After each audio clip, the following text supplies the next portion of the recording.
Hello again, Struck.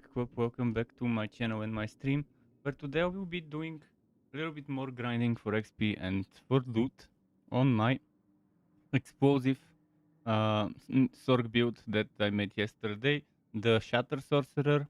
I don't have a name for the build yet. When I do, it will come out as a build video in the next few days, alongside my furry based rogue.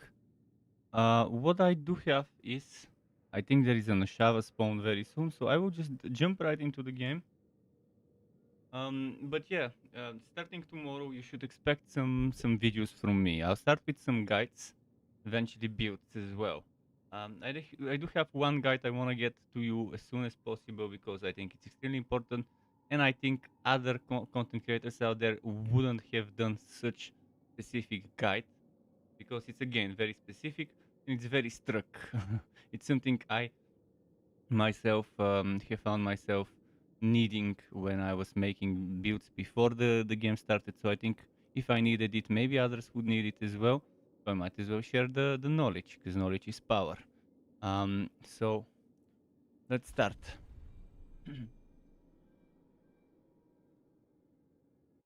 There should be an Ashava coming anytime now, maybe even in 2 minutes, if I'm not mistaken. We'll see, unless I'm late. Unless I'm late. 9 minutes until Ashava. Perfect. Perfect. I could maybe get my buddy if he's online to join. Well, my buddy isn't, but got us another buddy. One of the club members, community members, is is here, so maybe he would want to do a Shava. I'll probably do it on tier 3 with the Sorc, because I need some loot for the Sorc. Since there's 9 minutes, I could probably actually first do my... I need to upgrade my potion, so... Oh, and weird, just a moment. I've disabled my sound for whatever reason. I don't hear it. Just a moment. There we go. Now it should be able to hear it. There it is. Now there is sound. Where is the potion? There we go. It's there. 9 minutes until a shower. It's very nice welcoming committee to get a shower to welcome me. What level are my friends? I guess I can't tell until they're online.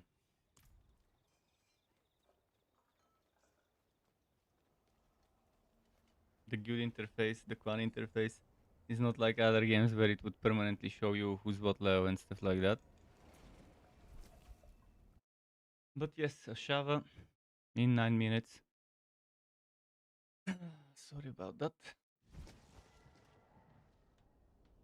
So today I could maybe try to get this to 64.5 and then maybe get it to tier 4. If I can by myself, if not I might request a carry, we'll see.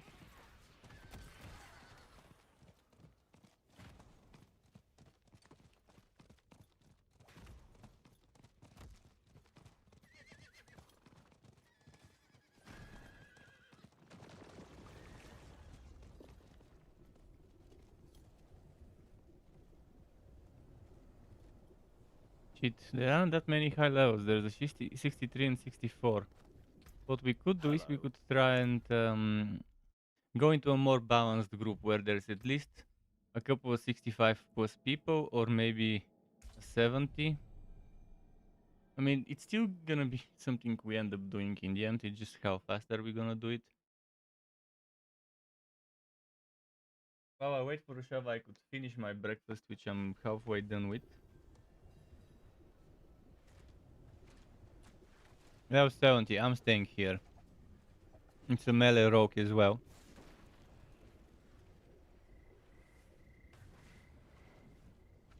I'm very happy with this setup as it turned out. With more Paragon points, if I get more Paragon points, there are quite a few things we could do. Obviously, we need to add a third Paragon board to it, eventually fourth. Don't go any further.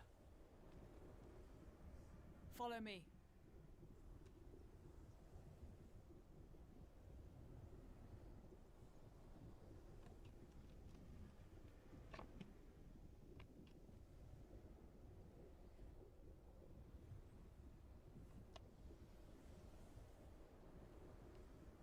Farewell.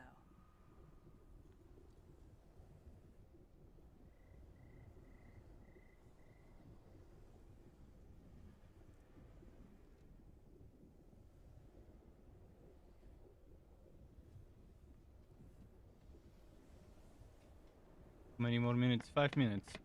Right on time. In those 5 minutes, just gonna plug my mouse.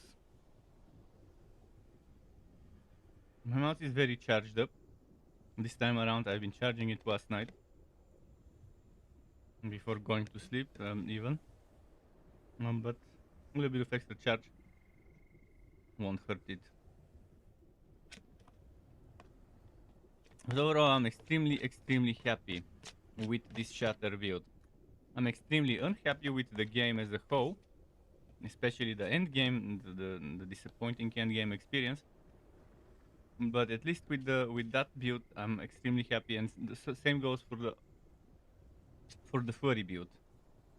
So I've got two builds with which I'm extremely happy. One close range on the rogue, one that could be played close or long range on the Sorc.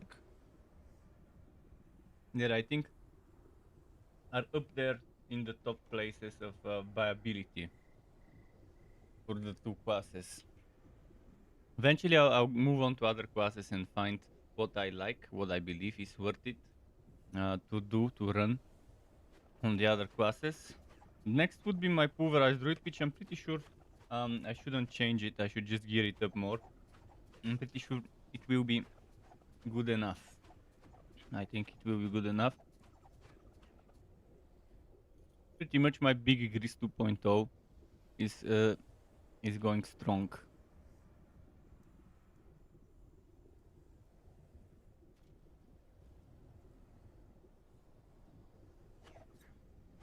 Where did the level 70 go? Well, we can do it without the level 70 if they're gone. That's fine.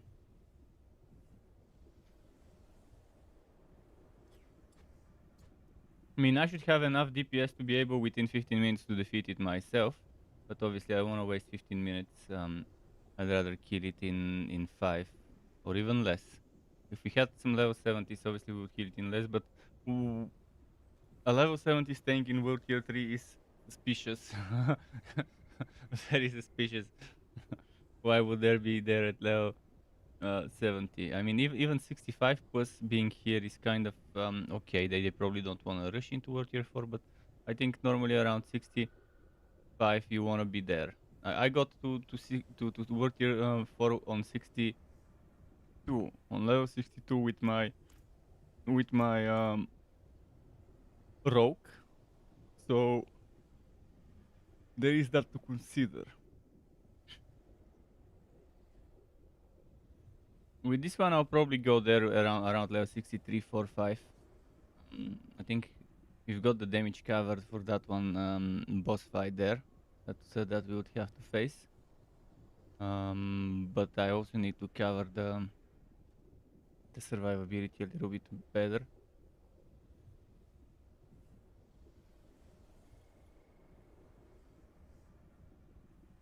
So bit by bit, a shovel to greet me for the day, to tell me good morning, although it's kind of lunchtime here.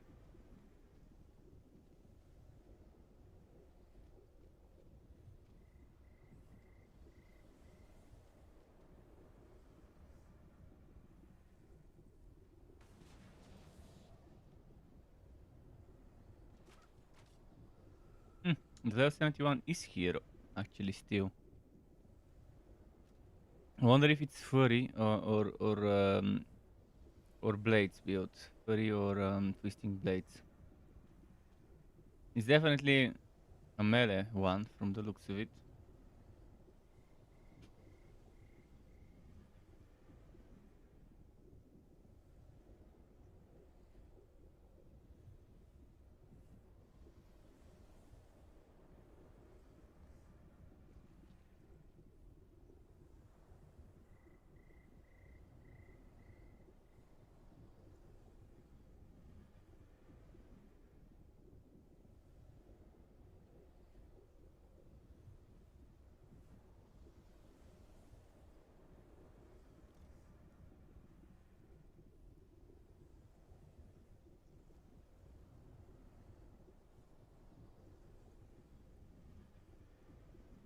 30 seconds. We get into position.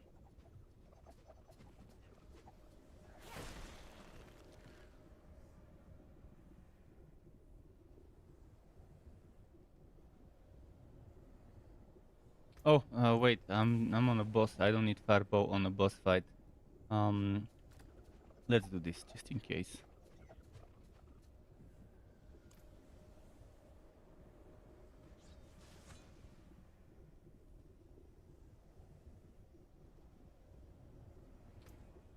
And this one is probably also wasted on a boss fight. So Hello. this one for the boss fight.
So we don't have the best of DPS here, probably because of all the level 50 somethings.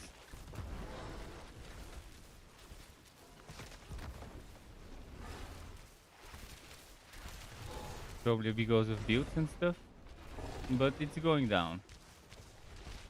It will probably be down around the 8-minute mark or 7-minute mark or something. In terms of how many minutes are left, not how many minutes have passed.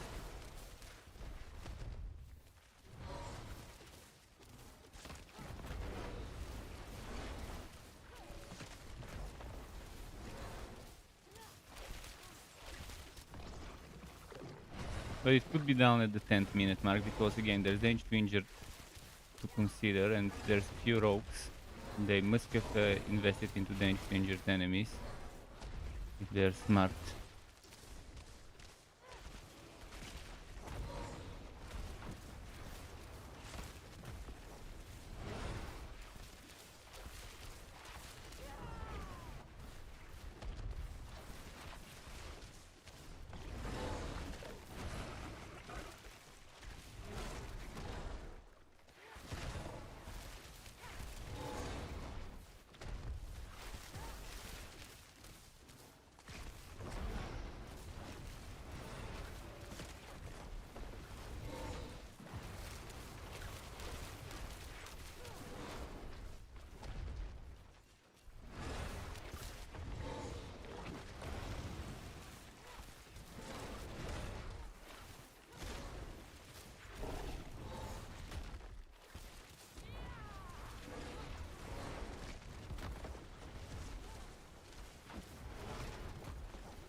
Actually, yeah, at 11:23 minutes, 11:28 minutes left. That was good because of the end burst.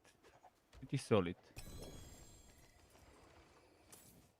This time I got a reasonable CGU that's not tier 1. I keep getting fucking tier 1 CGUs. And I can't craft myself stronger ones. The game doesn't let me. I can't salvage my CGUs. The game also won't let me. I've tried everything to try and unlock those CGUs functionalities. I tried doing a few of the CGUs I've got, finishing them. It just refuses to let me do that stuff.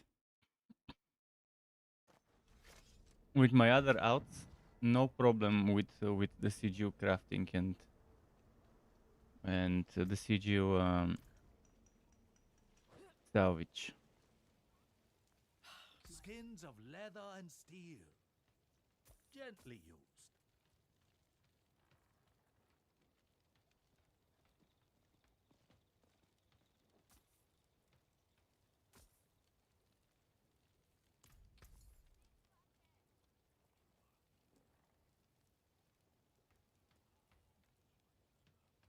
Problem for us as Hestrek, it's been a while. How are things?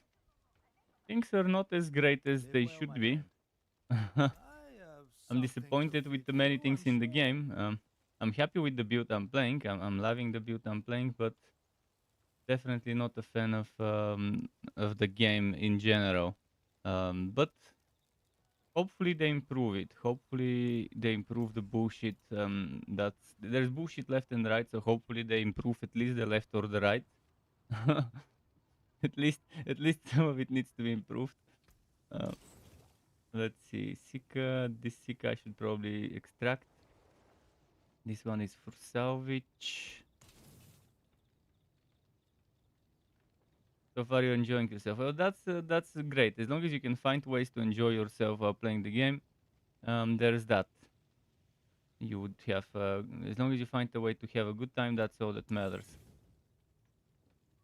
How's it going with you? What class and build are you playing?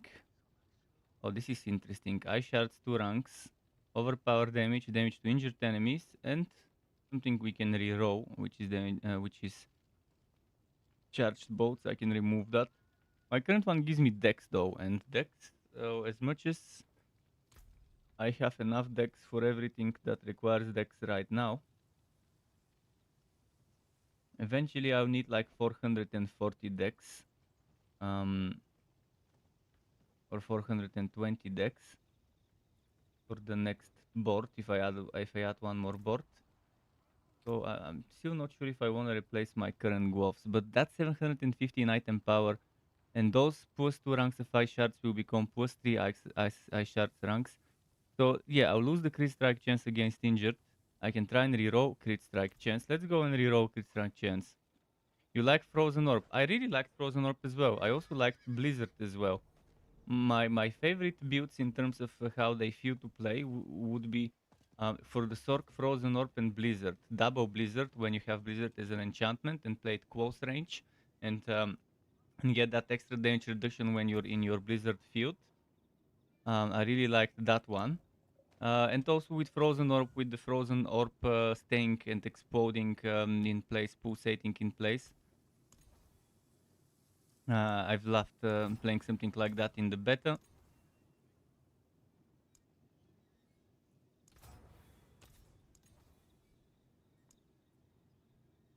So how's the Frozen Orb? How's the clearing and AoE goodness and stuff of the Frozen Orb?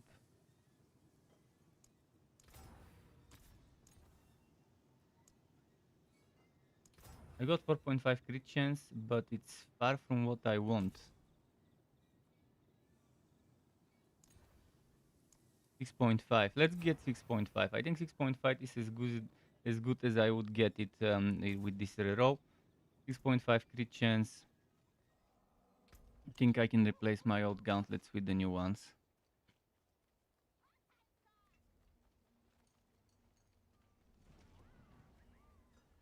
Should have should have done the aspect stuff while I was there.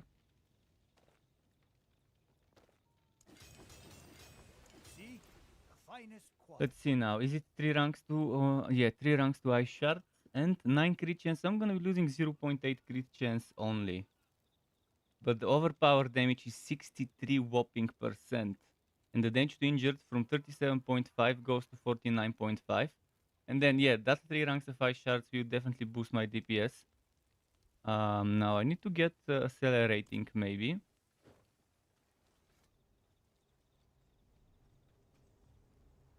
It fell off around level 60. Yeah, nowhere near exactly because with ice shards, currently the game is balanced so badly that it's atrocious.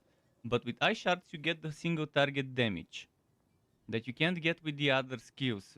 Maybe fireball, but still, you still don't get it. And yeah, just a moment. I need to change my enchantments. This is the enchantments I normally run. Those two.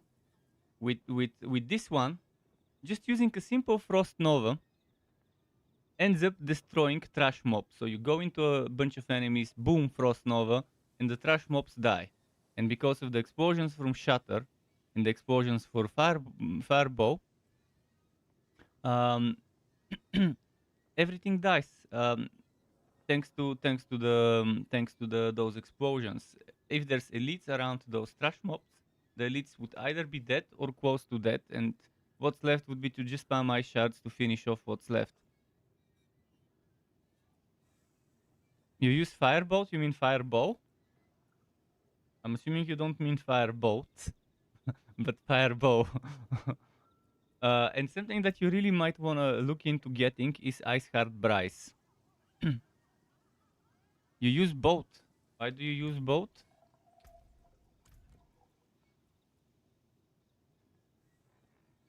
You use firebolt? Why would you use firebolt instead of fireball? Because the whole explosive synergy is the synergy from Shatter and fireball exploding together. And if you're lucky, the Ice Hard Bryce would give even more explosions.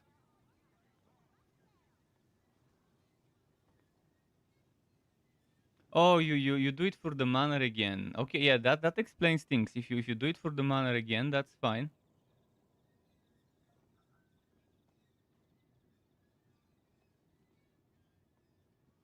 You're gonna need those pens. start doing start doing nightmare dungeons, or do hell tides and pick pens in the hell tide stuff. So I need to get accelerating, right? Accelerating. Do I have a good accelerating here?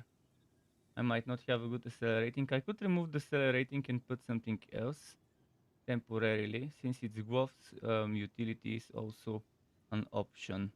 I have a conceited one somewhere. I could upgrade my conceited.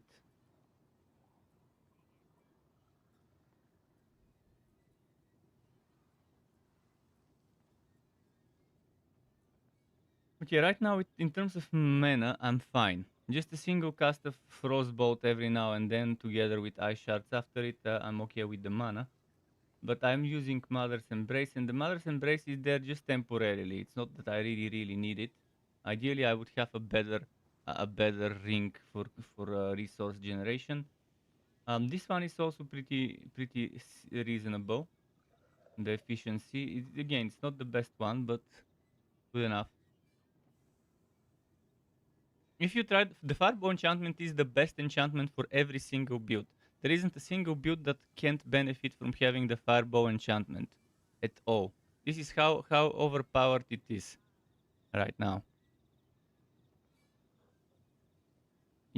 All of your unique drops. Well, the thing is, the game drops a lot of stuffs. You would be getting that charged bolt stuff, and you would be getting that that fireball stuff a lot.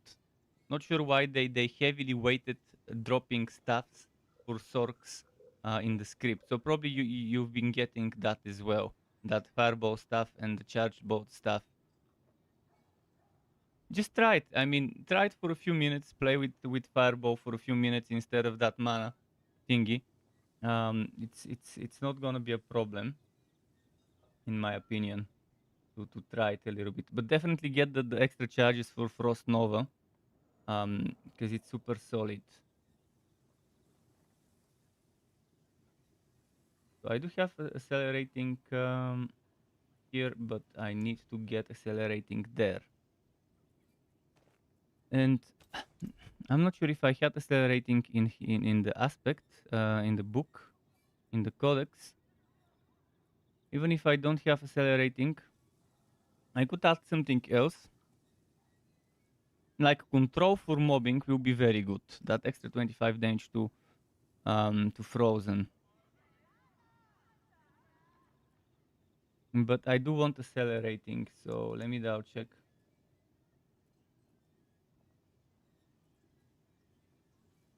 I have a better piercing coat. I should probably put the better piercing coat on my weapon.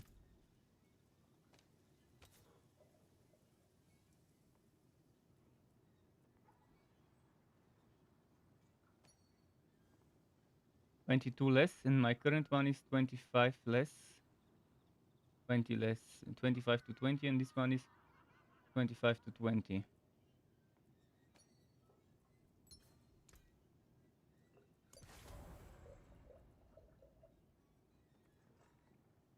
Ah, there it is, accelerating. I have accelerating for my gloves, which means I'm swapping the gloves, and that's going to be a huge DPS boost for me, by the way.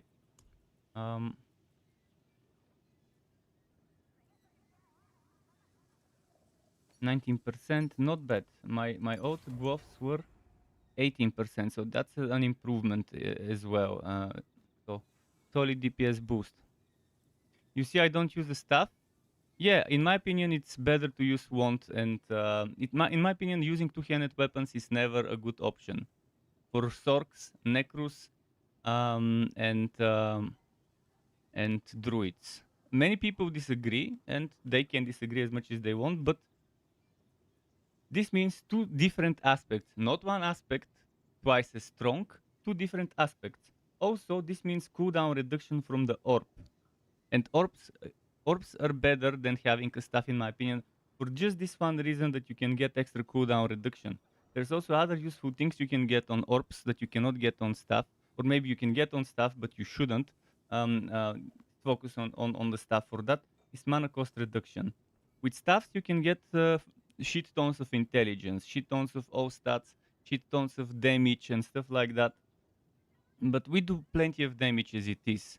I would rather have mana cost reduction. I would rather have cooldown reduction. I would rather, especially for Inferno, so I could use it more often. I would rather have. See, this basic skill attack speed is bullshit. The lucky hit chance is bullshit. The strength is okay, but the mana cost reduction is good. Ideally, I would have cooldown reduction at the bottom, not just at the top, but at the bottom. And I would have the mana cost reduction and a few other good stats that can roll on orb. For example, this one, see, it has cooldown at the top and the bottom, and eventually you could reroll something like extra mana cost reduction. And mana cost reduction is good. That means you don't need to rely on aspects for mana stuff. If you can roll mana cost reduction on a few pieces of gear, you would have a good time. Look at that mana cost reduction on my amulet, 9.7, and then I have 8.0 here. And my ice shard, sure, it currently costs 23, not that big of a deal, 23. But it's better than what it used to have. And if you're lucky, you can maybe get mana cost reduction on the rings. I think it might roll there as well.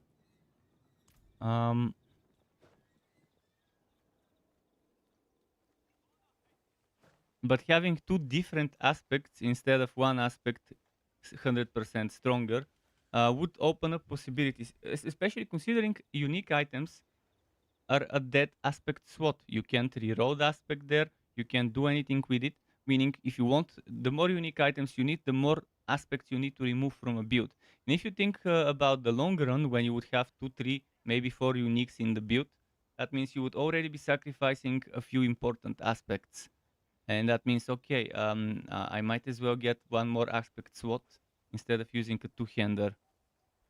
Two-handers are only good where the two-hander is the unique item, in my opinion. Because in that case, there isn't anything you can do about it. You need that two-handed unique item for the build. You use it.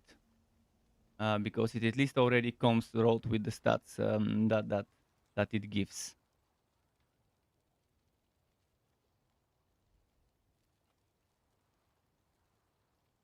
You like the bigger bonus too much on the stuff. Well, yeah, I mean, that's the debate. That's the debate about stuffs. They give you those bigger bonuses. But again, you're losing certain things, such as, again, the built-in cooldown reduction here and the ability to roll some extra stats. You could still get the same bonuses, roughly. If you want to go for damage bonuses, you could still reroll those bonuses on a focus and get just as much as the staff. But you also can have some utility, and instead of just purely damage. And while the stuff, where is it? Let me check the stuff. So when I'm talking about stuffs, I want to check. I want to have a stuff in front of me. Well, the stuff has a built-in bonus that again is strong enough for 2 weapons. Um, See, this damage to crowd controlled enemies, damage to crowd controlled enemies is bullshit for boss fights. You don't want damage to crowd controlled enemies, especially on boss fights. You're not crowd controlling bosses until they fall down on the ground. That's the only case when damage to crowd controlled enemies is useful. Damage to vulnerable, that's a different story. That's 100% of the time on a boss fight, especially a world boss. So you could have stuff like cooldown reduction. You could have stuff like lucky hit chance, which obviously would work. You could even have damage to close enemies if you play close with a dagger. It's not gonna be that awful, but you gotta think about what is right. I think this is wasted, and keep in mind it's only 25% that you get on a staff. Of course, you upgrade it and it becomes more than 25%. But I would still rather have extra wiki hit chance and extra cooldown reduction. I mean, this wiki hit chance, ideally, I would replace with something else.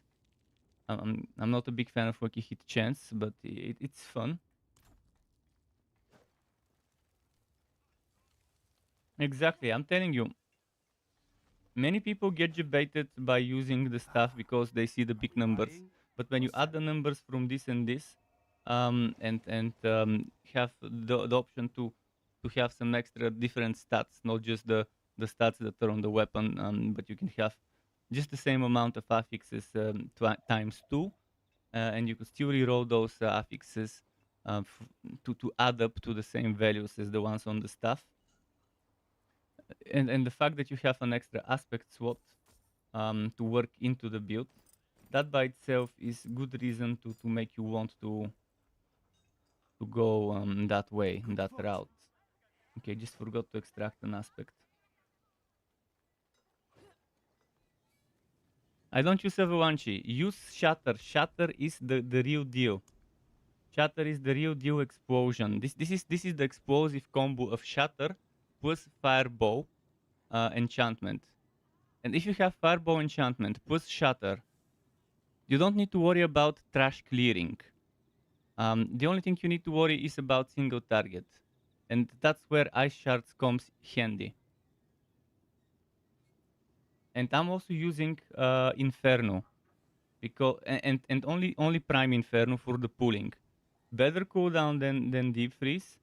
I'm not using it much for the damage, but again, you said something about burning enemies giving you mana regeneration. Well, okay, Inferno could give you that. It could burn the enemies, no problem. Also, Flame Shield could burn the enemies. Flame Shield also gives you movement speed. You could also get Teleport to give you movement speed in 2 ways. One of the ways Teleport could give you movement speed is this. Where is it? The aspect, I think this is it. While unstoppable and for 4 seconds after you gain 25% movement speed. Teleport makes you unstoppable for a moment. So you get those movement speeds. Another way, there is an aspect that lets you get movement speed after using teleport. So there's 2 ways, but I think this is the better way because this works with other things that make you unstoppable, not just teleport. I just don't have that aspect right now, the Ghost Walker, so I put Exploiter. Which again, I sacrificed movement speed, but I think it's okay. I don't need that movement speed as much. But some people love mobility, and they would rather have that extra mobility. And that's understandable.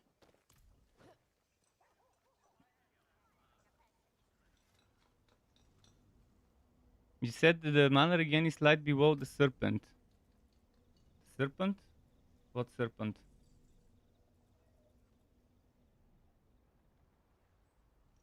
The only reason you use deep freeze is for the cooldown reduction?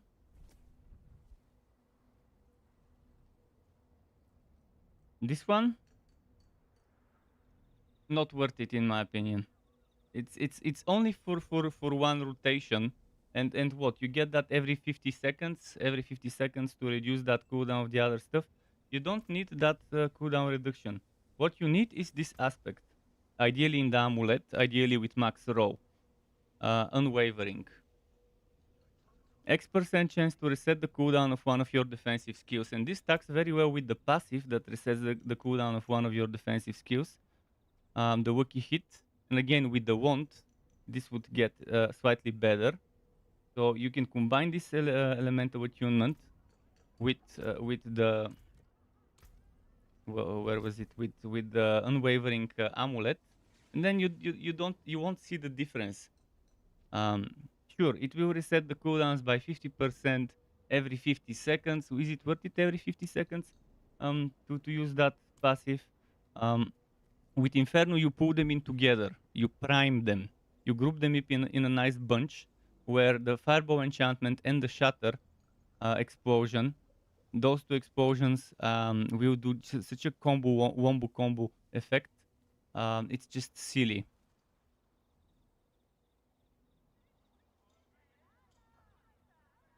You've been running the two-handed staff the whole time, so not that much cooldown reduction. Well, now if you change to wand and there's a health tide. If you change to wand um wand and offhand, you see the difference. Hopefully you get good rolled ones. I mean, if you want, I could get you some good ones. If something drops, I could save it. I'll be doing health tide now. I wouldn't mind saving you something good, but I don't know what level you are and what rarity. Are you sacred or ancestral rarity? Are you tier 3 or tier 4? Because right now I'm doing tier 4, tier 3, but I'll be doing tier 4 later today. I'll go to tier 4. On my rogue, I was level 62 when I went tier 4. On this one, I'm thinking 63, 64 before I move in. You're tier 3, level 64. You're almost ready. Yeah, exactly. I think level 63, 4 is good, good enough. Let me show you something. Let me show you how I can kill a whole bunch of enemies with just one single cast of Frost Nova. Did you see that? That was one single cast of Frost Nova. Thanks to the Fireball and Shatter explosion stacking up. And this again, one single cast of Frost Nova. And all those trash mobs die. There's no elite there, but if there was an elite, it would have taken damage from... It would have taken damage from... And that's why I like that cooldown reduction and why I like those defensive skills resetting. And 2 charges of Frost Nova. It's Fireball and Shatter, not just Fireball, it's Shatter as well. The Shatter passive and Fireball stacking together. Look at that.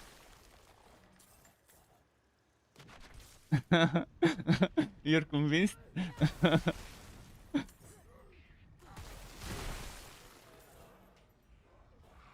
It's about the masterfulness of synergizing things together.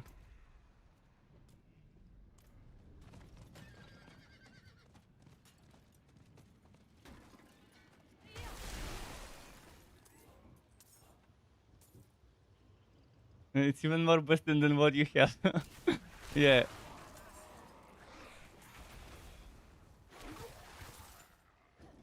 So, of course, the Shatter won't trigger unless they're frozen, but Frost Nova freezes them. And the good thing about this, normally, you know, Frost Nova doesn't normally do damage. But with the enchantment, with this enchantment for Ice Shards, you see, automatically conjure and fly towards frozen enemies. So you freeze them and then you automatically cast Ice Shards towards them.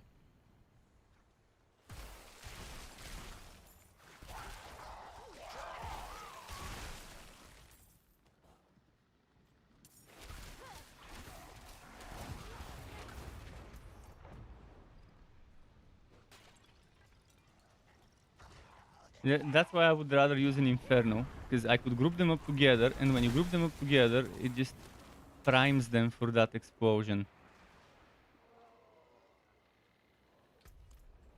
Makes them ripe and ready.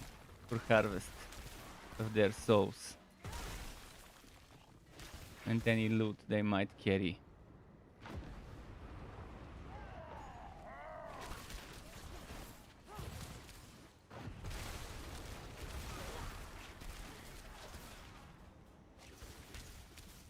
You've been using just the Ice Shard enchantment and Nova combo for clearing, but it doesn't even look that good.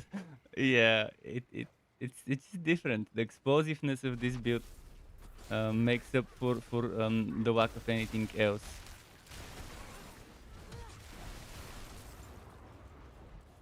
And with 3 defensive skills, the survivability is amazing. You have barriers after barriers after barriers. So barrier after barrier after barrier. You have 1 skill with a cooldown, 2 skills with a cooldown, 3 skills with a cooldown, 4 skills, but actually 5, because you have 2 stacks of the Frozen Nova.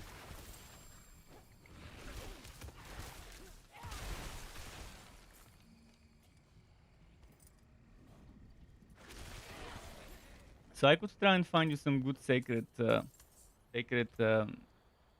yellow stuff, like this one, 702 item power wand. Although kind of bad road, honestly. Pretty much the same skills besides the ultimate, yeah. When I play mages in games, I always focus on surviving. They already do tons of damage, at least the good builds on mages. They already do tons of damage. I'd rather have that little bit of extra survivability, because you ain't doing any much damage if you're dead. This is the general rule. You don't do damage while you're dead, so I'd rather survive even if it means sacrificing some DPS. But survivability, it's nice, especially when you encounter Butcher. Being able to survive him and almost face tank him 100% of the time, thanks to all those defensive skills and all those skills with cooldown and stuff.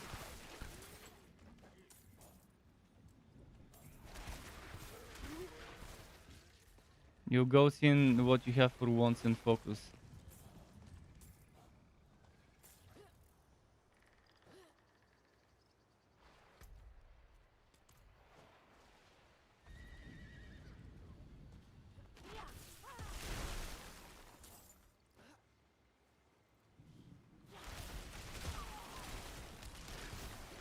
I'm trying to get the helmet that gives you +2 to all skills, but it seems like they have removed it from the game.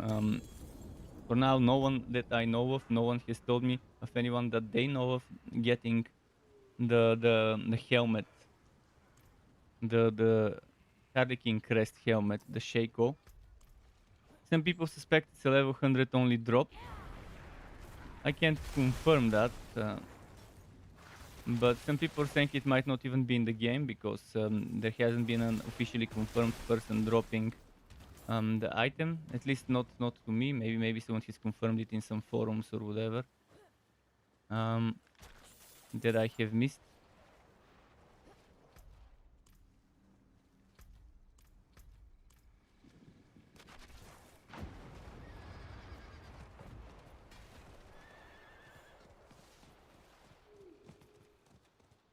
Oh, there is an event somewhere. Is that the Helltide Commander?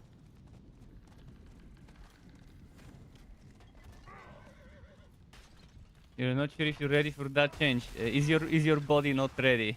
You gotta get your body ready for the change, for the explosive difference between the two. You're not just switching from Avalanche to Shatter. You're switching from Avalanche to Shatter with Fireball enchantment. So you're getting double the explosive goodness compared to what you had before.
my life.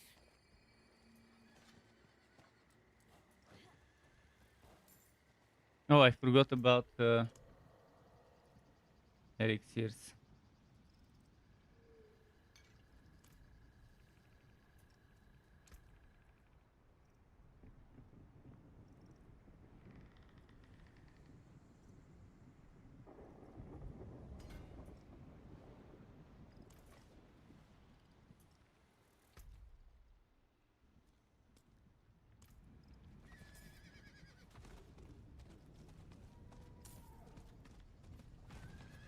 What was inside there? I forgot. Was it boots? Leg guards. I don't need leg guards. You have one decent focus, not great affix as well. I don't have the best of them as well, but at least I've wrote mana cost reduction. It also gives strength, which again not as needed, but for paragons it will be needed eventually. But it's got good cooldown reduction on it. Main reason why I like that one. Okay, let's go a little bit to the south.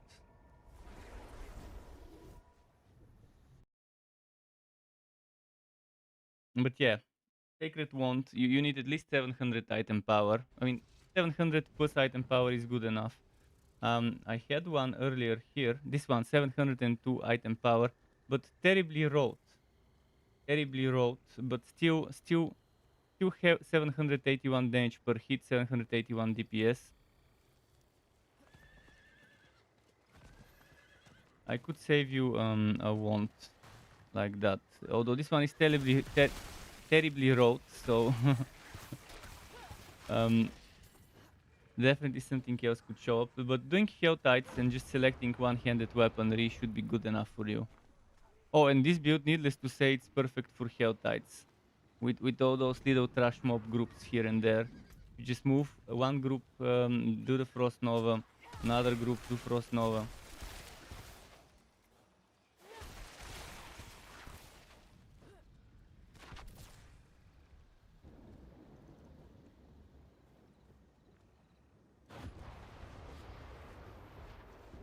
I also use Flame Shield as a mobility skill, thanks to that movement skill and movement speed it gives.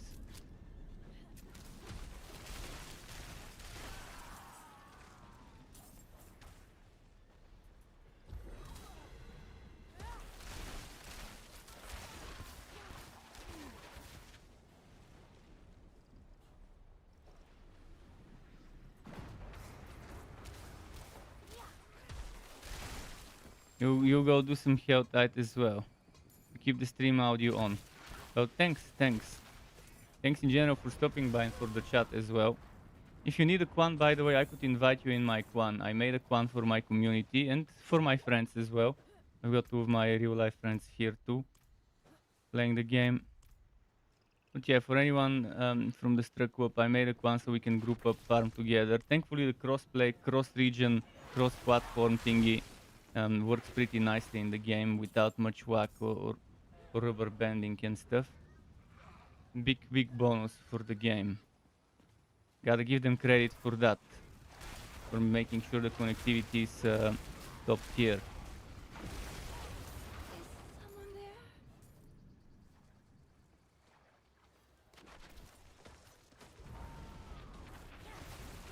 You need help? My child, all alone in this darkness. Please, help me find my baby.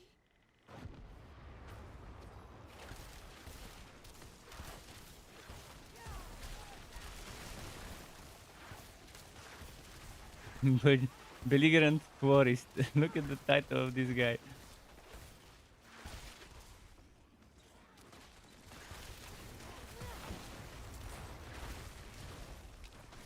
He's got that nice shockwave setup on the pulverize. Love me a well set up pulverizer. Can't wait to get to my druid soon. Because I'll probably get this one to 70 something and then stop because the experience becomes awful after a certain point. And then go on my druid.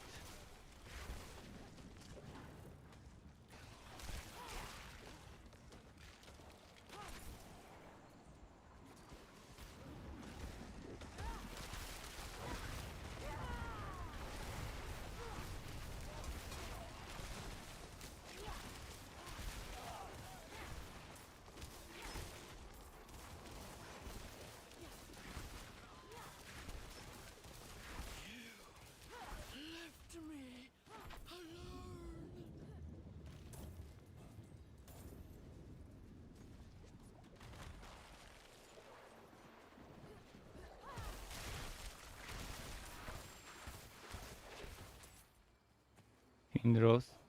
You appreciate the offer, but you're already in a quan with a buddy. Aha, interesting. Cool, pretty cool. So your dad is also playing Diablo 4. That's pretty nice.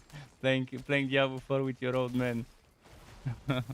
Oh shit, I'm full on oboes. 1,000 oboes. Well, oboes is another way to get wands.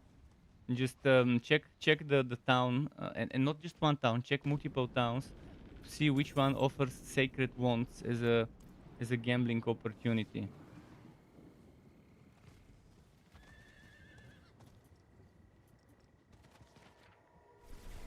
And find the right one.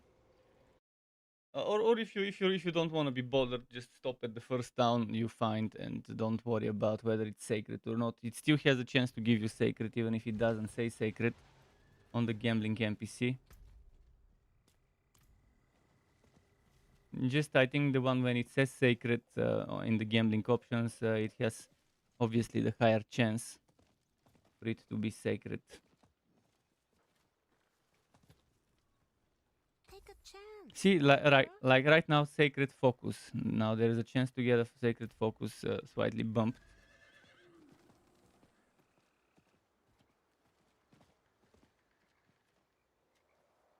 But do your renown. If you haven't done your renown completion, you would get 80 max oboes for each 5 acts. That is a lot of extra max oboes. Well, I mean, I haven't confirmed whether every gambler has the same stock of sacred stuff, but my guess is it would be different. I haven't actually confirmed this, so don't. Um, let's confirm it. Let's go and check another town.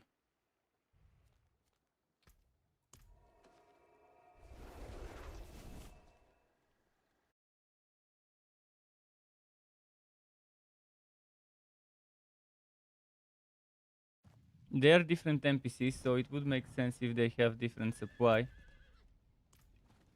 This is my favorite town, by the way. Kerrigar has the best arrangement. The only thing that's far away. Oh no, it is the same, I think. It is the same. So never mind, just go to any gambler. It looks the same. For whatever reason, it makes zero sense for it to be the same because they're different NPCs in different regions. But it's easier to code. Maybe it saves them coding time to make it that boring way. This will do nicely.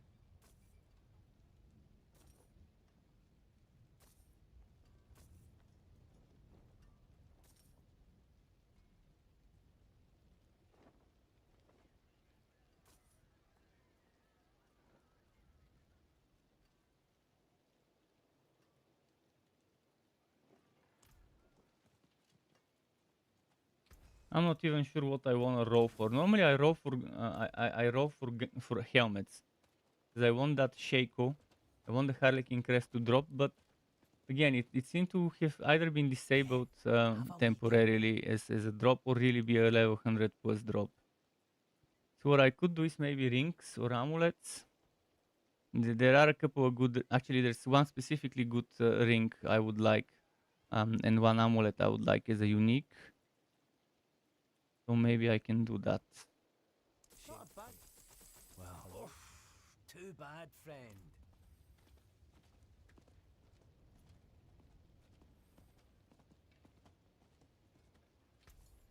Also, if you're looking for a certain defensive aspect, the best thing you can do is gamble for legs. They only drop defensive aspects, and there's only so many defensive aspects. If you're looking for something like the Frost Blitz or Frost Nova, especially a good road one, gambling for leg Well armor struck. is a good option.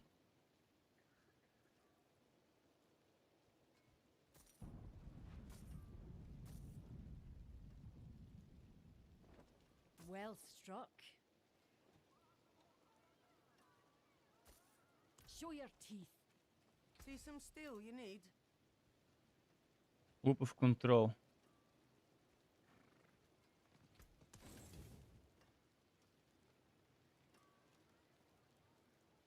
Goddess, enjoy your health, Goddess.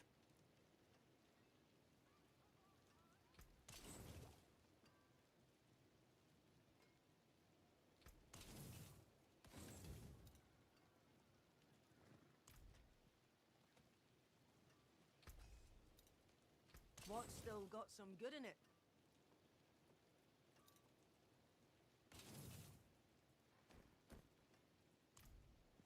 Hmm.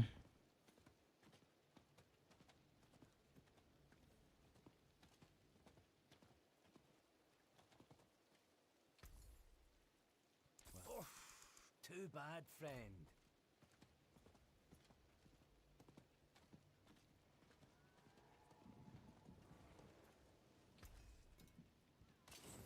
Let's see.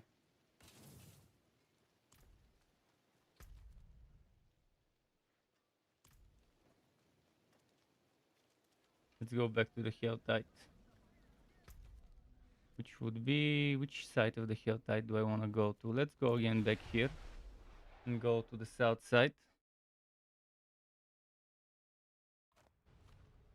Um, I have a serious problem though. I cannot craft or salvage sigils on my main on my first character. She's not main, she's just the first.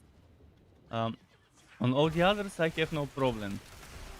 All the outs, no problem at all. On this one, I just can't. I've tried doing the nightmare dungeons from the sigils that I had in my inventory.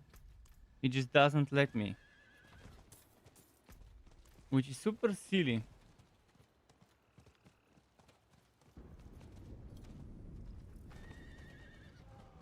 Also, if you're trying to get that unique leg armor, obviously gambling for leg armor definitely nice.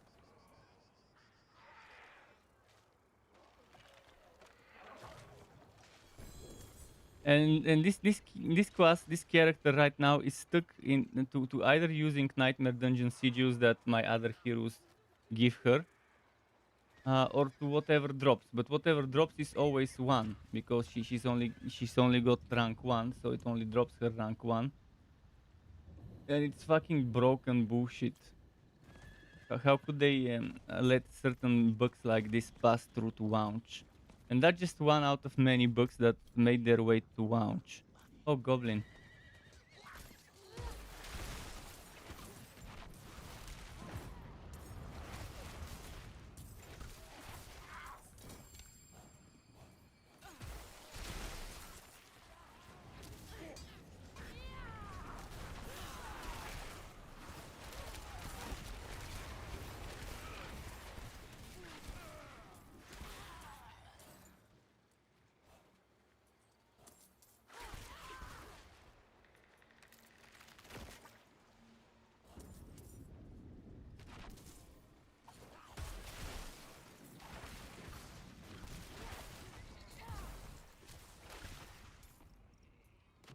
Okay, chest armor.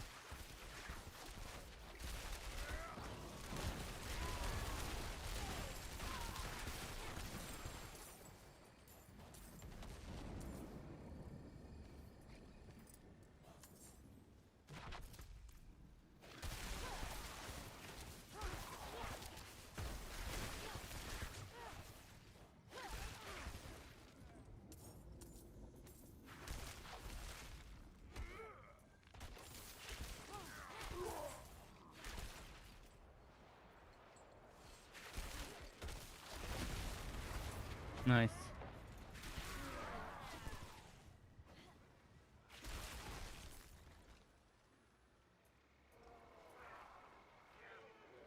$69. Let's go get some more.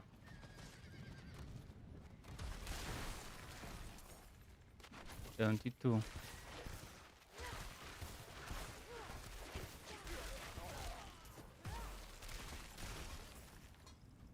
$73. Come on, two more drops.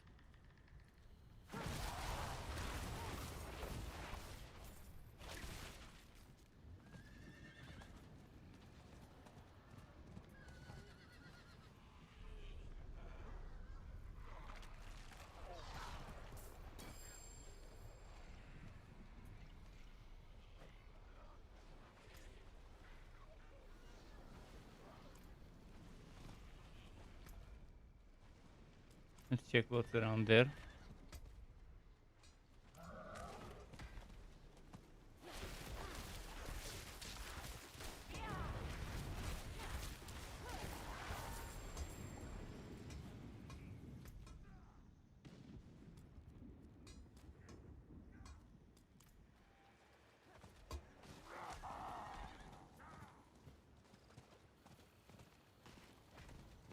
Okay, here it goes.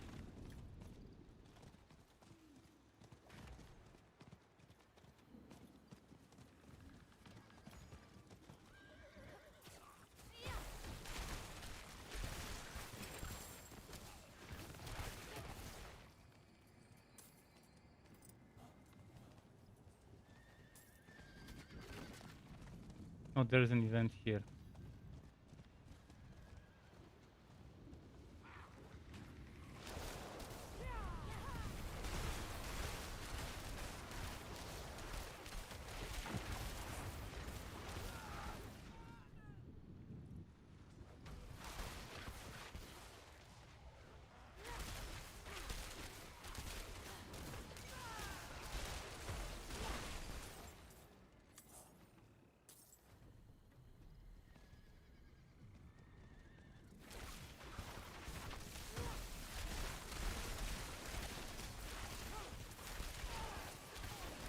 Pretty cool.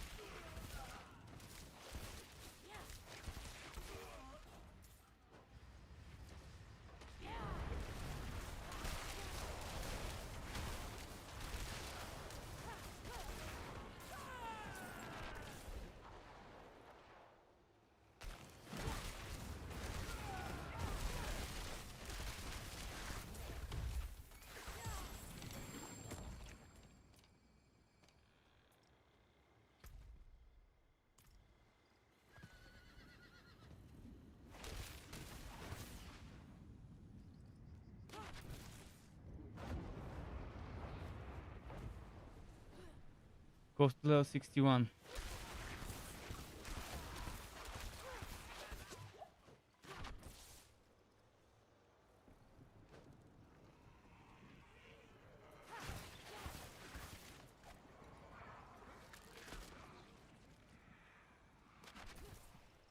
Wow, do you see that rubber band thingy?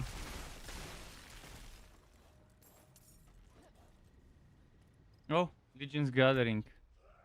Where?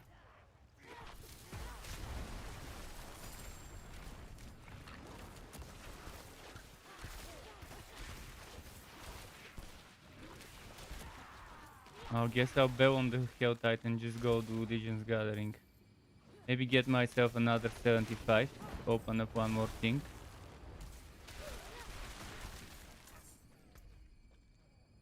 What's the nearest 75 to open? Maybe this one.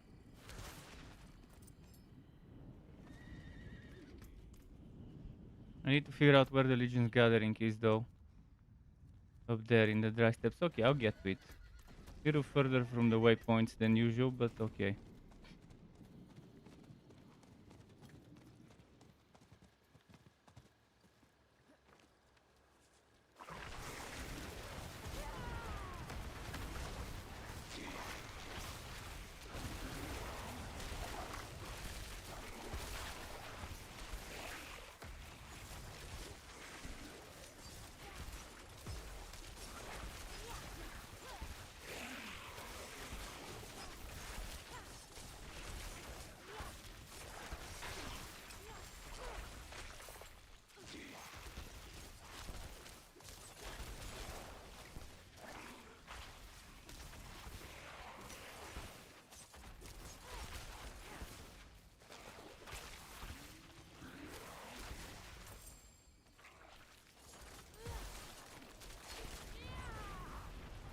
Man, it's stupid.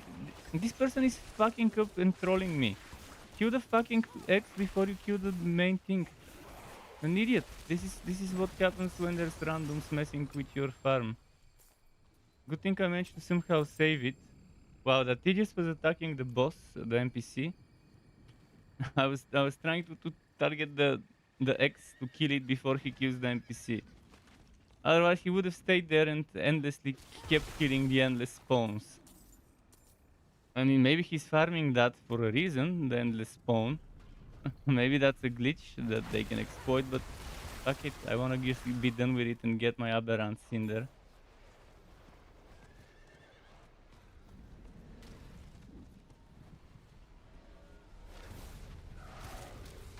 Mortal souls, right for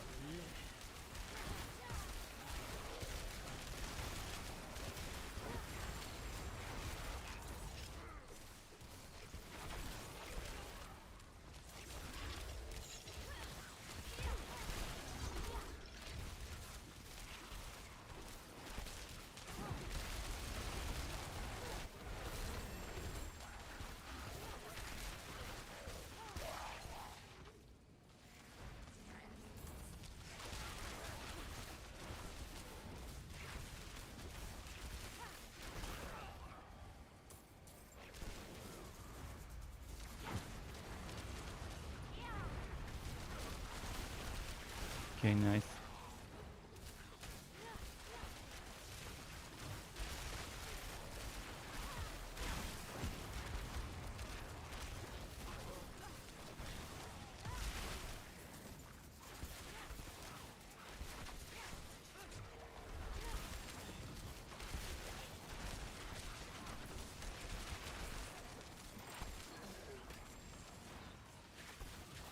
Bearer of Lilith's blood, she will have your soul.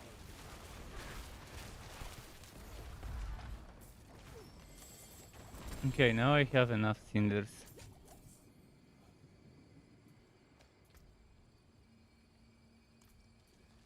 I'll drop something. Let me quickly go to town.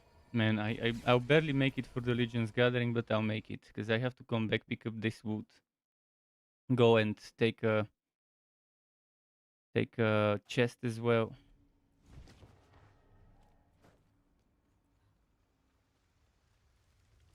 Let's sell all of this. I'll shake on that. I should start selling all the sacred stuff. Although my friends need sacred stuff, they're Sorcian and Necro, I can farm them sacred stuff later.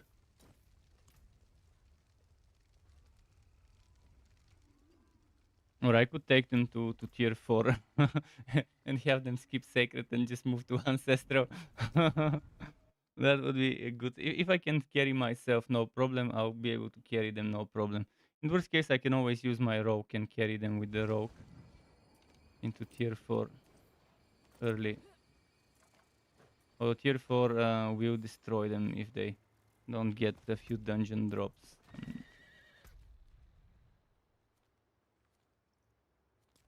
Let's check this jewelry and then move on to the next stuff. Fuck, it's amulets.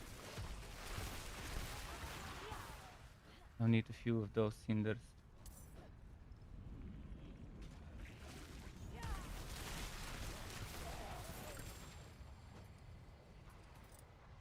Come on, give me 10 more, 10 more.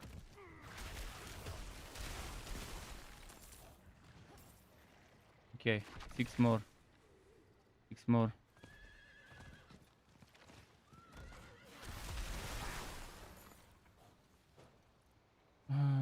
Three more. Come on. Just 3 more. There we go. Let's open.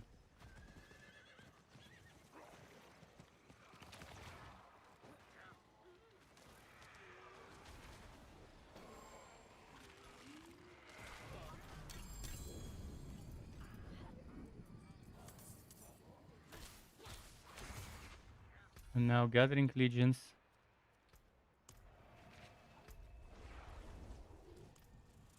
It's probably already started.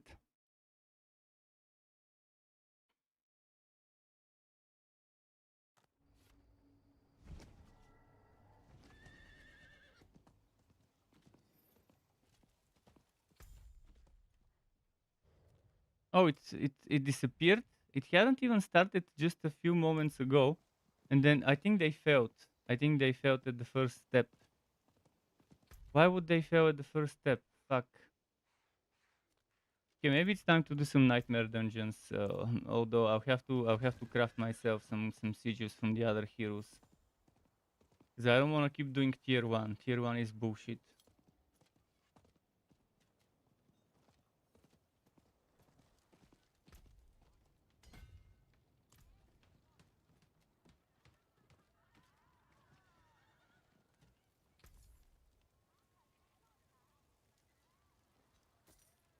I could do some of those dungeons for level up. I could do Champions Demise a couple of times. Good price.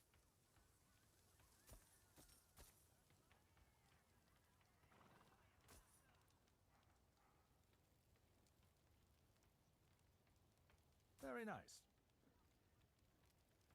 Control, but control, but almost top row. Live well, my friend.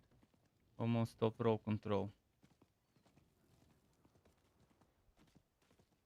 Oh, if you don't know it, anyone listening, if you don't know it, Champions Demise, up until level 71, 2, 3, is very good experience. Champions Demise in the Dry Steppes, the dungeon. Even though they nerfed it, it's still reasonable. It's boring though. It's boring to keep doing the same dungeon over and over, but it is reasonable if you need experience to go there.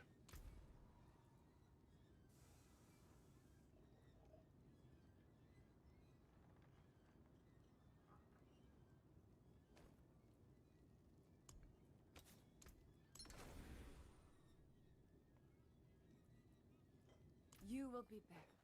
The stars do not lie. I'll probably go and do a couple of runs. Let's do a couple of runs. To anyone watching, you could see what I'm talking about. But if you've seen me in the past few days when I was leveling the rogue, yeah, I was doing a lot of this on the rogue.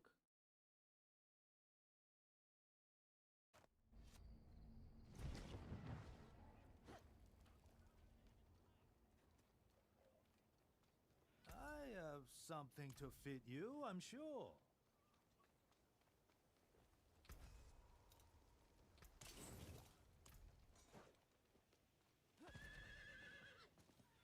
I'll do 3 runs. I'll do just enough to get me to level 62.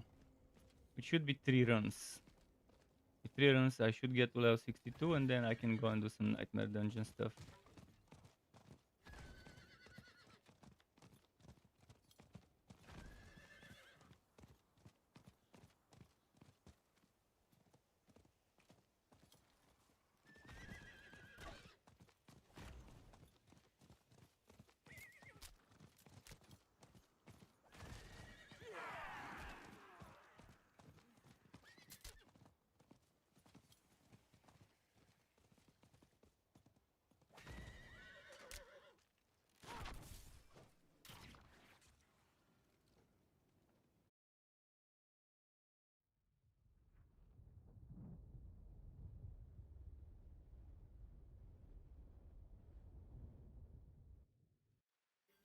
But yeah, just changing to Shatter and Firebow, and this is already a massive change.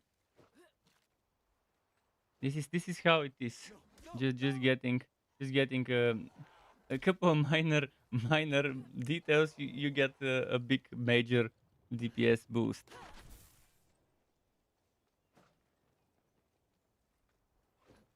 For this dungeon, I actually made this build so I can maybe farm this dungeon, because this is a good experience dungeon. That's the main reason why I actually decided to figure out of a build like this. That would be good for farming because of the AoE. I didn't expect it to be this good, but it ended up being pretty good.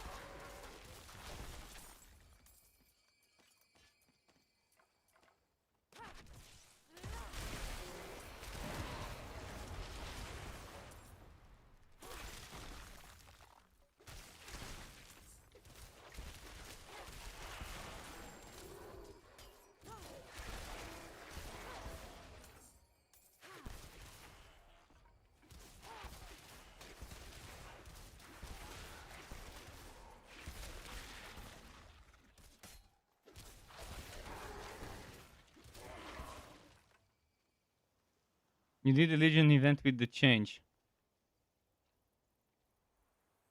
You noticed the lack of mana, but you did really good. Have you tried Champions Demise? If you want experience, this is better than the well, probably better than the Legion event up to a certain level. You can keep doing the dungeon many times. It gets boring when you do it a lot, but it's probably the best experience right now. Even though they nerfed it, it's still good up until level 72, 73. So if levels is what you're after, Champions Demise in the Dry Steppes is the dungeon. And with this build, you would have no problem clearing it reasonably fast. And the best thing is you would get a lot of yellow trash for money. You could get a bunch of million of coins just by doing a single run. A single run probably would get you to go to town at least once or twice, depending on whether you pick up blue stuff as well to sell. You could get some good uniques or legendaries as well, but don't get your hopes up on unique drops as much in tier 3 in this dungeon, but there's still some. I mean, I got my legs here. The best way to do this dungeon is with a teammate, ideally with 2 teammates. If you have 2 teammates, one of you goes in one side, the other one goes in the second, the third one goes in the third side. So each of you takes one of those stone carvings, um, and then you just pay attention to the map if something dropped where your teammates were, some legendary or whatever. But it's super fast clearing if you have 2 teammates. 2 teammates that can handle themselves and that can sow a lane. You get around 40% experience of a level for fully clearing this one.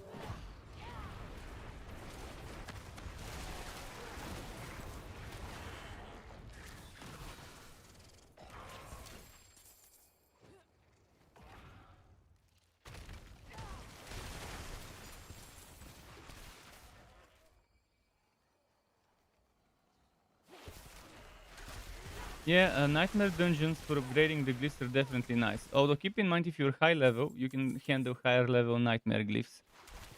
There's that also to consider.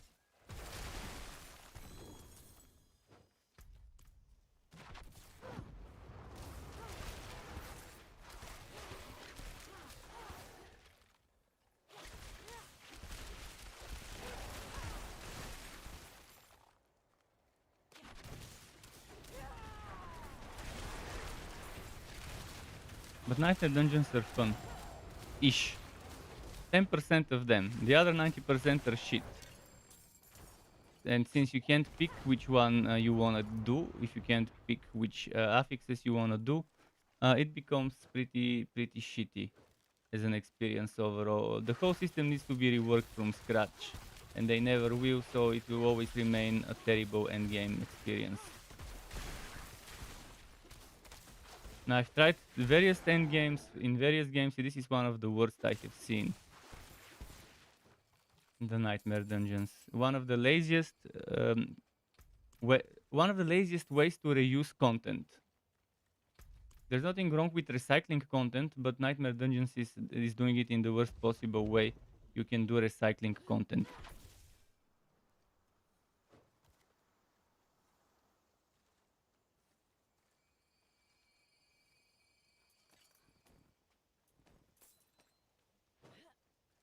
The most annoying one you had was every elite coat and enchanted. I'd take coat enchanted over lightning storm or dead pools, or storm's bane or drifting shade. You should be able to select the afflictions yourself, and you should be able to select which dungeon you wanna afflict. Not rely on RNG on top of RNG on top of RNG. So much RNG that you would be fucking getting PTSD from RNG. Elite Thorn Beasts. Well, if it's only close range Thorn, it would be nice. But I can still deal with Thorns. I can use Flame Shield for a bit. I could use the other barriers. Not that awful, but yeah. Elite Thorn Beasts. I've always hated damage reflection in maps on monsters. But it's one thing to add difficulty, it's another thing to add annoyance. Thorns adds difficulty. Drifting Shade adds annoyance. Thorn's Bane thingy adds annoyance. Lightning Storm or whatever thing is where you have the bubble adds annoyance. Annoyance does not equal increased difficulty. It just equals annoyed people, annoyed players. It equals players that are unhappy with the bullshit that they're supposed to deal with.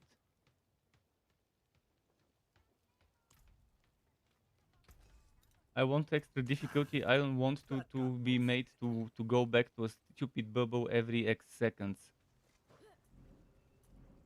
And most of all, I want to be able to choose the afflictions myself, rather than relying on fucking RNG. So the whole system needs to be reworked, where you use that powder to choose afflictions when crafting. And then once you craft it, then you just take that sigil to a dungeon of your choosing and afflict that one dungeon you want to run. If I want to do the dungeon I'm doing right now, if I want to run it, I'd rather be able to do that. Go to the entrance of the dungeon, afflict it with that sigil, and boom, now I can do it as a nightmare dungeon. That way they can get rid of the whole fucking stupid rotation.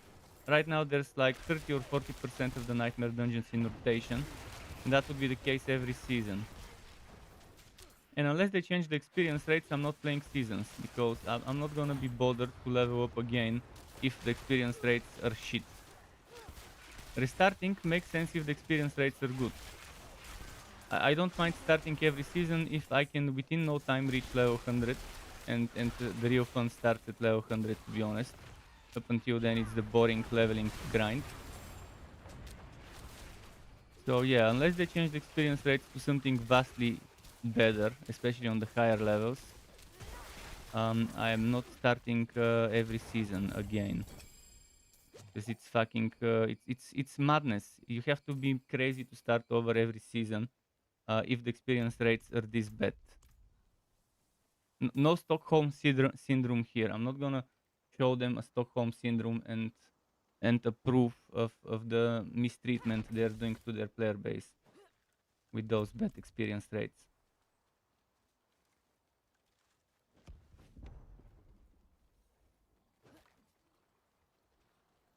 After all, we're humans. We're not grind addicted zombies. We should be treated as humans that have life, even if we don't. We'll see. Good experience rates would take this game up a notch, actually a big notch.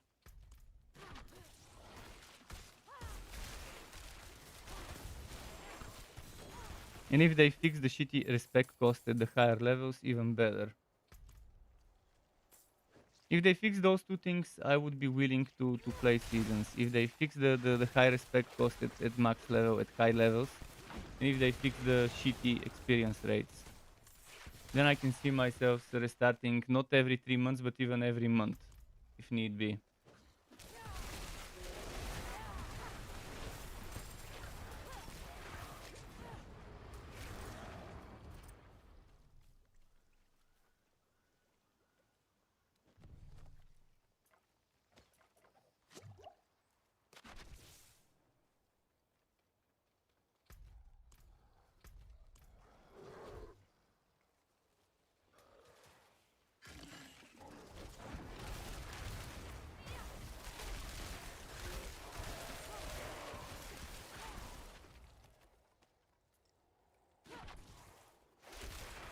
Do I have an elixir? I've ran out of elixirs.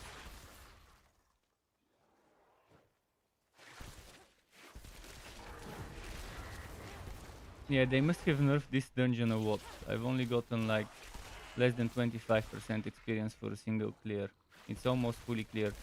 Right now I don't see a reason to do that dungeon. And it was the one good way of getting experience up until a certain point. Now even that one has been nerfed twice. They nerfed it once, now it seems to have been nerfed a second time.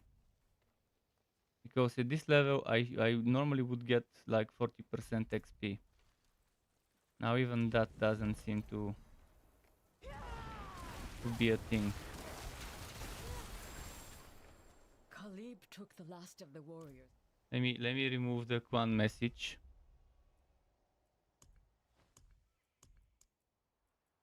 Let me withdraw the invite. I know he doesn't want to be invited.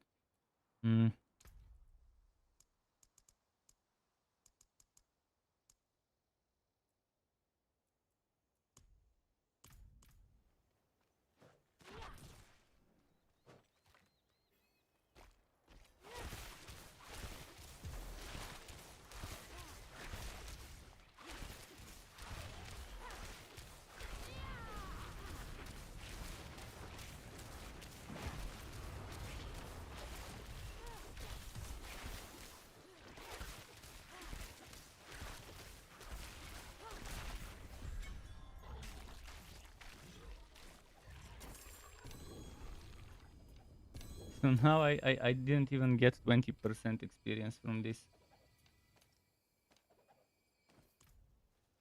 So I'm not even gonna do more of it. I'll just go do some nightmare dungeons. They nerfed it to oblivion.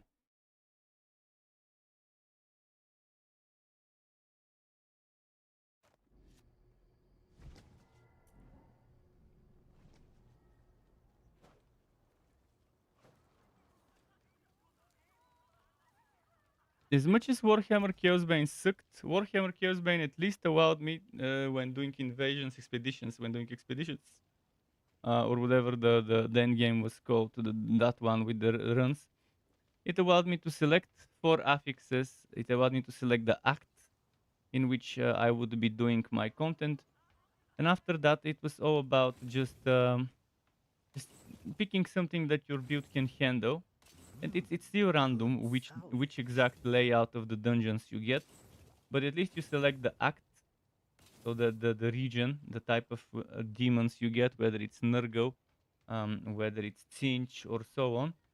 So you select that type of thing. You select 4 affixes, and then you go in and you pay. Got most of it. And if you want to boost it, you boost it with the green thingies, and that was good enough.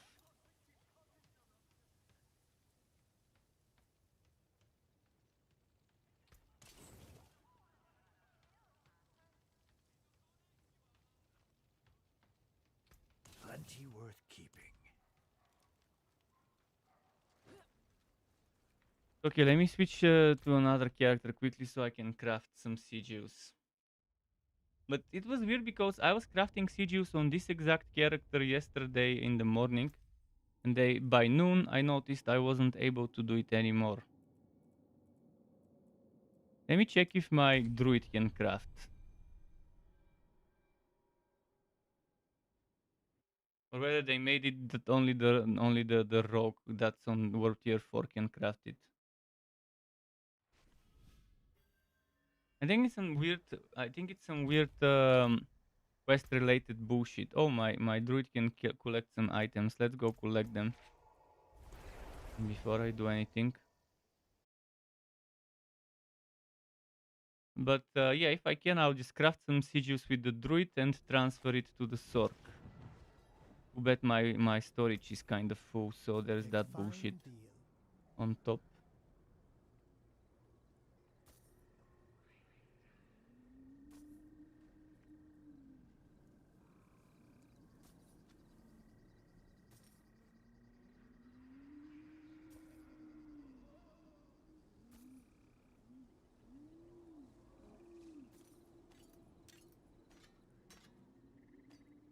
Another time, then. Let's go collect the bounty.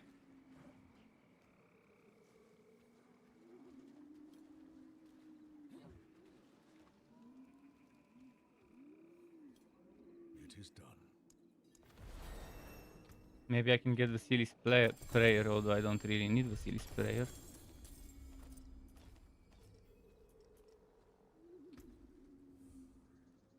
Okay, I'll check those later. Now, what this one needs to do is first let me teleport it to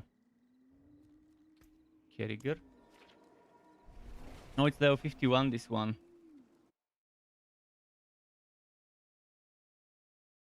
Bounty experience becomes so bad you get 0.5% of experience of a level for turning it in eventually.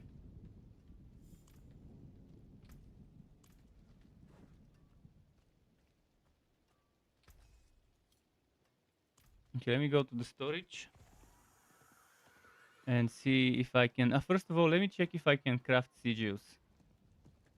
I think this one has some bullshit ones, it doesn't need them. But if I can't craft on that character as well, then it's only... Yeah, I cannot craft on this character too. I can only do it on my rogue, apparently. I don't know what is... Suddenly they just lost the ability to craft those sigils and stuff. Suddenly. I was able to preview that menu in the beta. Even at Kyovashat in the beta, I could see that menu, I could click it. And the salvage and the craft ones. Whatever happened with one of those patches broke it so that now only my rogue can see and do those. And I tried running dungeons on my mage, on my Sorc, and it just didn't enable the option. I've ran quite a bit of those.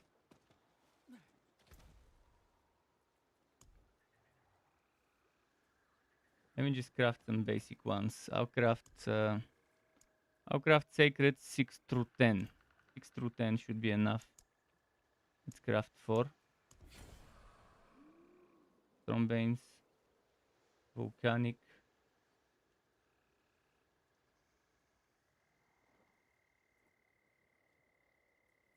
I have to salvage some of them. Let's craft a few more.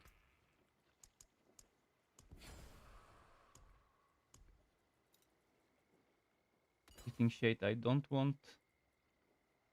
Blood Blister I don't want. Stormbane maybe. Empowered Elite Suppressor. Maybe, but maybe not. Lightning Storm definitely not. Okay, I've got 3. I'll give her 3. She can take it from there if she has 3.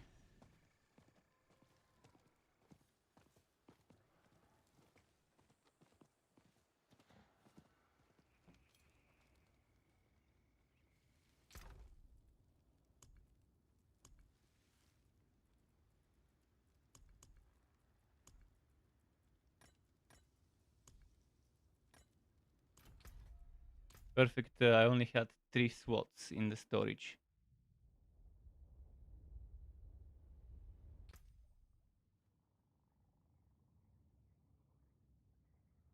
Again?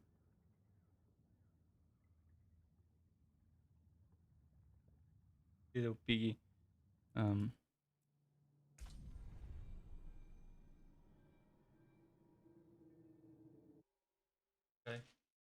Give you some food.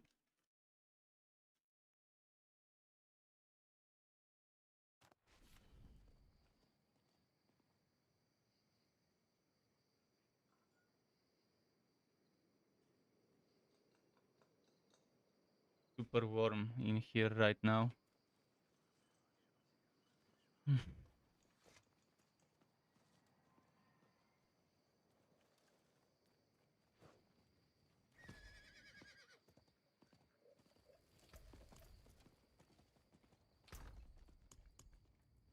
Oh, I actually had one more slot. That's good to know.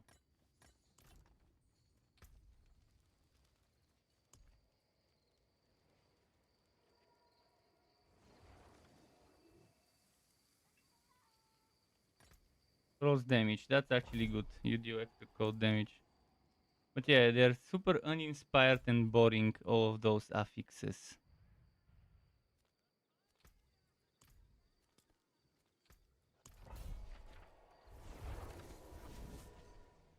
You really can't choose what to do with the key passes. You're quite a big fan of Avanci, but you know that Shatter is a big part in wave clear, but maybe you can do without it. Well, I mean, Fireball is decent enough as it is, and if you get the Ice Heart Bryce, it's good enough as well. But I personally, I personally run what I like. Currently, I do like Shatter. I haven't played with Avalanche. Sometimes I don't care about what's meta, what's the best. I just play what feels right, what completes the build. If you really like Avalanche, just play Avalanche. But if you really want faster clear, and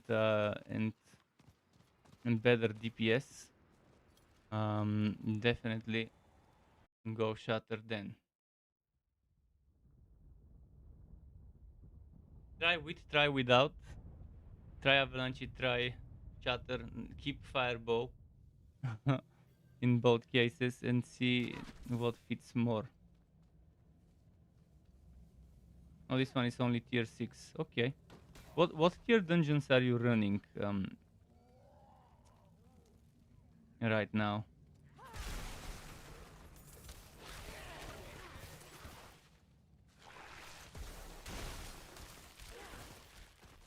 I like that some dungeons can be speedrun. Well, to a certain degree. Some parts of dungeons, I guess. Not some dungeons, but some parts of dungeons can be rushed through.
Is the other but stone.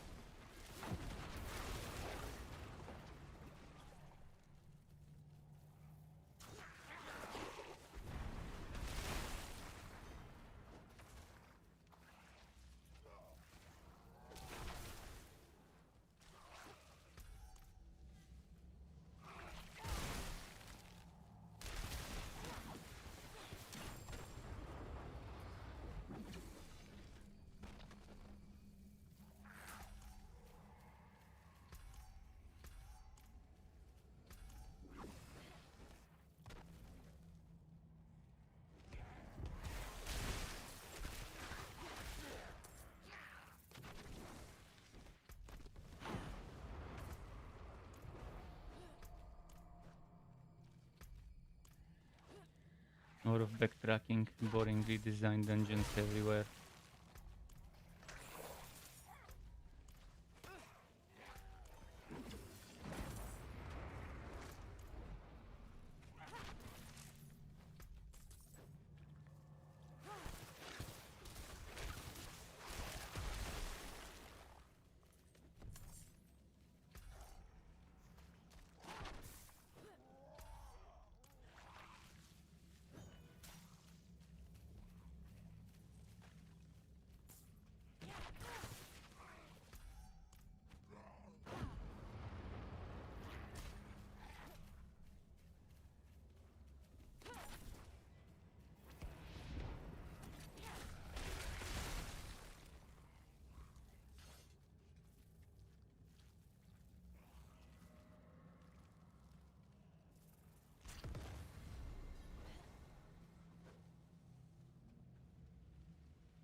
Fucking Stormbane staying next to the boss. And the boss is not coming to me because he has ranged attack.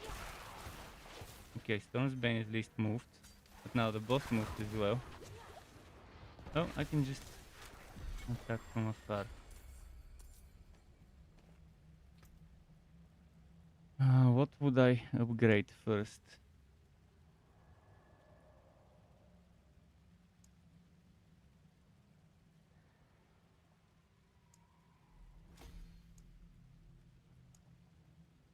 Yeah, I need to do a higher tier. This one is too low tier. Should have created something better, like 15 or 16 or something.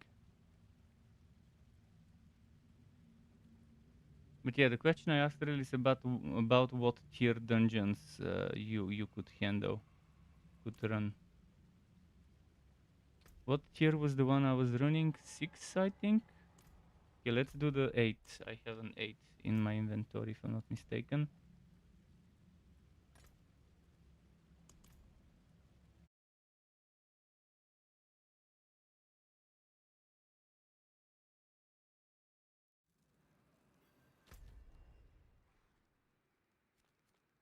Oh, the Gathering Legends event. Is it ongoing? Is it starting?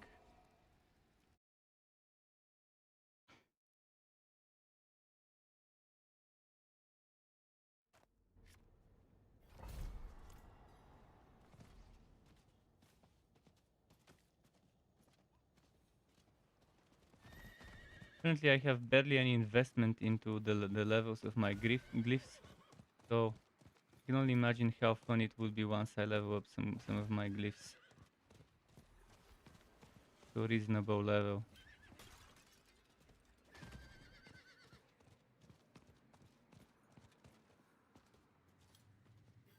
You're back.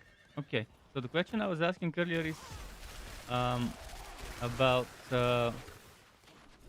what tier dungeons you're running right now, like the nightmare dungeons. How far are you pushing it?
You can fight level 70 enemies, which is like tier 18. Yeah, I think it's around 18.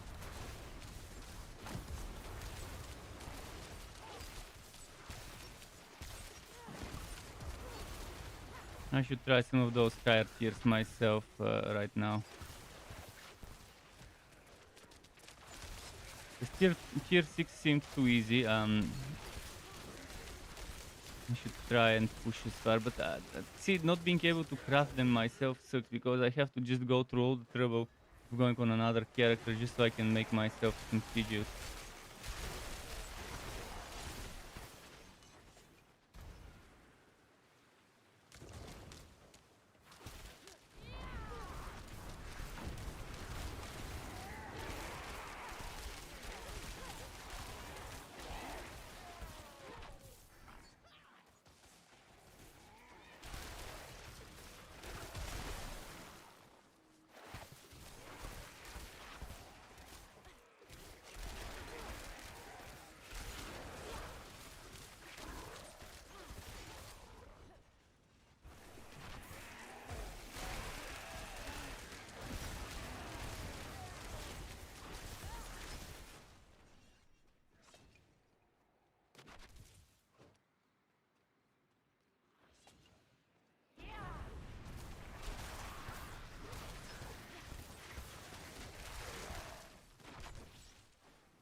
Okay, nice.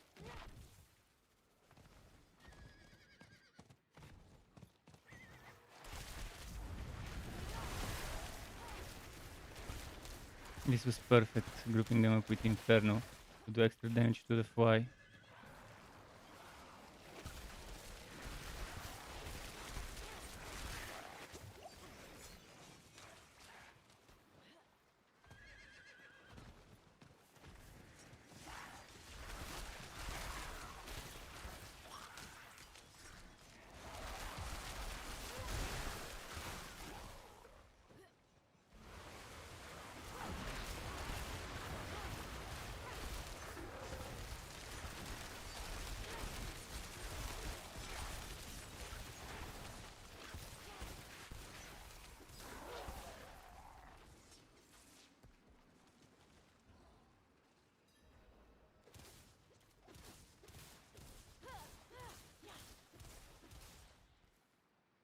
Come on.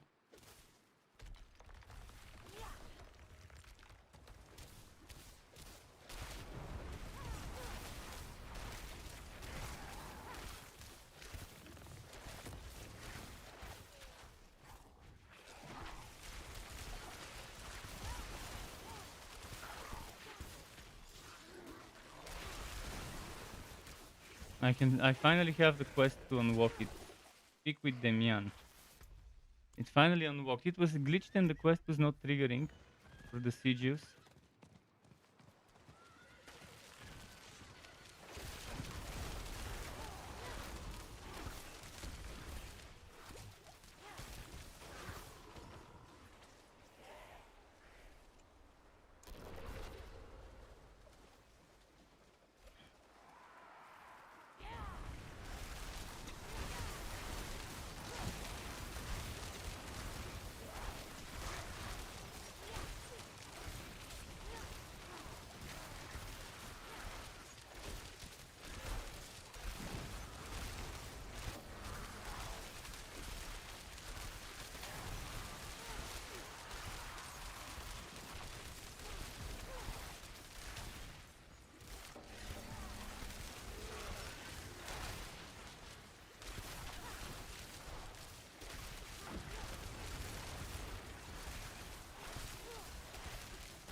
it.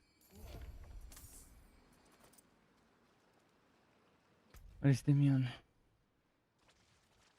Go shot. So doing that tier 6 dungeon actually unlocked it. Doing tier 1 dungeons didn't help. Maybe there is the maybe the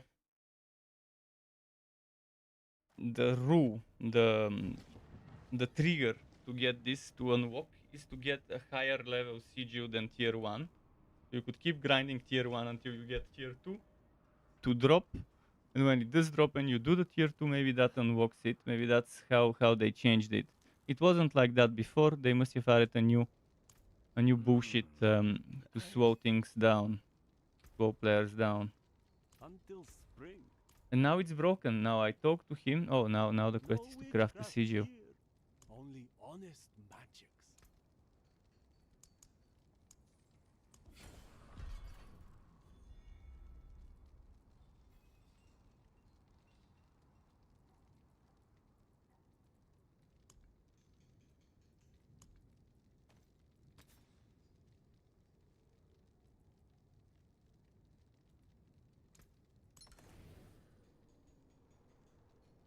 Umbro. Oh, max row Umbro. Umbro is very good for this build, by the way. If you're having trouble with the mana, it could help, but not on bosses, because on bosses it is not gonna do anything for you.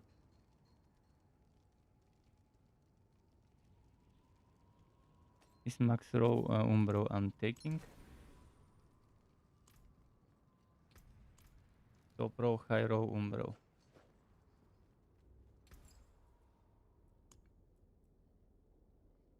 I could upgrade this, I mean, I've got the materials, why not?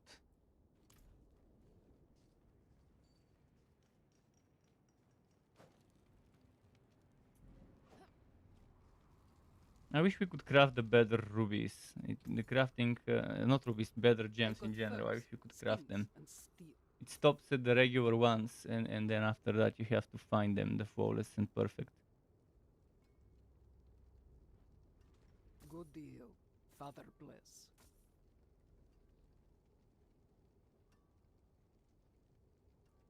Your 14, 15, maybe 16 is good for now.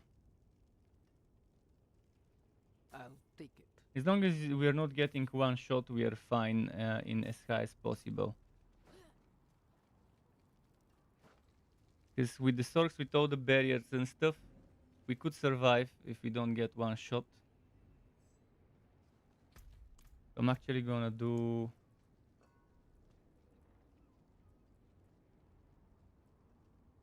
I get maximum life 30% and try...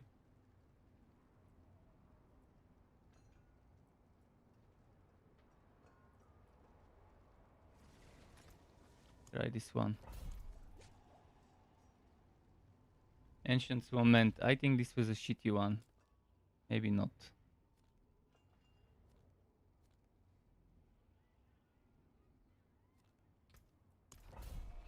Might be missing a waypoint around there. On this character.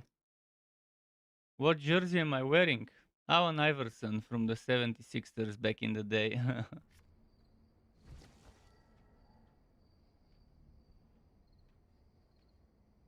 76ers Allen Iverson.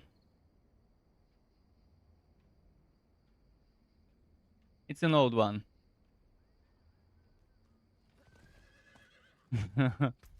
Cool. I'm not a fan of teams and stuff. I'm fan of players rather than teams. I'm not gonna fanboy over a certain team and see my team better than your team. Blah blah blah. Not that. Not for me. I used to be a big fan back in the day, especially in the golden era of Chicago Bulls with Michael Jordan and Scottie Pippen and stuff like that. It was so fun back then. In those days, when I was a kid, I used to collect those cards, the NBA cards, the gacha, the real life pay to win gacha.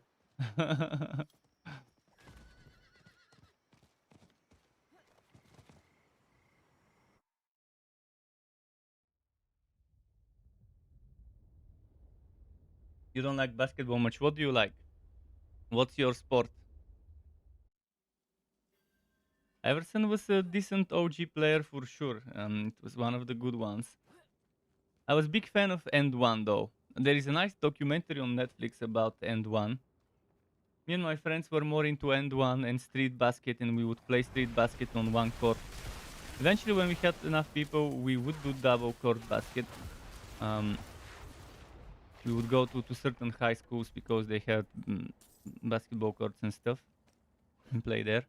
Baseball is your sport. I used to play a little bit of baseball. It's not very popular in my country, but we actually made ourselves a baseball bat.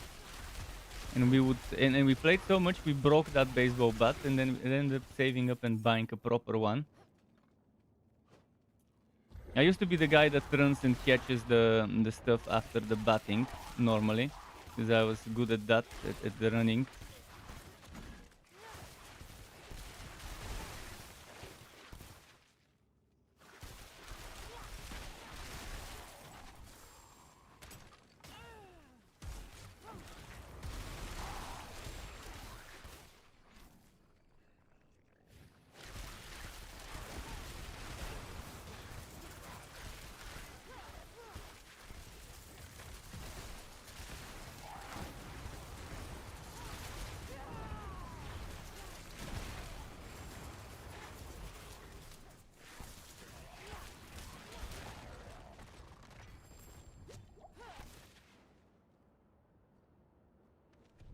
What's your team? Since you're from NY, uh, which is your team? Which NY team is yours that you support when it comes to baseball?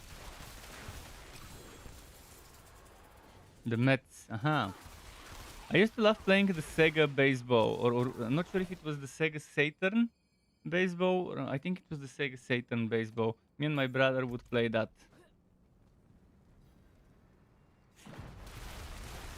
Mets were fun to play with at that time. You're not a fan of Yankees nuts. That's why I didn't say Yankees, because I know there's more than one team, and you might have been annoyed if I said if I guessed Yankees, even though they're the more popular ones for one reason or another. Fred Durst definitely popularized them. I can tell you that. Fred Durst from Limp Bizkit definitely popularized the Yankees. But yeah, most people would immediately assume they know NY. Okay, it has that. It's there. It's popular. First thing people would think of NY and baseball would be the Yankees. But yeah, there's obviously other teams, not just one per state.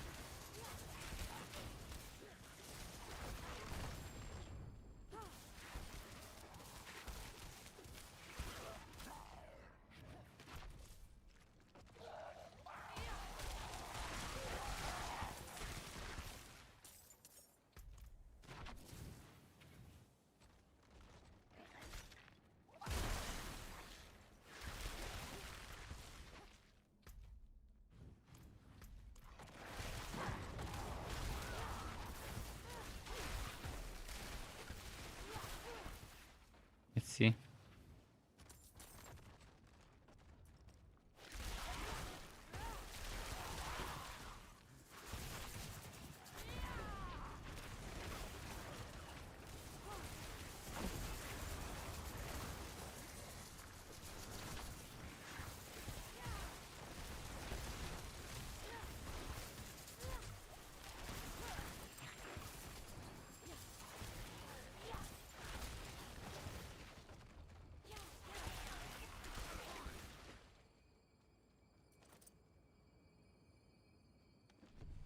Okay. Is it gonna give me QO enemies next? Still waiting for the QO enemies to show up.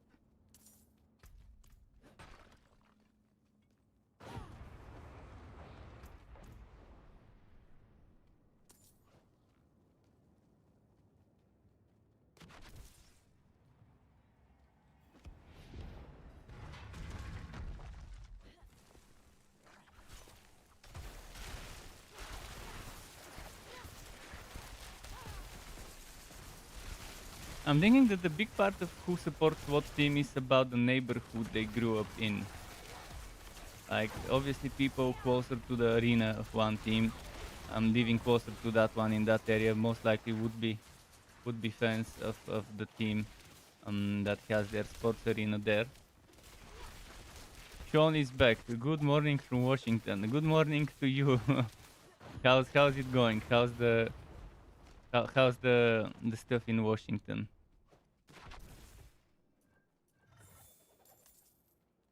I will try to. I will try to. Thanks. You too. You too, Sean.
Okay, what's this here?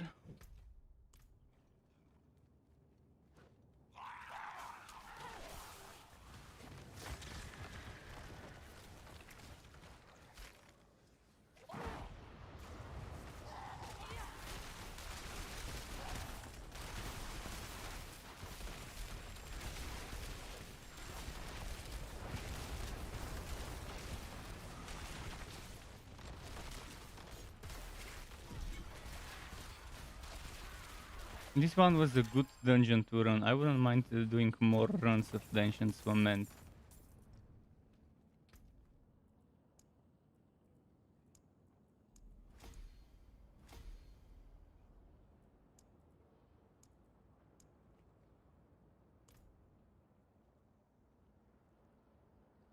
I'll take that one as well.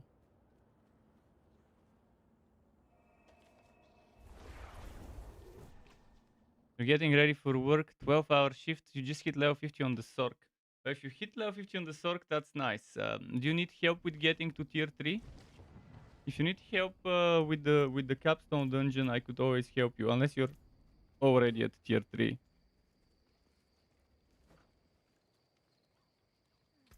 This build I'm running is amazing. If you need an amazing build that just works, that's one you might want to try. I'll be making a build video very soon for it. I've got a video I want to make tomorrow. After I make the video tomorrow, I will try to make build videos for this and for my furry rogue.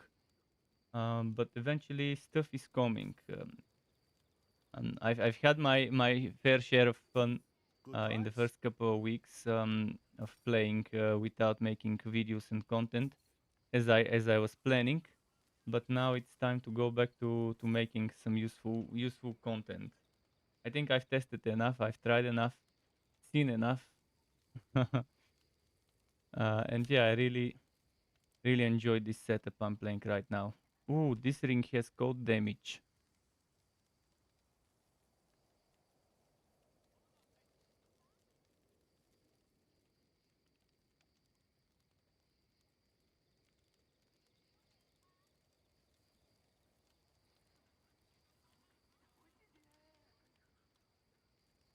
I could get I could do without those stats. Yeah. This damage to burning enemies is the only thing probably I could remove. Actually, the fire damage should be the one I remove. Although the fire damage will boost my fireball damage. It will boost my inferno damage and it will boost my flame shield damage. I'm not relying much on the flame damage, but why not? It's more than the damage to burning anyways. But on boss fights, this fire damage won't trigger, and unless I'm talking about Flame Shield and Inferno, the Fireball won't trigger. Whereas the damage to burning could happen from Inferno and Flame Shield and increase my Ice Shards damage. Tough choice, but I definitely want to remove that Mother's Embrace, because I'm rarely hitting 5 or more enemies with the piercing of the shards, because most of the times everything dies except that one enemy or those two enemies. You're planning on it not tier 3 yet, but enjoying playing with your son when you can for now. That's good. That's nice that you're having some family time with Diablo. Diablo for not the most family friendly game, but pretty solid. Oh, this is 47% chain of control. Oh, this one is very good for mobbing, not as good for bosses. I think I have control somewhere, or did I remove control from the build? I might have removed it.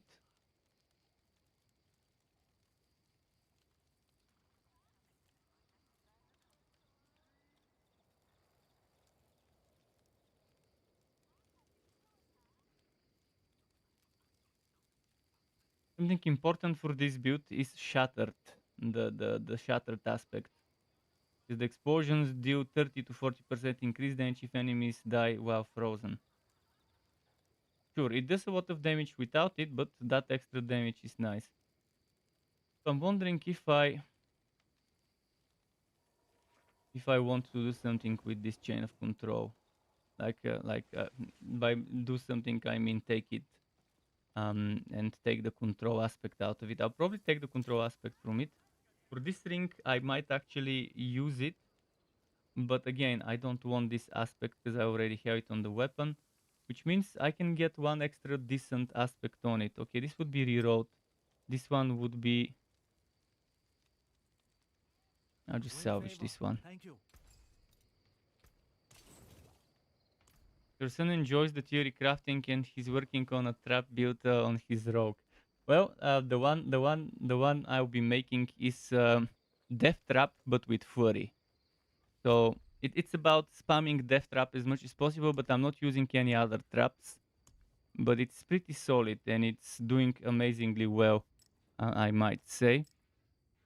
I tried ranged rogue, it sucks. I tried penetrating shot, I tried rapid fire, I tried with rain of arrows, I tried with quone, and ranged rogue is just not as good as one would want it to be. Whereas going for Fury or maybe Encircling Blades, definitely a nice choice as a damage source, as your main damage source skill. You think that's what he's decided? Well, there is one very good item for him, leg armor coat, Ice in the Dark. I have something called the Shadow Trapper. The Shadow Trapper, the newest version of the Shadow Trapper, which I'll probably make something new again. What I'm playing right now is something between my Dark Ice and the Shadow Trapper, because I'm playing Ice Imbue, while my Shadow Trapper build is Shadow Imbue. I'm playing Ice Imbue and I really like it. The Ice Imbue with Fury and Death Trap being the thing. And what's good about the rogue is the new specialization, preparation. Preparation didn't exist in the beta, so when I made my builds, I was suggesting using combo points. But preparation is just better than combo points if you want to use Death Trap as much as possible. Whenever you use Death Trap, it resets the cooldown of your imbue, of your concealment if you're using concealment, which I think is amazing to use concealment because it makes Death Trap a guaranteed crit. And whenever you do direct damage to enemies affected by traps and stuff, when you do direct damage to enemies, you reset your not reset you reduce the cooldown of your ultimate, in this case Death Trap, Need something by X seconds, Cursed, by 4 perhaps? seconds. So there's a What bunch is of good done stuff. is done. I could put control on this item, but let's first reroll it. If I'm replacing Mother's Embrace, what would be the most important thing I want to carry over? Maybe the Wookiee hit chance? We'll see. I definitely don't want the... I'm thinking damage to burning enemies or fire, or the maximum mana. What would be the best thing to reduce? I could reduce the maximum mana and then I'll have a bunch of damage stuff. But again, I'm only burning with Inferno for 8 seconds and with Flame Shields for while it lasts, which is only 2 seconds, so let's remove this. Crit chance, I'm happy with crit chance. But crit chance can go, oh, it's max roll, it's top roll, high roll. Okay, I think I like this. Oh, I've filled up with aspects.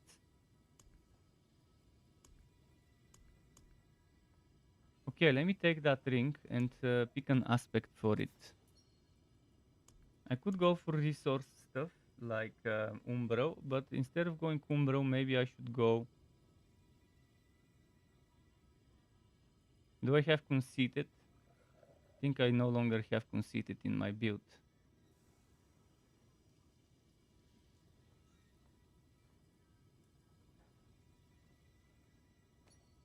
That could work nicely. Radiant. Do you feel it?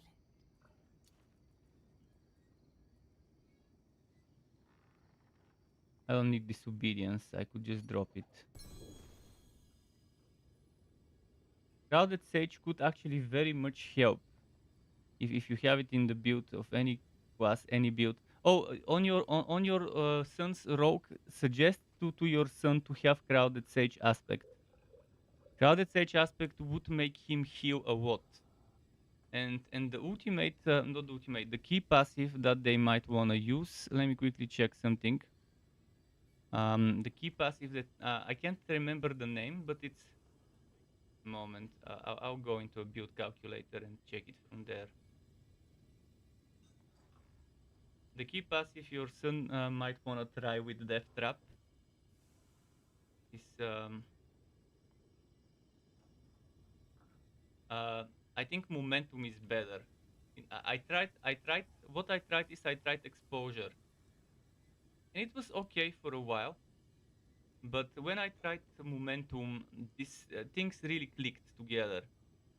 Where I'm focusing more on the cutthroat stuff, because if you're using puncture, and for the basic skill, and you're using flurry for the core skill, momentum is perfect for that. There's the damage reduction, there's the energy regeneration, there's the movement speed, and yeah, it's just amazing stuff. So puncture together with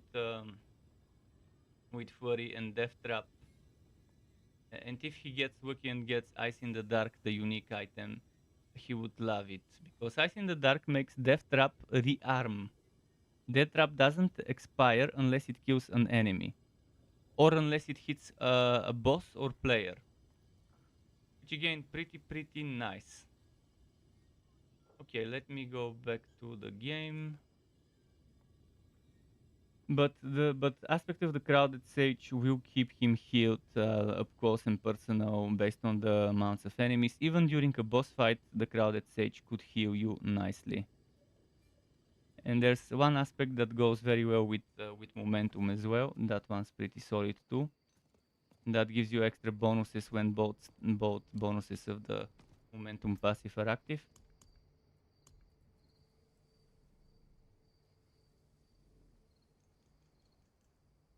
Life support systems repaired. And Sean Brady just renewed their sub to my channel.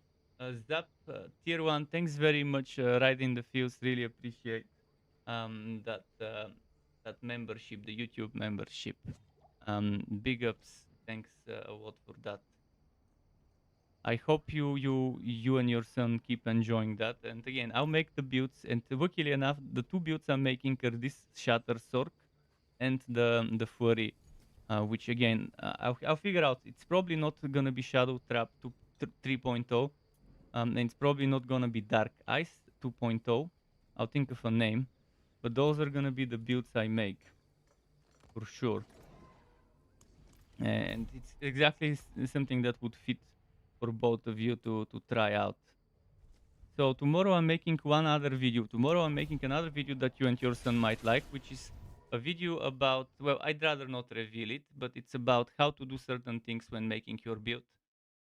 pretty much um, uh, uh, you know those books, coding for dummies, design for dummies, all that stuff. I'll be making similar video. Um, so something made simple, easy to understand about a system that might be a little bit too complicated to, or shocking at first to some people. So hopefully that video tomorrow when I make it, people would actually really understand the stuff that I'm trying to explain in it. I'll try to make it as easy to understand and as possible to understand, but certain things in the game definitely require some explaining. And I don't think there's such a video out there. And I definitely could have used that information back when I was making my builds. And now I know other people would want to make their own builds rather than using someone else's build. So that video would surely help. We'll see how it is tomorrow when I make it. But definitely want to help people make their own builds without much stress, especially when it comes to the higher level of the build, when you're starting to do the 50+ build making. Oh, it's the same dungeon, nice. Perfect. I couldn't hope for something better than doing that same dungeon again.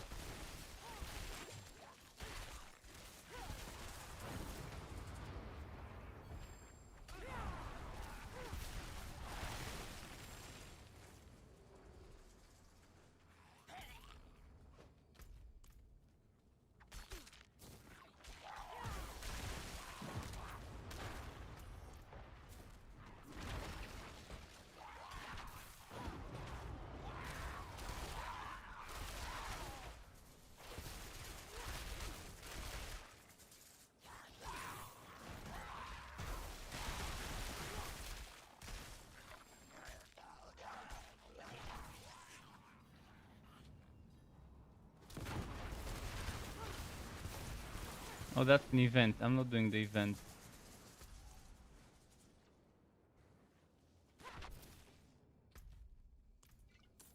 I needed to go down there, apparently.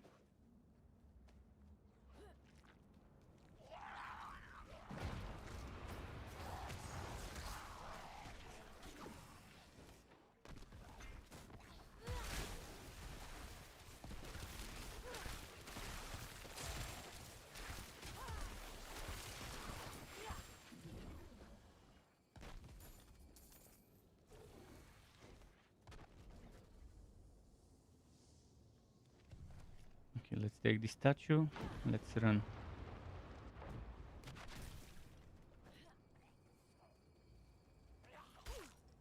I need to use a new elixir.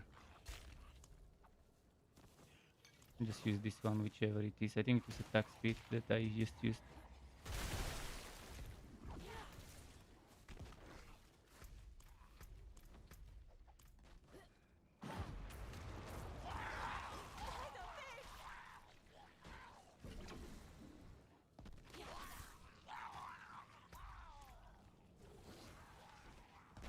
Oh fuck.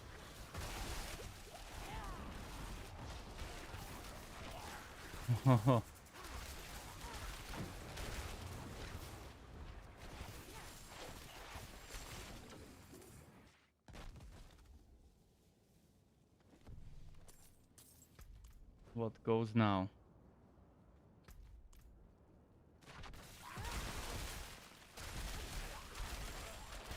See, this build is all about those explosions for AoE, and for single target we use ice shards, which is amazing for that purpose. Probably the best single target skill of the sword. But the explosions from the Shatter passive and the explosions from the Fireball enchantment, together with my Ice Heart Bryce unique, although again the Ice Heart Bryce unique just adds a little bit on top of that. It's already good. The Ice Heart Bryce just makes it slightly better. And it's not like a necessity, but it definitely helps.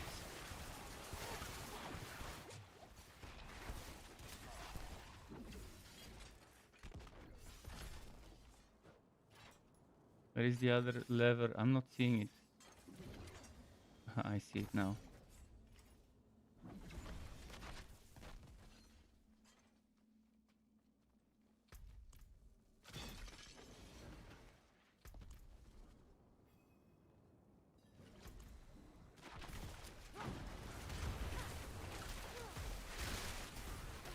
Oh, shit, shit, shit, shit, shit, shit, shit, shit.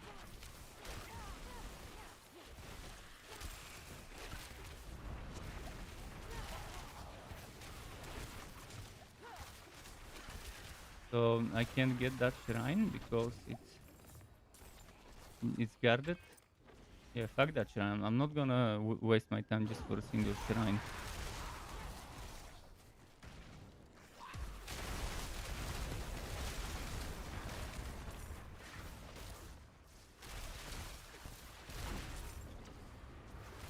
Could have been nice if that storm thingy actually damaged the enemies as well. Although people would abuse the hell out of it and put enemies inside it.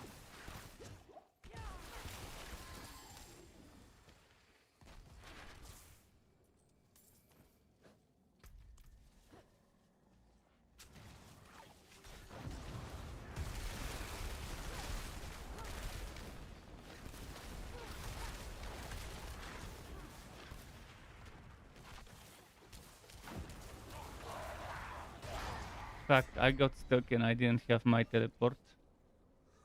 I was just about to do Inferno. Just about to use Inferno to kill them. But yeah, I'm not thinking too fast. Should have thought faster. Which, oh, it puts me at the very end, the very beginning of this. So now I have the artillery shrine ready.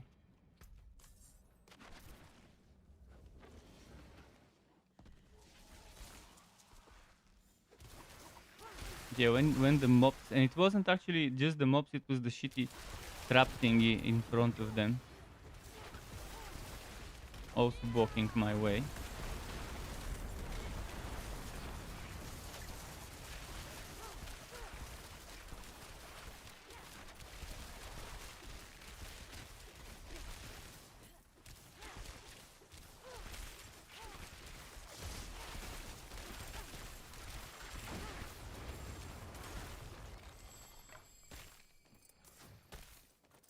Get some stuff to sell.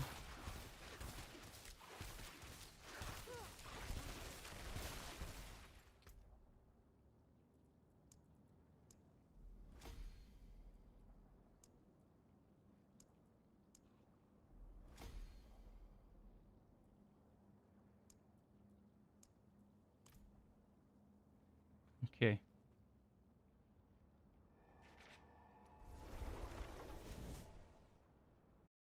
Slow and steady, moving on to unlocking a new Paragon board soon.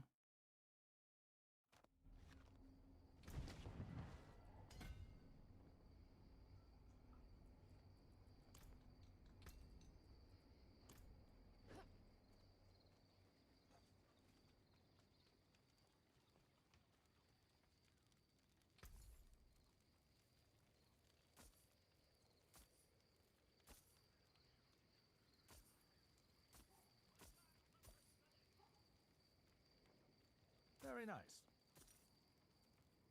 I should try going to tier 4 very soon.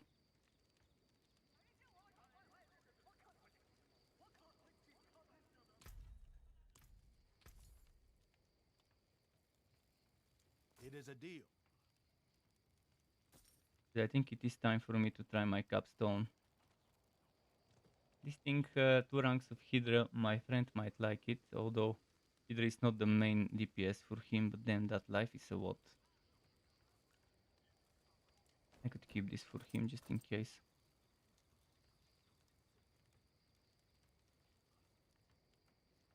Wait, I made that ring, but I didn't equip it.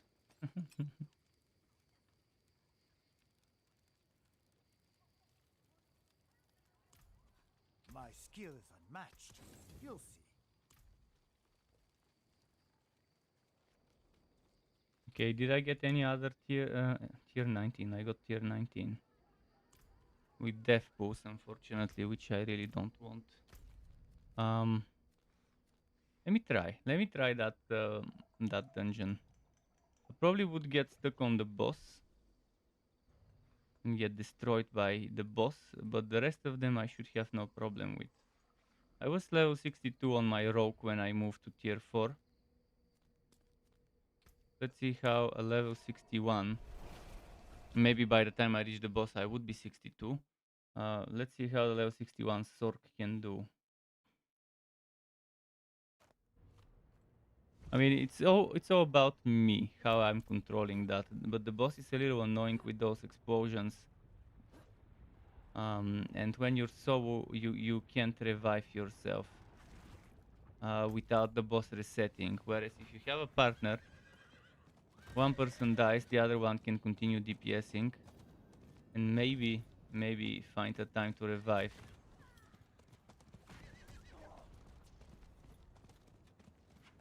And it's not over until both of them are dead.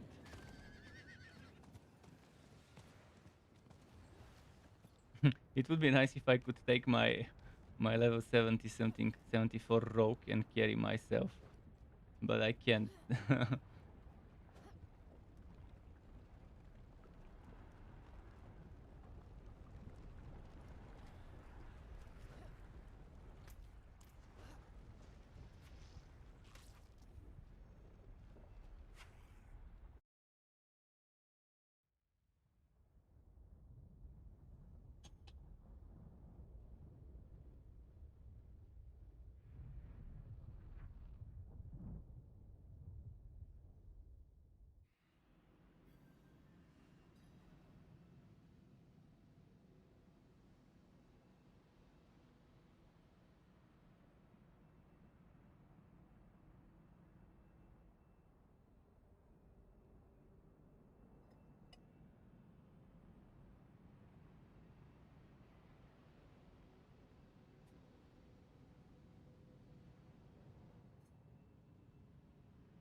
Cursed!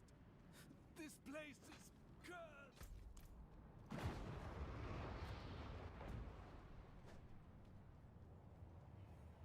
Oh, it's one of those, yeah.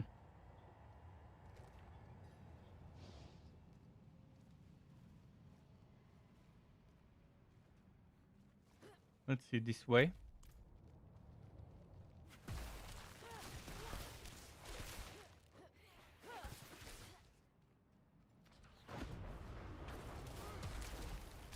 Man, she dodged my fucking...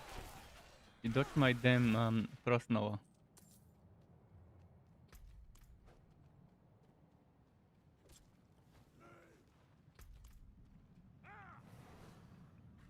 Oh, the biggest problem with this dungeon would be the jumpy guys. They can one-shot me.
Okay, 1/2 ready.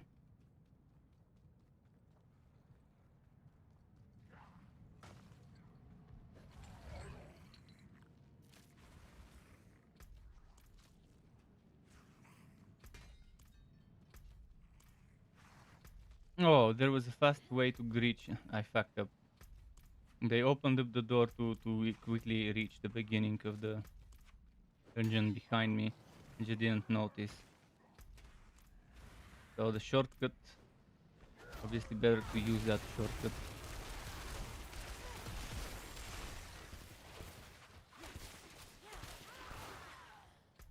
This shortcut here. Could have used it.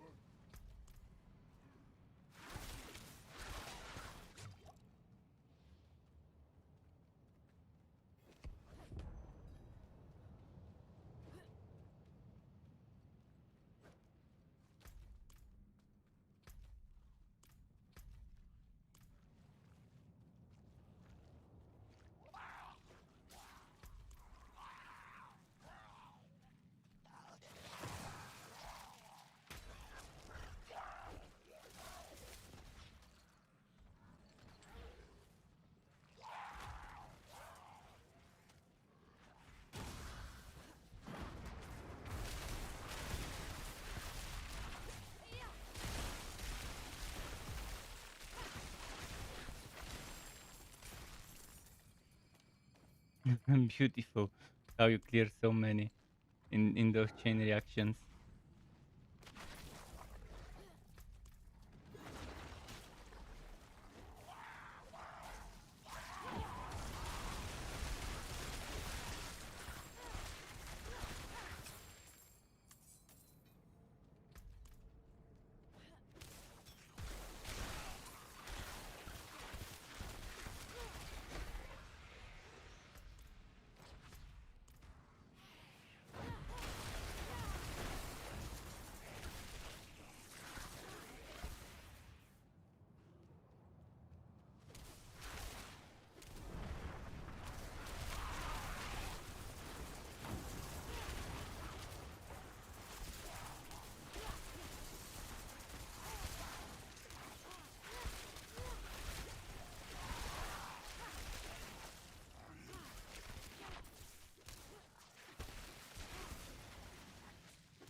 Fuck, I had the chat on. I had the chat on. And it wasn't using my Inferno. I must have clicked here. Yeah, I think that's what happened. When you click here, that's why I want to completely disable the chat window. I end up clicking it, and then when I press my skill number, it doesn't do anything. I was pressing my flame shoot for immunity and healing, but it just didn't trigger. The chat window only causes trouble. There's nothing good that comes out of it if you can't hide it forever until you need it. Until you really need it, until you press enter.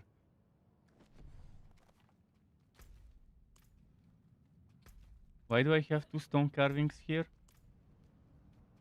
It might be a bug. I should only have 1 stone carving there.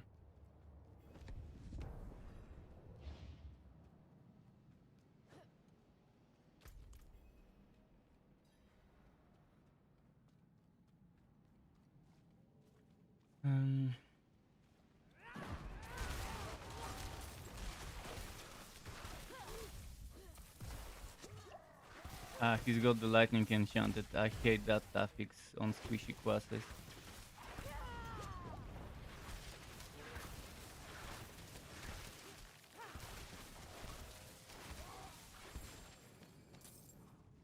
Hopefully not that many have that lightning enchanted.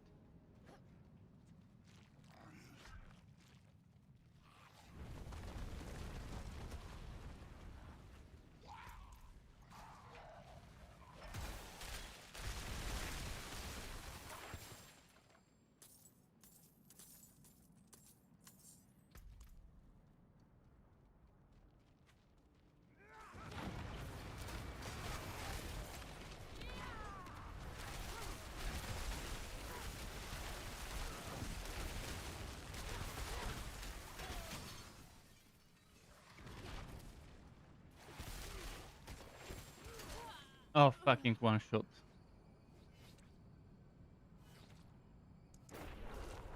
That stupid one shot. And I don't have a barrier up and they hit me. Painful.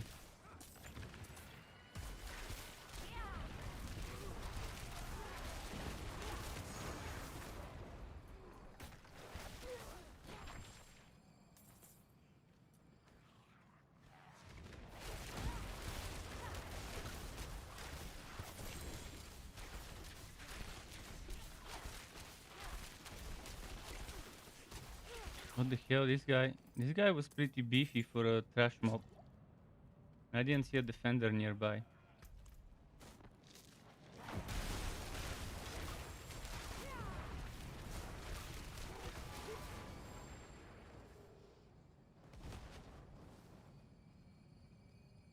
Wait, this one wasn't an animus carrier?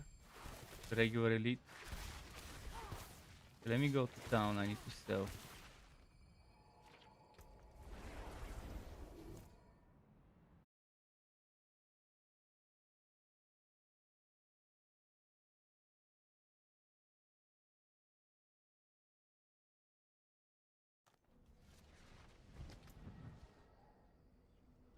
Comes the unbroken tether. Yeah, this one. Not a fan of how weak chain lightning is now. They nerfed it too much. For chain lightning, why did they have to nerf something that wasn't overpowered? Maybe it was strong in the beta, but that's just beta numbers. That's just that's just Act 1 numbers. They shouldn't nerf stuff as much in the WoW level. So all that matters is the higher levels, the 50 plus stuff.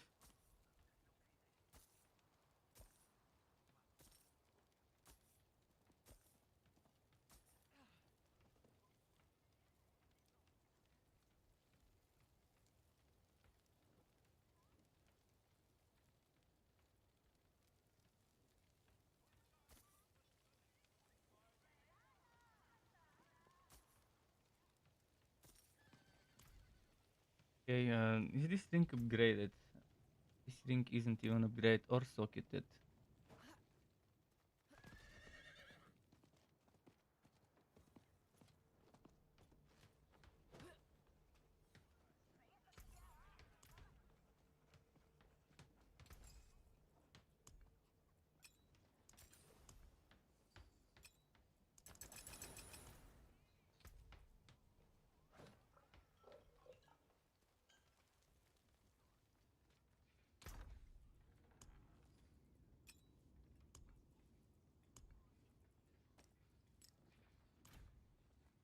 This says to dedicate nightmare dungeons only. We could do some nightmare dungeons together. I'm assuming you're on world tier 4. I'll be coming to world tier 4 very soon. And yeah, I also want to do a lot of nightmare dungeons to upgrade my glyphs. Skins of leather and steel. Right now, I'm doing that capstone dungeon, as you can see, to get myself to world tier 4. So let's see how that goes. I might end up failing at the boss and I might need a carry. I might need a carry for the boss. We'll see. So far the mobs I'm doing fine, the level 70 mobs, but the boss has those annoying one-shots. We'll see how I do on it. With the rogue it was a little easier because the rogue had much more life, like 4,000-5,000 life. Maybe 4,000 at the time I was doing it at level 62, or 3,000, 800-900.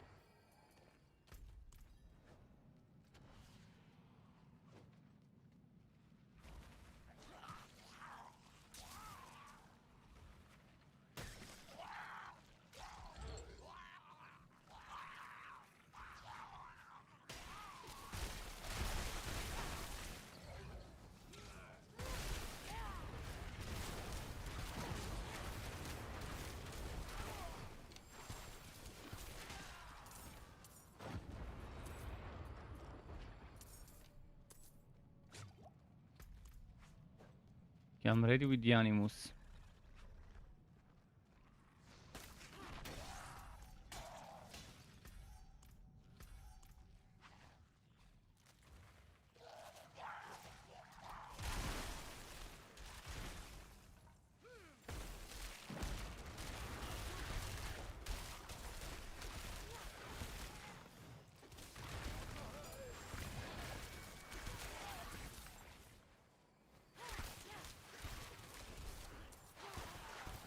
And here goes the boss fight.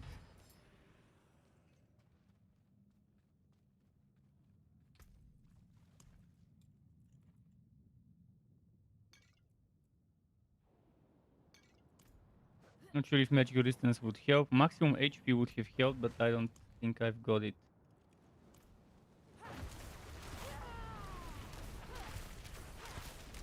I should have put the boss build rather than my trash mob clearing build. Yeah, this boss would be almost impossible for me to do. So there's just no way I won't get hit. Why did it revive me here? Normally it revives you in front of the boss. It's very weird. This game has some serious problems with where it revives you during dungeons. Like you have the perfect checkpoint right before the boss next to the wells and stuff. I'll keep trying. Eventually, after I fail a few times, I'll start looking for a carry. But this game doesn't have a global chat, so I don't have a way to look for a carry. Because there's no global chat.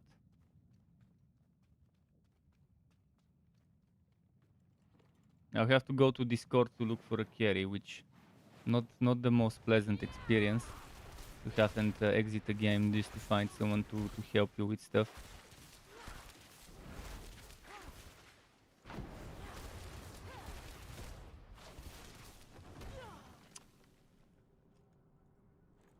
On my rock, I could at least take some of the damage. Look at that, it keeps reviving me in this bullshit spot. Why?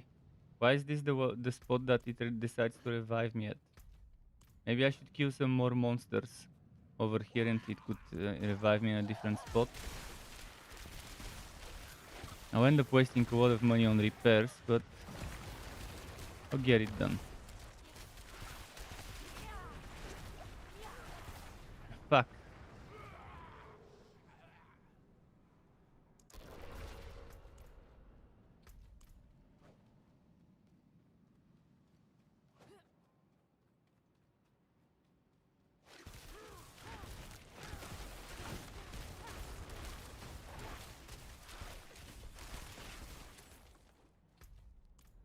Let's kill the monsters over there, just to make sure. Maybe it saves the player location based on killing stuff.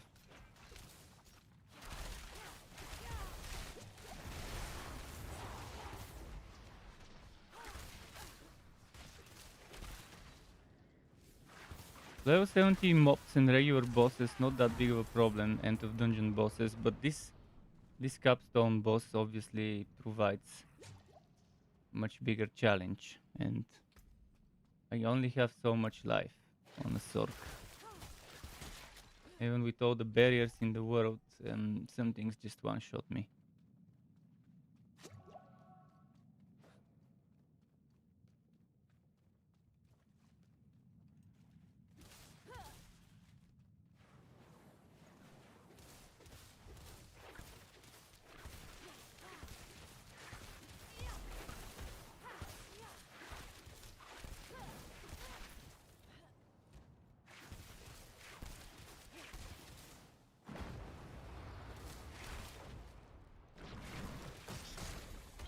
Fuck, I was just about to use a skill with a barrier.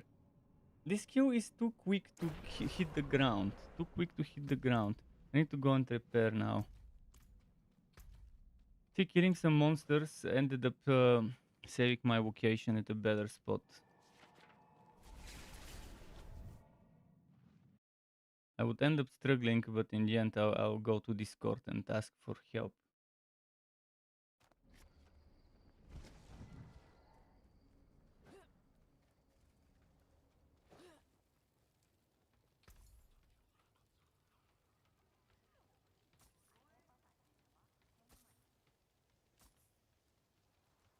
If I had some ancestral gear, things would have been different. I could upgrade my armor a little bit more, but it's not gonna be a massive difference, honestly.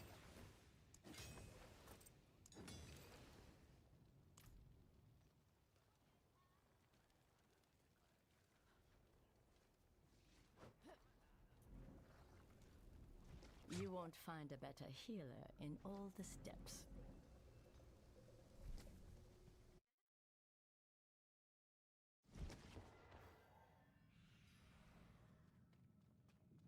I might try and go into the town and ask there. In the town there might be some level 70s willing to come. Although what would they be doing in tier 3? But they might need it as well.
Ah, fuck, one shot again. But I got him under 50% HP by myself. Okay, let's go to town and ask for help. I just need one more person, ideally around level 70 or 65, 66. But it's seriously doable. Even so, I could do it if I pay attention to him and his casts, but I'd rather not waste time. Time is important and precious, and I don't have any of it. So I'd rather ask for help.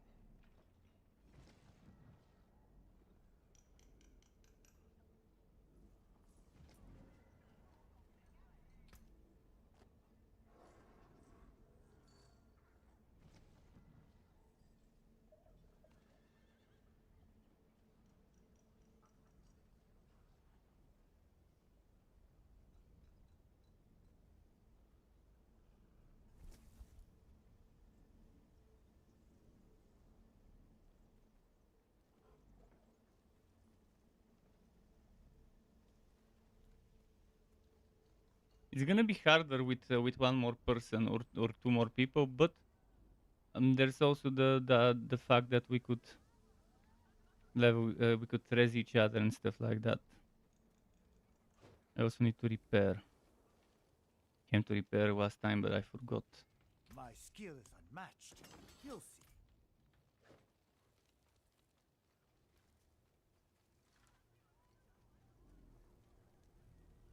Is there no global vocal chat? That's it. That's just vocal.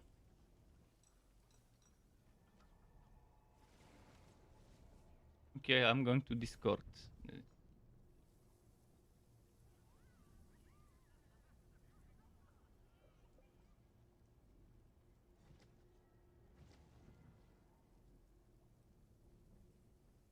LFG, LFG, LFG.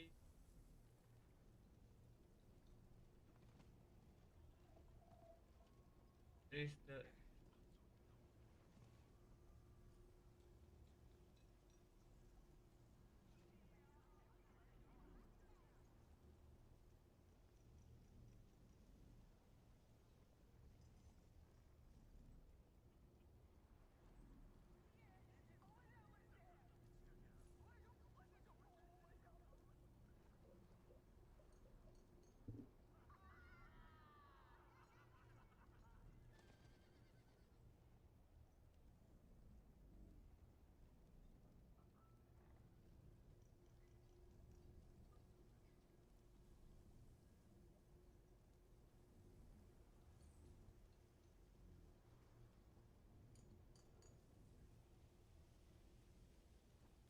I'll keep looking for help. I mean, okay, I wrote in Discord.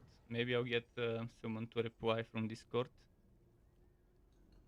Brown Forever says, Alas is pretty tough. He has many one-shots. Yeah, that's the problem. With my rogue, I had more survivability, more HP. In general, more HP. Your best run was with your dad, who is too low level, honestly, where you got him down to his last bar of health. We could try together. If you want, we could try 3 people together. If both of you are ready, I'm ready now, and we can just do it. The best thing is with the more people, the better it is, because people can revive each other.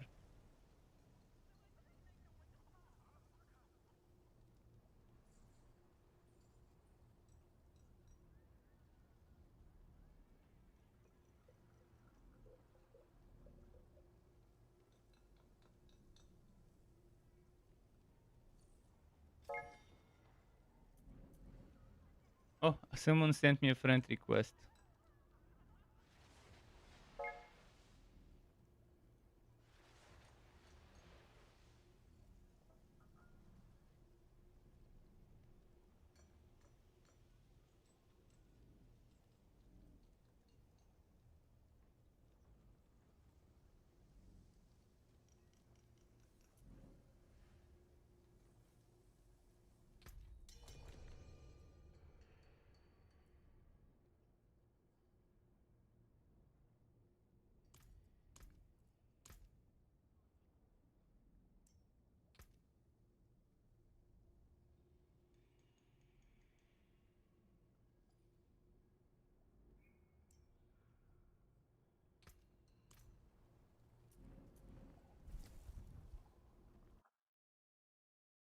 Have I tried using Hydra with Warmth for extra healing?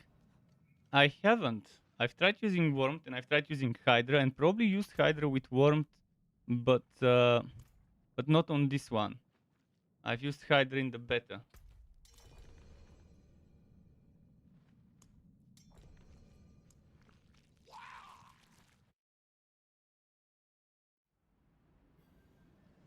Well, we can try after. If I get carried, I can carry you on my rogue. I can carry you on my rogue 74.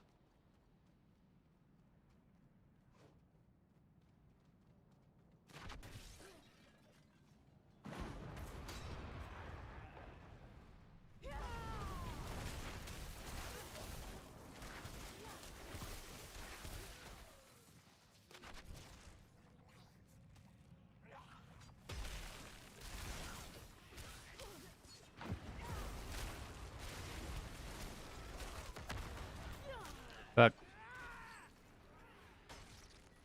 Why hasn't he cleared the fucking mobs? What sort of bullshit is this? They should have just joined my party. I had everything cleared almost.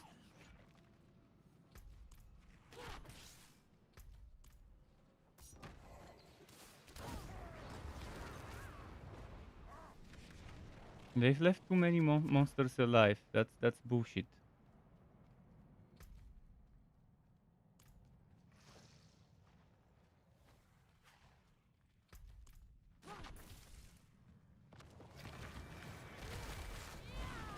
And they definitely haven't cleared the boss. Because all those things are alive.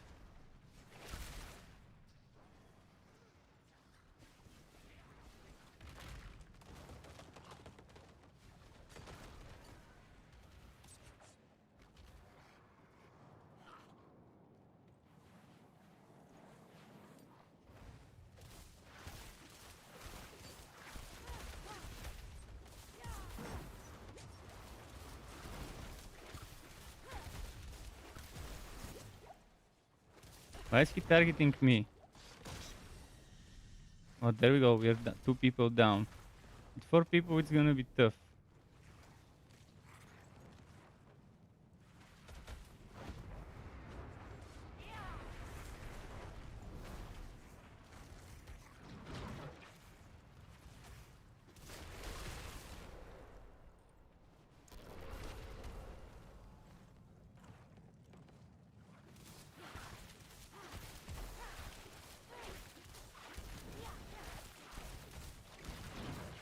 For people, obviously, he's much stronger.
Yeah, it ends up being I end up being the carry instead of getting help. Fuck.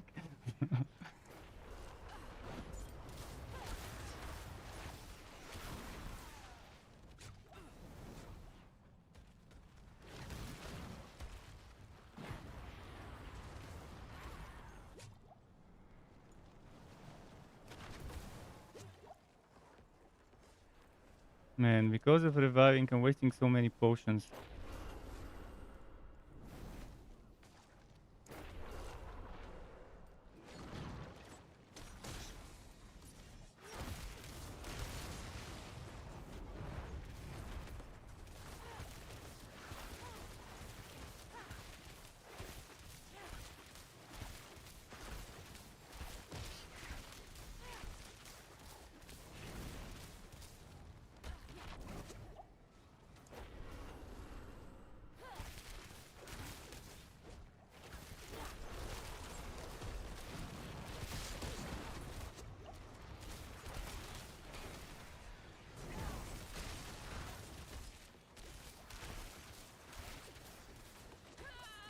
Obviously.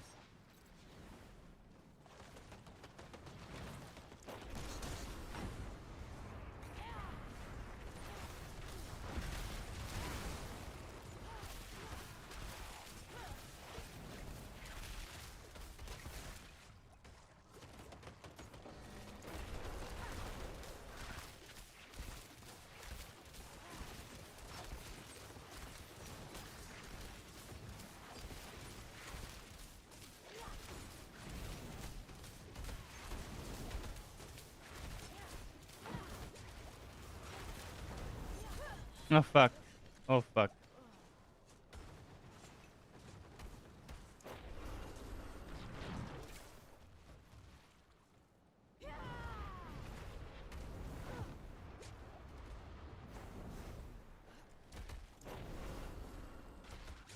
I'll try to survive. Revive.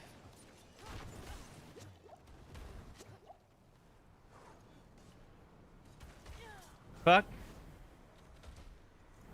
No, no, no, get the other person that I was trying. Fuck. This is it, this is it. Okay. It's gonna fail. It's fail. Why did I try to revive this? This is not gonna work. I'm ending up carrying instead of helping. That's not gonna work. And now I'm fucked because I have to do the whole dungeon again. I'd rather do it by myself instead of carrying others. Thanks, Sean. Now it's so fucked up because I have to redo the whole dungeon. Fucking bullshit. I can't get some regular people to help. You ask for help, you end up helping others.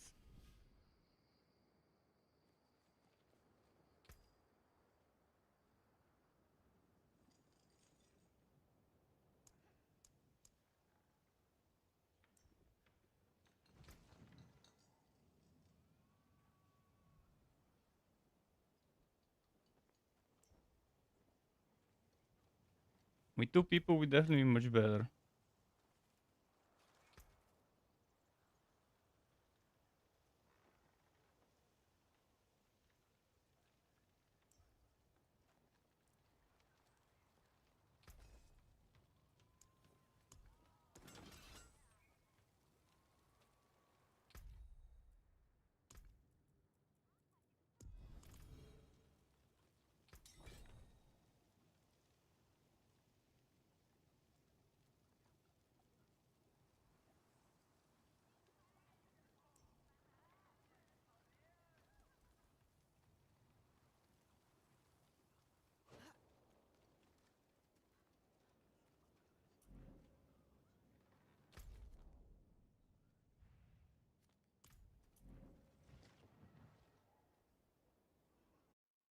If it was just me and that guy, it would have been fine. The other ones were just, and they were dying all the time and making us revive them, and that ends up just losing us so much time.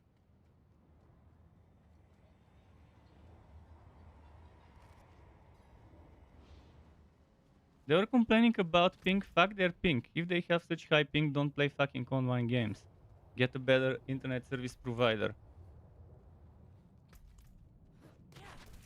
Play offline. That's if you have bad internet, there's always offline mode. Not in this game, but there's other games that have it. But there's gotta be better internet services providers. Gotus has bad ping, doesn't have problems. And he has bad internet service provider as well. So if Gotus doesn't have problems and can't play stuff, then those guys, I don't know how bad the internet is.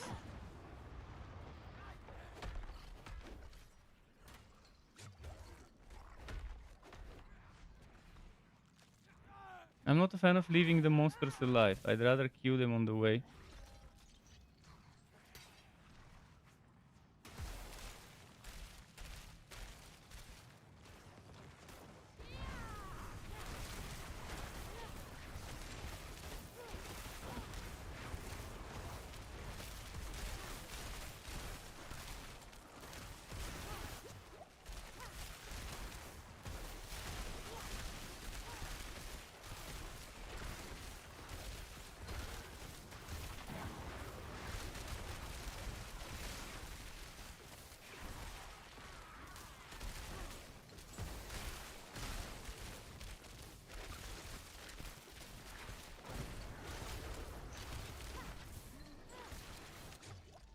You just left me with the elites instead of finishing them.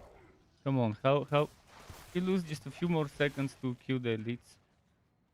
You just rushed.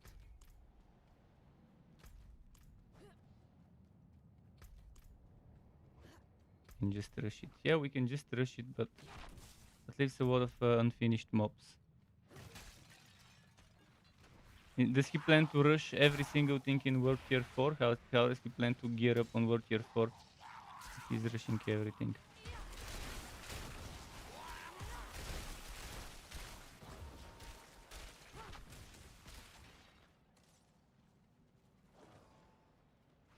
We will need gear at World Tier 4 to gear up for it.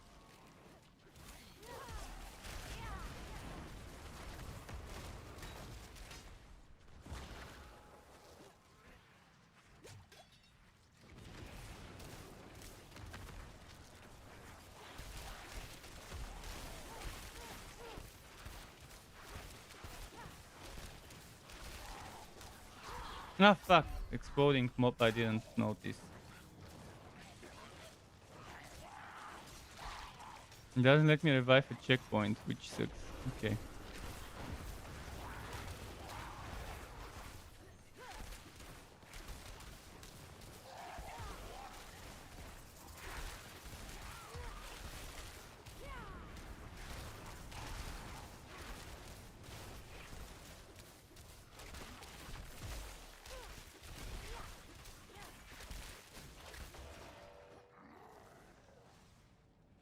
I'm not a fan of having to leave so many mobs running around, but okay.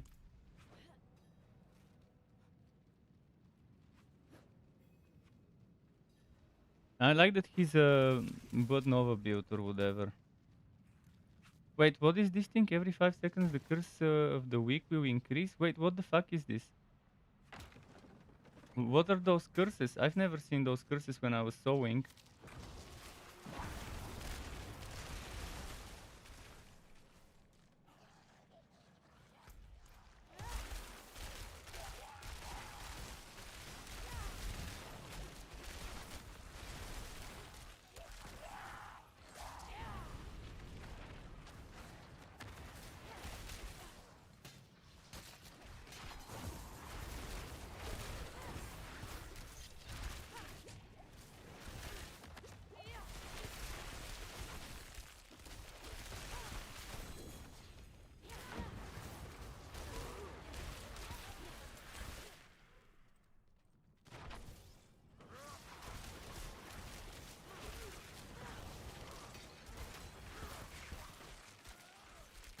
I can't not kill the ranged enemies. The way he plays is okay for him, but it's not okay if I play the same way. Because I need to kill the trash tier mobs as well.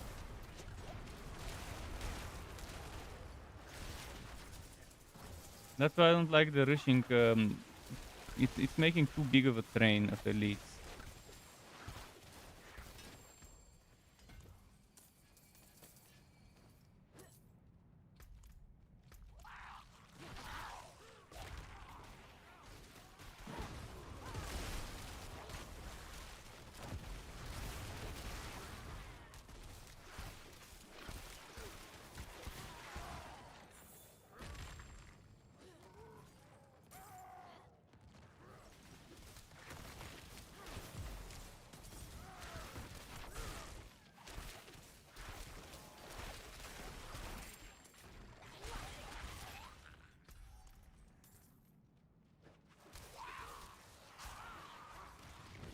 Get a curse from set area. Interesting.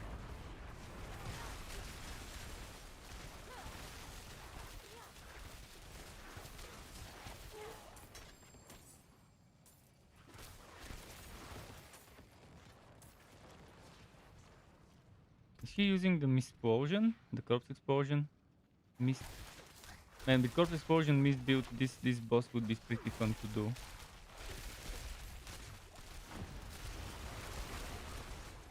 Yeah, I think he's doing the Mist Corpse Explosion. So that's a good damage. Mist Corpse Explosion is good damage. Although they did nerf the item that gives +4 up to +4 ranks to Corpse Explosion to no longer give it, and just made it give some little bit of extra damage to healthy or injured or whatever. Pretty massive nerf to the Black River. Kind of makes me not as happy about Corpse Explosion build testing when I get to Necro. Because after this one is 70 something, I'll go on my druid, get that pulverizer ready, and after that I'll be going to try the Mist Corpse Explosion setup on the Necro. Or a bone crit build. I'll see what works better. I'll try both of them and stick to what I feel is the better option.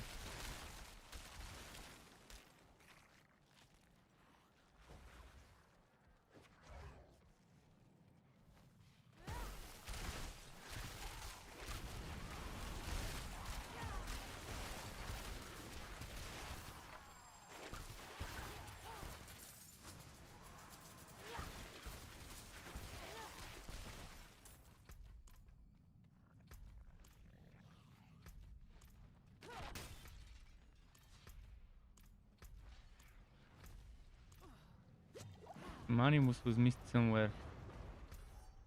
Ah, I see where.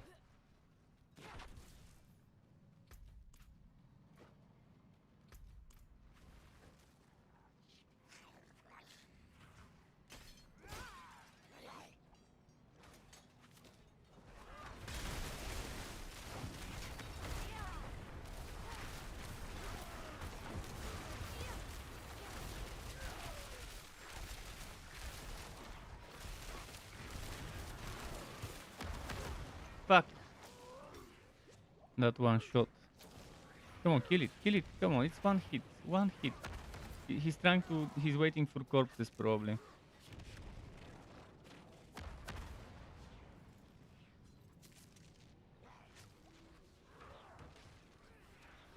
Doesn't have to revive if the mob is just one hit left. You can revive me after. That's not a boss fight. Imagine him doing that on the boss fight. Like the boss has 1-2 hits left before it dies. And I'm dead. And he goes to revive and then the boss one-shots him. We'll see. Hopefully brains are used.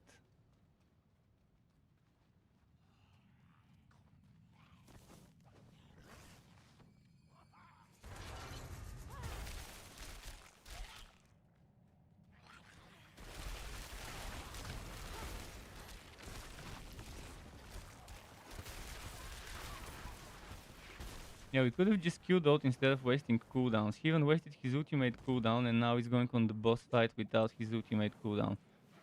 Rushing is super stupid if it's done the way he does it.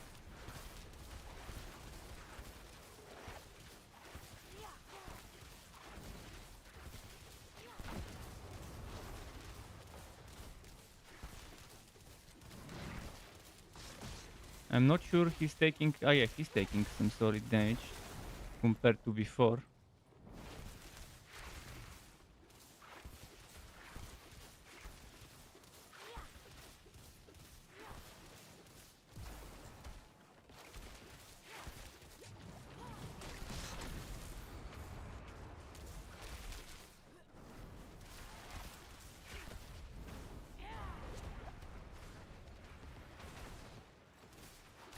Okay, he's clearing cuts. That's what I like to see. That's what I like to see.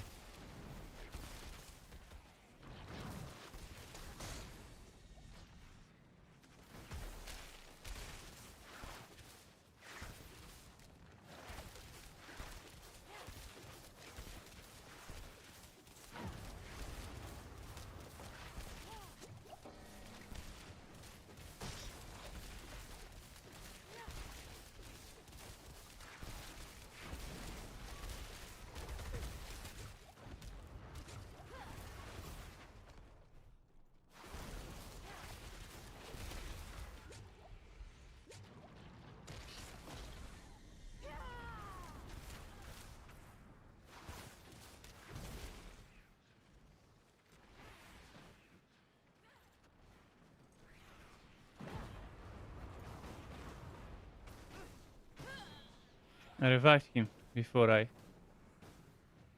died. Please tell me I finished the revive. But I can't. Next time I'm just not gonna revive until it's safe.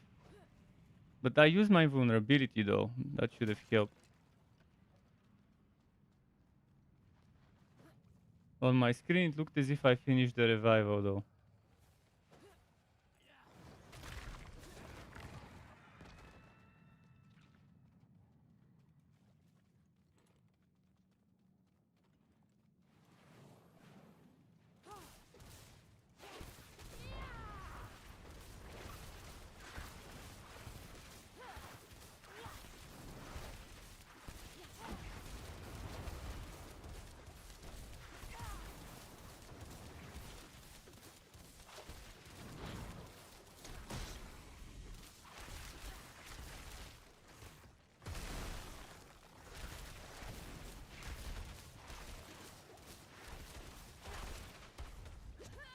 Oh, come on.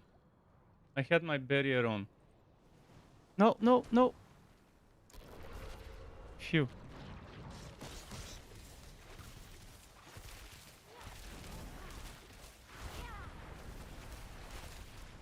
Can't see what's happening.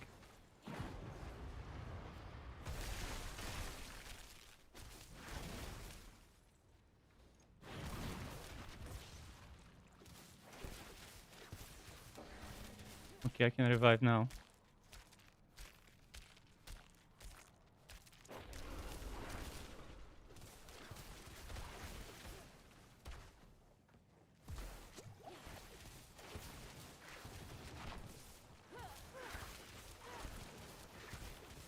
And we haven't even reached the part where he spams the wave in all directions.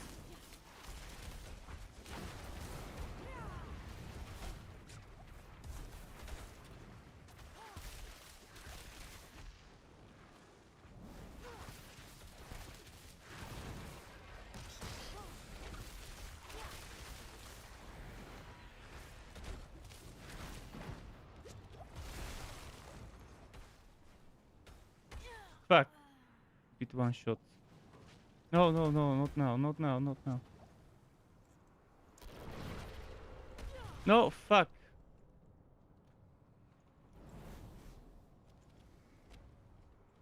At least it remembers how far the revive went if you cancel it.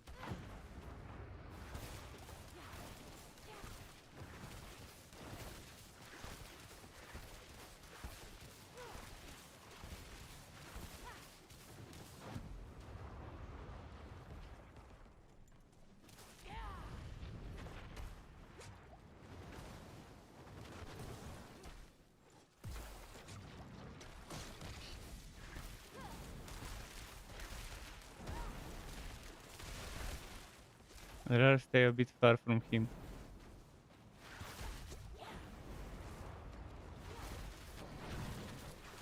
Now it is. Now it's the chance to get as much DPS as possible, but I have to ref.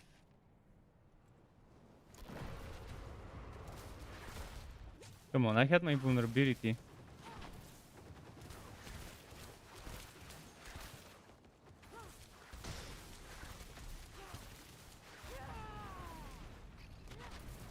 I can't see what's happening.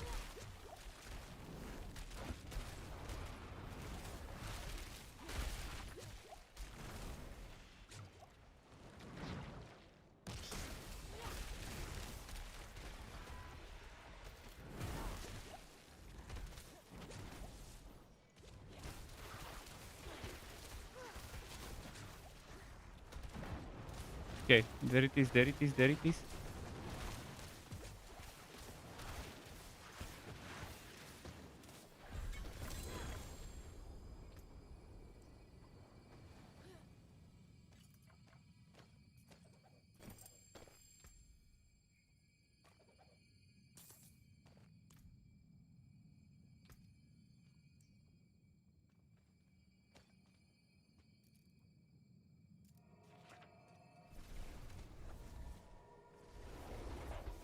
Oh, we got it.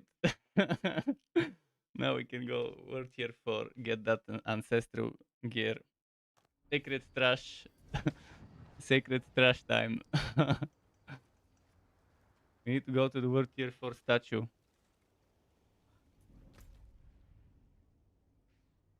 Key overshot.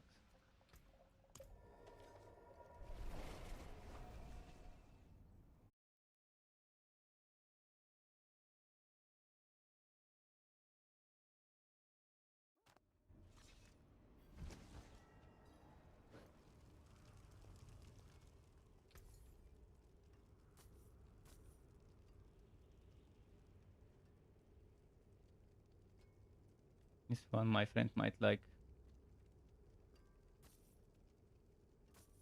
Well struck. I could try and get them some ancestral gear around this level.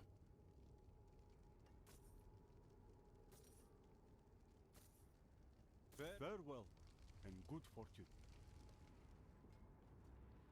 What legendary did I get?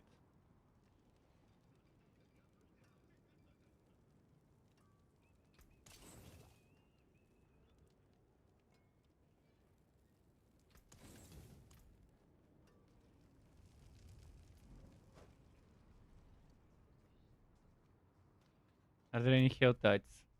There seem to be. I wonder if tier 4 will be the same. I think he's the leader, so he has to select it.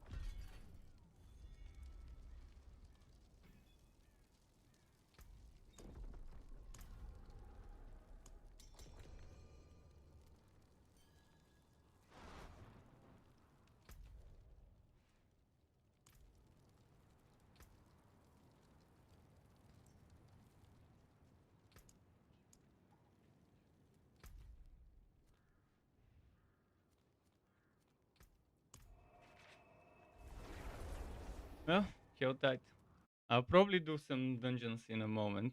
I'll try tier 21 through 5 later.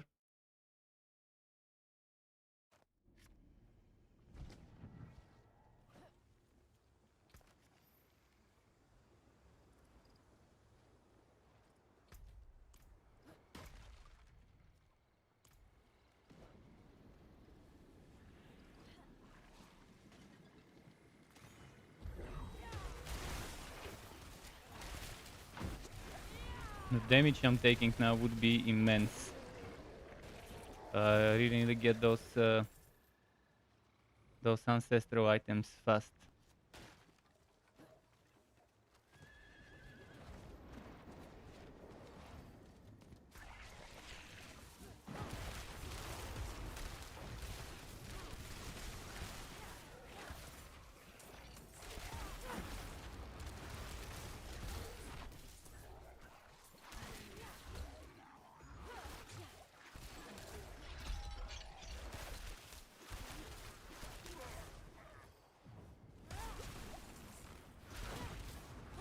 Yeah, if someone needs a carry, I could always go on my rogue and help with the carry.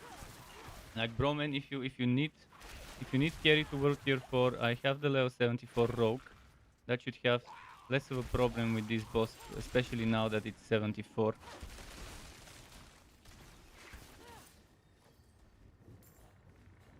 There's two things that one-shot me if I'm not careful though. Especially considering I normally stay close range.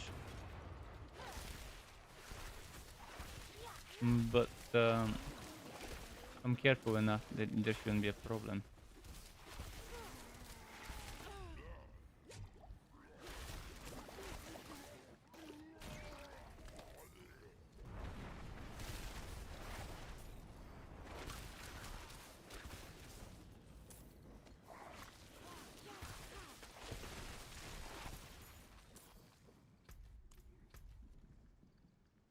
Where are the chests?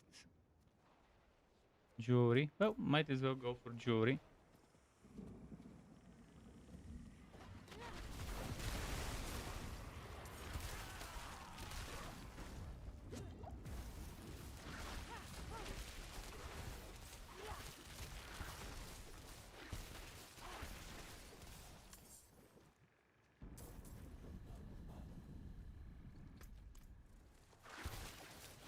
There seems to be a whispers event in around here.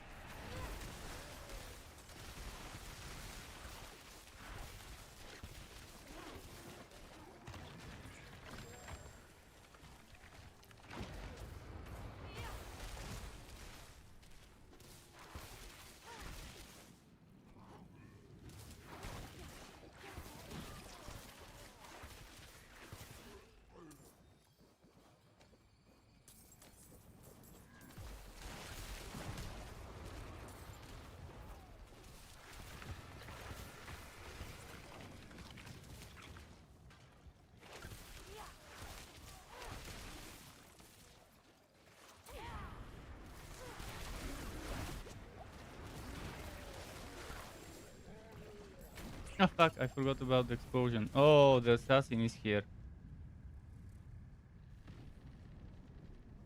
Yeah, going for the WoW level. Going for the WoW level player. I'll just go and quickly refill my potions. And Broman says, talk to you later and good luck. Thanks, thanks. If I'm on later, if you need carry, tell me. In the cold shower ASAP, yeah, this warm weather. Cold showers in the warm weather.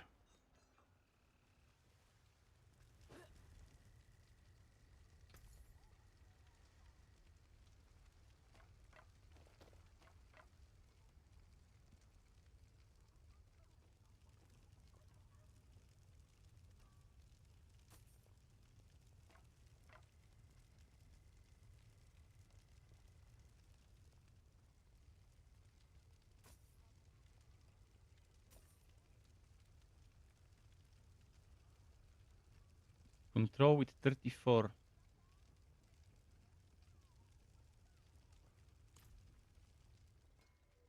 Might extract that shit. Do I have room for one more? There's something out there killing us and I do. no one will do anything. What if I remove conceited? Although I'd rather keep conceited, but if I were to remove it, I could have control.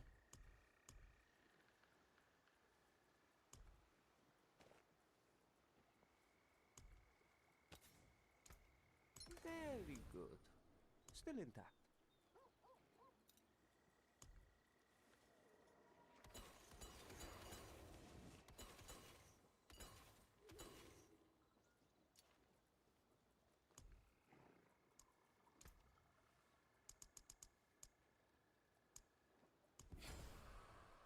should be okay for now.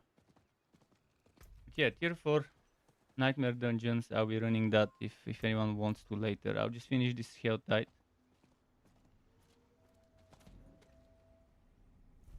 And see how it goes. As long as I get a few ancestral items early, I'll be pretty solid.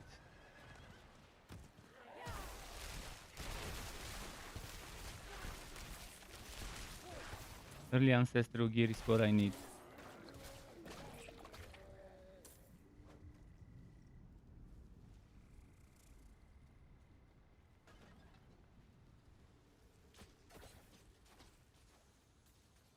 That assassin enemy seems to have disappeared.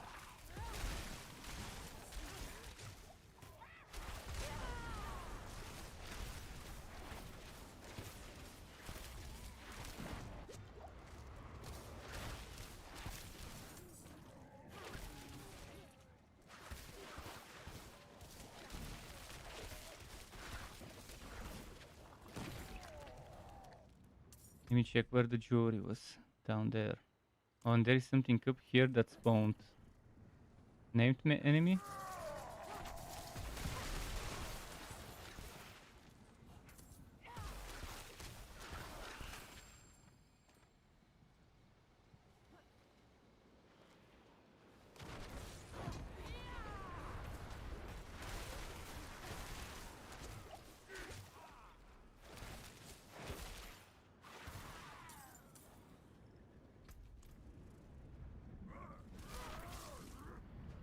No, not those jumpy guys.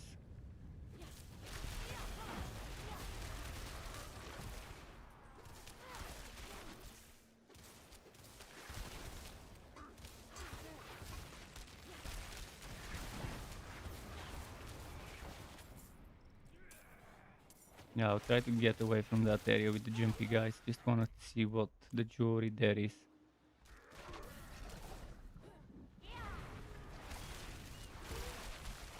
Especially now that I don't see them from this angle.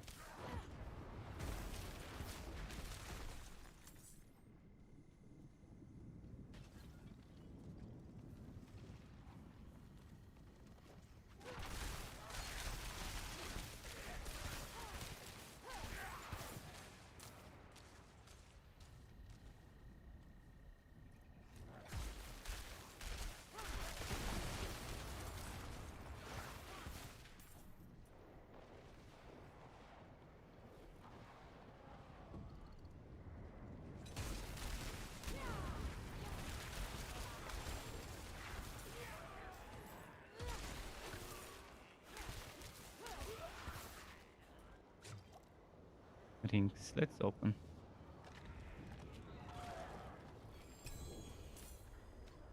Have you noticed that I haven't gotten a single sacred item yet?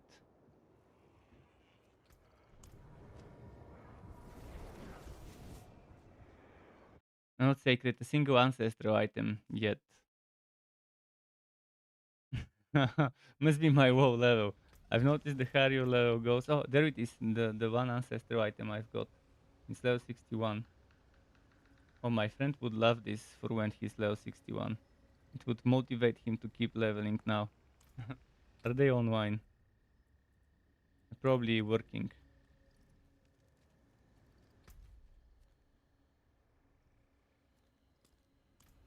There is protection here.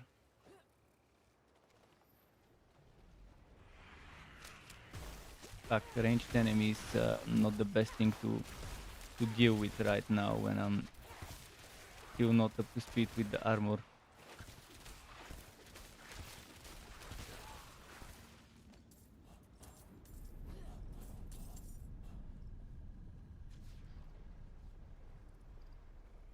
Almost leveled 62.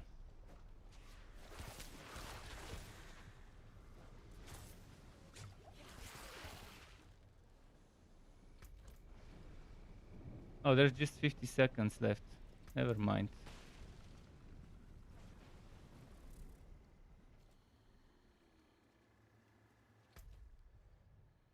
If that's the case, let's just do a dungeon now.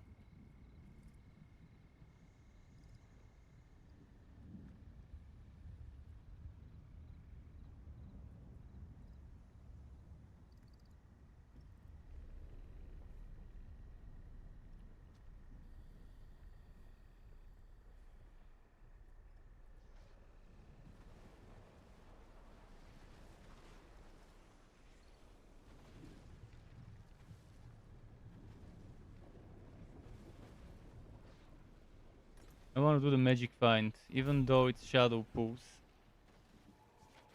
I'll do magic find, and let me go take a piece first. Break to take a piece.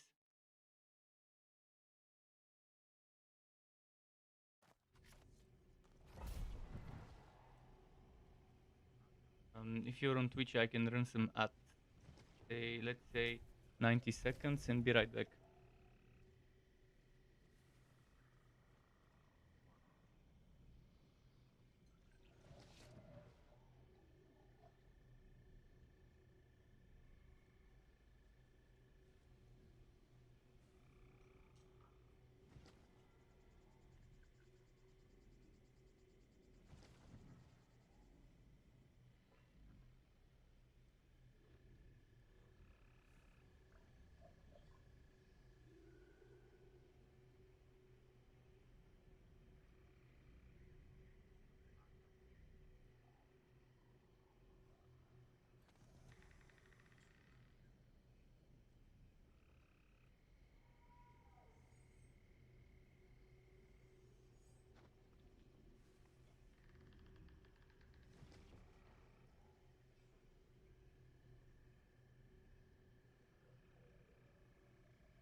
Okay, I'm back. Thanks for waiting to those who did.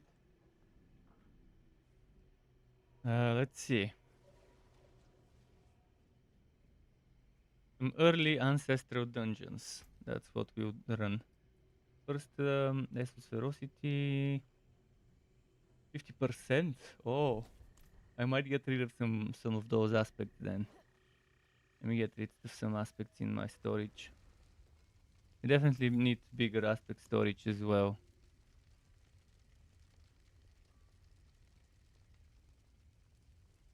Control 31. Hit at 18. Serpentine. I think I have a few. Serpentine 20%.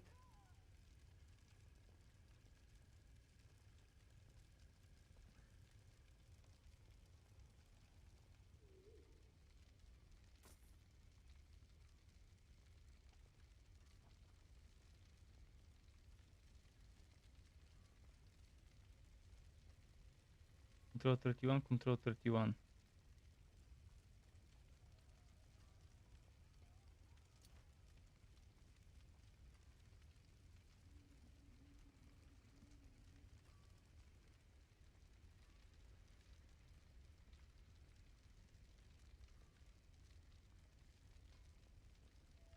Cross Blitz 39.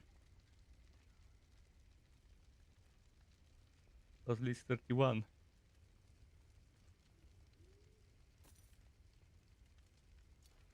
Okay. Let me give Sky some food as well.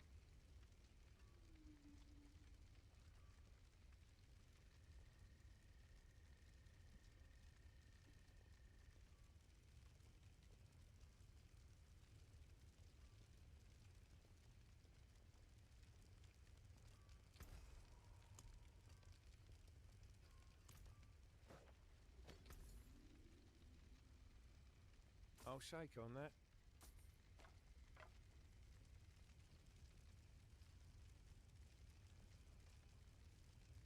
Enjoy the Let's swamp. extract this.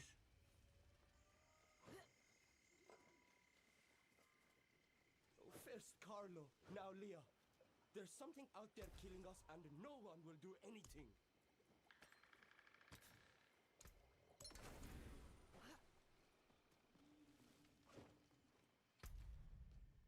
Oh, Legion's Gathering. It's tier 4. Tier 4 Legion's Gathering, my favorite stuff. Especially now that they nerfed for a second time that one dungeon. The Champion's Demise.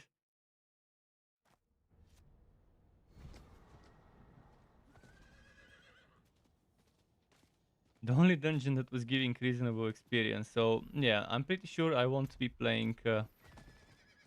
the way things are going, I won't be playing Season, because if they're nerfing the experience now, the experience that people are enjoying, they clearly don't have any intention of making us level faster. Otherwise, they won't be nerfing the good experience people are using.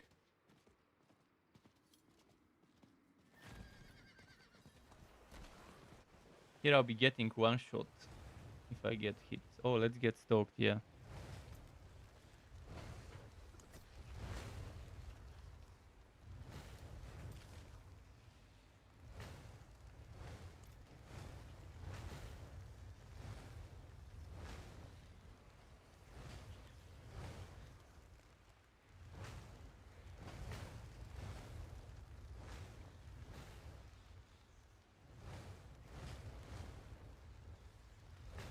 Come on.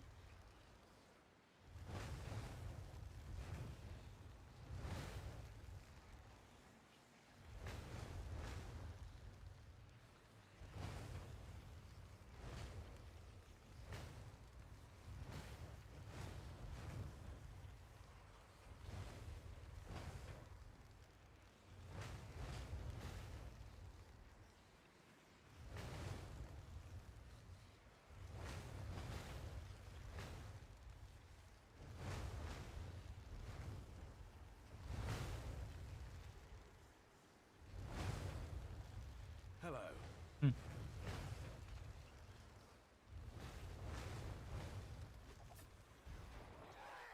This will be your last.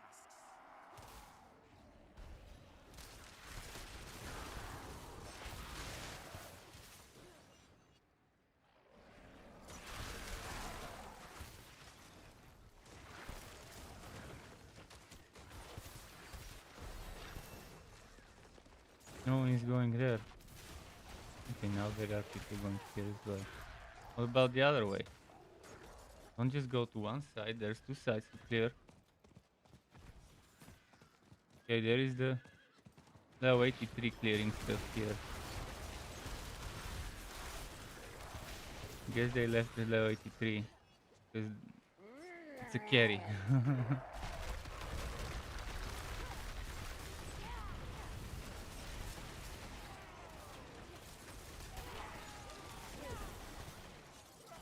Yeah, that level 83 carry is pretty solid.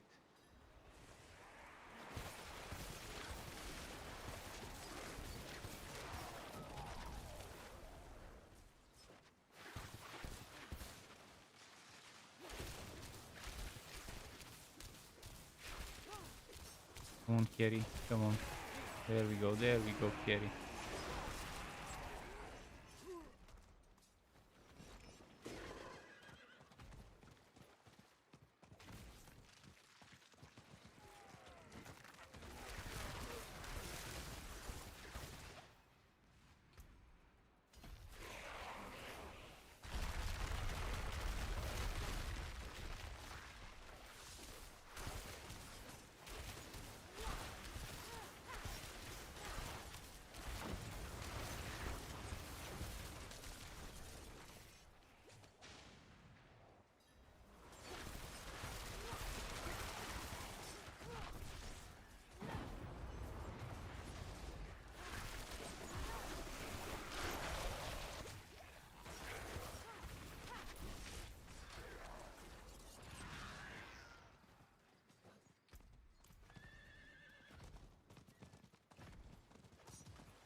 Nice.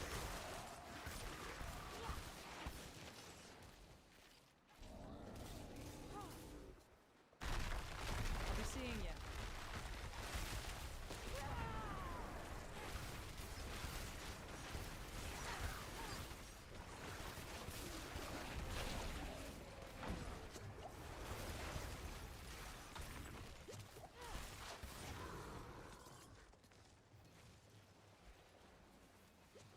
Cool. Won't get another Paragon point, but at least I got one.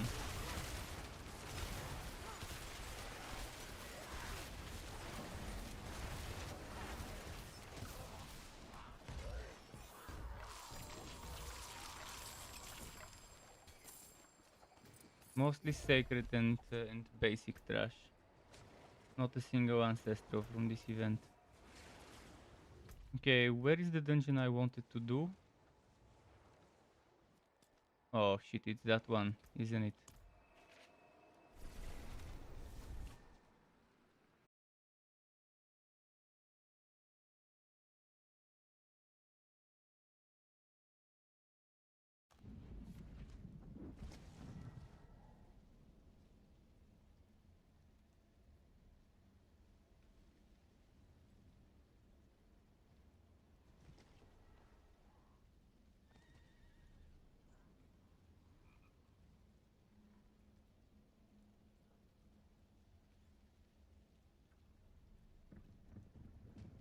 See.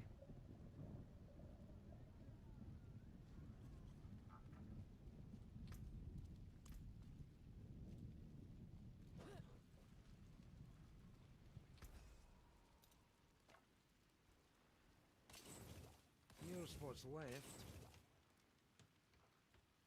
Did the second week of drops start, by the way? Did the second batch of drops in Twitch start? Because if it has, I need to start watching my stream if it hasn't. If it has. If Put it those hasn't, pieces then to I good can use. just wait.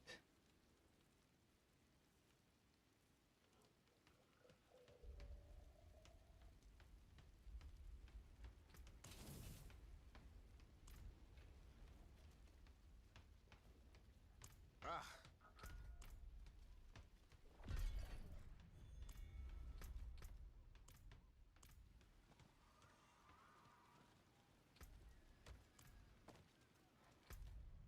Hmm. Wasn't there a waypoint around there? There probably was. I'm probably missing exactly that one.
Come on. Oh, spiders. Fuck, I don't want to do spiders. Fuck, I'll have to do spiders.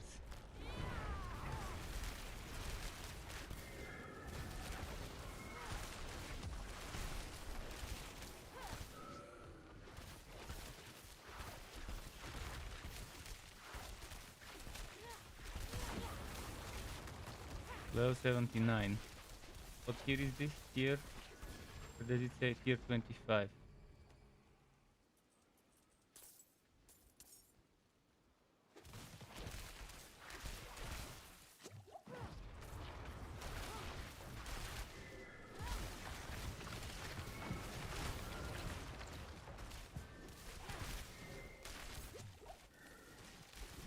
I'm going big tiers. Well, it's not big tiers. 25 is actually the very lowest of low tiers when it comes to to world tier 4.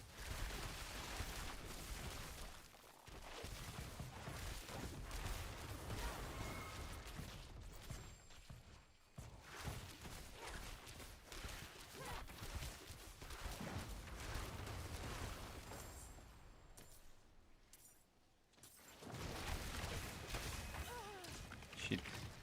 Yeah, those one shots are not pleasant. I was hoping it would be worth tier 1, but it sucks. That not 2021. I was hoping this would be 21 dungeon tier. But it's 25. That's the one with fucking this is what gets me. They explode when they die. Worst type of end game. Limited revives. Worst fucking type of end game. Yeah, it is 17 level difference, but I'm dying because they die. They explode when they die. It's this fucking map modifier. I only picked this one because it has increased wood chance, increased magic find. That's the main the main reason why I picked it. Obviously, I'll just do another one. I don't want spiders. Meaning I have to craft because it keeps giving me shit ones. There's only 10% of good affixes to select. So if it's 10% good affix to select, you have to keep crafting and salvaging, and it's so fucking boring that you can just pick the affixes you want and custom craft the dungeon you want to do for the experience you want to get out of the game.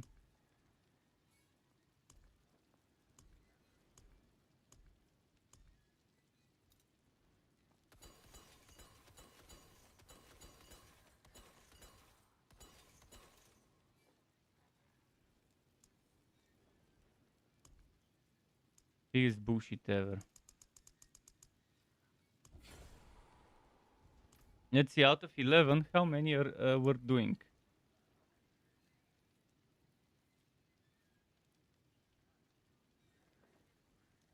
Maybe Avenger, who knows?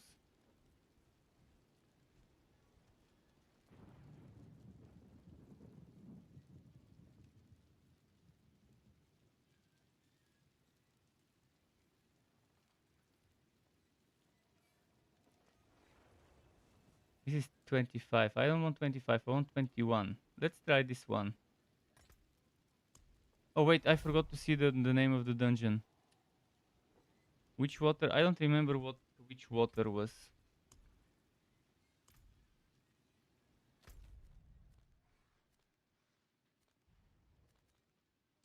It's gonna be poison. Fuck it, I'm not doing witch water. I don't wanna do snakes and cultists.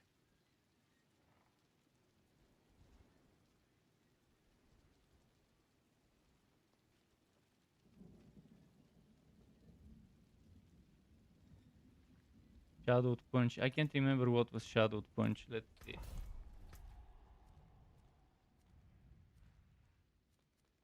Shit, another one with fucking snakes. Black Asylum. I could do Black Asylum. It's annoying, but at least the enemy types are not that annoying. Skeletons.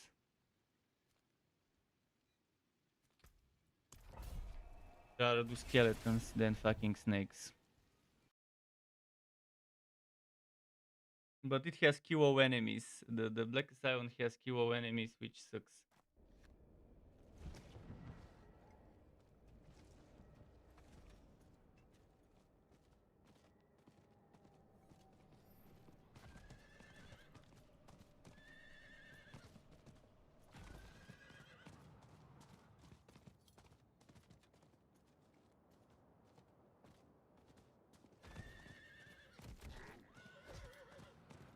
Wait, was that a wood goblin? Oh.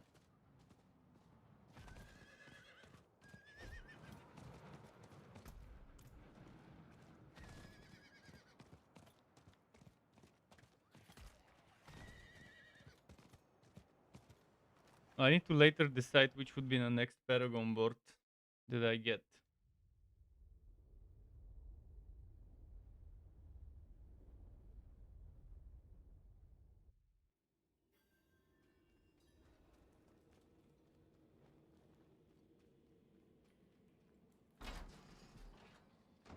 I'll look at my ice potion build and try to pretty much copy some of the stuff from there.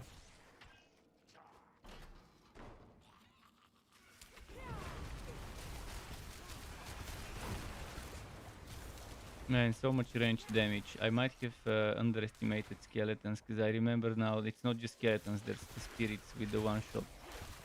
With the one shot ranged attack. And there's the ballistas with the high damage. This is gonna be tough. Johnny got bored with this game already. You quit at 100. No way you're gonna level again. I'm not gonna level in I'm not gonna do seasons. Fuck seasons. If it takes this long to reach level 100, and if the end game is this fucking boring, what's the point of redoing it? It's not like you're gonna get something special other than the bullshit cosmetics. Oh, again, it's good to get bullshit cosmetics for seasons, because again, no pay to win and stuff. But if they're not gonna do leveling up as fast as Diablo 3, and I'm talking Diablo 3 from 1 to max level, not from 1 to max Paragon. Yeah, if they're not gonna do fast leveling, then they shouldn't make me start over. Either one or the other. This won't work. Too much damage.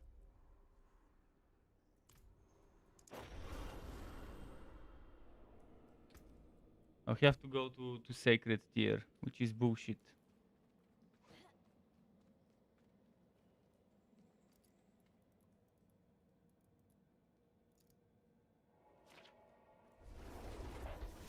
Just not giving me good. It's not giving me good affixes and stuff. Nightmare Dungeons is one of the worst endgame designs I've seen. There's so much randomness to it, and you have zero control over it. Tree of Whispers is also extremely underwhelming, and it rewards me 0.5% experience. 0.5, not even a single percent of experience for finishing a Tree of Whispers mission, which is so bad that that it hurts. And if you're talking about doing something at level 100, the Tree of Whispers is just underwhelming, and those things that we have to do are super boring. Diablo 3 bounties was more fun than the Tree of Whispers. When you were leveling to 50, well, when you were leveling to 50, it's different. When you're leveling to 50, sure, at level 40 something, you could get some reasonable percentages, but the whole menial tasks that you have to do, Diablo 3 bounties were so much more fun.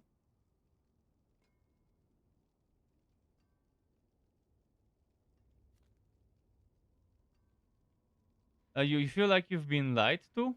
Yeah, I think many people would feel. I was telling people that they're lying to us in our faces, but people don't watch my channel to find that out. There's many ways where they've been lying to us in our faces about many things, and apparently it was more than I thought. The game feels boring, bland. It feels uninspired, especially when it comes to activities that you can do to enjoy it. Other than the gear system and the skill system and paragons, there's barely anything else I like about this game. That's the only thing keeping me playing, because I can make some builds, I can enjoy myself theory crafting. But definitely that's no reason for me to start over every season if I want to get to level 100 quickly. What's the point of starting again every season? It's not about the leveling. A game shouldn't be about leveling. It should be about what you do when you're max level. If what you do when you're max level is not fun, then there's no point to play the game in the first place. Because it's a water game, it should be about what you do when you're max level. What you do when you're farming items. That's the chase.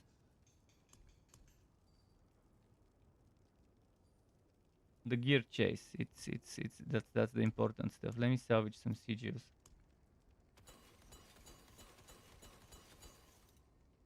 And I'll just go back to Sacred.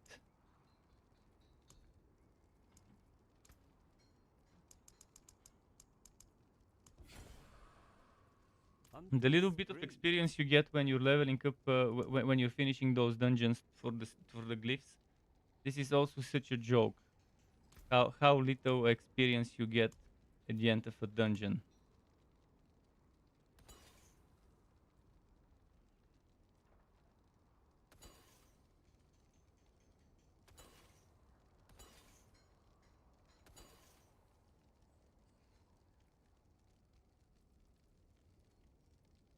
Fare thee well. It was a vibe and varied experience for grinding, and after 60 there is almost no point. Yeah, it's viable if it was fun. For me, not a single thing that the tree makes me do is fun. Not a single thing that the tree makes me do I enjoy doing. Maybe I enjoy doing a few dungeons, but again, I can't take a nightmare siege and go to that dungeon and say, okay, I want to make this dungeon a nightmare dungeon. But if they change the system so that you can craft your nightmare sieges with powder, and select exactly which afflictions you want, and also improve the afflictions because they have some of the worst map affixes ideas ever. Well, it should be fun for everyone. If you don't make it fun for every single person, well, not every single person, but for every group of people, because you can't please every single person, but you can please different groups of people. And yeah, if you make it so that I can take a CGU that I craft with the affixes I want, and then make this dungeon that is a Whispers dungeon, a Nightmare dungeon, and go and do that, I get 2 in 1. I finish my Whisper stuff, and I also finish my Nightmare dungeon. That would have been much more fun to me. I would see a reason to do that one. Because right now, this is, if I go there, I'll be doing a regular basic bullshit dungeon. Then Severs. Severs are good, but they only reward 1 green favor. So you have to do 10 Severs. 10 Severs is too much to do. This thing with the bodies is super boring. Um, Sometimes it takes forever to find it, even though it's like glowing yellow, glowing red corpse, red circle.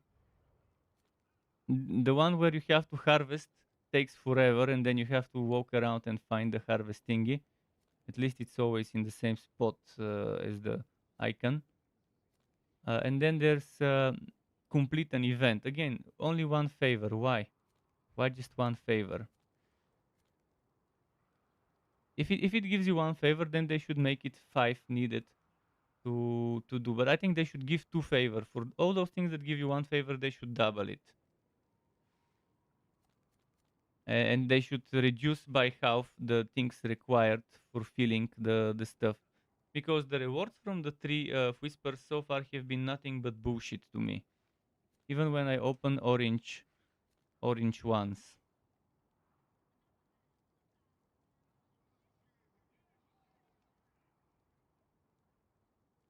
And yes, every single type of activity that you do in a game should be viable at any given level. If it's post-story content, shouldn't be something you only do at this level or up until that level.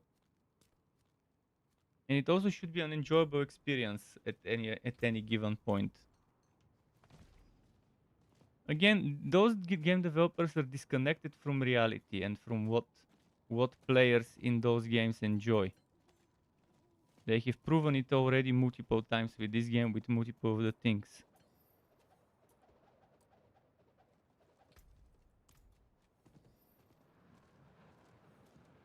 Players have been giving them feedback after the beta, especially in that semi-official Discord. There's been a ton of feedback there, such as, for example, the feedback to give socket gems their own storage. And again, no one's been listening for that stuff. They've just been listening to the balance stuff, but mostly they probably haven't been listening, just watching people be overpowered and deciding, okay, let's nerf this, let's nerf that. That's probably what was happening.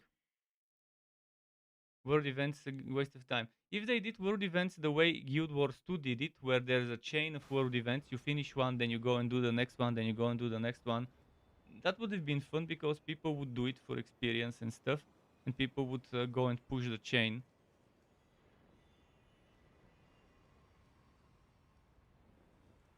And yeah, it does feel like a single player game, and that would have been nice if they made it an offline game.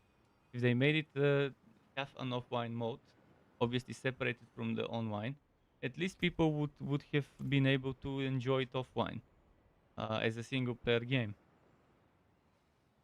And again, as you mentioned, console system design. Yes, we are hurting so much because of console, because the game is designed for console. There's so many design decisions and user interface decisions that would have been so much better if it was a PC only game or PC first, console second game. But this one, it seems to have been designed with console as the base, and then everything adjusted to PC so that it fits.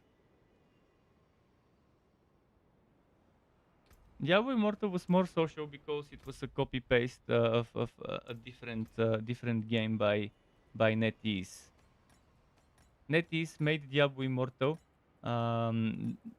pretty much as a almost one-to-one copy paste of one of their other games, which they have now erased from existence. But the majority of the stuff was them taking stuff from there,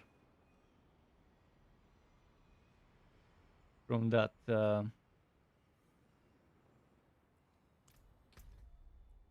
From that one game. But Diablo Immortal was one of the most predatory pay-to-win bullshit games with terrible um, progression tied behind the cash shop.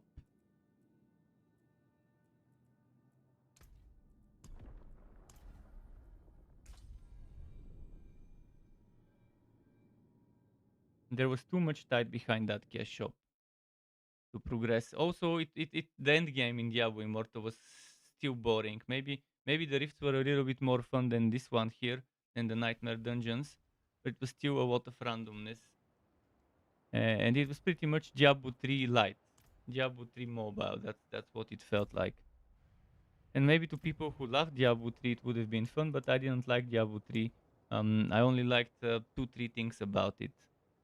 I like the loadout system and the respecting of skill trees and stuff being free.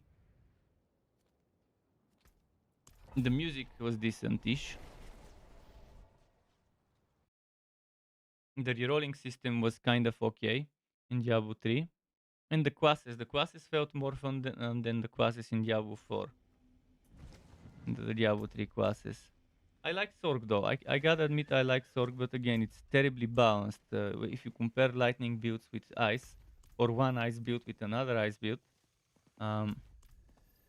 or one fire build with another fire build, there's a lot to rebalance. Let alone comparing other classes between each other. I also love the Werebear Druid, but it feels sluggish in terms of Maw. That Maw skill and some other skills that the bear does. But Pulverize seems fun. But the biggest problem with Pulverize is they made it super slow to build up. Build it to that overpower moment, to that single high damage hit.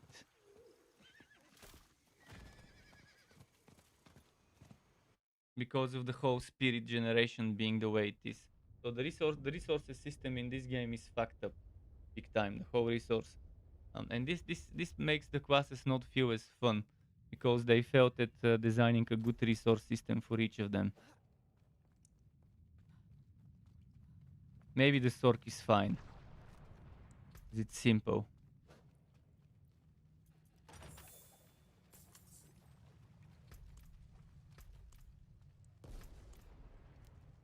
They should have plenty of passives for mana generation and resource generation and resource cost reduction. That should have been it.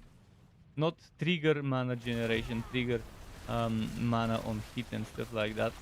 Although mana on hit would be nice. If I could get with my Ice Shards mana on hit, that would be perfect. I wouldn't need to worry about the resource much. Just get that one and be done with it. As a chance, not as a guaranteed. So yeah, at least I can handle my mana with just mana cost reduction in items. But if there was in items mana generation, mana regeneration, which there is, it just never rose for me, it would be even better. Is it just me or are the enemies exploding with poison that damages me? All of them. Maybe just spiders.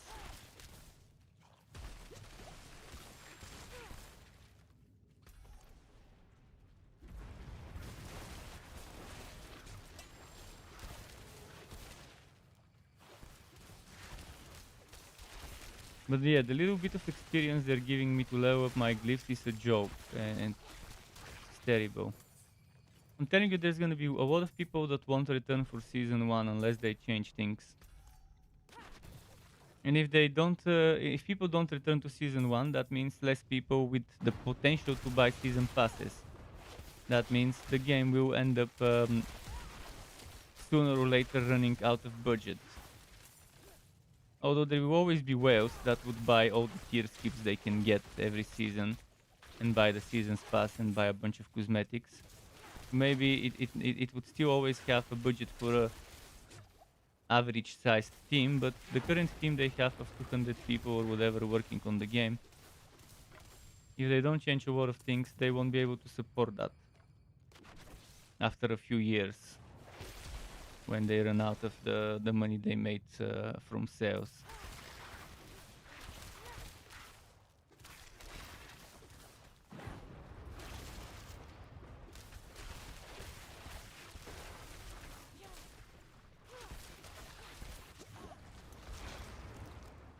But they will make a lot of money from just sales. They probably already made a ton.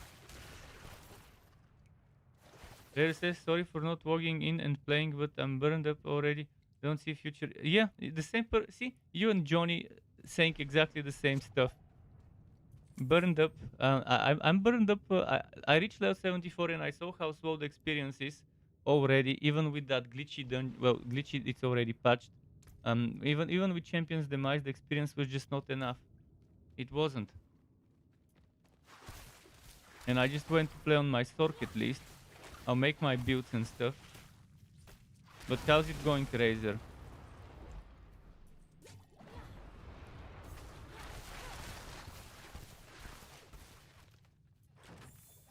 Boring and uninspired endgame activities, post-story activities.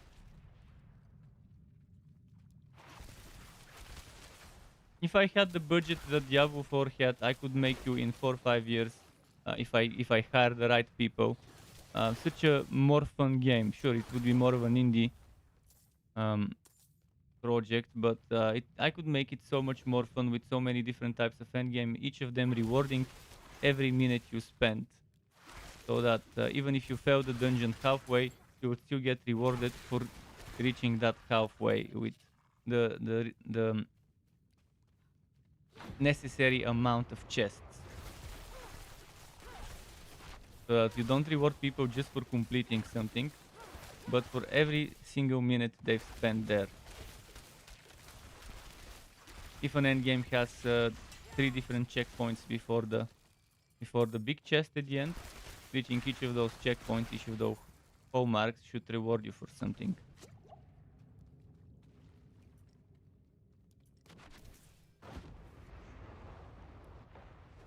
Yeah, every little bit of progress spent, all the time people spend playing a game should be respected.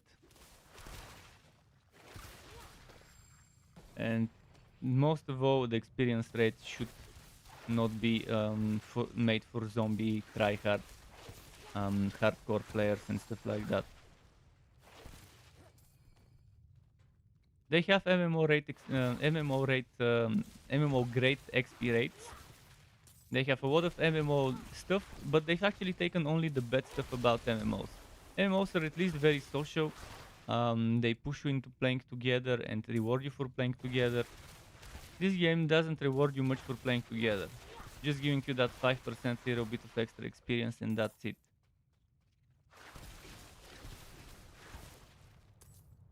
And yeah, in here for world events you see people grouping for the Legion. You see people grouping for world bosses, but that's pretty much it.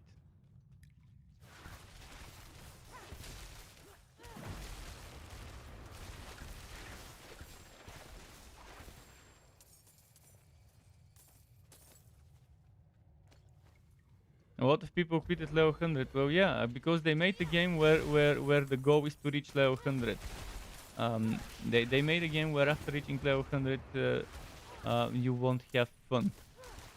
That's why they made it so slow, because they wanted people to at least get bored slower.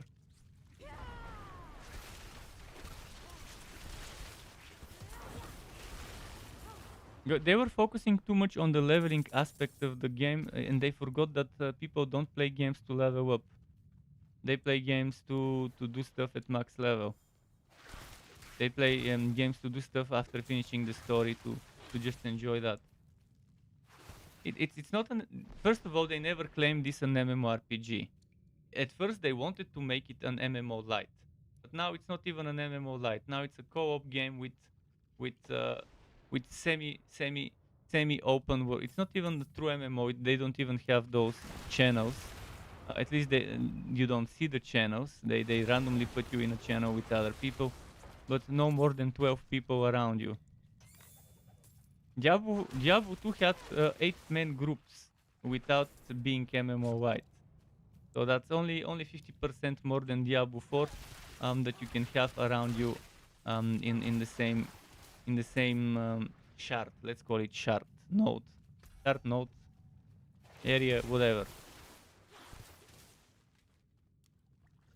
They tried too much they took only the bad stuff from MMOs, and they shouldn't have, because again, this is not an MMO.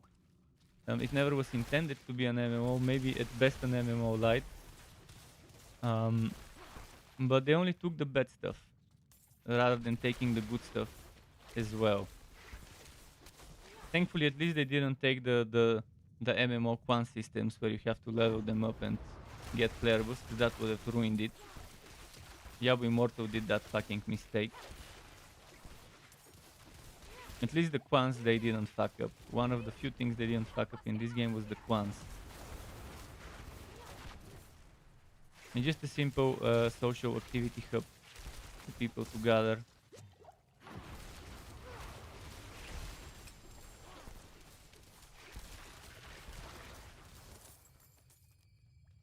I'm telling you, there's barely gonna be any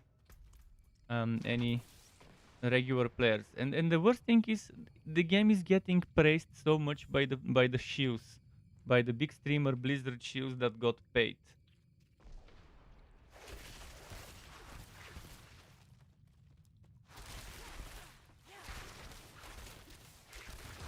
Blizzard must have given them a lot of money to ruin your integrity as a content creator and reputation as an unbiased person. To start praising that game, which clearly is a 6 out of 10 game at best. The more I play the game, the worse it gets. At first I was okay, it's an 8 out of 10, it needs some work. And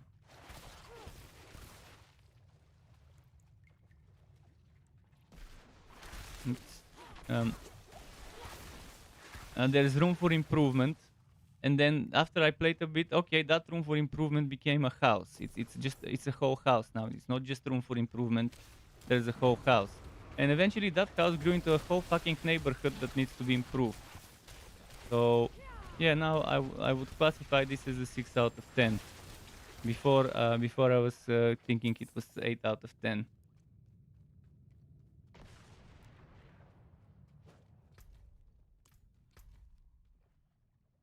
The potential is there. They have some good grounds. They have good skeleton, good foundation that can be built upon. But there's a lot of things that are terribly balanced. A lot of things that just tweaking some numbers here and there would definitely help.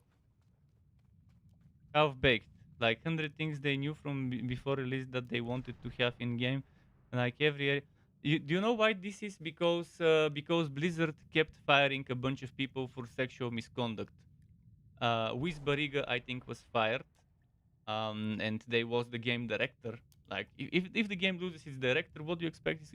Imagine a movie losing its director, like Justice League losing Zack Snyder because of a personal tragedy, and then you get the Joss Whedon Justice League or whatever, and then eventually we got the Snyder cut. So it's the same with this game. It lost its director because of the Blizzard sexual scandals. I think it was that guy from the Witcher series, Sebastian Stepien. I think for one reason or another, Sebastian Stepien might no longer be involved with the game. He was going to be the head of creative or something like that. And yet there is no LFG. There is no AOFG finder menu. I kept saying I kept saying that the game feels like a beta. After day 2 or 3 of playing it, I'm glad I'm not the only one that thinks so. I'm glad people are reaching a certain level when they actually lose the pink tinted glasses of nostalgia for the franchise and realize. Imagine if this game didn't have Diablo 4 as a name. Imagine if this game didn't have Blizzard or Diablo 4. Look at it subjectively. If it was not a Diablo game, if it was not in a Diablo universe, and everything else was the same, how would you feel about it? Most people should put themselves in this situation so that fanboyism doesn't cloud their judgment.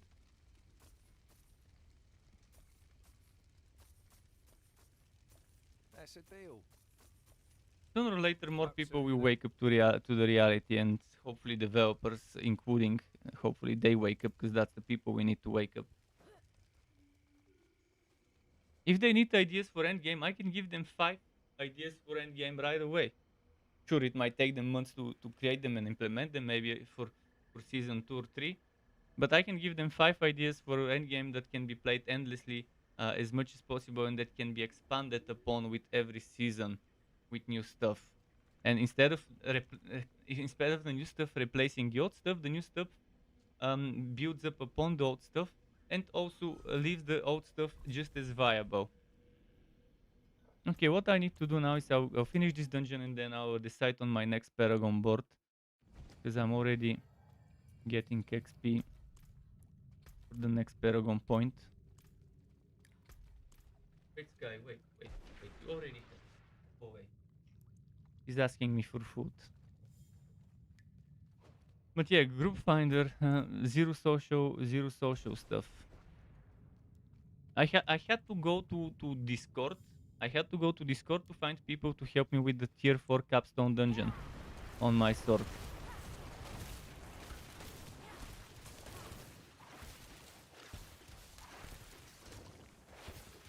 So I guess why do we need to make a group finder? There's Discord, right? Yes, that why should we waste money on hiring someone to code a group finder for us if we can just pay someone to run a Discord server, which would be much cheaper for us. Do a few giveaways here and there to keep people hyped. And yeah, let's have people do OFG there in a third-party app.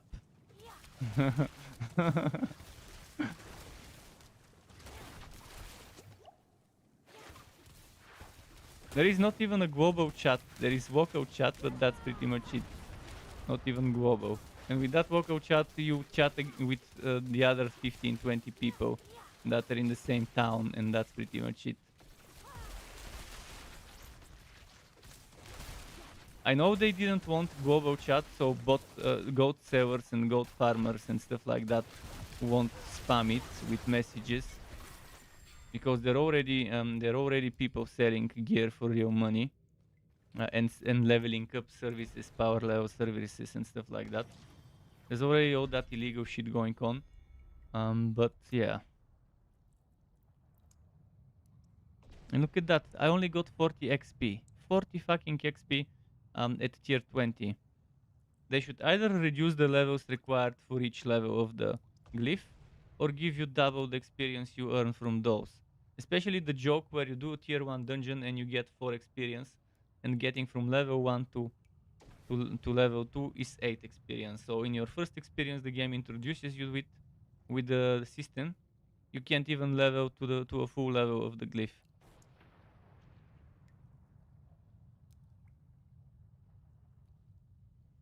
It is gonna be the type of game, but that's not completely right, because many people won't even get back for the season because they won't feel like there is a point in redoing it to play the season, that whole level up experience. You're right in a way, yeah. It's the type of game where people are gonna play a bit for 1 week or 2 every season, but some of those people won't even bother returning in the seasons. I'm not doing season. I've already said it yesterday. Unless they improve the experience rates vastly, so that you don't need more than 40 hours from level 1 to 100, or maybe 50 hours at best. I'm just not gonna bother with seasons because I don't see a point in wasting my time. That is not, obviously they're not respecting my time. Why should I bother spending much of it re-leveling every season? Seasons make sense with fast experience rates. You make me re-level, let me re-level fast. I'll do it. I'll do it every 30 days. If they make me level fast, I won't mind starting over every 30 days. But if I have to grind like a fucking no lifer zombie every 3 months, it's stupid. I'm not gonna do it.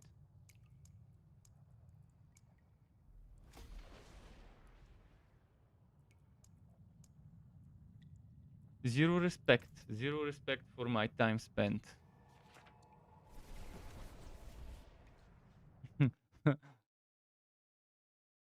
This game is going. I doubt that this game will be totally different in 6 months, as Chris said. I doubt it. I would love for this game to be totally different.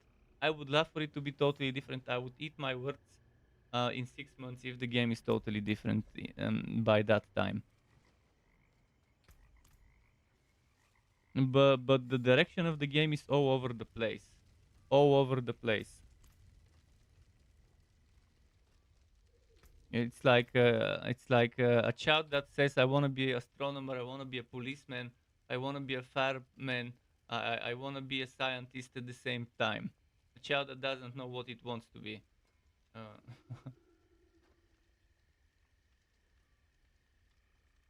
This feels like a cash grab. It is like a cash grab. Yeah, I paid $100, and now those $100 I paid for Ultimate Edition, I would love to get a refund for the extra price on top of and downgrade to Standard Edition, because I don't need the tier skips and I don't need the season pass. I should have gotten the Standard Edition. But I was like, okay, let's put my hope in Blizzard. Maybe I'll enjoy it. Okay, just give me a moment. I need to out and tap and check my document, my build making document, and see the Paragon boards of the Sorc. Sorc Paragon boards. What do we have? We have stuff like, we have Burning Instinct, Elemental Summoner.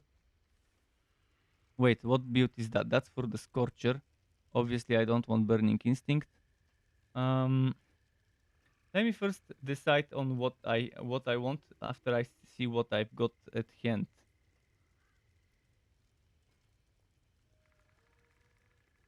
Because again, I might not have what I need, so let's see what I do have.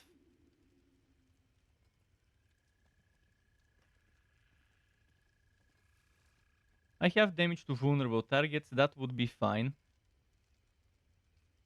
So Dex board, ideally.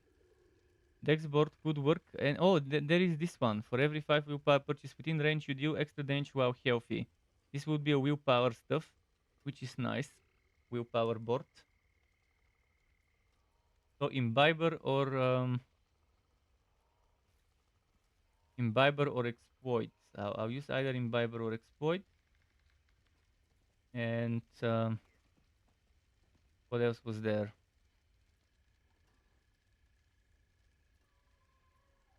Imbiber or Exploit. So Imbiber would give me much better DPS because it's 2.6 instead of 1.0. So it goes to 14.4 instead of 9.6 at max, if I'm not mistaken. But this one also has a good bonus. Dealing damage to vulnerable enemy increases your damage by 1%, so actually get another 10%. So on boss fights, this is better than Imbiber. But if you have plenty of points, let's see. Let me check my boards. So if I go to if I go to Elemental Summoner, has 54 willpower, 34 dex. The moment I need to go to my ice build. I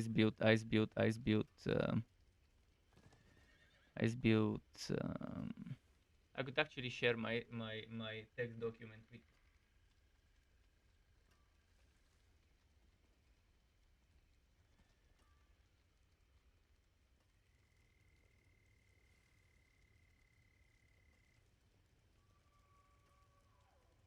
text document. Find it. One.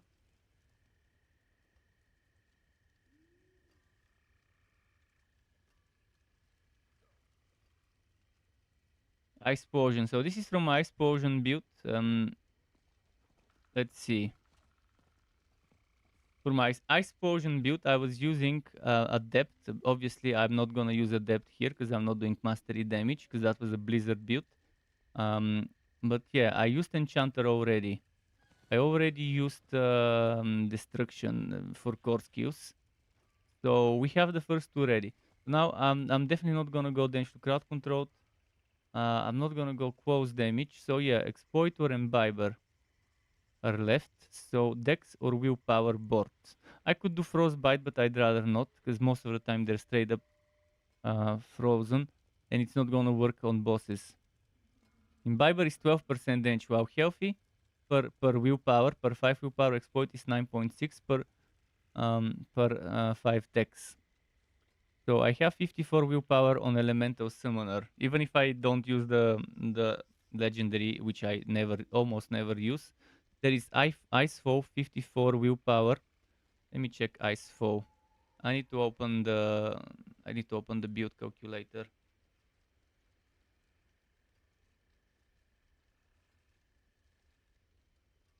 Moment, I'm gonna open my browser. I can share my browser as well, by the way.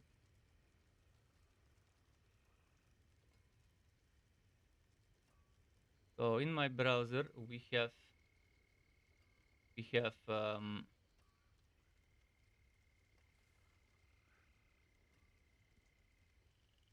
Ice Potion. Ice Potion. Let's go to the Paragon points.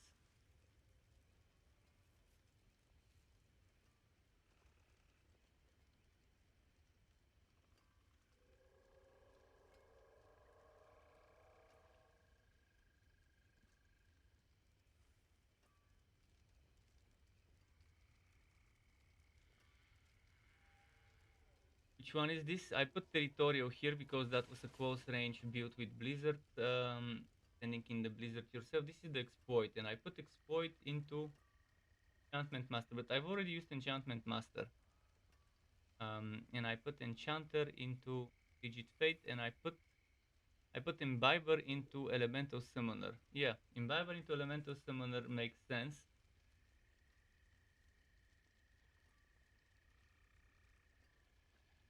But I could end up putting it into Ice Fall. If I go for the Dex and for the Vulnerable, Enchantment Master is 39 Dex. Then there's Icefall 34. Yeah, I think I'll go Imbiber maybe. We'll see. Let me check the rest of the boards. Elemental Summoner. What is Elemental? It's a lot of mana related stuff. Is there mana cost reduction? There's casting speed, meaning attack speed. I definitely don't need the conjuration stuff. There's non-physical damage, which is nice. I already have this one in the setup. I've already taken a bunch of stuff from it. What did I use here? This one here is Icefall. I could maybe use Icefall, but Icefall has... Yeah, actually Icefall is perfect choice because it's 54 willpower. I don't need the damage to shoot enemies. I probably would not take that.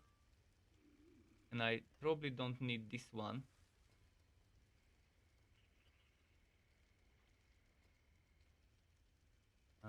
There's so much damage to shoot, not much the rest of the stuff, but there is non-physical damage, which I probably would want to take.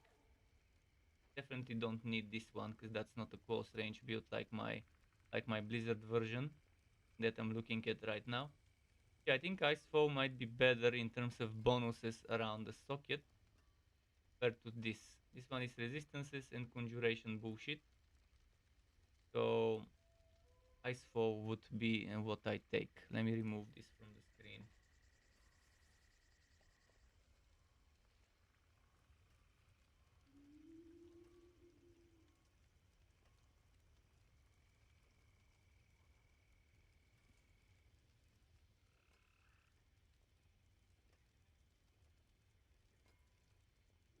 Okay, this document you were seeing is where I write my stuff when making builds, stuff that I post under the video in the description, and stuff that I post on social media when I upload the video.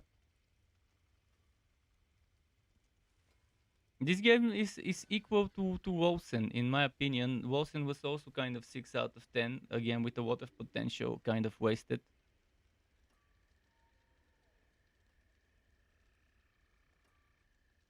What does Struck want to be? Struck wants to make builds and other useful content for a game that is worth playing and making builds and content for. A game that respects your time, a game that has plenty of build diversity that comes from skills, passives, and itemization.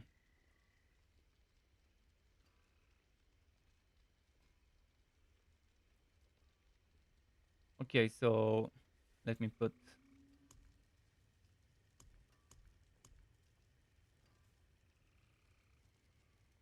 This is actually pretty nice, the ice floating, but it takes a ton of a ton of um, a ton of investment to reach it.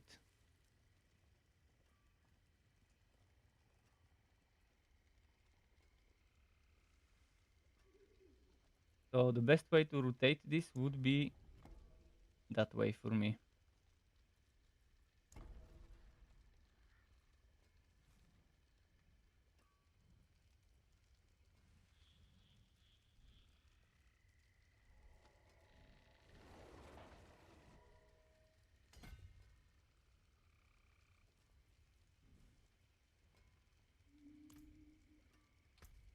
But yeah, if anyone wants to do tier 16 to tier 20, oh, I wouldn't mind doing higher tiers, but I would need a carry on world tier 4 dungeons. I would need a carry for world tier 4 dungeons, but if someone wants to do the highest level world tier 3 dungeons, I could group up with you. Because right now with this 62 level Sorc, I'd rather stick to Sacred. But if someone wants me in tier 4, world tier 4 for ancestral dungeons, right now I'm pretty useless in terms of survivability. I can only do damage.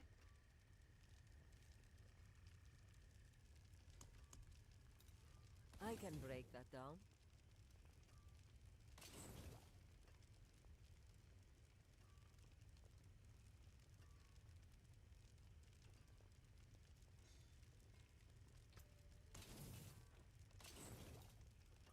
Because I really want to upgrade my glyphs.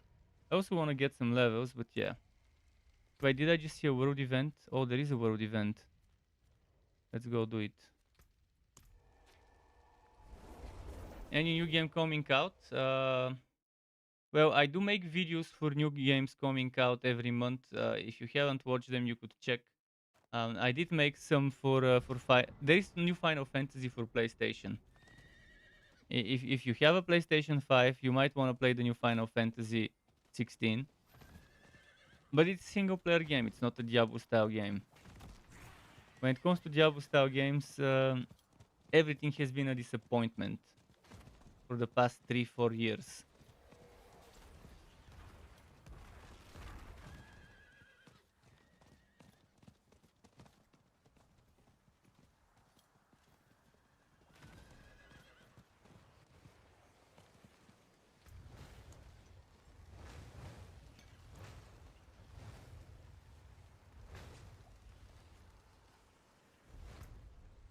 Let me go to World Tier 4 for this event. It's there's no point in staying World Tier 3 for the event. I'm gonna do it. I might as well do it on the higher tier. And I'll go back to World Tier 3 later.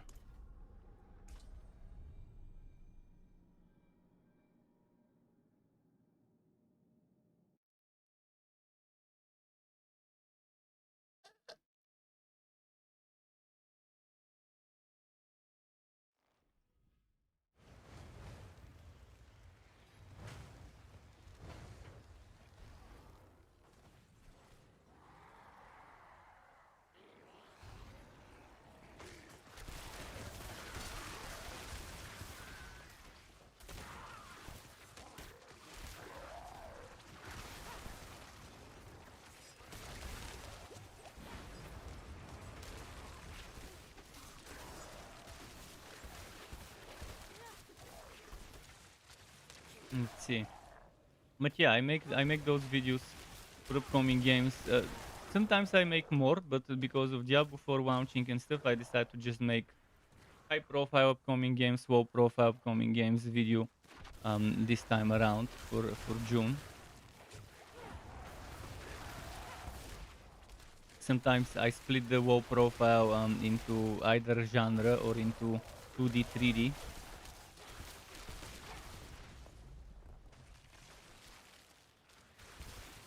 But there's always new upcoming games. The thing is that the quality of some of them is just it varies.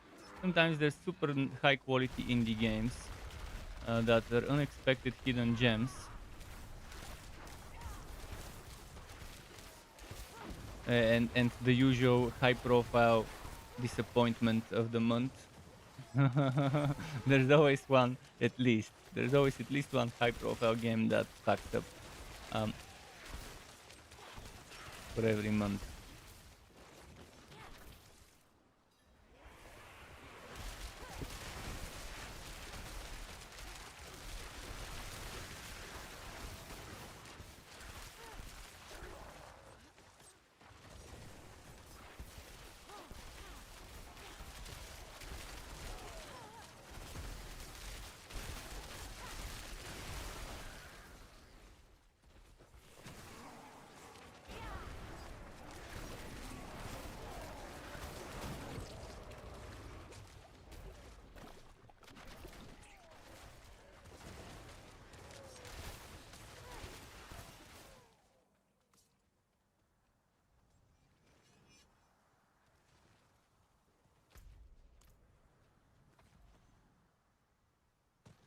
Well, the game is lagging a lot lately.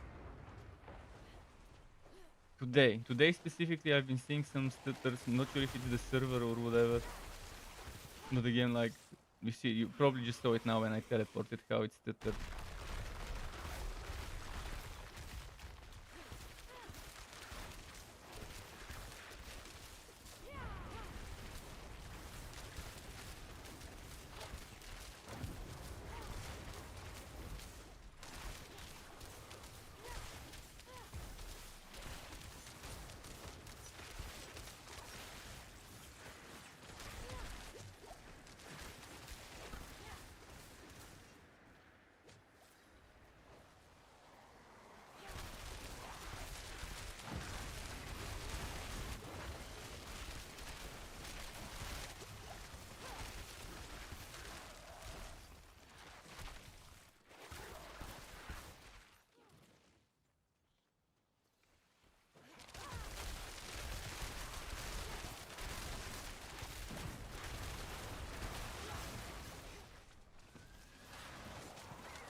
Come on.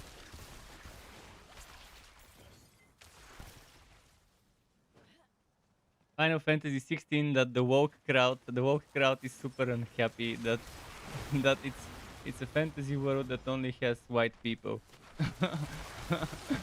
I understand what's wrong about a fantasy world having only a certain type of humans. They don't even have elves or something like that. I mean, for that same reason, we shouldn't have games that only have orcs or only have elves or only have dwarves in them, because the world has those. It's a medieval world. It's how it is. It's fucking fantasy. It's in the name of the game. It's not real life. Final real life 16. But yeah, the overly aggressive woke people, it's annoying. There's nothing wrong about the movement, about respecting each other, regardless of shape, color, race, whatever.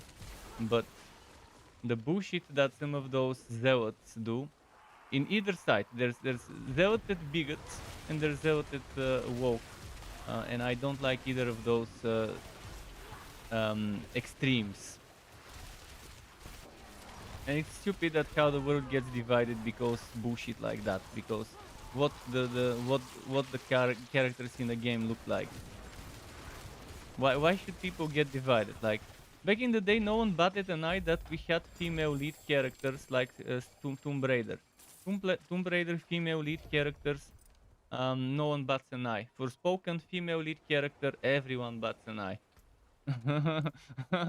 Fuck, fucking hypocrites. Same people who were unhappy with Forspoken having a female lead probably were unhappy.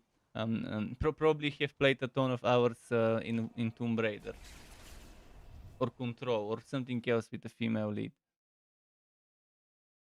So yeah, kind of unhappy with that. But I think Final Fantasy would be amazing to play. From what I've seen in trailers, the only thing I don't like is that it won't have the itemization, the gear progression of Stranger of Paradise. Stranger of Paradise had amazing gear progression system, but now Final Fantasy 16 seems to be a step back to a more basic, old school, traditional gear progression.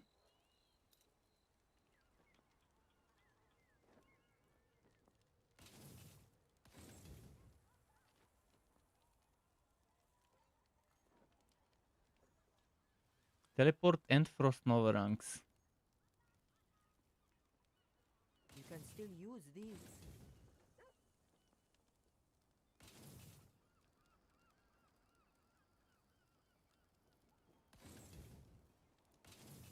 I need that good ancestral gear, but I can't farm dungeons in ancestral. I could do whispers and gear up that way, but I also need to level up my sigils again. So back to tier 3.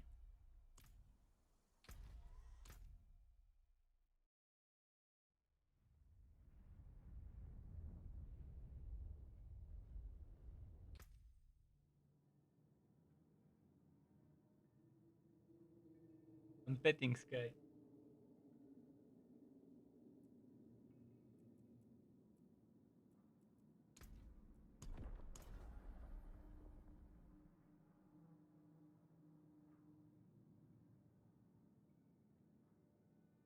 I think something got into his ear and he's like, he's got the airplane ears.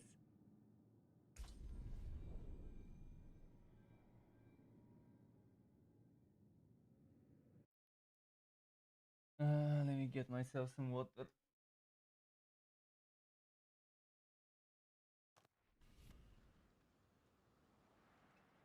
A moment. Let me close my browser in the background.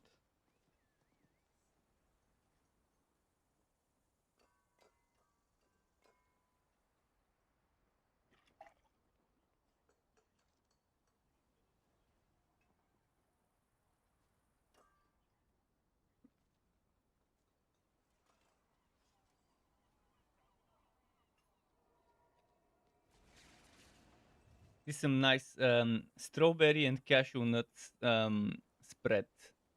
Although you probably can't read it. This is pretty decent.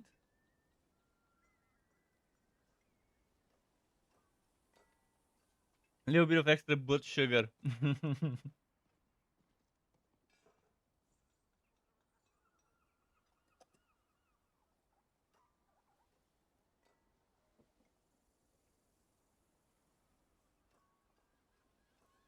It's like peanut butter, but made out of cashew, and it has strawberries, and it's less thick.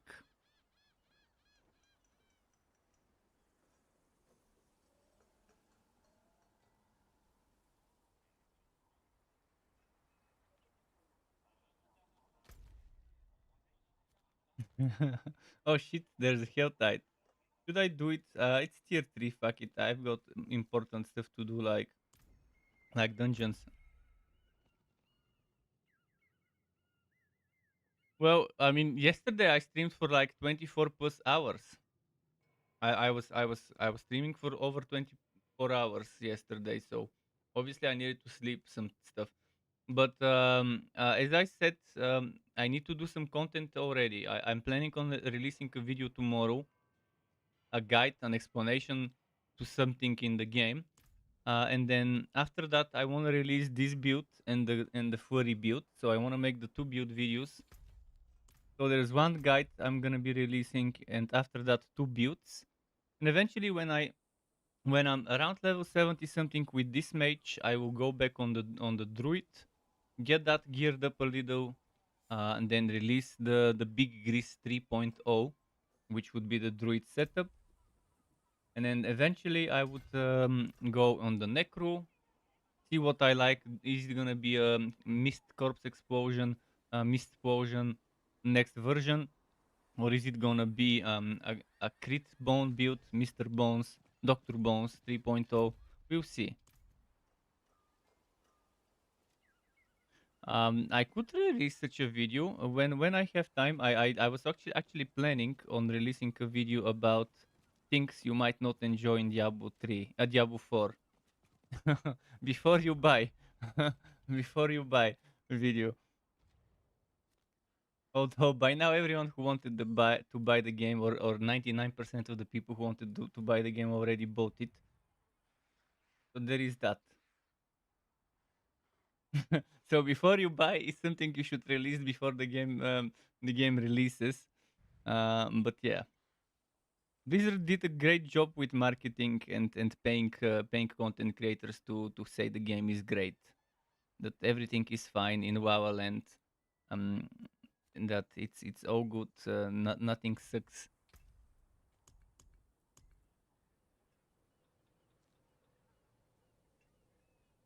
Oh, this is a perfect see, Nightmare Portal. I love Nightmare Portal. And these backstabbers it's a little annoying, but I could deal with it. See, this is a decent stuff. Hopefully, it's not an annoying dungeon. It is an annoying dungeon, I think. Oh no, it's reasonable. Okay, Ancient Lament is reasonable.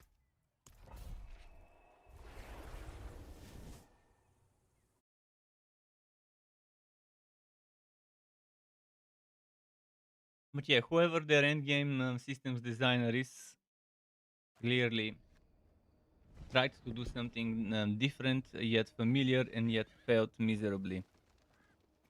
Diablo 3 bounties were more fun. They tried to do something similar to Diablo 3 bounties, but connect it in certain ways with other things. And failed. They tried to do something that's different to rifting, but also familiar to mapping and rifting from other games. And the Nightmare Dungeon is just a big mess. Chaotite is a nice thing, but you get bored of it eventually. And the fact that you cannot carry over rewards from one Chaotite to the other, and the fact that you lose half of them when you die, those cinders, it just ruins the experience. You're thinking too much about not dying if you have a weak build.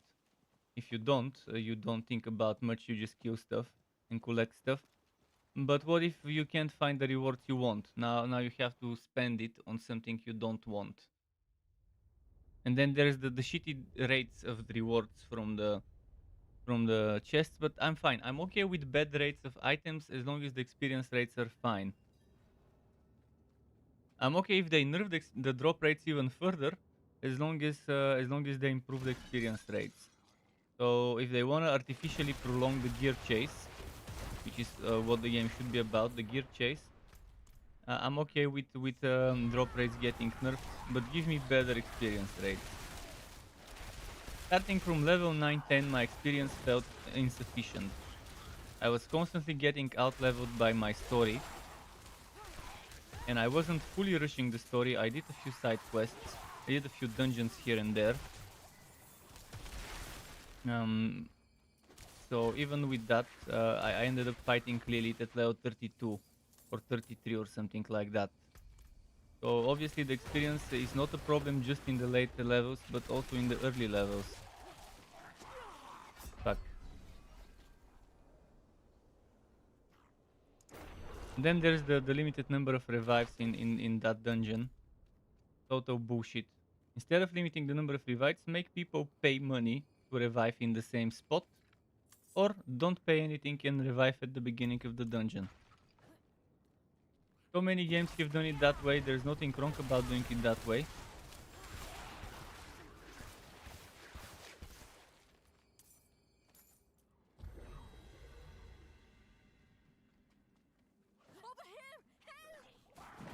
Dying by itself should be a punishment enough because you have to run back, and because you lose time, you're wasting precious time because you're dead, and yeah, that should be enough of a punishment.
Let's see.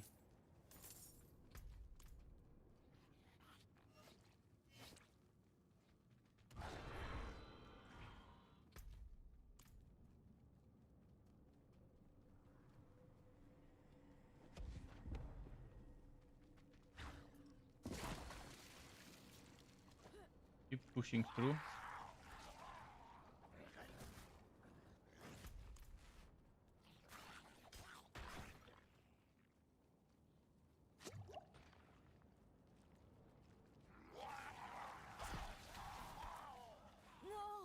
Super silly how those monsters explode, but they don't damage their bodies. Their bodies somehow become immune to explosions when they explode.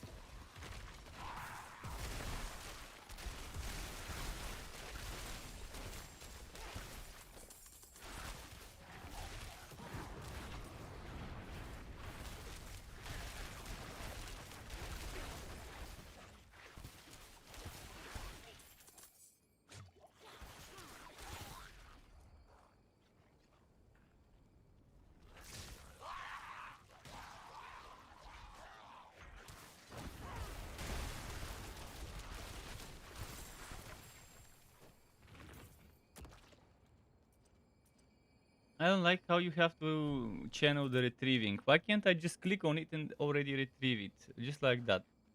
Stupid channel animation.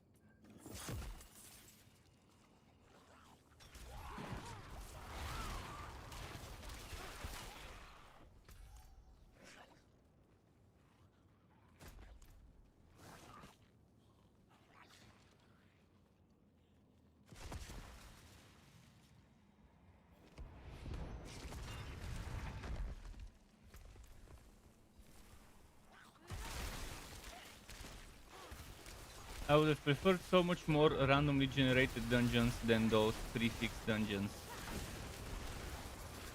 for endgame. But it's easier to just make the prefixed ones, because most of them have a lot of reused stuff. So a lot of the dungeons have reused assets and layouts, and let's say pieces of the dungeon have been reused from another one, and so on. Much easier to do that where you can recycle stuff than add a proper randomly generated procedural generation of the dungeon. Many games do that procedural stuff and they do it right. Even Chaosbane had, to a certain extent, procedural generation. It also had some sort of semi-fixed layouts. Like, I think the beginning and the end were always fixed, but in the middle it was procedurally generated or something like that.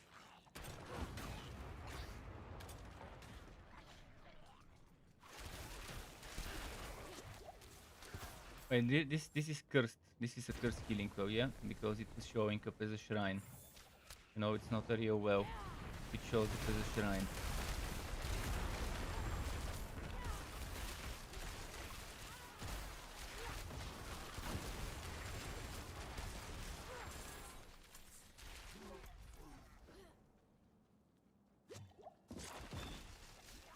He's here.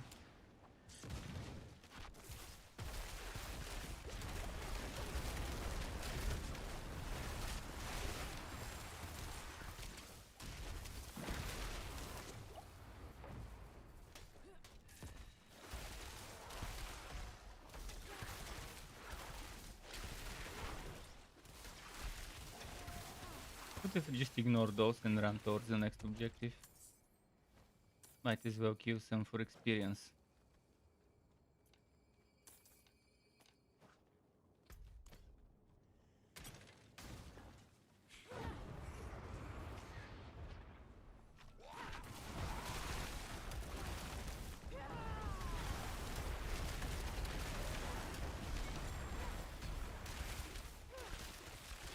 Okay, is that Penitent Griefs again?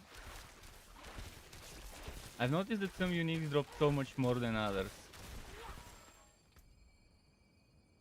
Penitent Griefs again. I definitely don't need Penitent Griefs. I mean, the chill application is nice.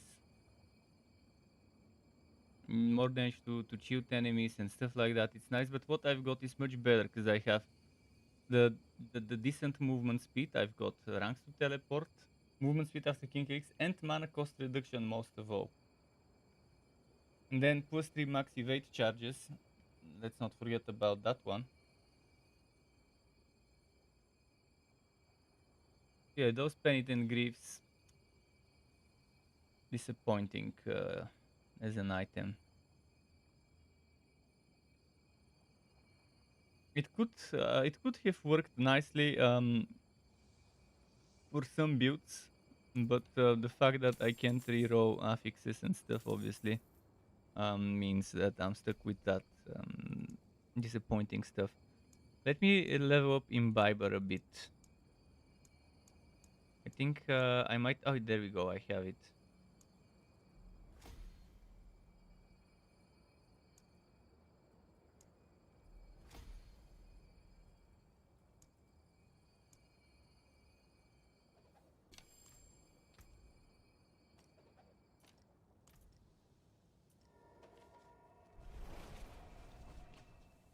Really want to get my glyphs to level 15, but the little experience dungeon gives is so bad compared to how much the experience required to level up. Each of them keeps going up each time you reach a level. The experience ramps up pretty fast.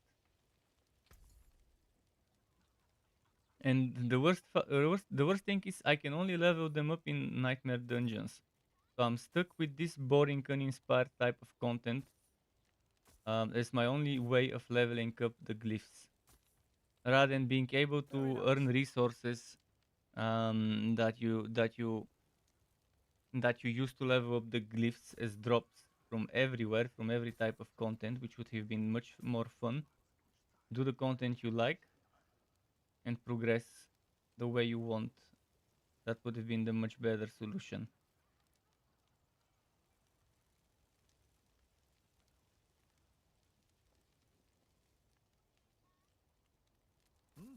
Good price. I wonder if my friends will log in today, later in the evening. I think they will be. Let me check if they're online in Discord.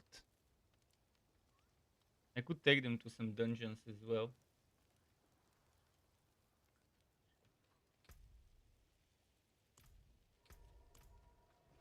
Need to go to my stash.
I'll salvage that wall level shit.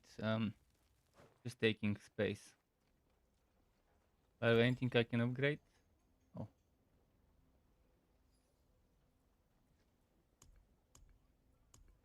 Goodbye then.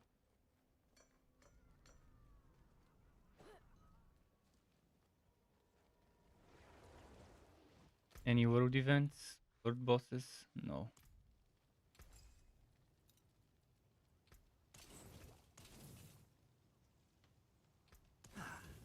That got most of it.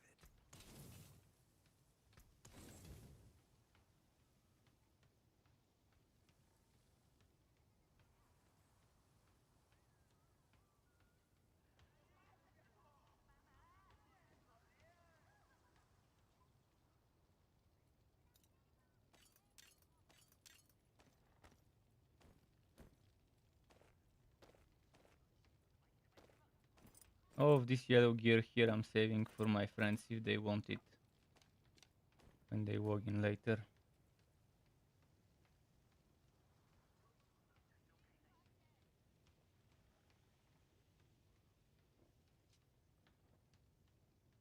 Win favor, my friend. Yeah, I don't need this.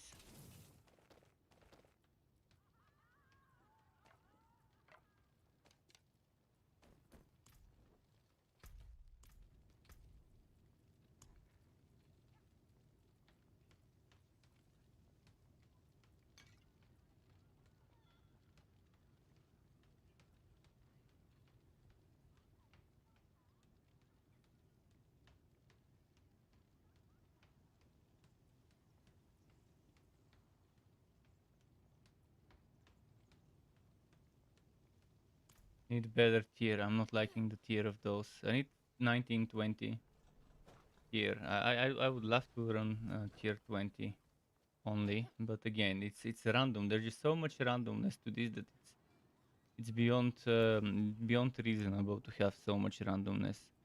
Not only do you get 5 different levels in which you could craft that, everything crafted on it is random.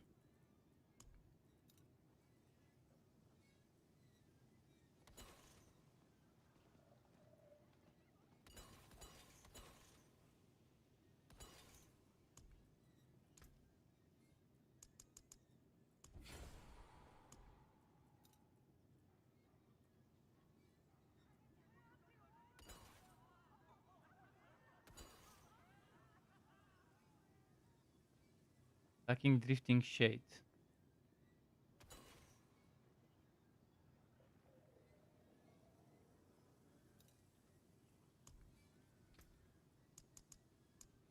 How nice.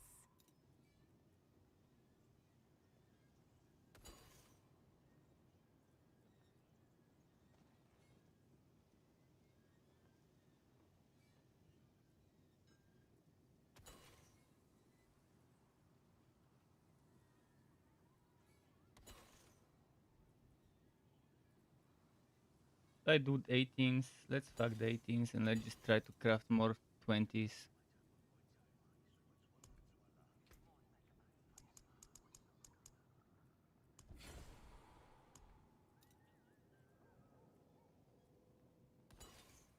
I would be willing to go down to 19.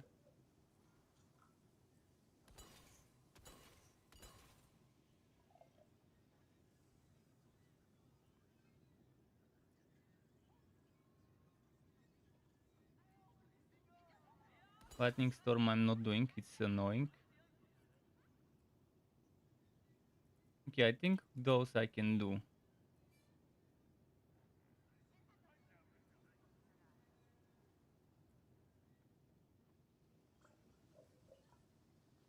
Deal frost damage.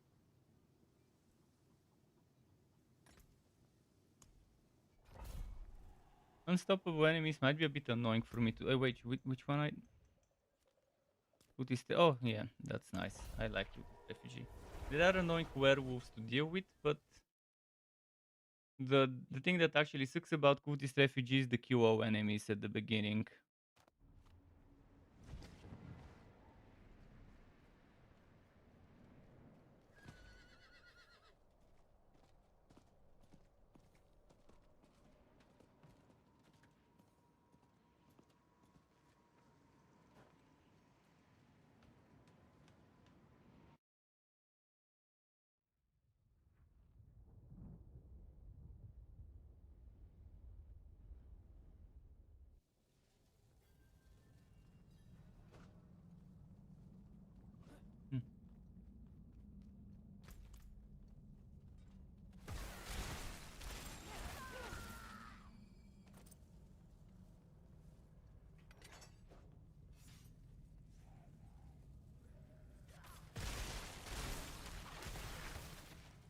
No, don't pick up the fucking sapphire. No wood filters in 2023 on release. There's being lazy and then there's being Diablo 4 lazy in terms of providing quality of life.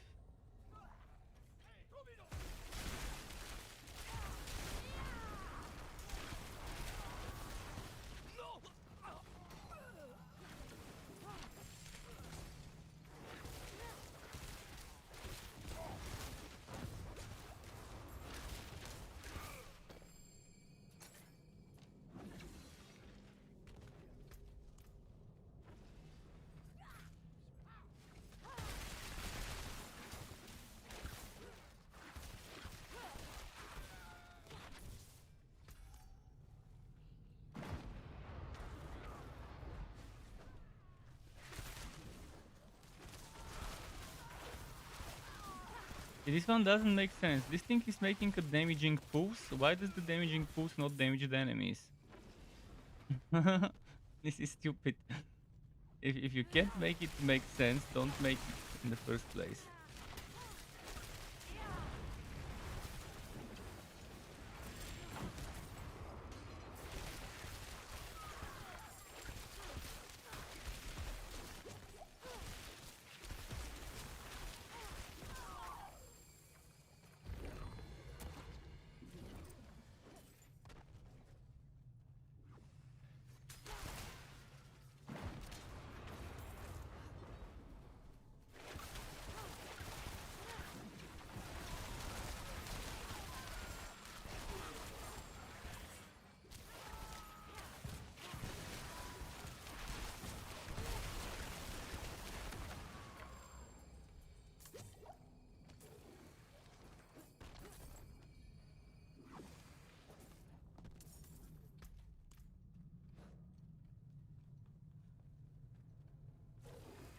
Fuck.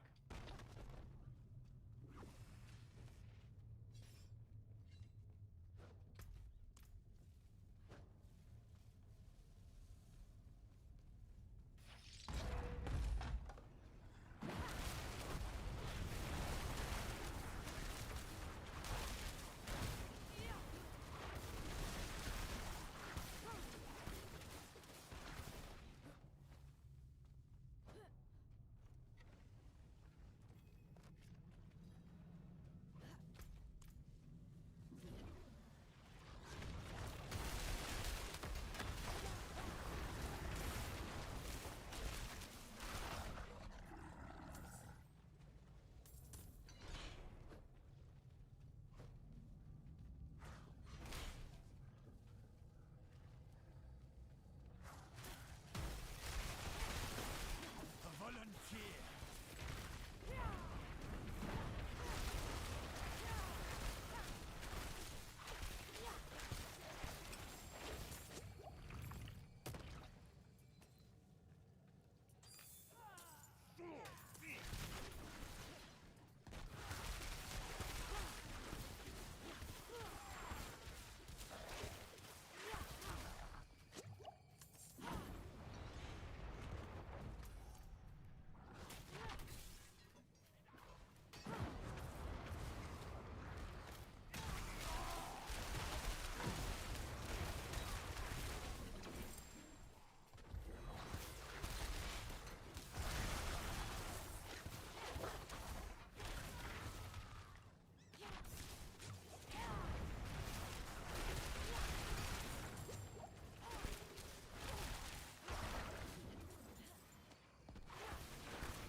Oh, come on.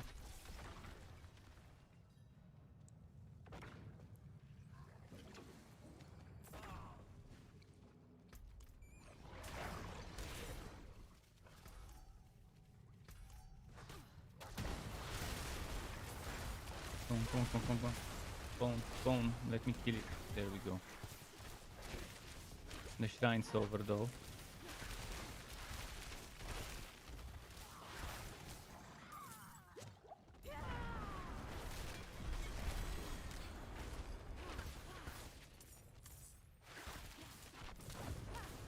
Oh, here is set to...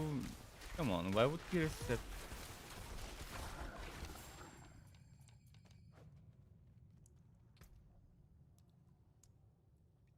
See, I can't even level this one up now. And I'm at dungeon tier 20, or was it 19? I think it was 20, and a level 5 glyph can't be fully leveled up. 6. Because it only gives me 40 experience, and this shit requires 46.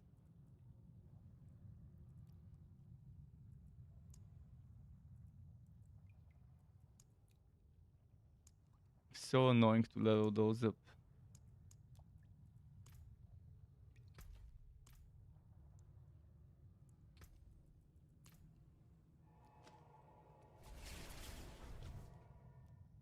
So grindy.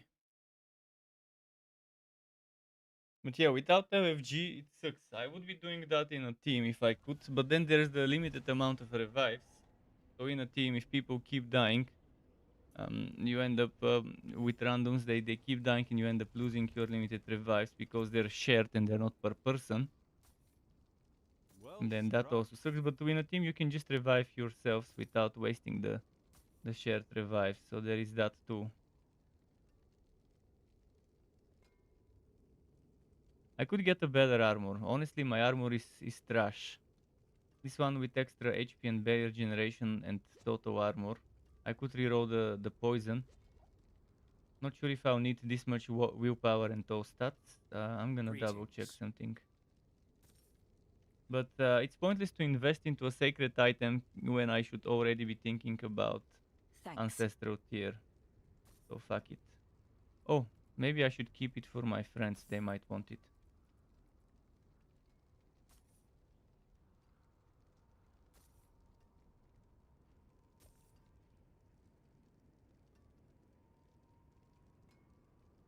fair trade.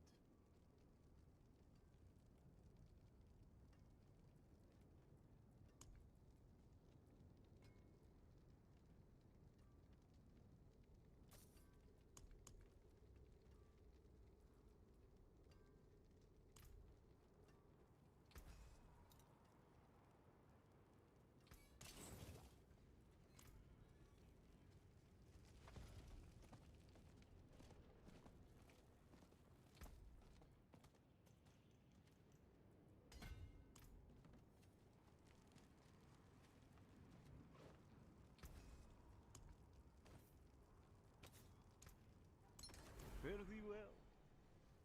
Okay. Why is this thing here? Oh, because I extracted something that had it. Bliss, and thank you. May the light keep you.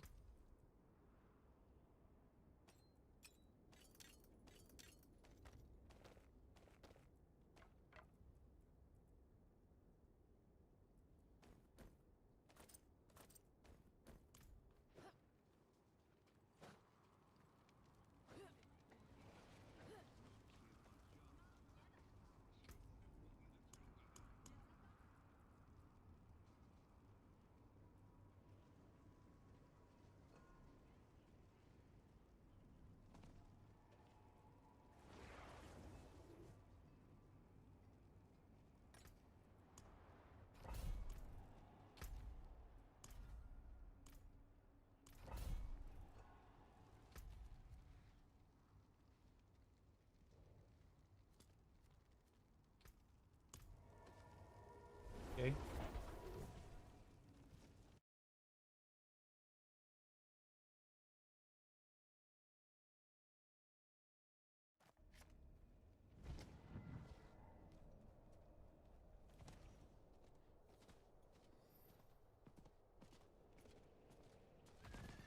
Maybe if this game had another year of development, they wouldn't, and they were actually connected with reality, with what's good for what people want in a game. Maybe it couldn't have been such a shit show. Although just another year won't be enough. They also needed to have some realistic views on the action RPG player tastes. What makes them keep playing the games they keep playing? What makes them keep playing Path of Exile, Diablo 3? What makes them keep playing any other game in the genre, Grim Dawn, you name it? They should just look at why are people playing those games, rather than trying to make a game with uh, with only the story in mind. It seems as if they put so much into so much work into the story without thinking much about the end game, and then made the end game in the last moment, like as if they made the end game in the last year of development or something like that.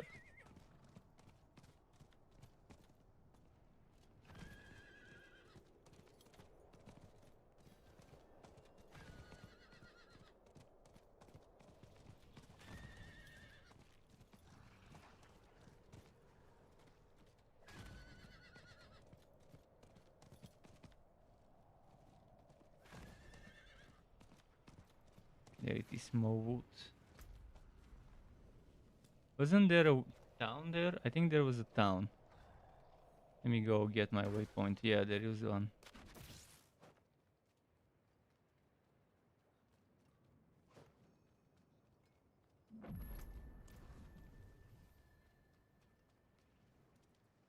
I see.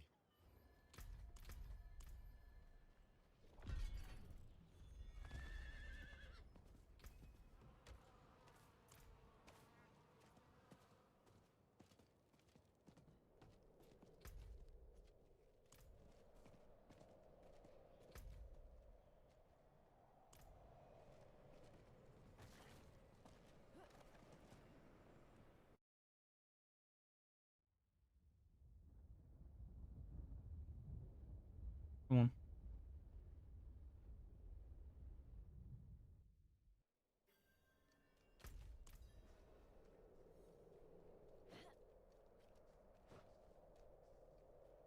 Open dungeon area, mounts are restricted. For zero logic.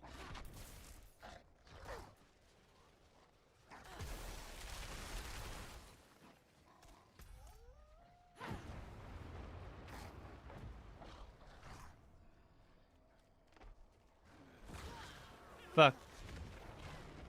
Getting those one shots. The moment I look away from my monitor for a second, one shot.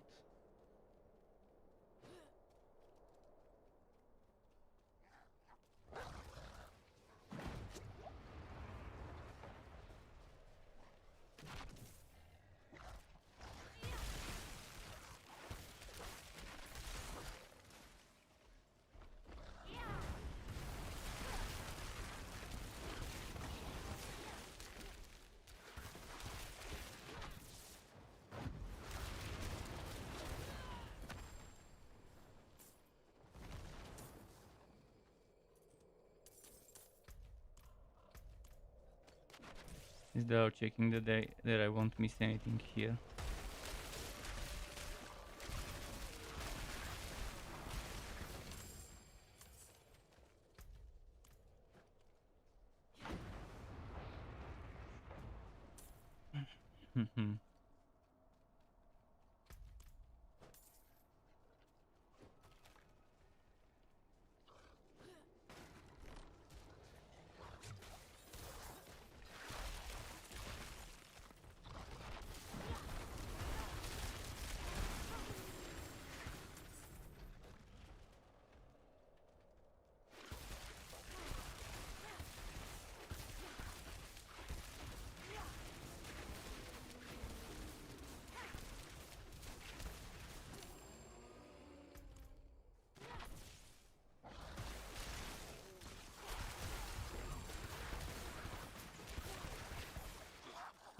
Goblin.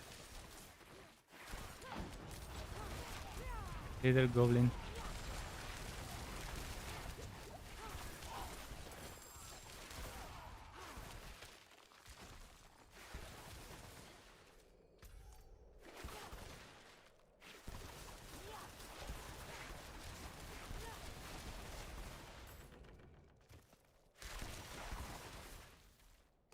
Okay, let's take the next shrine.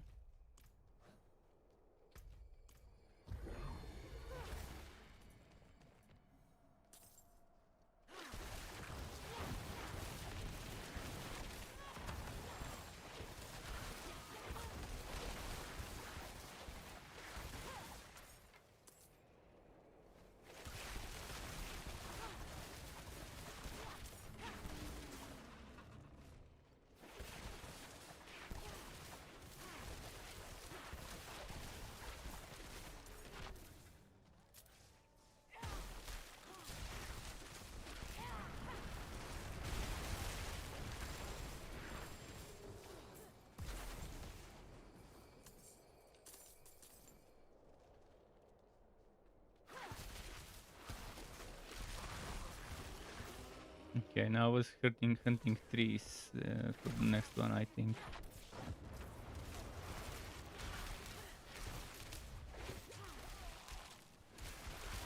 Fuck.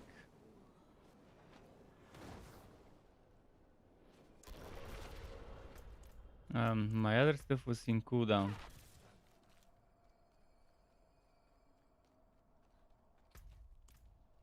Look at how far away it revives you. They have serious problems with the revive system.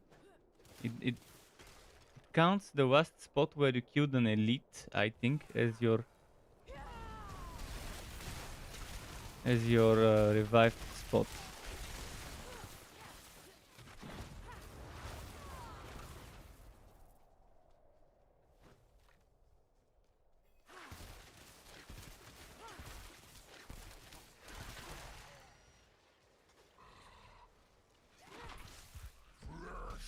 And of course, there's gonna be Butcher.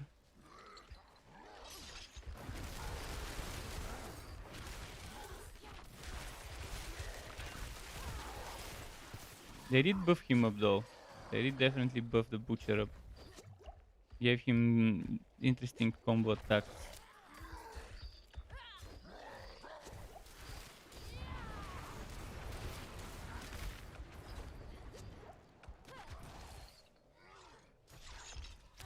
Come on. Fuck. I didn't want to fight him. Okay, he leaves. I didn't want to fight him now because it's a waste of time. He's never given me anything that amazing, especially considering he's tier 3. But I could fight him. I could defeat him easily.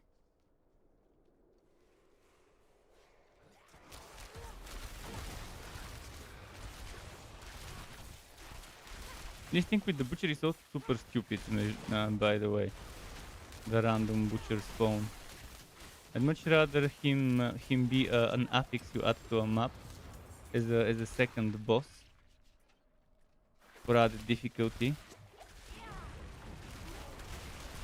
As a guaranteed second boss. In the middle of the map.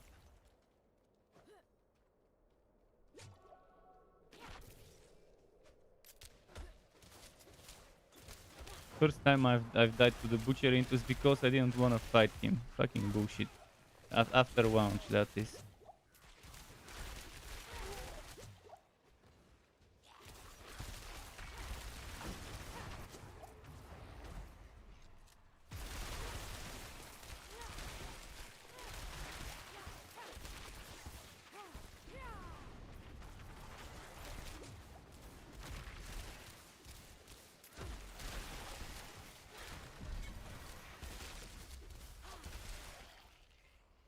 Well, I did get something interesting, but junk. But at least it's Shatter. But mine is 40. Oh no, mine is 30% as well. Oh, never mind. This I was looking at the wrong side. So this one is Meteor, 44% increased crystal strike damage against healthy. Good. 44% is close to the max, to the top row, to the high row.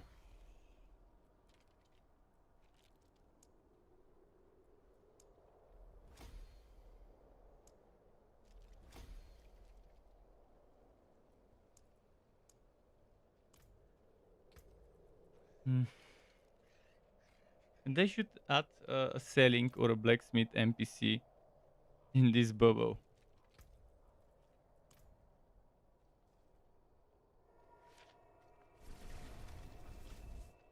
Like a spirit or something that shows up.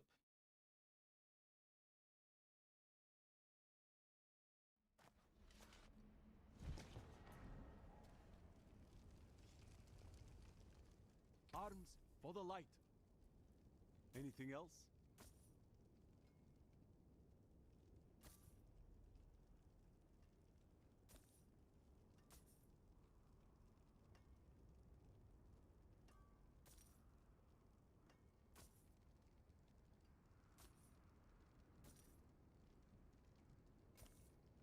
Well struck.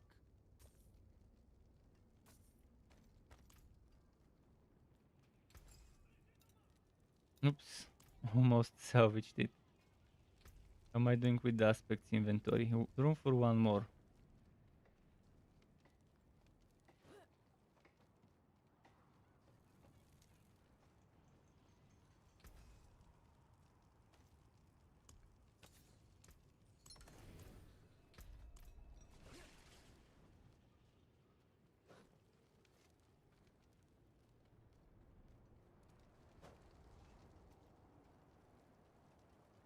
May the Father's light heal you.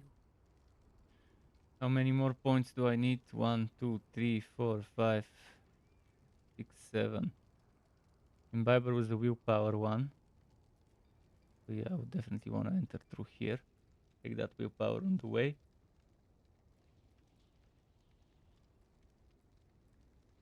I could also go 1, 2, 3, 4, 5, 6, 7, 8 and enter through that willpower, but that's later when I have more points.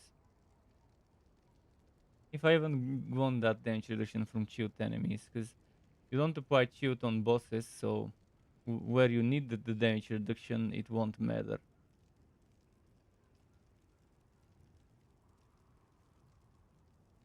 And damage to chilled again, it won't matter because on bosses you're not chilling them. This is one of the biggest problems. They don't let you apply certain crowd controls to bosses. It would be nice to be able to apply the effect as it being on the enemy without the actual effect. So you apply the debuff, the boss is chilled, but it's not receiving the chilled effect.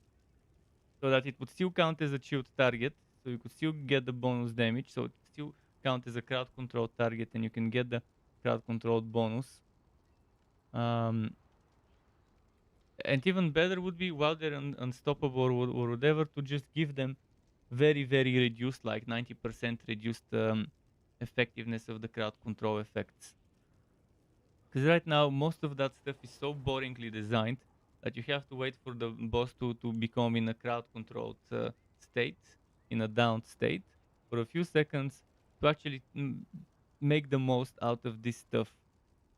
So there's so many of those nodes in the Paragon trees: damage to crowd control, damage to SWOT, damage to shield, and so on. But overall, they're pretty useless unless you're mobbing. But if you're mobbing, there's other ways. In most of the cases, you're either one-shotting or two-shotting the trash mobs, where those crowd controls would actually matter, where you would actually see some gains out of it. Same goes for this. This one at least is nice though, but it takes forever to reach it. It's a very expensive investment to reach this one. From here to there, that's too many points. But if they were to allow you to connect this that way, then it would be worth it. I think every single Paragon board needs that one single simple change. Making the socket and the legendary be very close to each other.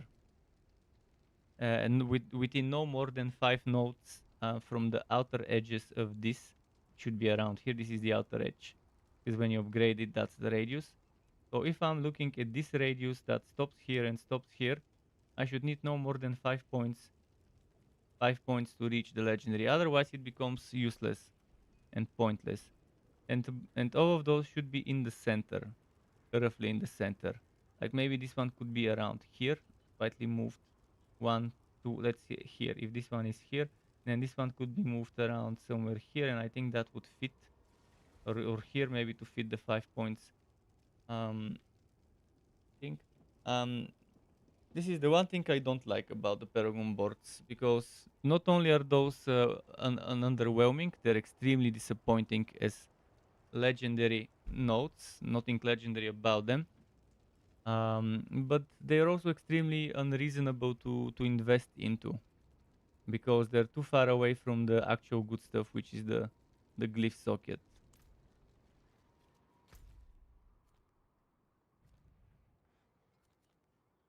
World boss in 29 minutes. Maybe one more dungeon.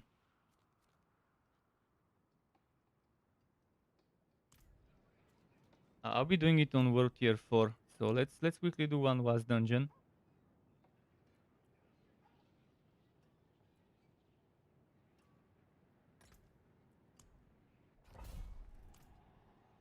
We Whispering Pines. So where was this? Oh, it's it's that one. Fuck. Think I'll be having problem there because there's a lot of boars and werewolves and other stuff that can one-shot me. What's my favorite build? So far, this one and the werebear and the rogue. So the rogue you were seeing me play with Fury and Death Trap. This one that you see me play right now. And my werebear big grease setup. From what I've tried after launch, those have been builds that seem to work nicely, that don't seem underpowered and underbalanced. I really loved my lightning build mage, but it was extremely underpowered and pointless to use, considering how much stronger this one is. And not just this one, anything that uses certain things like certain combinations. In my lightning build, I was still using fireball as an enchantment, and it still had that. But the single target damage on chain lightning sucks. They nerfed chain lightning because people in the beta were QQing how strong it is. But right now, chain lightning just sucks. Even with the bounces between you and the boss, even with this being good for single target, it's not good enough. So pretty much chain lightning just needs a massive double damage boost to make it worth it. And I'm not joking, it really needs a double damage boost to make it actually worth the investment into a build for it.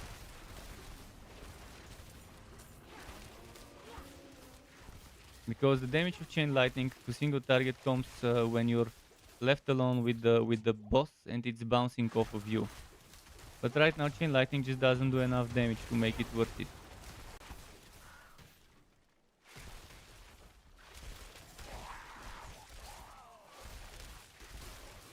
They're just so bad at balancing. I've never seen developer being that bad at balancing, ever. Even Wolfen developers weren't that bad at balancing, and they were pretty bad.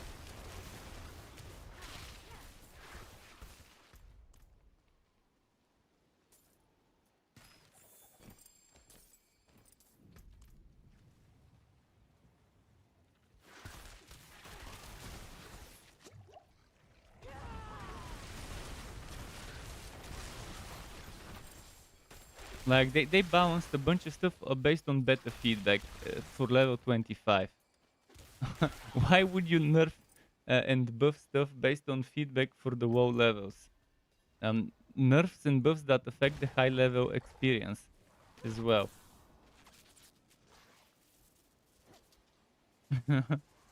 Obviously, at the low level, certain things would be stronger, certain things would be weaker, and so on. People don't spend hundreds of hours on the lower levels. If something's weak at the lower levels, make it so that each time you level up, you get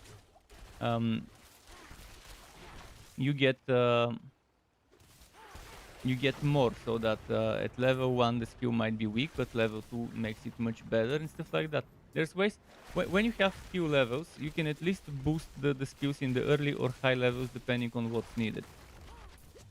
In the low levels, something is not doing much damage. Okay, boost the base damage of the skill, and then maybe reduce how much the skill gets per level up. If chain lightning was that strong in the early levels, make its base damage less, but make it end up at the same percent damage when it's maxed level.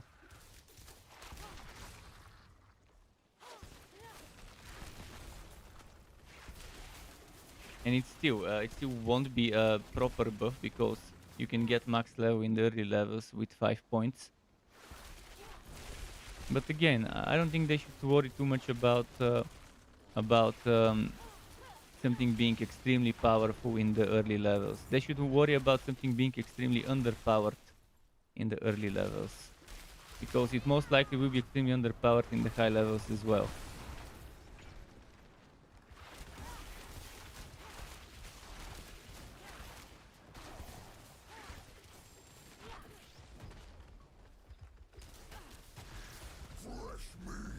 Another butcher.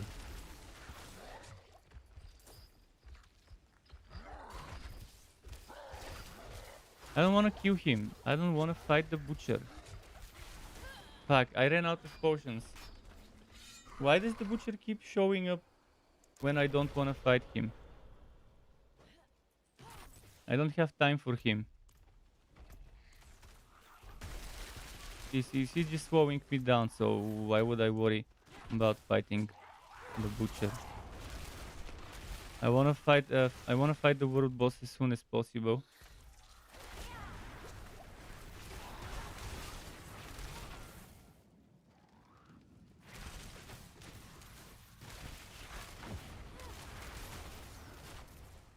Let's keep going.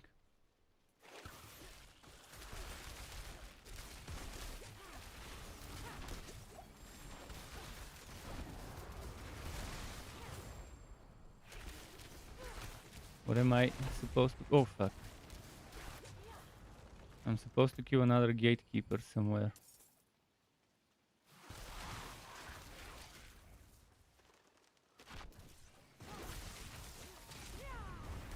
Two dungeons in a row, butcher. Under normal circumstances, I wouldn't mind killing him. But right now, it's just super grindy, super bad experience.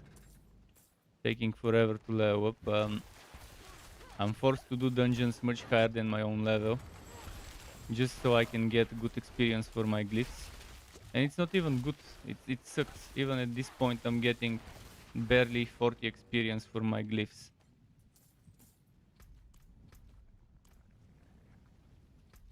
Where is the next map? I should be getting 80 experience with the current requirement per level for glyphs. At tier 20.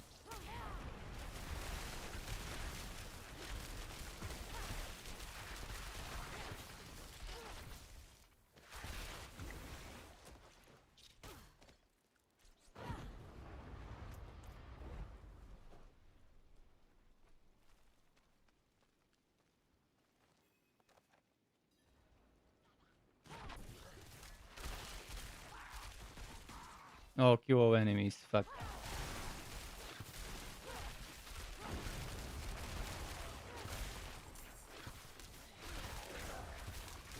Fuck. Is that poison field from me? I think it is. Look at where... How is this reasonable respawn? How? Explain to me how this... I was already at the second stage of the level. It respawns me so much far back. They fucked up big time with the script of respawning. It respawns you at the place where the last elite killed was, or the second to last elite killed was, because there was an elite I killed after it.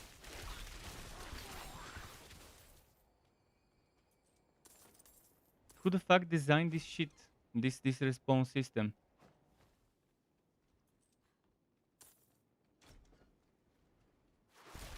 Why are there so many incompetent developers working on high-profile games nowadays? I can't understand it. Back in the day, there weren't such frappant bugs. There were terrible bugs and stuff like that, but not in games that had such extensive testing. They hired so many, not hired. They gave so many people the game back in December to test, and in November. They also gave a bunch of content creators the game to test last month. Where is the feedback from those people regarding bullshit stuff like this respawn? Why did they allow the game to launch with such shitty respawn stuff?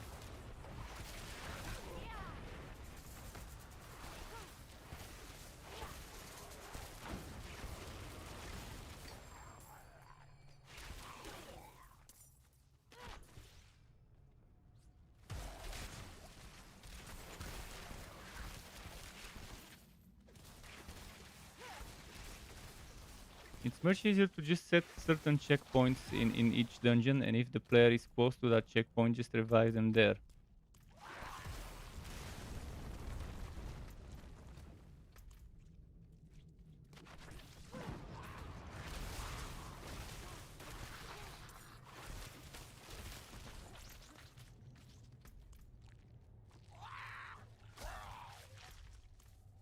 I've missed 2 enemies. I need to go back. Wilson 4. Diablosen. That's Diablosen.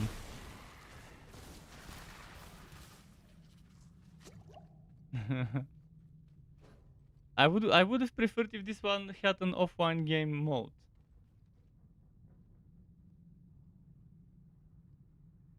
There is trading, and that's actually a big problem.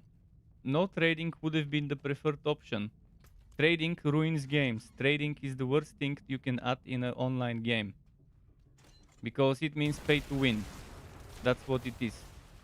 If people can trade items like Path of Exile, it would be just as pay to win as Path of Exile. You could spend $1,000 on the first week and you would have the best items for your week, for your build on week 1. If that's not pay to win in a game where people were competing for who would reach level 100 faster, like in Path of Exile, those leaderboards, I don't know what else would be pay to win. If you can buy the best items from other players. Or from those websites that sell them. You can teleport straight to dungeons. What do you mean? They need to add lots of... They need to add quality of life. Right now they have the opposite of quality of life. They have features that fuck up your experience. For no obvious reason, just so they could fuck up your experience. They could fuck up your enjoyment of the game. They've added so many such things. You're saying towns where the blacksmith and stasher right... Oh, don't get me started on how badly certain things are designed. If the blacksmith is not near the town portal, it would be that that the stash won't be. It's gonna be either one thing far away or another. What needs to be close to the town portal are blacksmith, the socketer NPC, the enchanter NPC, and the stash. Right now there is one town that has almost everything except the stash closer to each other, and that's the druid town, the Kerrigar or whatever it's called. But again, in Kerrigar, the one thing that's far from the rest is the stash tab. And yeah, teleporting straight to dungeons is also another thing that I'm baffled they didn't think of adding. Opening a Nightmare Siege instead of opening a portal to teleport you to the Nightmare Siege dungeon, you have to run next to it. If they add an option where you can teleport next to a dungeon, just click on the dungeon on the map and it teleports you to it, that would be nice. And then if they make sieges so that you can apply it to the dungeon at the entrance, like you take a siege with you that you have crafted yourself with the affixes you want to apply, and then go to the dungeon you want with that easy fast travel, and make that dungeon afflicted with nightmare afflictions. That would have been the best way to handle it. That way you select the dungeon you wanna run, you don't do whatever randomly rolls on the fucking sigil. I would need 3 more experience.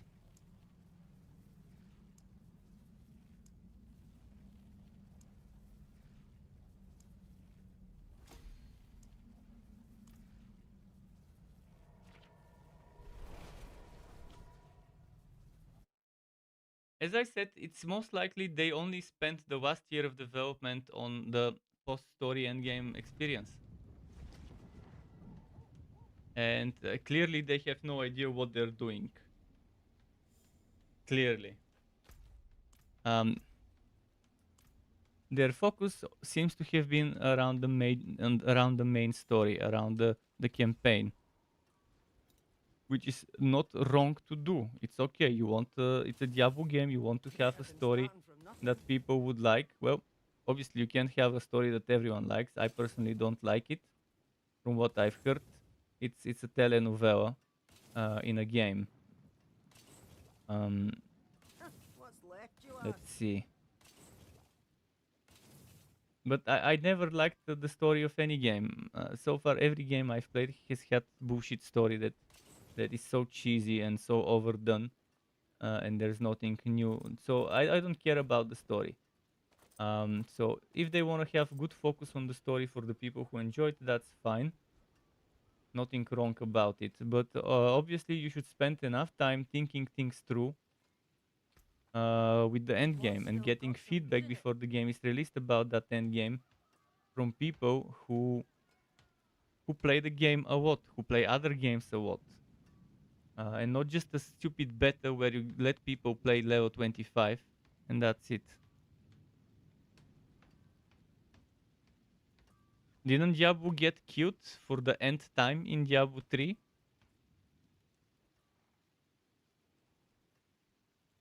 I'll be surprised if we have Diablo. Didn't all of those evil people die in Diablo 2 and then in Diablo 3? So if I remember correctly, in Diablo 1, the main character in Diablo 1 becomes the Diablo of Diablo 2 when he puts that thing in his head. And that's how we had. So it's a different thing. It's a different person that becomes Diablo in Diablo 2, which is our main character from 1. Actually, yeah, let's go there and I'll change word tiers 1. Oh, no! Extra loading time. No, no, no, no. That would have been even worse. Now, I could just teleport directly. But yeah, for me, I don't care if Diablo 4 comes back or not. I don't care if we fight Diablo or not. I'm okay with fighting new bosses like Lilith and whoever else they added in the story. That's okay. But it obviously would be nice if they added maybe some sort of way to revisit the bosses from the previous games, from some sort of thing that gives you echoes. How they have the echo of Lilith, maybe they could add echoes of Diablo, Mephisto, whatever. They did have Andario, by the way. They did have Durio and stuff like that. And we did fight some of those bosses from those statues and stuff in the story. Obviously, they could do the same thing with Diablo and Mephisto and so on. I liked fighting Mephisto. Not or whatever that thing was that looked like Mephisto.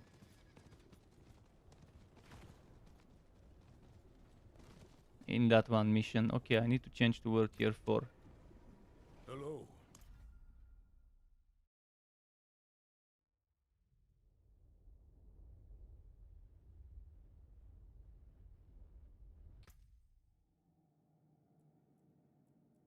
Yeah, Diablo 4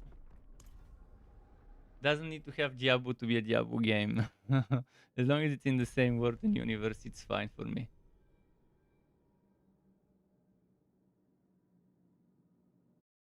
Oh, in Diablo 2 Andario, yeah. The first time I meet Andario in Diablo 2, it was a nice experience. With those fucking poisons and stuff. And you immediately realize, oh shit, my resistances suck to poison. Games like Grim Dawn, for example, where it's all about resistances, this game doesn't seem to be that much about resistances. I fought a Shava on the server slam with maxed out poison resistance, and it barely did anything. I was still getting destroyed if I didn't have a barrier or a shield or something like that. I would still need 2 potions to heal up if he hits me with the poison when I don't have the barrier up or the immunity and stuff.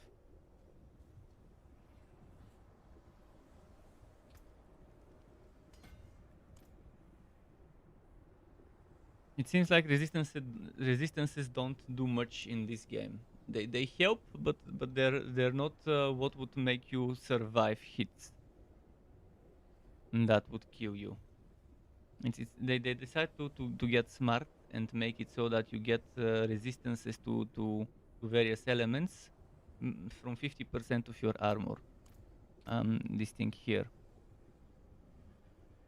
Non-physical damage taken is reduced according to your armor contribution, and there's like a scale of how it, how much of the armor is taken, and how much resistances and stuff like that, based on what level you are and what level the content is. From what we've seen in one of the developer videos, developer streams.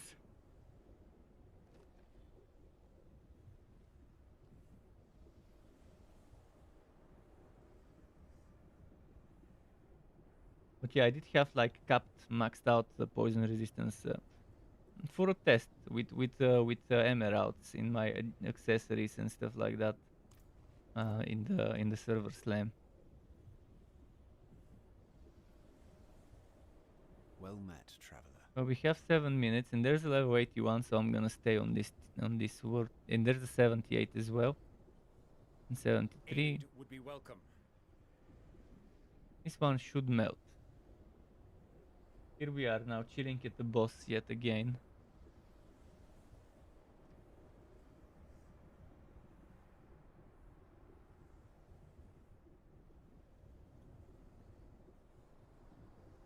You always end up firing someone that designed the game, and it always comes out half-baked, and that's the death of the game.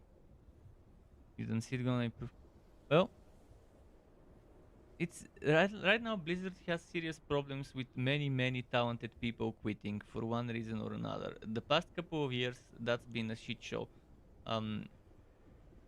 There's plenty of articles about this, about how a lot of people have left Blizzard for one or another reason. Apparently Blizzard is one of the worst companies to work for, apparently. And some people are only staying there because of the shares that they own. Some of the higher positions. In general, middle management and higher ups in games are normally responsible for the shit stuff, because developers are grunts. They just do what you tell them to, and they make bugs. Eventually, they fix them. But it's team leaders and management and stuff like that, whether it's middle management or upper management, that are in charge of the whole creative process and various things in big studios, in big games. I like how good the developers of Torchlight 3 were in certain areas, but also in other areas it was tragic, but not for the developers' skills and abilities to fix bugs and stuff like that, to implement things, but more like the direction that the game was headed, like the shitty endgame, the whole Fazir's dungeon, as an example, was terrible, and then they made it even worse by listening to the wrong type of feedback. I appreciate that they were listening to the feedback of the majority of people on Discord, but apparently those people on Discord that were giving that feedback, that got what they wanted, eventually quit the game very early. And it wasn't the most reasonable feedback ever. The extra power creep they added and the extra Fazir levels they added from 100 to 251, and the item score growing. So you have level 50 items, but then you have level 50 items with 118% extra stats. So obviously farming any other level 50 content becomes unreasonable. And if they had added other endgame, it would have been dead on arrival, because other endgame would have been level 50 endgame. So what happens? Is it gonna drop the level 50 118% stronger items there? They didn't think about the future of what adding 118% more stats to items would add, would mean for the future of the game. Because again, imagine adding 2 more endgame types. What would be the gear that drops there? Are they gonna drop level 50 118%? Are they gonna drop regular level 50 items? In either case, it's a wrong thing, because who would want to do the other one where they have to go to level 251 Fazir to get the 118% extra stats items, if they can get them straight away from anything else, that you just go there and get it. Or in the other case, it's worse because it's dead on arrival, because you don't have the stronger items, then what's the point of doing it? So they shot themselves in the foot by adding this stupid power creep. And I'm just not the kind of person that would go on Discord and keep spamming and posting and giving those ideas. I posted my ideas on the Trello, on the notes. I posted my ideas on notes on the feedback center.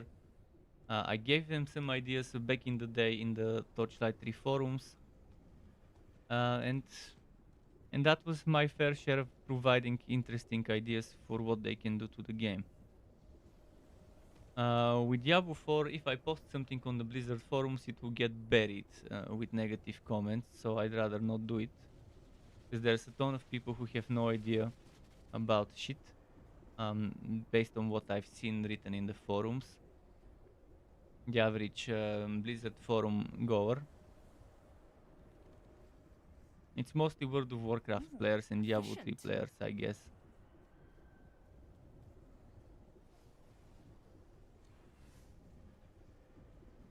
But this game has problem after Well problem done. after problem that needs to be solved. And again, it could be because people getting fired for one reason or another, or people quitting for one reason or another, and then the teams just get smaller, and so on. There's so many reasons why shit might have happened the way it did.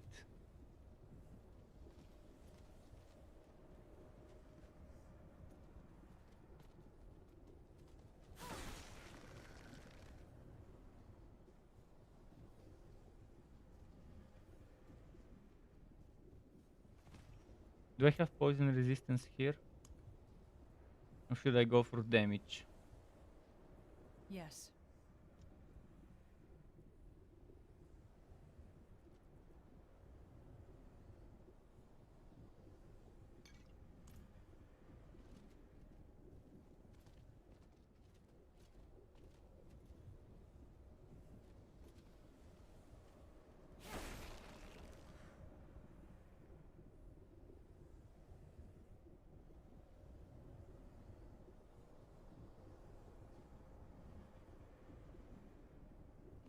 Look at that. I'm inside. I'm inside the Shava goo. No one Hello? can reach me there on foot. Greetings. Should we let's pose. Let's be a poser. Greetings. And this one's it trying to going? get there.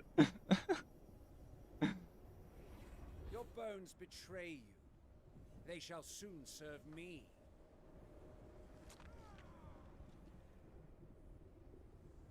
This Wait. little fun bug.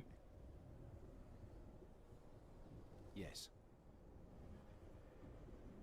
Let's try something. Look.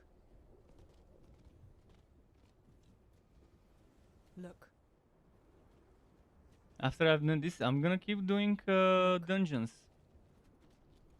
Yeah, well, I do get loot. I've gotten some unique items here and there after doing this. Yeah, I appreciate that. I actually like those boss fights. The world bosses are actually some of the few things I really enjoy.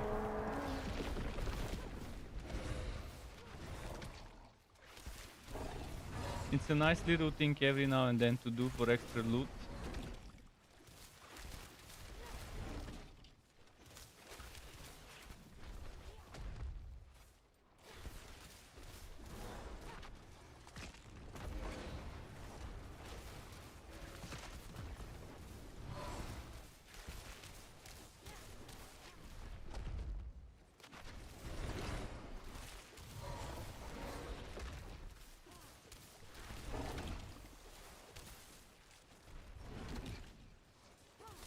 What's with this stupid bomb prison? I can't move because of some random guy's bomb prison. It's like griefing me.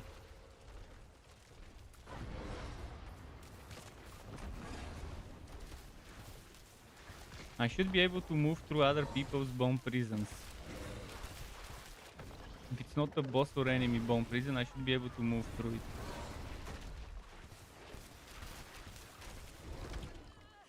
The one shot bite. I didn't move on time for the one shot bite.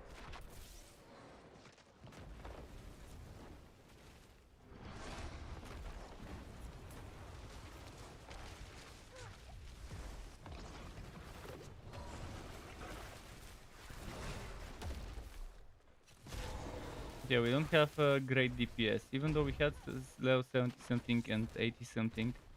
The DPS is nowhere to be found. They probably have shit builds or shit gear, or both. The level 80 something is gone actually. Is it the one that died and it's not reviving?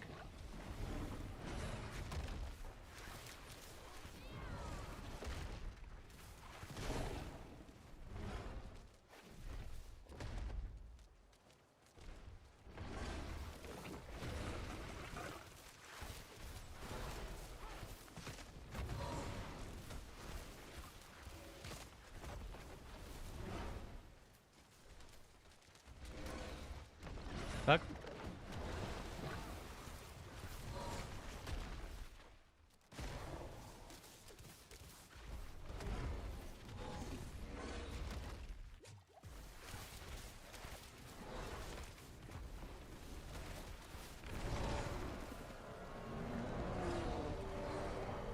But of course, you can't expect a unique item every time you do a boss. That would be stupid. Why would you? Why would you have such awesome drop rates? But what I do get is some ancestral gear that maybe is better as a base, because I'm just fresh into World Tier 4, and I need some ancestral items as bases. See, this one is an improvement to my shitty helmet. What I could remove is I could remove the basic skill attack speed maybe, and add something like cooldown reduction. That would really help me. I'll be losing some stats, but that's fine. That's a lot of extra armor. As for the boots, I'm not sure if I wanna fuck up my teleport, but then my Frost Nova would be stronger.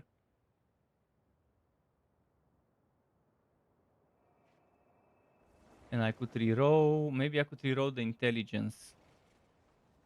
Because I would need the dexterity and I have plenty of intelligence. I could reroll the intelligence, so the intelligence is a max roll, the dex is a minimum roll. Maybe better to reroll the dex into something else. But yeah, that's 2 upgrades. I'm gonna go and mess around with them. Unfortunately, this one is only 751 item power, so soon enough I'll find something better. My friends just walked in. Let me check them on Discord. What's up? I've got some gear for you. Saving up some sacred shit. Let me go to tier 3. I have a very nice ancestral stuff for you, but it's level 61. But you get there. Because I just got to tier 4 earlier, so I've been doing tier 4 here and there. But I'm pretty much doing nightmare dungeons in tier 3. And just went for a boss fight on tier 4. But I was saving a very good stuff for you, ancestral. In terms of item power and damage, but again, you have to level up to 61, but that's not a problem. Up until level 60, 65, the experience is fine. Ish. We can do some nightmare dungeons, the 3 of us. Some of the easier ones. Oh yeah, we can do your strongholds as well. You do need to do those strongholds for sure. Oh, look at this armor. For a shock build though. Damage, cold damage, lightning damage, and shock skill damage on an armor. Obviously, cold damage would be unnecessary here if lightning builds were decent. If instead of lightning and shock, it had fire and pyro, it would have been the perfect armor for you. Man. Well, I can drop you that armor as well. You can decide if you want to try it later. Um,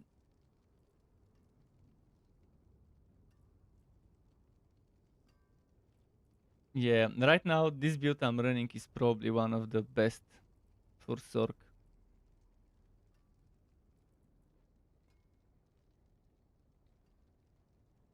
I'm pretty sure that what I'm running right now is, if not the best, in the top 3 or 5 builds for Sorc you can make right now. As synergies go and as mob clearing and single target and stuff like that. Okay, so let's see what's for you. Actually, I need to join your party.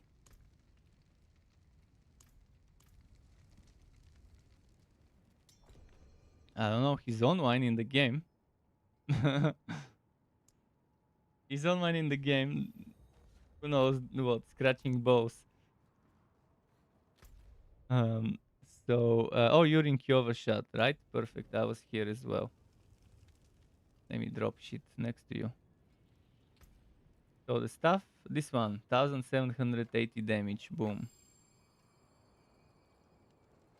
Then there was this armor I just got. There was this ring I just got. There's a helmet.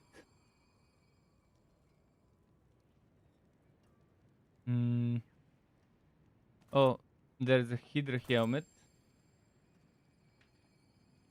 There's another helmet. You can just pick whatever you need and salvage whatever you don't. Another helmet for Sorcs.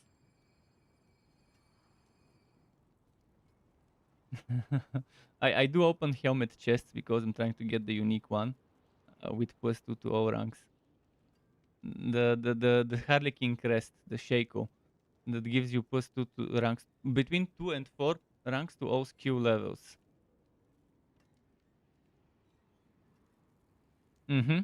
From Diablo 2, it's making a return here. It gives you damage reduction. It gives you all stats. I think it gives cooldown reduction. I can't remember. I have to check later. But so far, we don't know of any one person that has gotten this. Oh, and there's leg armor. I think this one, and then there's gloves. You might like.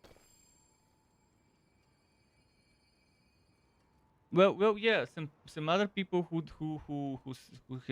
have gone through different places also don't know anyone and haven't seen anyone wearing it or using it or whatever. With inspect. If people on Reddit, Discord, whatever, someone would post it. I obviously don't go every day or everything to check, because I don't have time to scour the forums of posting wood and stuff. So some people are saying it might be a level 100 only drop,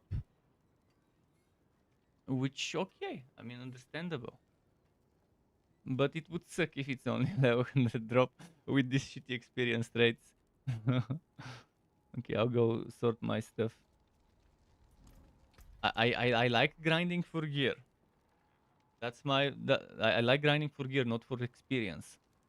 The fun is in grinding for items and then using those items to make new builds, and then grinding more items for other builds and stuff like that. That's the circle of enjoying the game and getting new stuff and testing that new stuff because you've got it. And okay, now I want to build around this unique. Let's see what I can do with this unique and this legendary. This game is betting on exactly on nostalgia. It's so bad. We've been talking in chat, in my stream chat, just about this.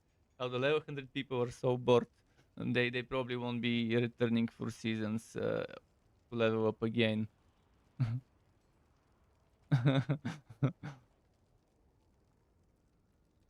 What did I need for my helmet? Frost Nova.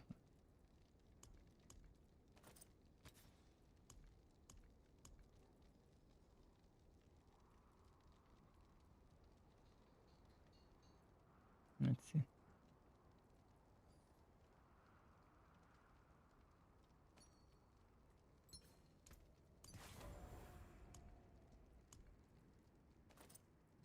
Yeah, but they don't have to have such shitty experience rates. It's good to have. I wouldn't mind starting over every 30 days, not 90, but 30 days, if I had good experience rates.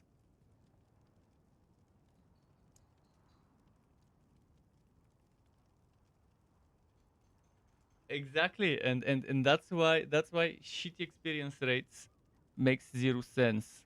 Um, in having to start over.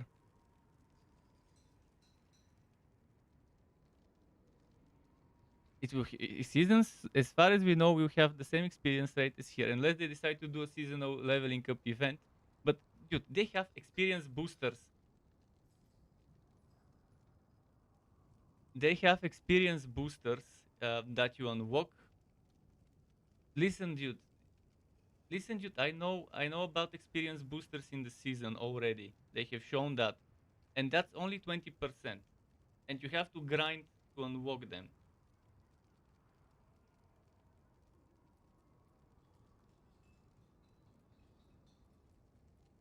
In Diablo 3, there wasn't added extra experience in the seasons, but there was boosting. You could boost people on high level monsters, on high level rifts.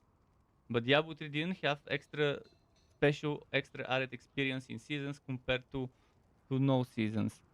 But again, you could take a Wobby to some higher, greater rift or whatever, and immediately boost it to max level and to X level paragons or whatever within a few runs. So I don't expect that Blizzard would think.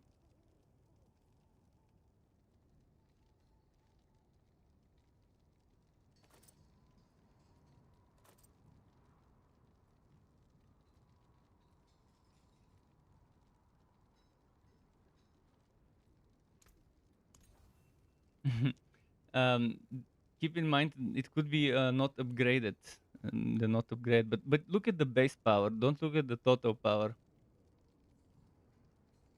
Also, it probably takes some of the stats on the item to calculate the power.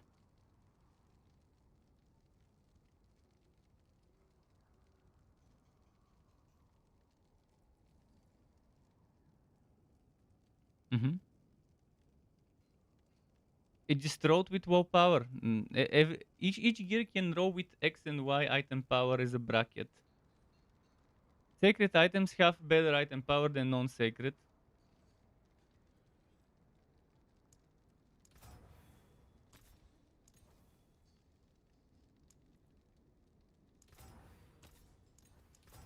Ah, shit, I accidentally rewrote my cooldown. Oh, there, 8% cooldown. Nice.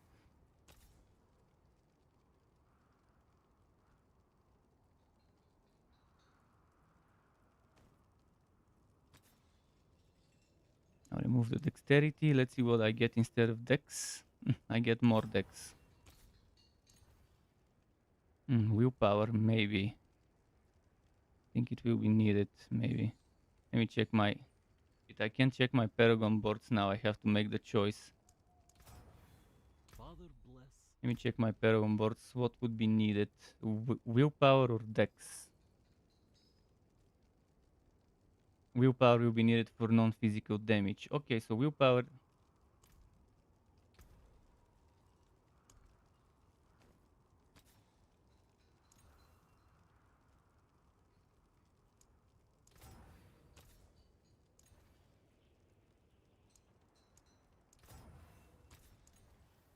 Oh, mana cost reduction. Perfect.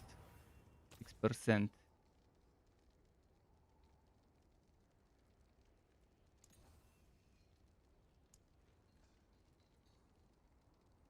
Well, eventually we have thousands of Veiled Crystals, but keep in mind Sacred Gear requires different materials. Well, it requires additional materials, it being sacred. And the same goes for Ancestral, it being Ancestral. It's one additional material called, let me check the name. Forgotten Soul.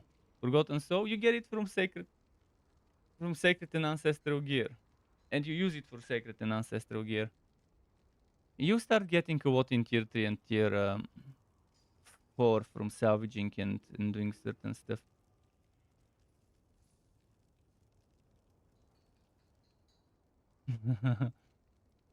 So you stop worrying about salvaging items, you start worrying about selling items, which thankfully has buyback.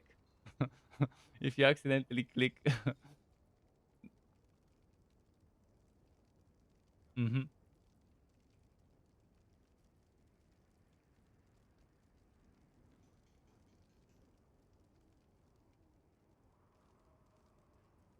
now I need to equip the new boots.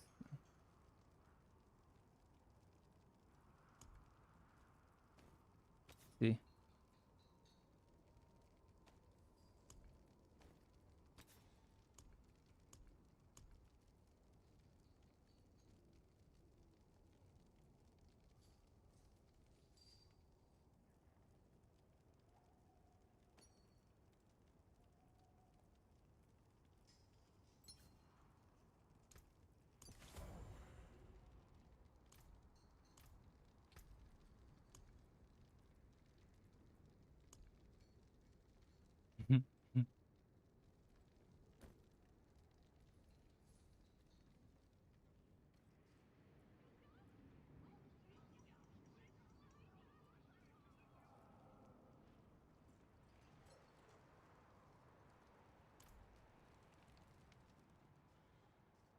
Which view do you want to try?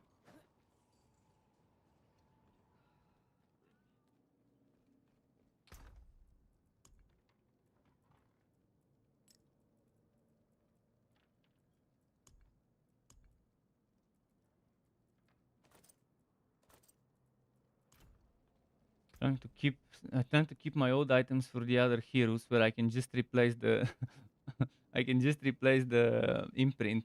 But this one gives me 3 ranks to teleport. It gives me 17 movement speed. Oh, it also gives mana cost reduction. There's no point. There's gonna be 3 death affixes. Shit.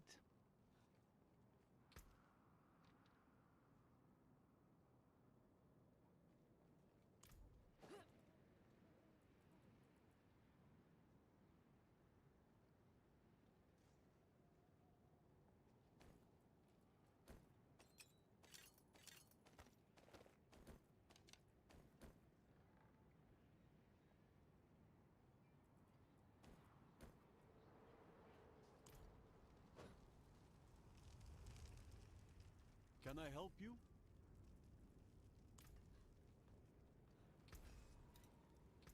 Are you gonna do your shit now? Yeah, your what's its name? The strongholds.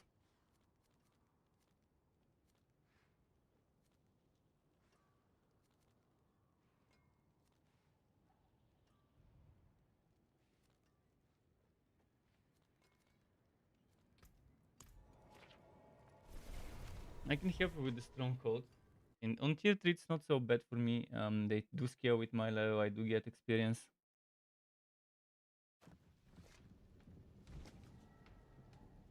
Well, you'll be struggling until you get more sacred gear with the extra armor and life. Yeah, they're minimum 53. After that they'll start scaling to you, but they're minimum 53. Like for me right now on world tier 3, world tier 4, it's minimum 73. And I'm 63 there. But I'm still dealing okay with normal mobs and with helltides. But when I go to dungeons,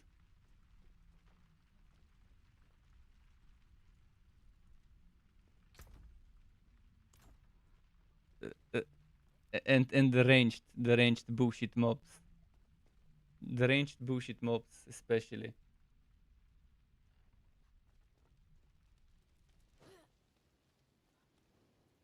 Oh, wow. Being a ranged build at least has its bonuses.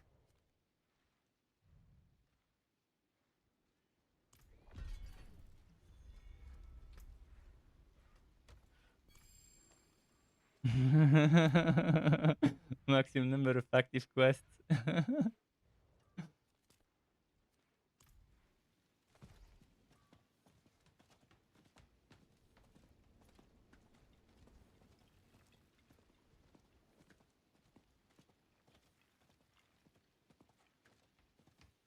Optimization wise, I don't think there should be a problem to have 100 quests instead of instead of 20.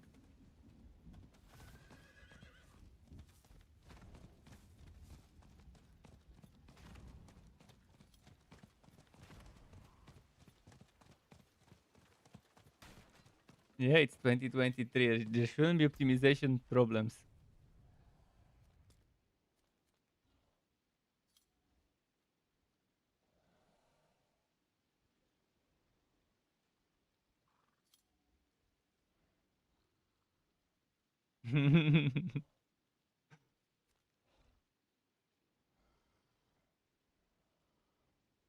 Yeah.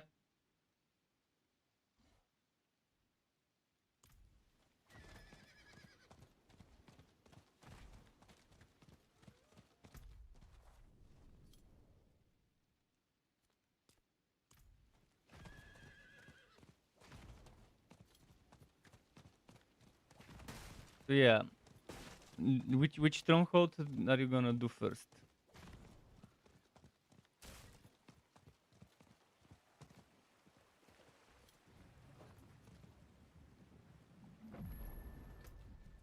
Well, while you decide, I'll be exploring some of the areas I haven't explored on this character to unlock bullshit. Yeah, the map is not shared. The only thing that's shared is the shared renown rewards, like the skill points, paragon points. You don't need to do the main quest, you skip the main story, but you start with the only thing that's on your map when you create an out that skip the story is the major act capitals, the capital cities. You have those waypoints unlocked. You have those waypoints unlocked, and that's it. And you have the extra skill points and paragon points from renown. Yeah, you have to find them. You have to get a taxi for the other waypoints. It's extremely fail. The whole map progress and everything should have been account, not character separate. The quality of life is non-existent.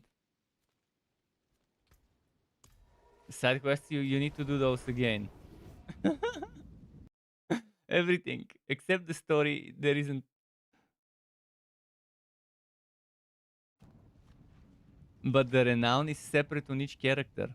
You only get the rewards that you've unlocked on one character, but if you have 500 renown in one area with one character, the other character could have 1,000 and could have done different things. And that's why you decide one character on which you want to get 2,000 renown for each area.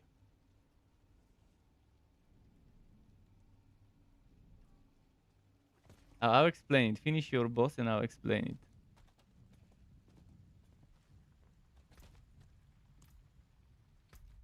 Yes, every hero has those skill points. But you know that at the top of the skill point, there's bonus experience and 10,000 gold and 25,000 gold and all of that. Those rewards, the other characters would get when they reach that threshold. Yeah, you don't care about those rewards because they're bullshit. A little bit of extra gold and XP, you don't care. You get the skill points right away. The moment you create the extra character, you get those rewards. But you still have to grind renown if you want the other rewards. That's why they made it so bullshit. Yes, and that's why you don't worry about stuff like that on other characters. Maybe you just want to review the map so you know where stuff, so you get the waypoints and things like that. In the other characters, maybe you just want to have the waypoints when there's world bosses and when there's experience events and stuff like that, so you can go do those.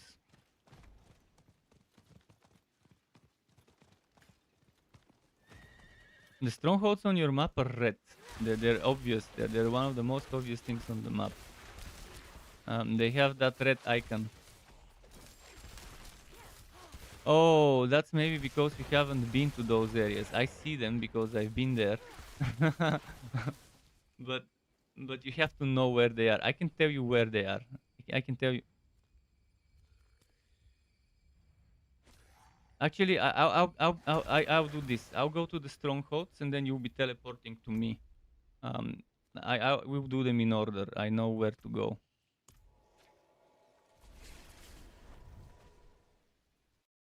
You need 10 favors. You can open them up and look at the very bottom, or you can hover over the tree.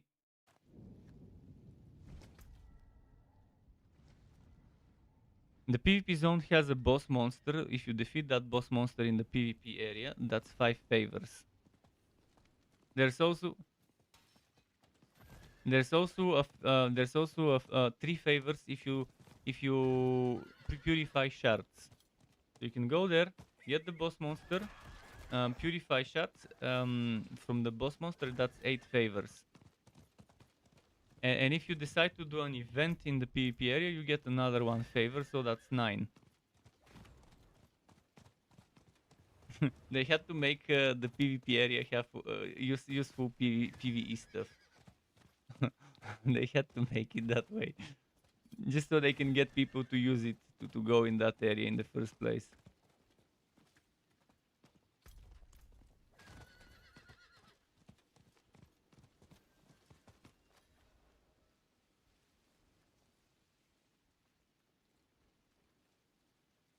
Yeah, let me know when you're ready and I'll go there. I've checked actually there should be a proper entrance on the other side to this event.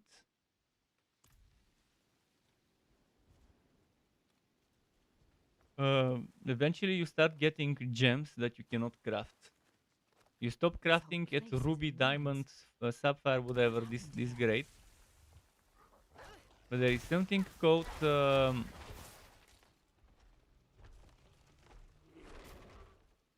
after ruby, diamond, sapphire grade, there is one more that you cannot craft, and there's another one that you cannot craft. So there's flawless, and then there's perfect. And those are drop only. But it drops a ton of them on World Tier 3. As for perfect, it probably starts around level 80 or whatever. Who knows? I haven't gotten any.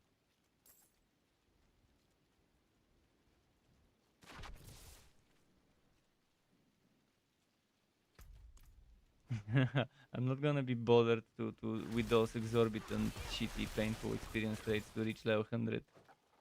I'll reach it eventually. Eventually I'll reach it. It's not a priority to me right now.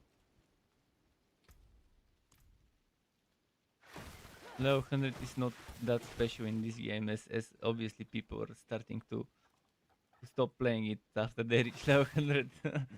They designed the game where leveling up to 100 is the game, the fun part for the developers. They didn't think that after level 100 the game needs to be fun to keep the people playing.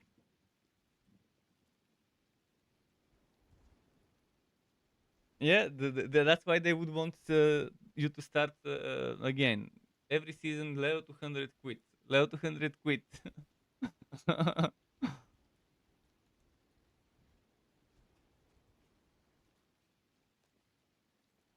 Look at Grim Dawn. Grim Dawn is doing perfectly fine without making you start over. It's releasing. It was. I mean, now they're making Grim Dawn 2, so they stopped focusing on Grim Dawn 1. But every time there was a big patch, people would come back. And it's an indie game. It had its indie following of X tens of thousand people.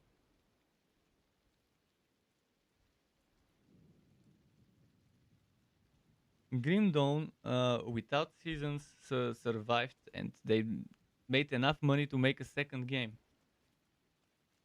They made Farthest Frontier from the money from Grim Dawn.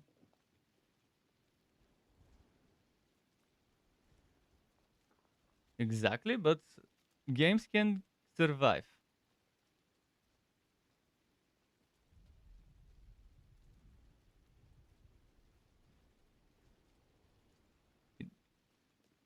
It's all about the scope of the game. If your game doesn't have massive scope, it doesn't need millions of players.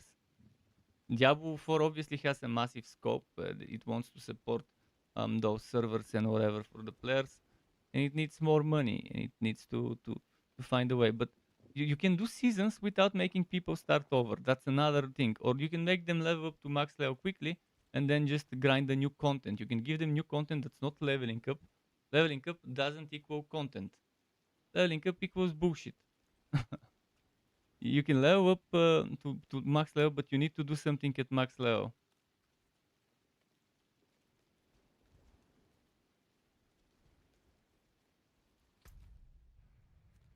Oh, there's a leveling up event. Fuck, I'll go do it. On my mark. This is the best way to level up quickly. Just a few hundred thousand experience quickly are those Legion events. And there is a fire. There is a campfire in those events in the gathering area.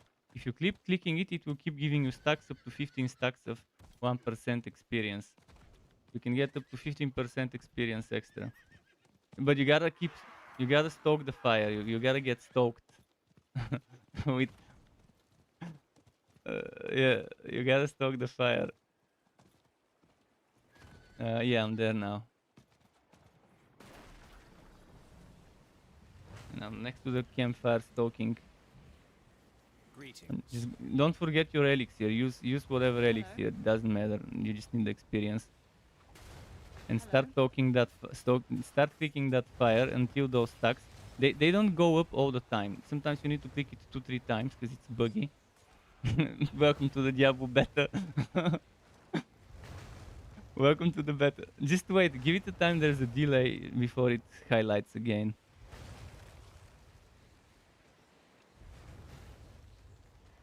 Because Diablo 4 beta, that's why.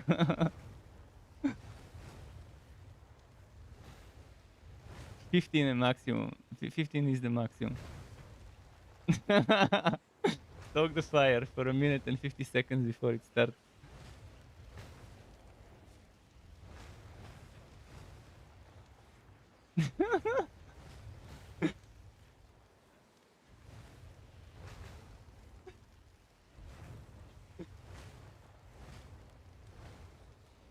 Diablo style MMO light.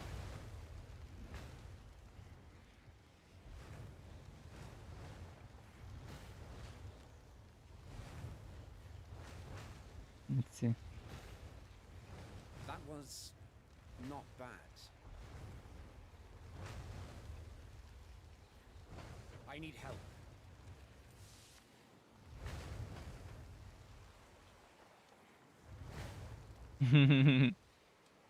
Look. Someone from the chat says it's PS3 like. this thing, PlayStation 3 like. Okay, I'm at 15 stacks. I got stoked. I feel like a person from the X Games, super stoked. No, there's gonna be a bunch of elites and mobs. You kill them, then you kill a servant of hell. You kill a bunch of mobs, then there's a servant of hell. Then there's a second servant of hell, and then if you defeat the third servant of hell, you get maximum wood after you defeat the final boss. If you only defeat 2, you get 2 chests. If you defeat 3, there's 3 chests. Don't worry, you get. There's plenty of people here to carry.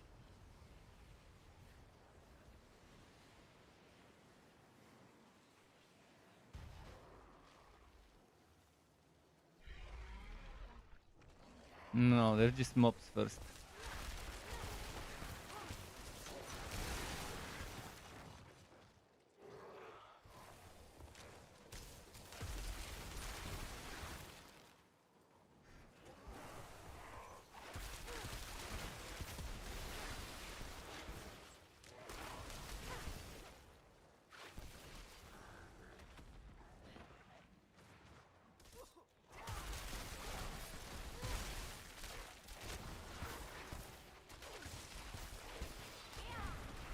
The fat XP.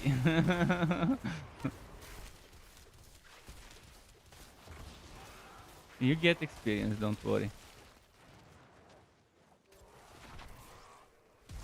You get experience as long as someone nearby is killing a monster, regardless if it's in your group or not. You get experience here in this event. Just pay attention. Check how many thousand experience you've got now, and check at the end of the event.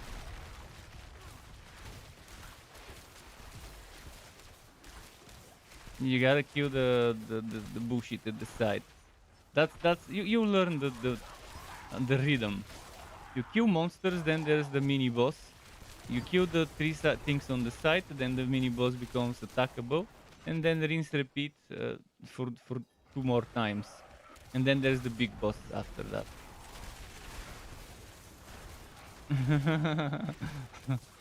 And that's why you need to do the strongholds, because the majority of those events happen in stronghold areas that you unlock after you finish the stronghold. That's why I recommend people doing strongholds as soon as they can while they're leveling up, while they're doing the story. Because you might want to do those events while doing the story every now and then when you see them happening.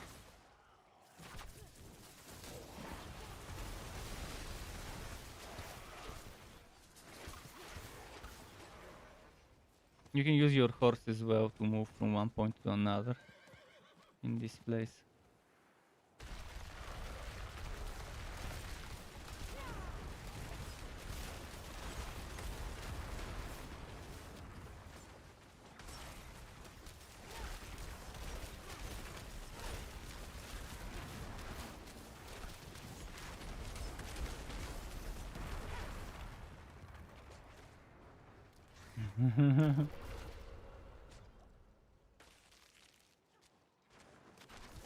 Is it the servant of hell?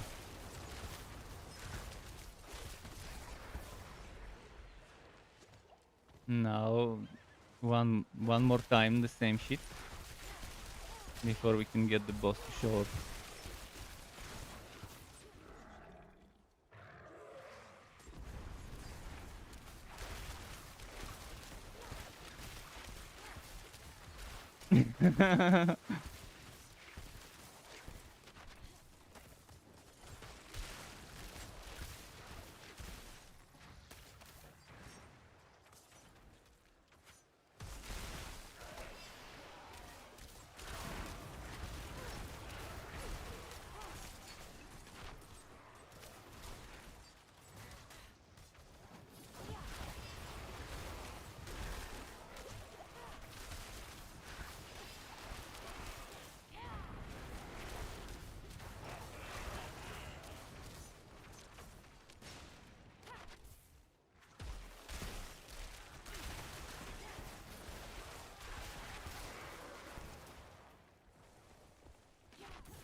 Okay, nice.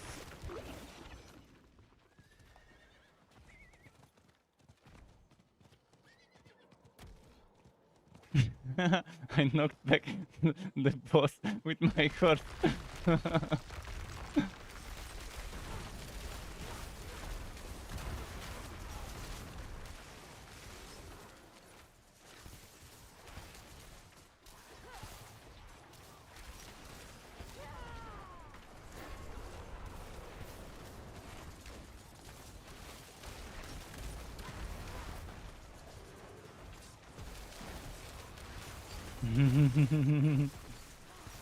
Now it's the boss with the mastery done.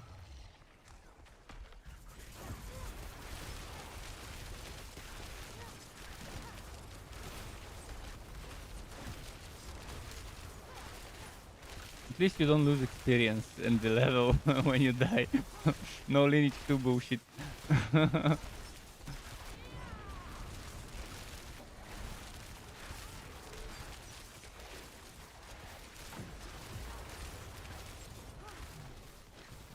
Okay, nice.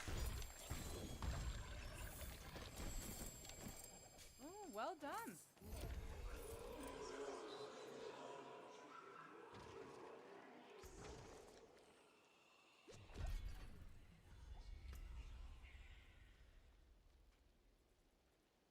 Did you get Ice Heart Bryce? Oh, that's my build. I can give you my build to try it with those. With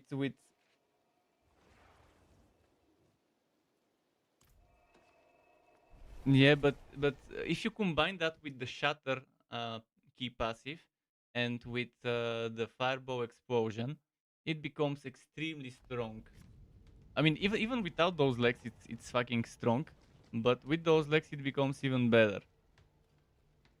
I can tell you my build. You can try it and see if you like it. But it has AoE clearance and it has single target thanks to Ice Shards.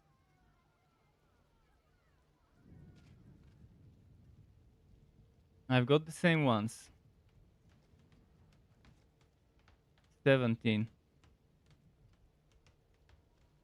It's fine. Eventually, you don't rely on that as much as on the other stuff. And you can't take it. You can salvage it, but you can't extract. But again, the thing about the build is that this is not as important for the build as having Shatter as the key passive and Fireball as an enchantment, and having Ice Shards as an enchantment. If you have Ice Shards as an enchantment, you pretty much do Frost Nova, and it immediately shoots Ice Shards at the frozen enemies. And then those enemies, if they're trash mobs, they immediately explode. And when they explode, there's Shatter and Fireball explosions combined. And with this item, if you're lucky, you also have another Frost Nova, which keeps the chain reaction going.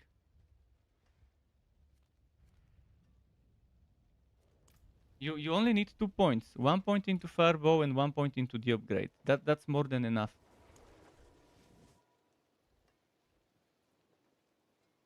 It's good enough for this. If you combine it with Shatter, the passive, the bottom passive.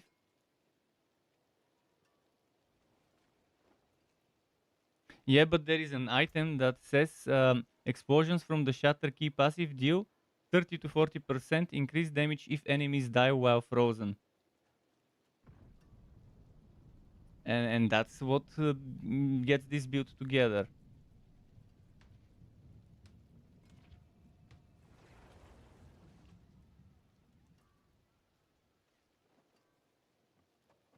I mean, you could level up Fireball. There's no problem on leveling Fireball. But I'd rather put my points into passives.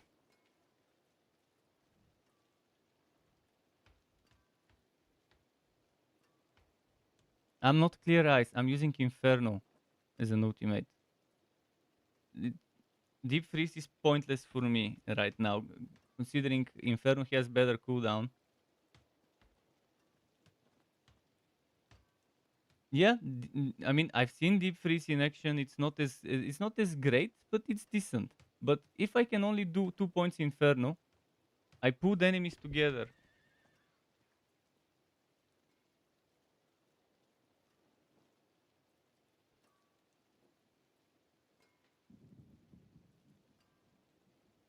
Casting what? The shards?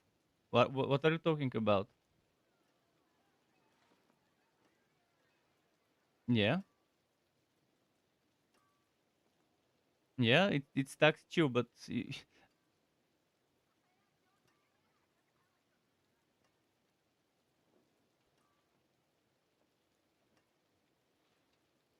I'm telling you, if you try my build and you like it, it's good. If you don't like it, that's fine.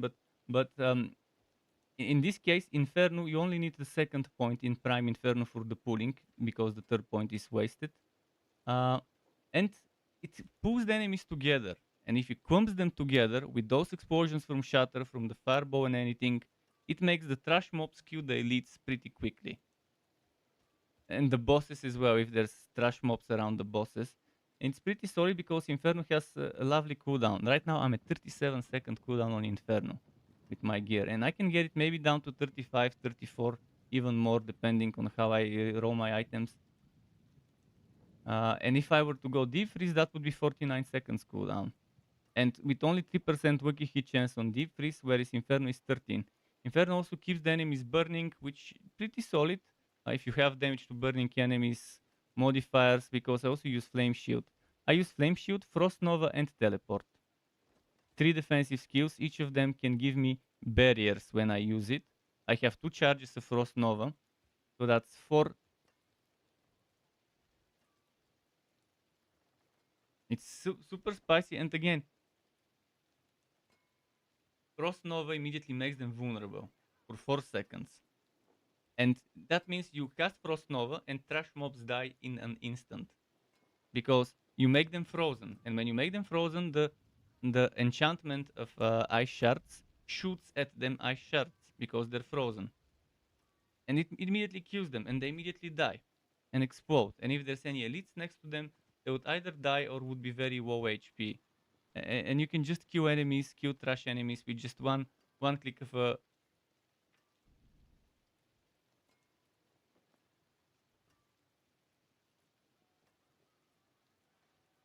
Yeah. Ice Shards is amazing because each hit can do the chill. It freezes super quickly with all those. And I can give you the build to try it one by one as it is without leveling Fireball. And if you want, you can sacrifice some skill points from some certain passive one by one, to see which one you want to sacrifice to get the Fireball. But I think the way I've made it is nice. I even used glass cannon. Some people might not want glass cannon until they have survivability. But if you want, I can tell you one by one all the skill points and you can try it.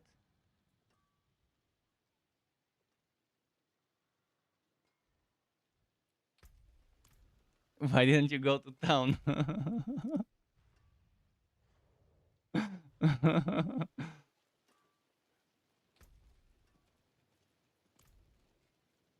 Eventually repair doesn't become that expensive, but yeah, I need to repair a bit as well. No, I did some re-rolling and now I'm back to 10 million, but I had close to 20. I don't think we can trade gold. Use it well.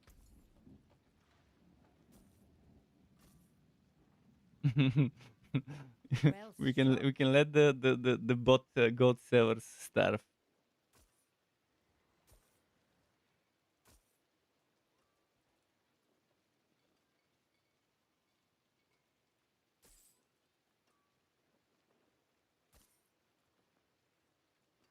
But yeah, if you decide to try this, tell me and I can tell you exactly what I've done, the way I've done it. Keep them sharp, keep them ready. It's pretty straightforward though. It's all about just using the right skills and the passives that go with them.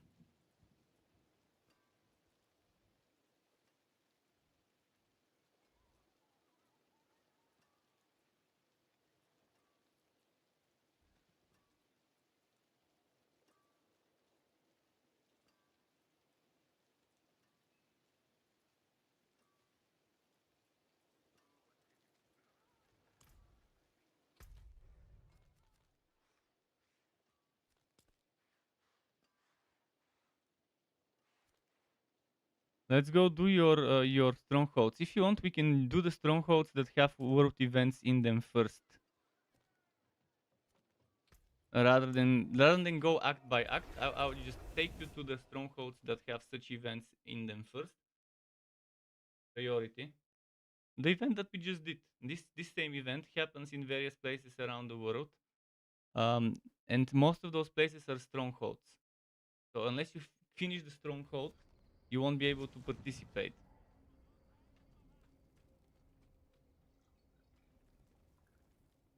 Yeah, it drops cosmetics for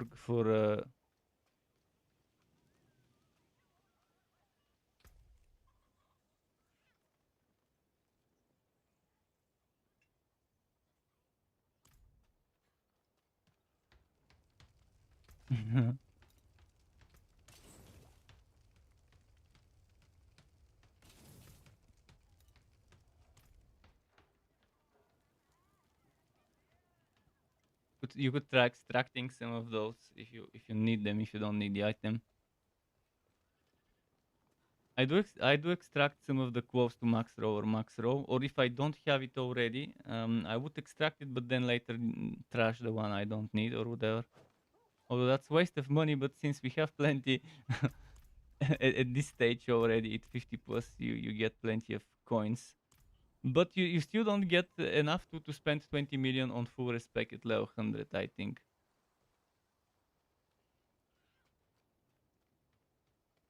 Well, that's at level 100, I mean. 18, okay, it's not 20, it's 18, but still.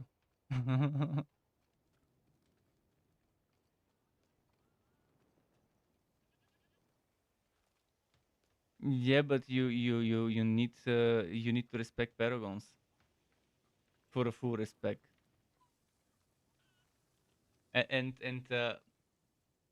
from that developer video I saw, it was 155,000 per point, if I'm not mistaken, for the skill points, and 50 something thousand per paragon point, and that's 223 paragon points is the limit. 20 from renown, 3 from altars of Lilith, and 200 from leveling from 50 to 100.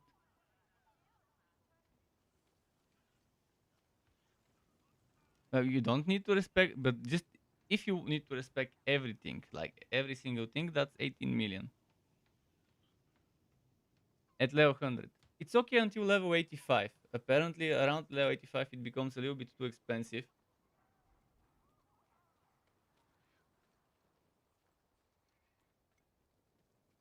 And yeah, hopefully they listen to feedback, because I don't know a single person who wouldn't want cheaper respects at the high level, because at the early levels it's super nice. You don't care about it. You just keep respecting without thinking about it. At the early levels, even at 50, 60, even at 70, I didn't think about it much when it came to respects. But I've been told the prices of respects at level 90 something, and it's definitely terrible. Because I think it should be fine if respecting costs as much as for if respecting a point costs as much as one yellow item, or maybe half a yellow item. Yeah, if you got a Sacred Unique, it would have very good stats. What's the item power? 600 something? Nice. Mine is only 676. It was the first unique I got at level 51 or something.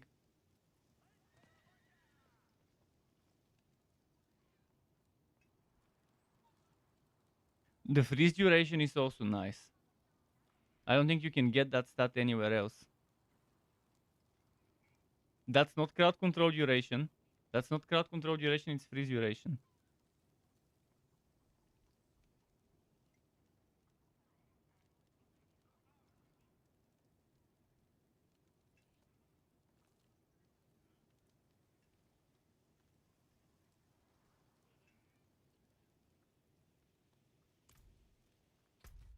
And in Paragon boards, you would also need stats such as dexterity and willpower to unlock double bonuses for certain things. For example, this thing here, this thing here gives me 10% non-physical damage and 16% damage to elites. But if I have 250 willpower, I get 10% more damage, non-physical damage. So you would need certain amounts of willpower and dex.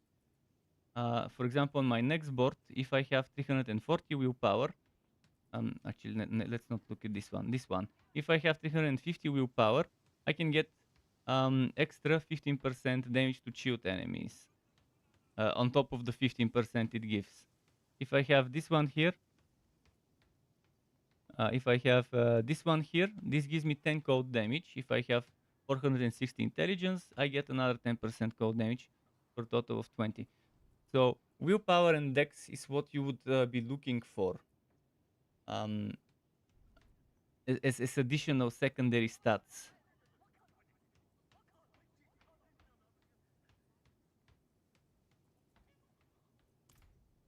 So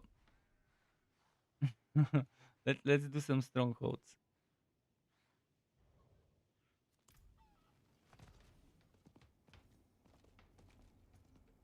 You might get something very good from some of those strongholds, because you're just fresh into the new tier, and you'll be getting new tier items a lot.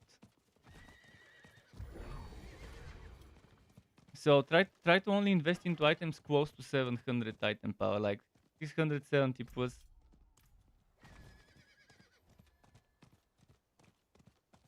Evil has made this place its lair.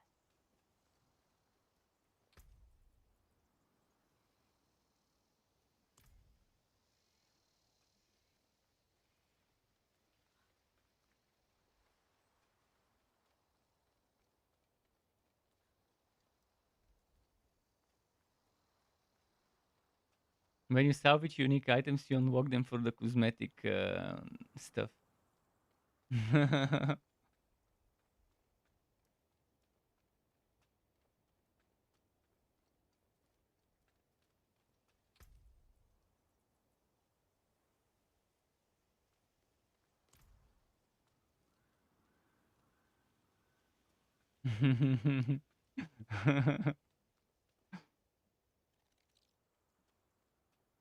It's a must-have feature, in my opinion, to be able to change the appearance.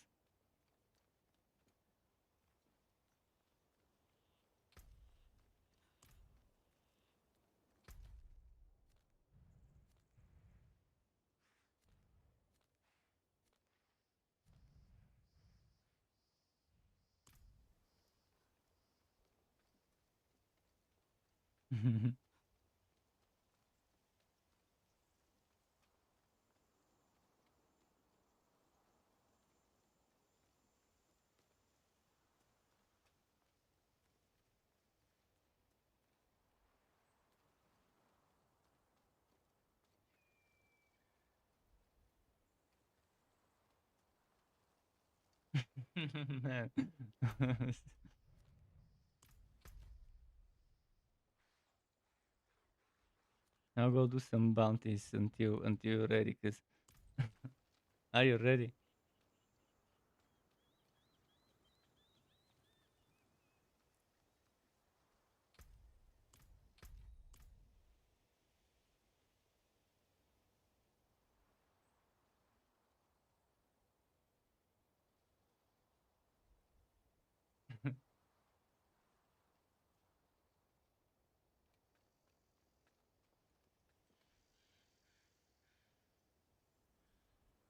Yeah, the getting stoned and selling the good stuff by accident. Classic, classic.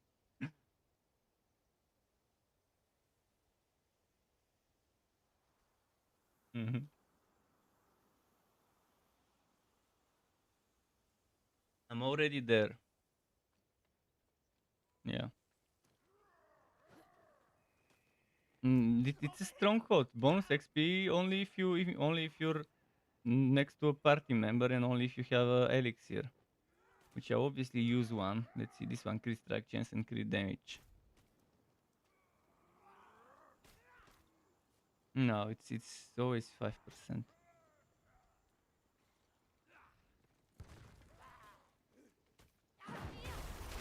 That you can get in the seasons. You can get XP boosters up to 20%, 5% per level, and I think there's 4 levels.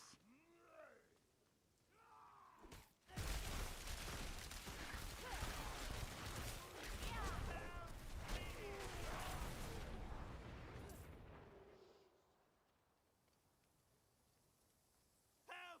I beg you!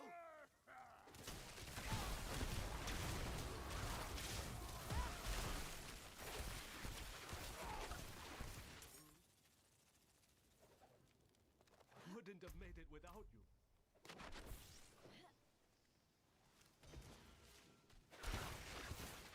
Hmm. Fresh meat.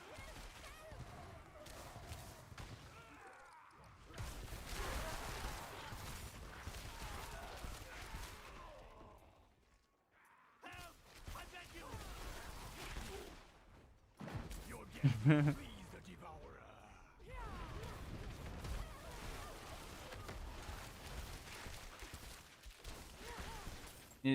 Don't invest into something you're not sure you want to invest into. Just wait a bit until you get more of them.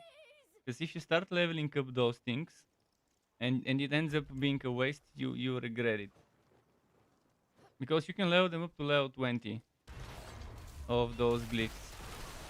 Right above. The So wait until you get a few more, or ask me. I can tell you which ones are good, or go to a build calculator and see what is good there. I can give you a link to a very detailed build calculator with a lot of info, including paragons and stuff. Every class has 9 paragon boards, 1 starting and 8 additional. Each one of those 8 is like a subclass in which you can kind of invest. And you decide which ones to invest, how to connect them, because you can rotate the board. The starting board only has a connection at the top. I've already pretty much cracked the whole system when it comes to paragons. I pretty much know what's good, what isn't, what's pointless to invest into. I've done a lot. I mean, I made 25 builds with build calculators before the game came out. And when you make that many, you kind of see the pattern of how it's designed and what sucks and what doesn't suck. And it's all about selecting the right Paragon board for the right glyph. Because some Paragon boards have more intelligence, more dex, or more willpower next to the glyph. So for every 5 of each stat, you definitely want to select the board that has the most amount of this for every 5. So certain boards are better for certain glyphs. Even if you don't use the legendary, which is pretty disappointing, the legendary node in each board, even if you don't use it, it's still nice to invest for the sockets. Pretty much the sockets should be your priority, not the legendary, not the legendary Paragon nodes that you get in each board. Because the points required to reach the legendary Paragon node, the points required to reach the legendary Paragon nodes are not worth it in 7 out of 8 of the boards. I beg you. Oh, this guy has some solid single target DPS.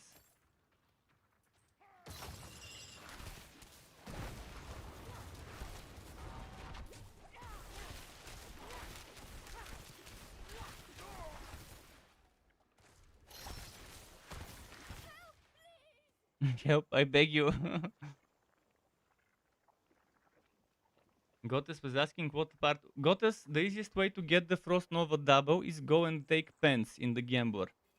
Pence can only roll defensive, and the Frost Blitz thing is defensive. So you just keep rolling in the Gambler for Pence, and in Helltides for Pence as well. There is no easier thing to get than defensive aspects. So you just go to the Gambler and spam Pence when you have max balls.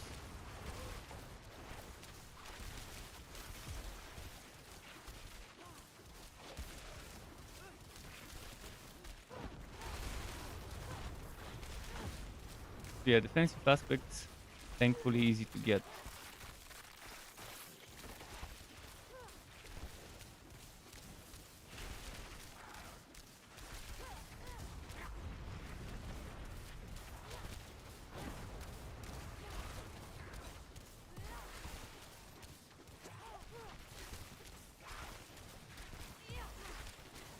Evil is done.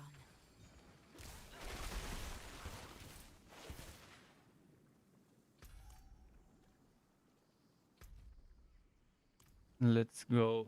Wait, we gotta go complete this.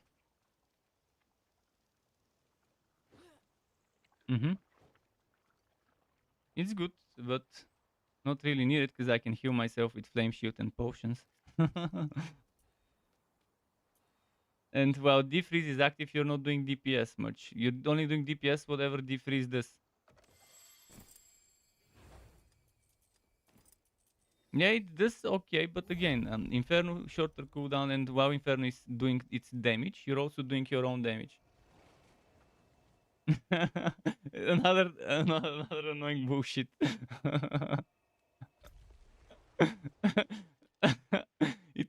If it was legendary, it will go in your worst items and it will go to the stash. If it was legendary. If it was legendary, it will show you have worst items the next time you go to the stash. And now we will do the next one. We can do the next one. That's an interesting one to do. Oh, actually, let's do another one. Impressive. Oh, look at that! There will be an event in this one, but we can't do it because you haven't done the stronghold. Which skill?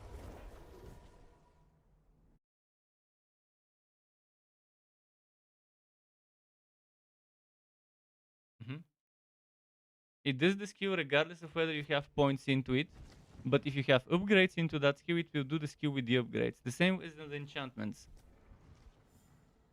That's why I upgrade my firebow to the first upgrade for the radius with the enchantment.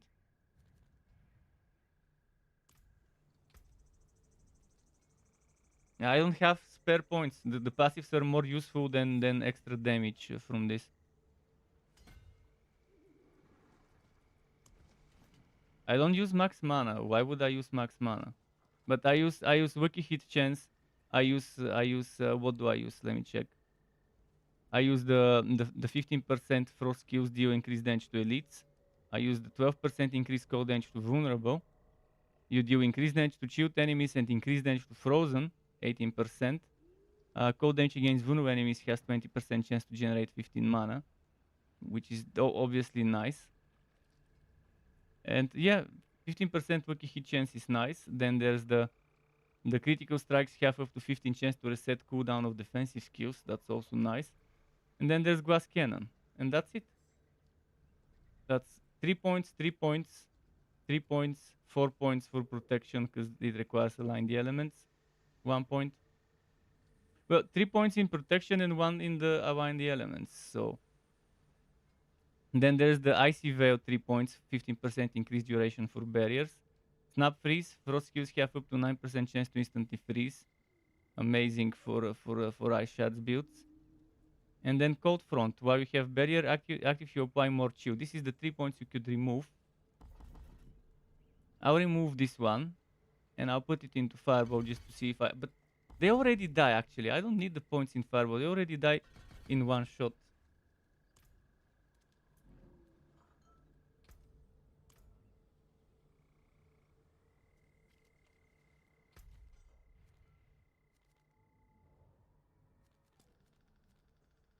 We gotta do that next stronghold to unlock it in case there is an event again.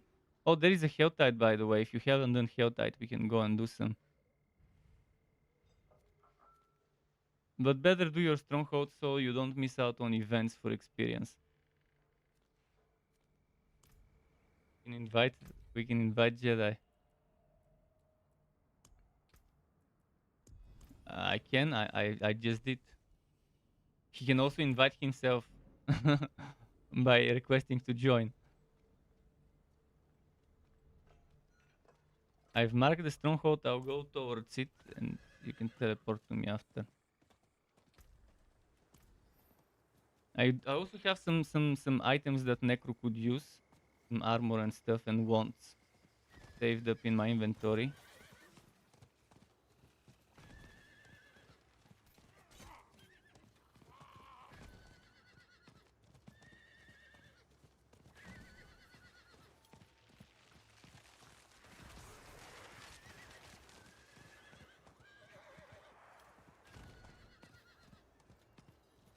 If you need help with the Paragons, instead of watching some random people, ask me. And the same goes for builds. I could tell you all sorts of stuff that you might need to know regarding anything. Yeah. 600k creep, but at what level? Because Paragon points give you a ton of stats. So, for example, on a Barbarian from Paragons, you can get, from Paragons and skill points only, you get 500% overpower damage at max level. On a Barbarian. On a Necro, you get 300, close to 400 overpower damage at max level, just from Paragons and skill trees. Just from this, excluding gear and stuff like that. So again, levels, big difference. Numbers at a certain level before 50 and numbers at a certain level after 50. That's huge difference. And you get a ton of damage to X type of enemy under X type of thing from Paragons, like damage to vulnerable enemies, damage with bone skills. Salvage anything or sell anything you don't need, depending whether you need gold or not.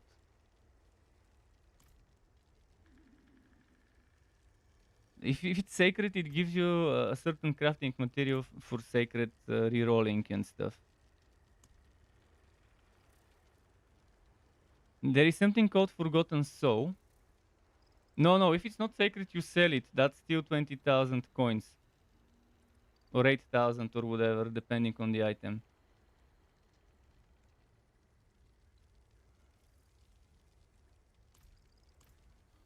Let's do this stronghold.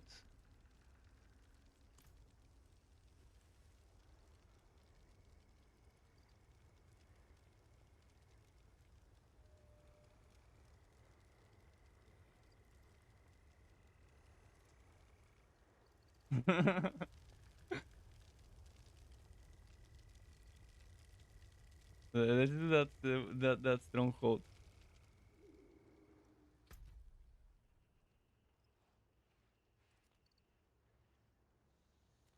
In which game? What? Repeat.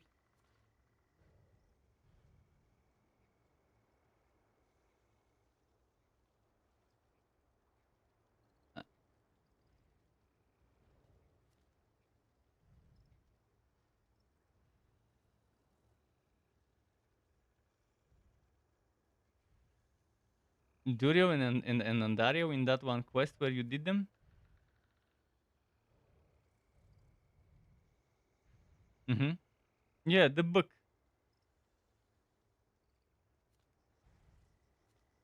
Mm-hmm.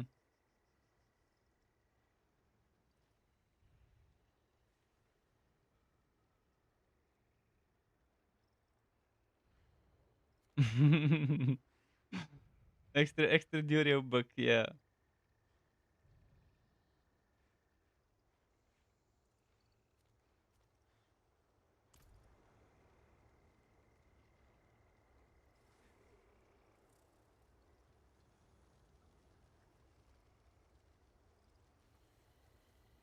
But if you need cooldowns, offhand is better. If you need cooldown reduction and essence cost reduction, obviously you don't need essence cost reduction on most necro builds. But if you need cooldowns, offhand is better. The loss in DPS is very small. The loss in DPS against a good road two-hander versus a good road one-hand plus offhand, if you're not using a shield, obviously, you're using an offhand focus, will be very minimum. But you get cooldown reduction from the offhand because it has built-in X%. And then there's also you can get from once Wookie hit chance if you need it. From daggers you can get, what was it, damage to close enemies, which again probably you won't need it unless your corpse explosion, mist potion.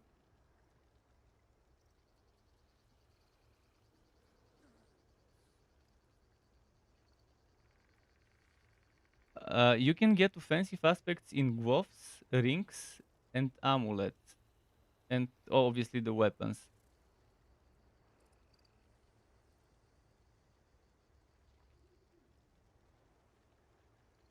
Yeah, you can put more than 2 offensive. You can put 4 offensive. You can put offensive in the rings as well if you want. If you need it, but if you have corpse explosion, you don't need essence generation.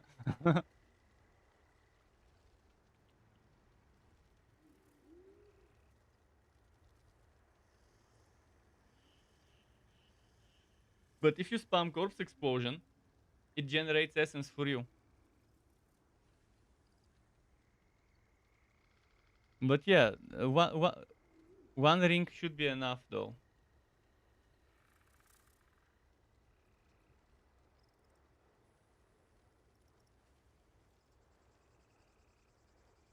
Of course, you want as much essence as possible on a bone build, especially if you're using bone spirit, not spear but spirit.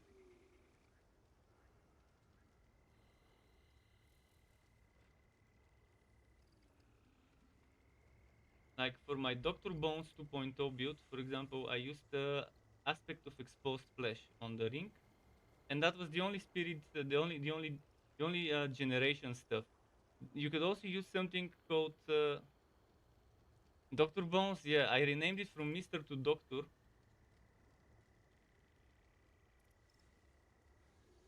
No, because sometimes I play female necros. In fact, I enjoy playing female necros. So Mister sounded wrong. But yeah, Doctor Bones was fun because I was actually doing a shadow damage bone build where b- I'm converting Bone Storm into Shadow skill, which is pretty nice. I don't know. But yeah, aspect of exposed flesh, up to 10% chance to generate 30 to 50% essence when hitting a vulnerable enemy. And that's why you need Wiki hit from the wand, so you can generate more essence. more often.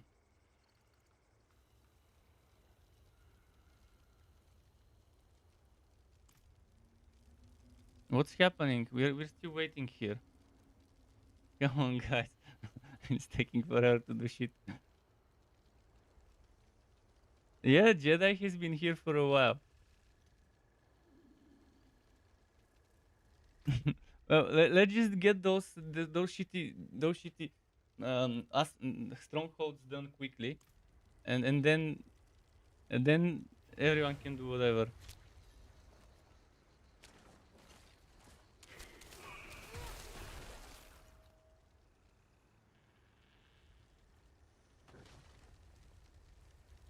Yeah, maybe you didn't hear. Okay, now let's split up and find those skills in each direction. There's there's bodies. You open them. Normally there's an elite next to the body. You take a skill, you beat the elite, and then you bring it to the middle. But don't put it in the middle until we've gotten all three. Actually, I could go and do it quickly. I'm just gonna rush it.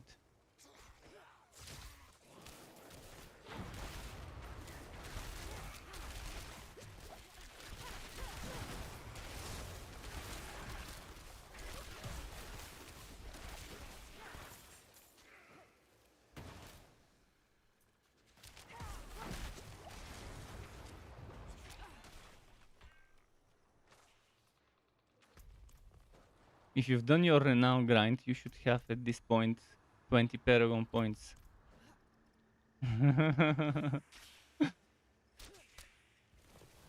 But renown grind, that's 100 and something dungeons that you need to do. Oh, legendary. Sacred pants. But I don't care for... I'm already at the point where sacred is trash for me. Because I just entered... I went to tier 4 today. At level 62. Or I think I was 61 maybe. I went to look for people to help me, and in the end I ended up helping carry a group of 3, but we felt very close, and then the necro from the group said, let's try with just the 2 of us. And we did it with just me and the necro. It's tough because it's level 70 monster. The capstone dungeon for tier 4. It unlocks tier 4. World tier 4. They're level 70 mobs, so yeah. I went at level 61. And it's not a problem. The mobs are not difficult. What's difficult is the boss that one-shots. First we need to find one more skull. Let's not go in the center, because I'd rather do the fight in the center at once. There's one more skull over here. Let's get it.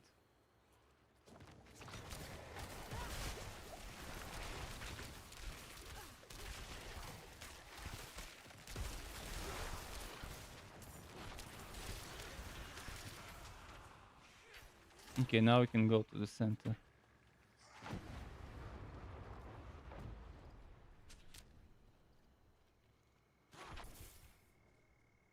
I don't know, some pants. I don't care. It's sacred. It's 699 item power. I can give you legendaries. They're not tradable. Only yellow stuff is tradable.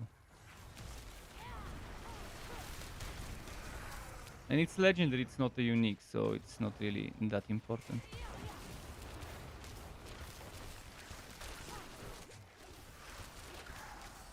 Nah, legendary. And uniques are also not tradable. Only yellow, which is the best gear, honestly, because it's the hardest to get good road yellow. You can trade the important stuff, which is yellow items, which are bases. You just put an aspect on it and it's already a good item.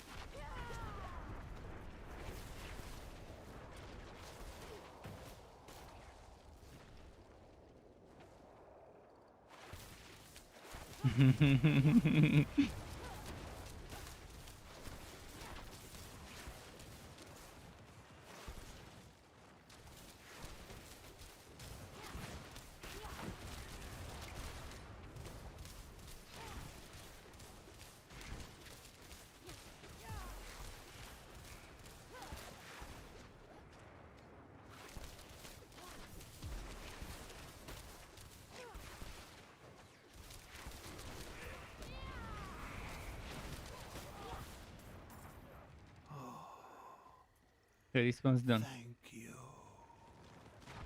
Let's go complete it here down. Okay. If there's something to wood, tell me.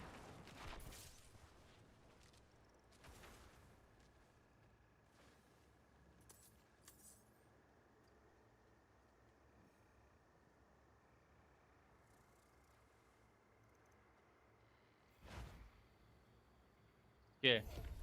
I think there's maybe one or two more important ones. I'd prioritize the ones where there's events. So try to remember where there was events. Yeah, I'm prioritizing the strongholds where there are events. So you won't miss out on any. Okay, there is one more over there if I'm not mistaken. Maybe. Maybe not.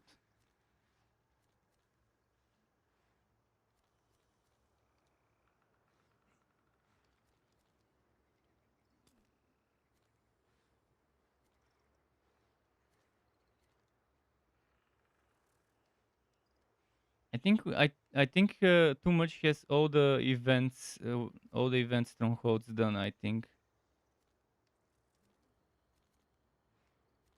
no, all the strongholds where there's Legion gathering events. I mean, I can see what you've done on my map.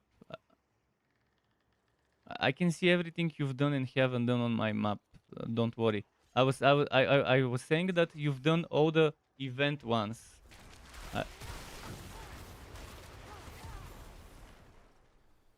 You've just unlocked it as a Legion's event. This means that this zone now, when a Legion's event happens, you can go and do it. Because you've cleared the stronghold.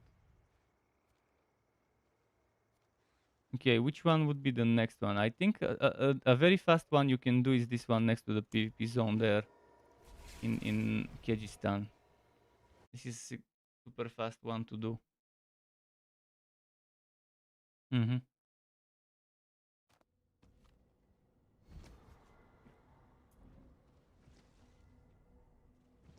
Okay, I'll go there now. Oh, first maybe... Actually, I've got plenty of item room, so I'll just go there straight away.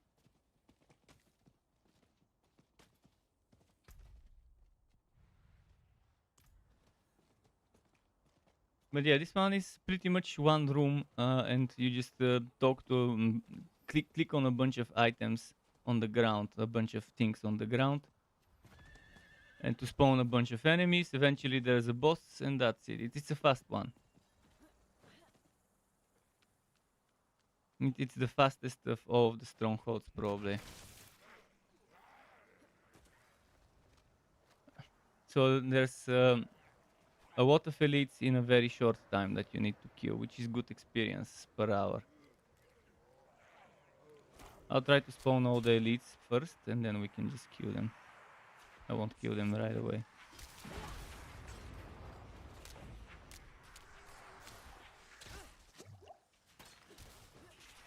You stop getting skill points after level 50. Okay, I've spawned enemies. You can come now, before they kill me.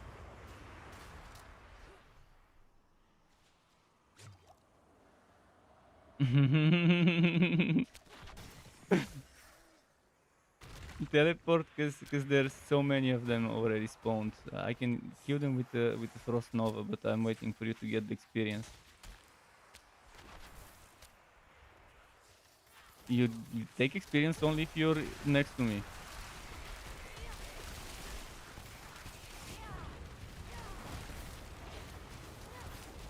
Okay, most of them died. Just the elites.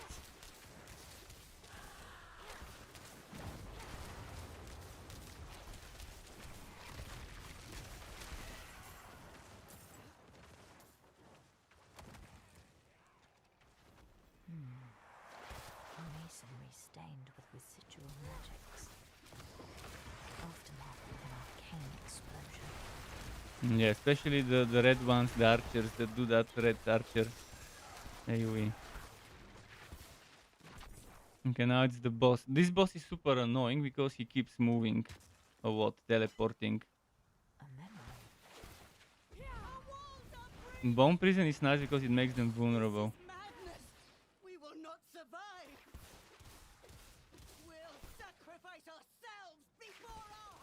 What's annoying is that Bomb Prison of friendly Necrus prevents my movement, especially on bosses. It's super annoying. I'm doing a shove and then someone casts Bomb Prison in the worst possible spot, and I can't do shit.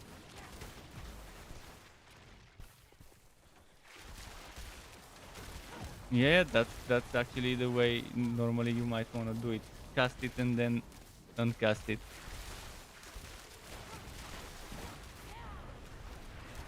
And they can teleport immediately outside of it.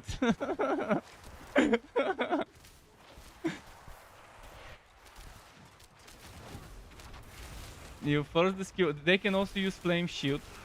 And that's also something that could help them survive. They don't have to use mobility, they can use Flame Shield. And become immune. Flame Shield pretty much heals them, makes them immune. Yeah, I have 4 dodge charges right now, because I have 3 extra from my boots.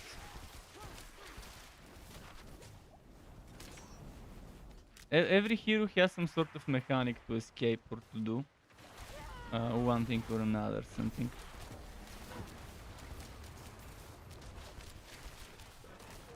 It's over.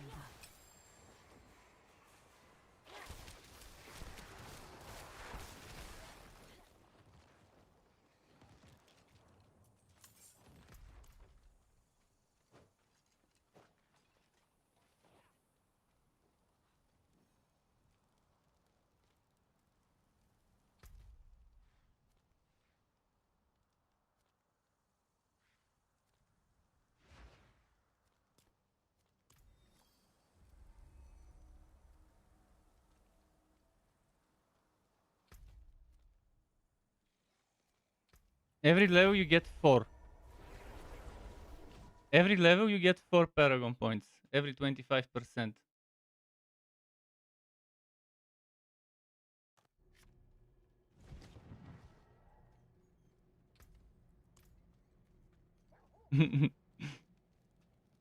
Yeah, but you get a Paragon at level 50. That's why there is no skill points. You start getting Paragon points. There should be like 58 skill points total.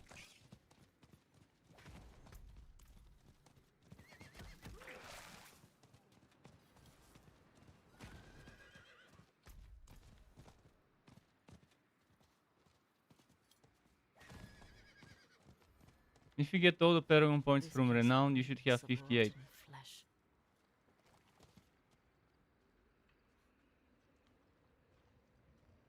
What is this?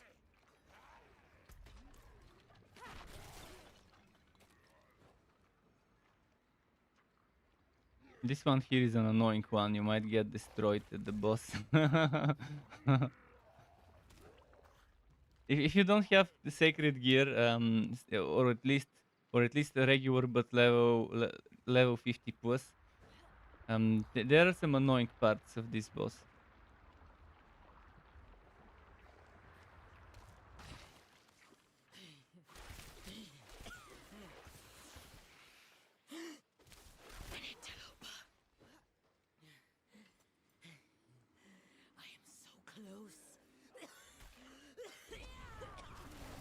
Be gone!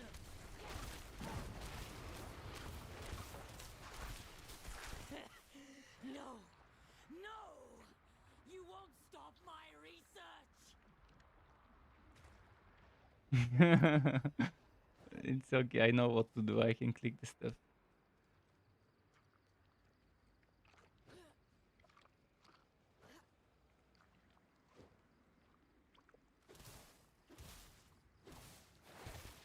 One of them. Okay, there we go. Wait, it's glitchy a little. It should show up a book in somewhere or around here. There should be some sort of book. No, this one disappears. But there should be a book that shows up that we can click somewhere on the. There we go. Now we can go. Now we have to clear some 3 necrotic masses or whatever, and then go back and fight her again. Although we will fight her after each of those 3 necrotic masses. Yeah, but this little flies really helped me do a bunch of damage with the explosions. That's why I didn't kill them before I reached the necrotic mass. Oh, I forgot we have to kill the boss now. Where is she? Is that her? I think that's her here, yeah.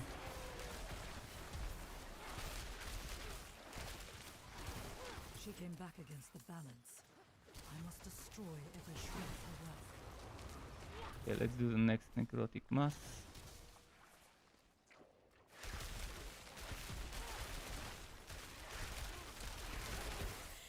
The research is almost done. I need more time.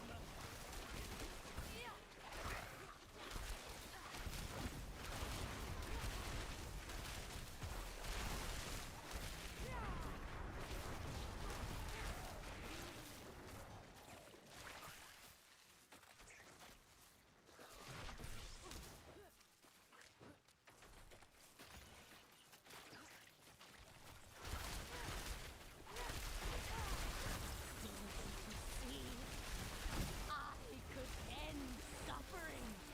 Cure death. Ah, fuck, I forgot to heal.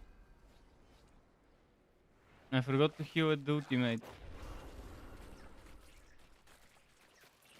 Yeah, don't worry. I'm not... There we go. Now we have to kill the actual boss. Back where... We killed the necrotic stuff, now we go back to the room with the research. And we kill her.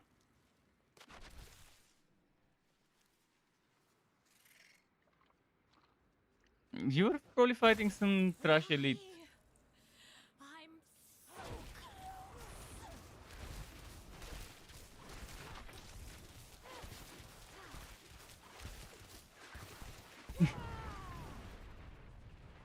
Ah, she teleported. I fucking hate teleporting enemies.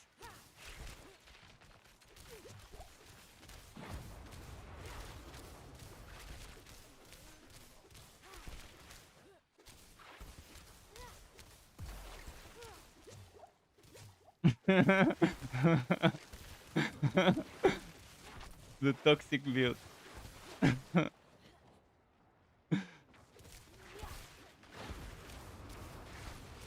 Rush the reborn. Oh shit, I keep forgetting to heal. Or use my vulnerability.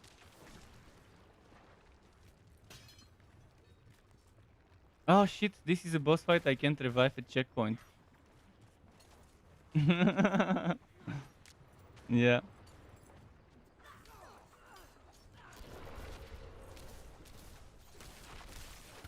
Yeah.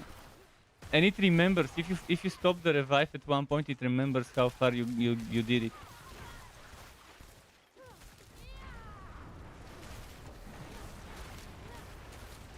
Okay, DPS, DPS.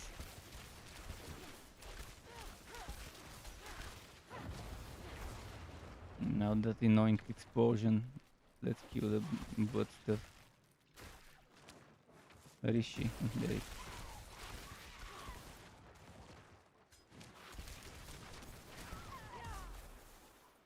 No, I don't do hardcore bullshit. I hate losing progress, so why would I play something that makes me lose progress? This area looks like the Diablo 3 PvP map. Yeah, kind of. They might have used the Diablo 3 PvP map for this.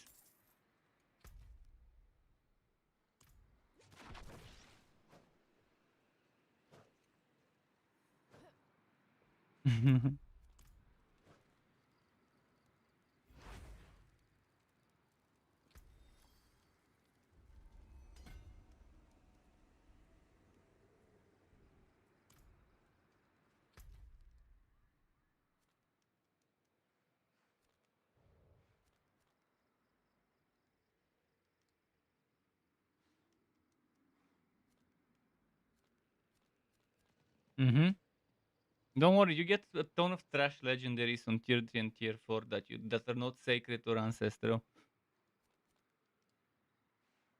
Especially when your level becomes higher, you start getting even more.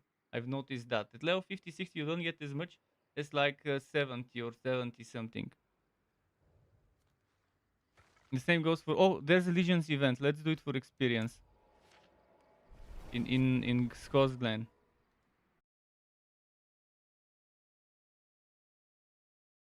Remember to stoke the fire and to use a potion for experience. Gotta stoke the campfire. I hope we can make it on time for the fire. Maybe we won't.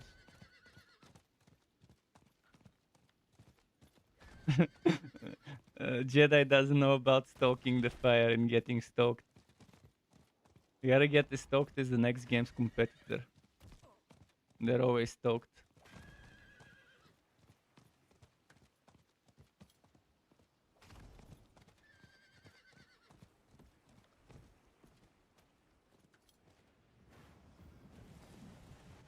Okay, now after you teleport to me, keep clicking on the campfire.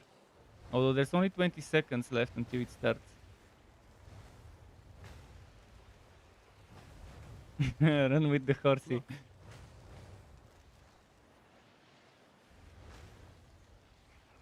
Greetings.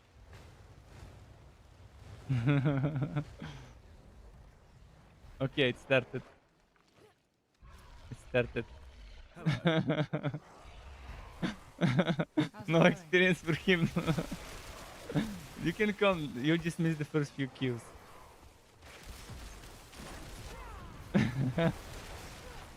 They're trolling him, the mob.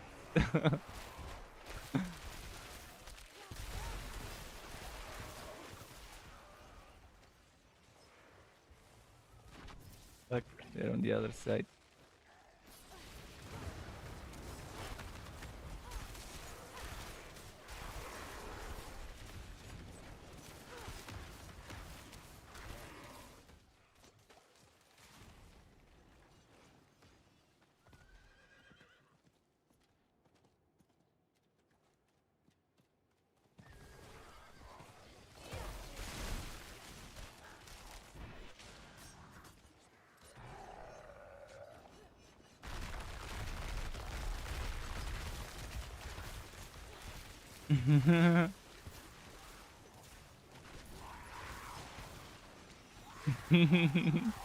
You can still port to us. You can still come to us. Yeah. the sacred ancestral unique.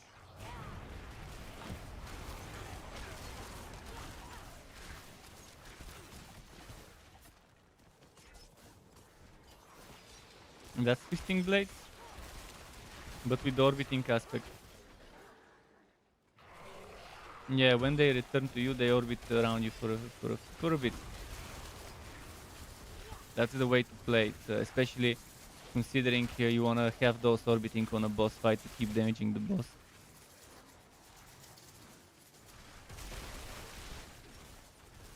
I've got a furry build, very fun furry build. My rogue.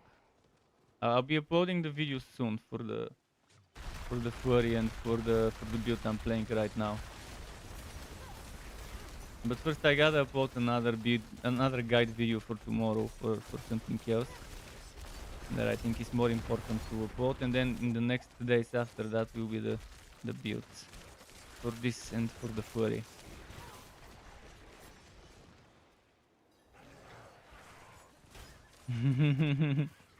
We'll see. No, forget about ranged. Ranged sucks. I tried penetrating shot. I tried what was the other one? The rapid fire, and I tried them with clones, with rain of arrows, with unique items. I had the unique item that has a chance to do has a guaranteed critical on the first hit of a shot. I tried that unique item, and even with that one, yeah, probably more paragons would be needed, but that I was level 74. What more do you want for it to start actually doing reasonable damage compared to my melee? I'm level 74. To 74, and I had also the 20 paragons from renown, so I had like 100 and whatever paragons.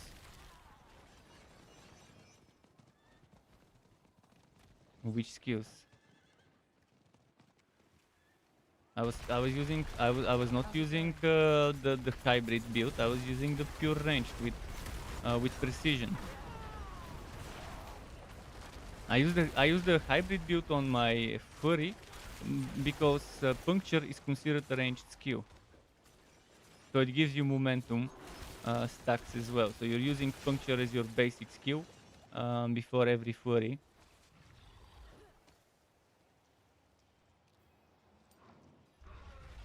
And you're spamming death trap. My build is all about spamming death trap as fast as possible, as much as possible.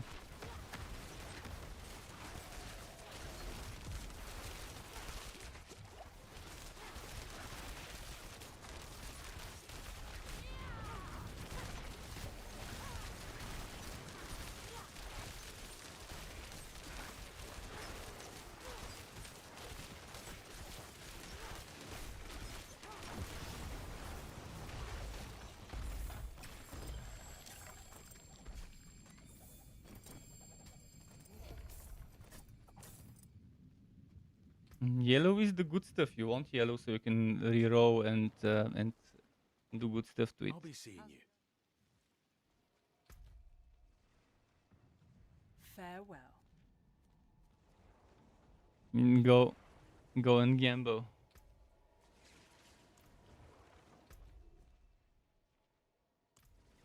Depending what aspect you want. Necklace has almost all aspects except resource. So if you're after an aspect, gamble for the item that is the best for that aspect. Like for defensive aspect, obviously you go pants because pants only have defensive. For offensive, you go weapons. For utility, you could maybe go boots or you could go gloves or even helmet. I personally go gloves because they can give me offensive and utility a lot of the time. But it depends on what you're chasing. If you're chasing a certain unique item, obviously go for that. I've never gotten uniques from Gambo, but I'm sure it happens eventually. I'll go to one of the towns.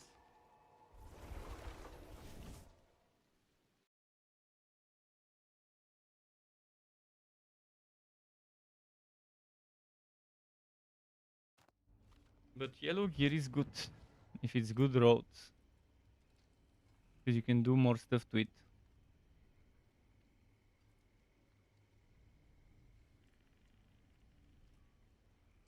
I can drop you some sacred items for Jedi.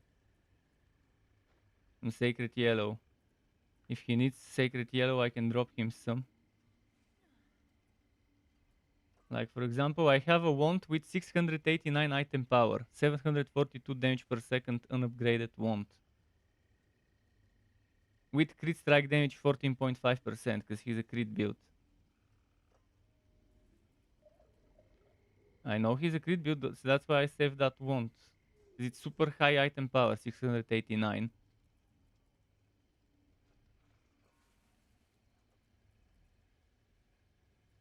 For sacred, it's you'll be very lucky to get 715, 16 sacred items, item power. Anything around 700 is nice. Yeah, I mean, I have a 716 wand that I'm using right now on the current one, and my orb, my focus is 710.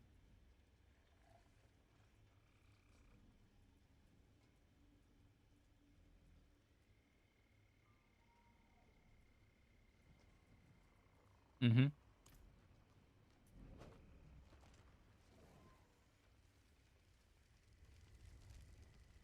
I got sharp, blunt, sinister. That's a deal.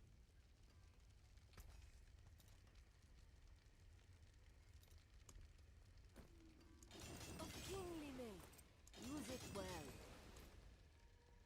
Out for blood, eh? Yeah, give it over.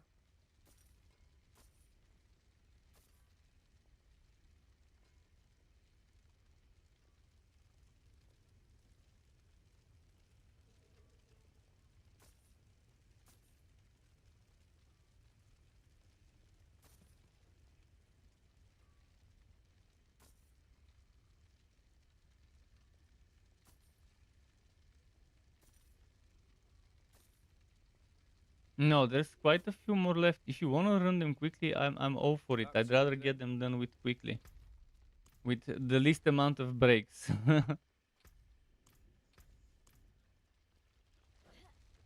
But I can drop some gear for Jedi if he wants some. If he wants that want.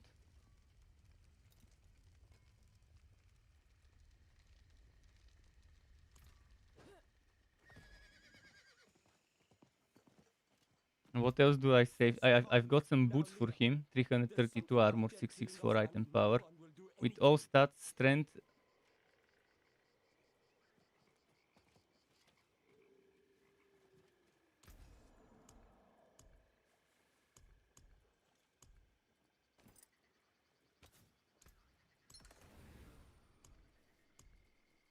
Yeah, yeah. I said as least as possible breaks, not no breaks.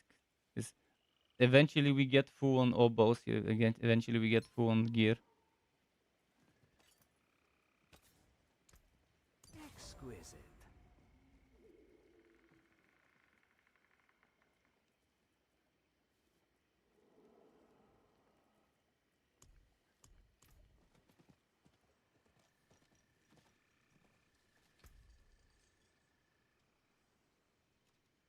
Mm-hmm. Imprinted means it's dead. You can't reuse it anymore.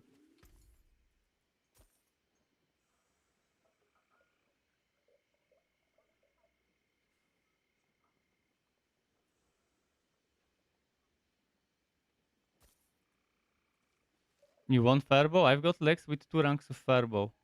Oh, that's firewall. Never mind.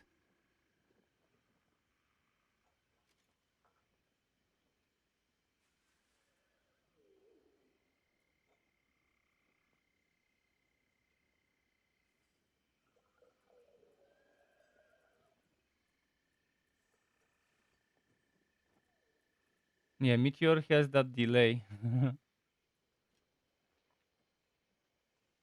The crit one.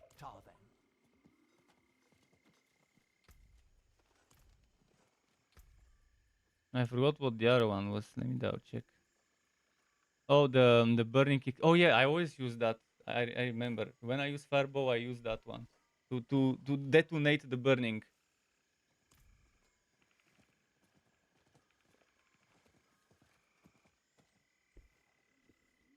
Mm-hmm. I love using fireball to detonate my firewall damage over time build.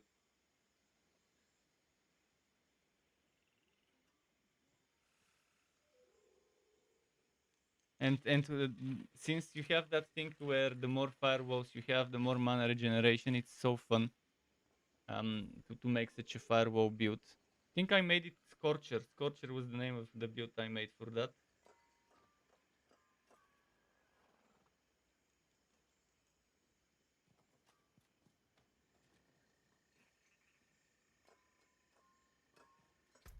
So are we doing the next one? I can just go to it. Actually, no. Let's not do the snakes. Let's do this other one there first. No, actually, let's do this one.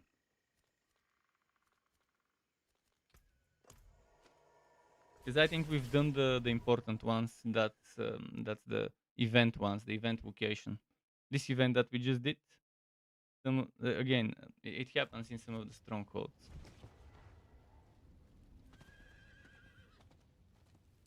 Okay, I'm gonna go to the next one. It's a little far, but I'll reach it in a moment.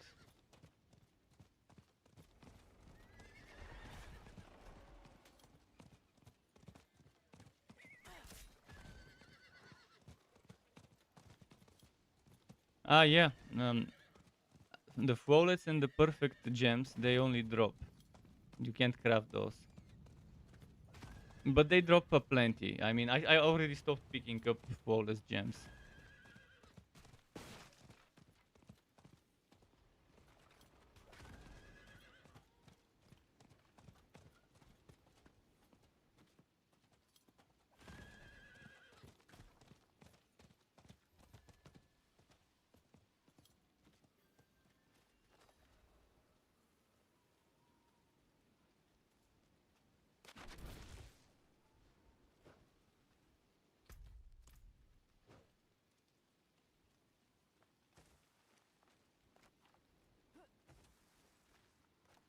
This whole place is in ruins.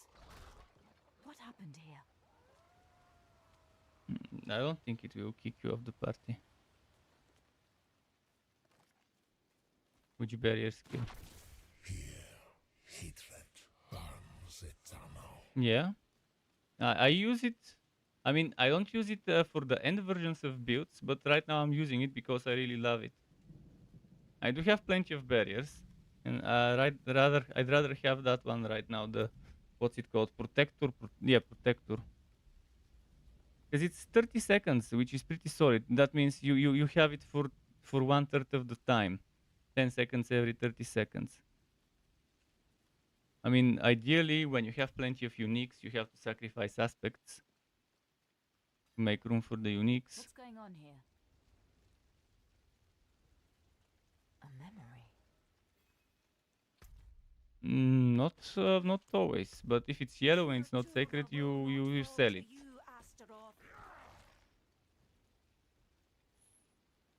And later, if it's sacred, you also sell it, because if it's not ancestral later, you just don't care about it. You're moving to the next tier of gear. Okay, Astaroth. Now we can split and find. There's 3 places. I guess you don't know where they are, but just go in a different direction, you'll find it. And there's druid spirits. I'll go west. There's one on the south and one on the east. Something demonic has trapped the spirits here. Oh, my already give +3 in my boots. So with ancestral it gets +4. With ancestral it will give +4. Or maybe actually no, never mind. Ancestral is +3. Sacred is +2.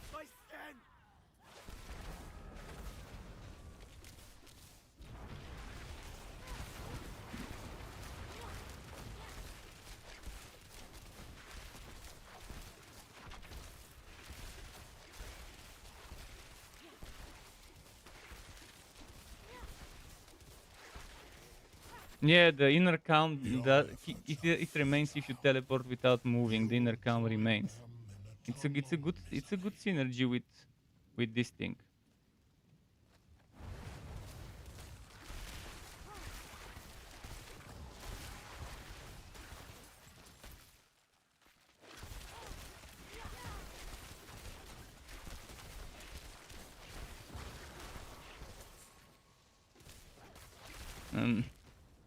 Kina, please. Kina.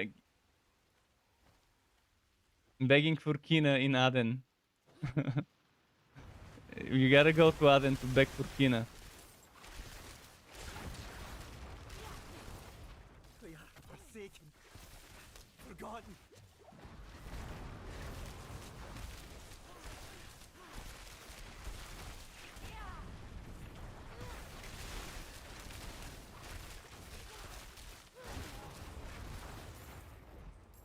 Their rage, sweet as the day we arrived.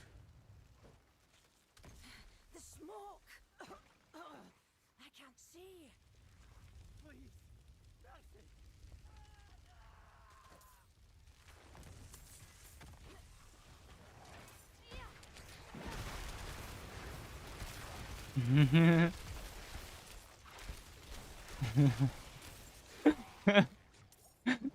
It's useless.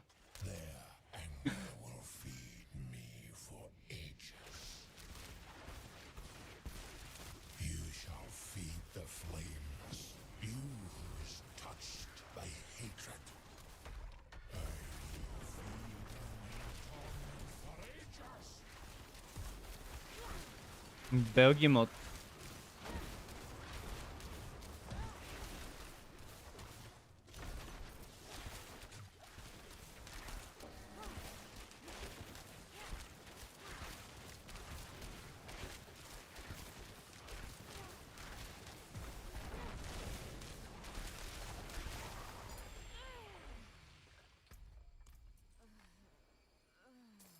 You will never harm another soul.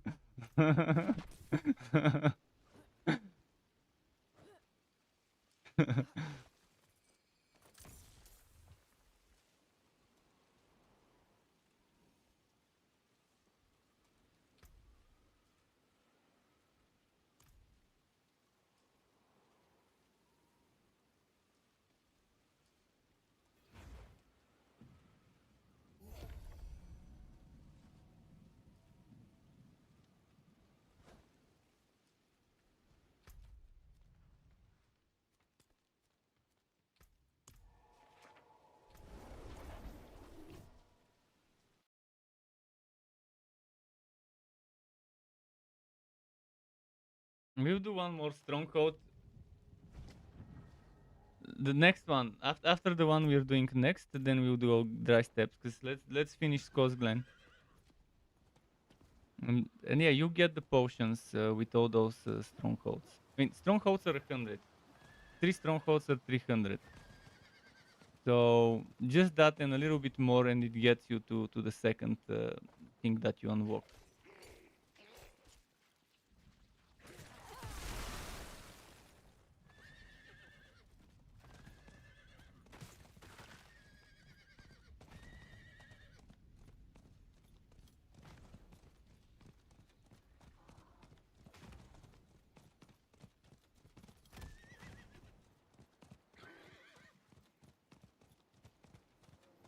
No, you have 8 boards plus the starting.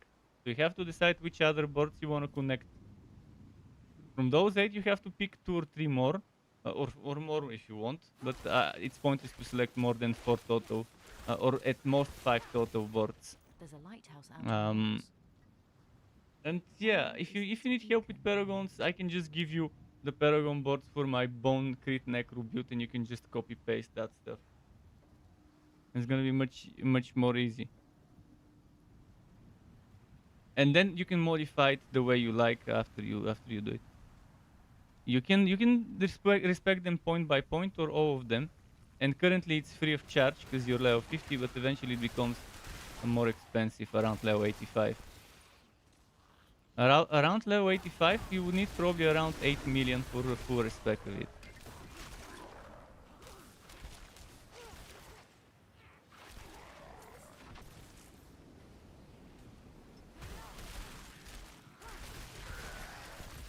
I was clearing the site. I normally don't go forward, I go left first, then I go forward on this dungeon.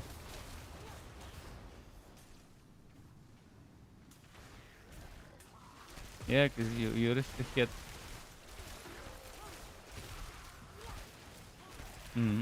Skip the experience.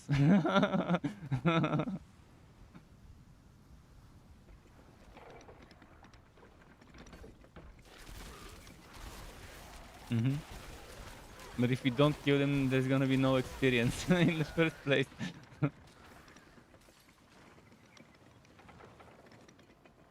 Yeah.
Come on. There we go. Can we go now? No? More spawns. Oh, this one almost killed me. let me try to revive you.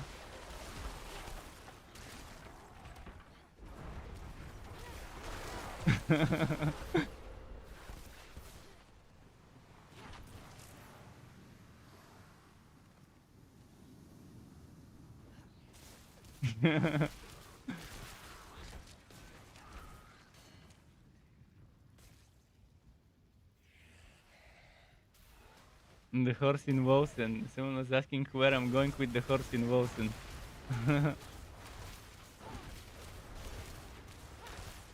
Look at my horse is amazing. Do you remember this thing? Do you remember this thing when we were playing Ion back in the day? This used to be a meme. Look at my horse. Do you remember how we had the translator for Elios chat? So we can type to the Elios from Asmus. And when we went drifting to spam nap wefs. Yeah, wef was snap. WEF was snap.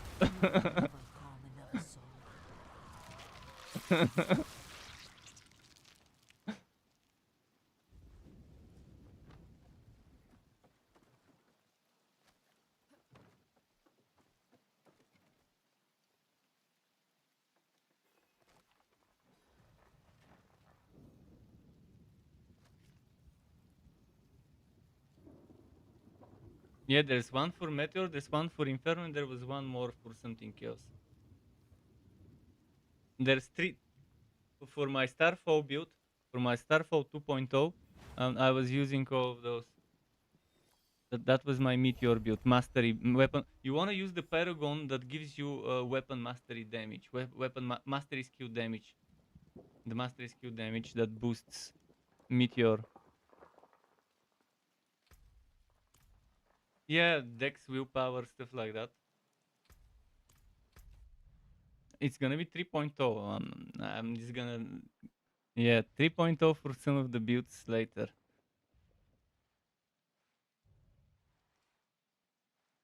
Yeah, the glyphs go into the socket, but for now, don't level those up if you're not sure you want those. So until you get a little bit more glyphs, maybe don't do nightmare dungeons unless you really want to do them, because in the nightmare dungeons you get experience for those glyphs to level them to level 20. So you wanted dry steps. You do dry steps now.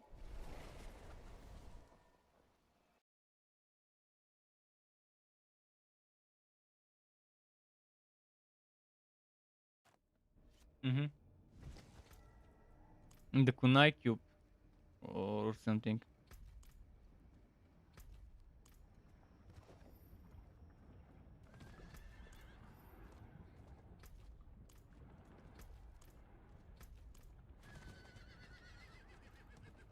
Mm-hmm. I remember leveling gems. I remember leveling gems for the kunai cube.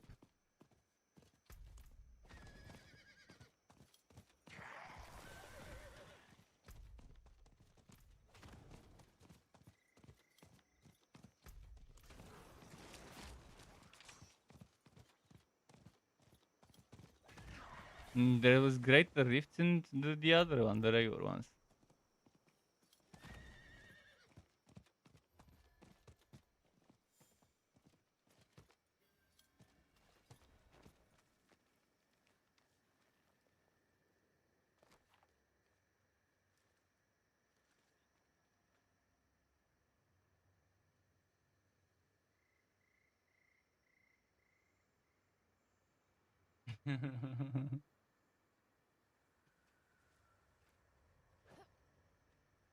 Bandits.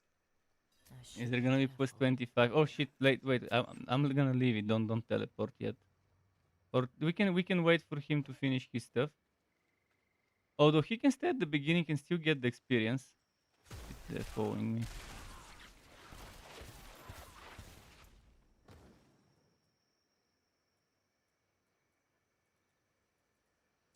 Do you use a vaporizer because you say you're feeling a capsule?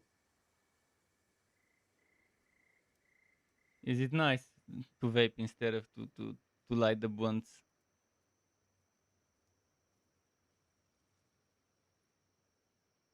Razer, what do you mean? $120.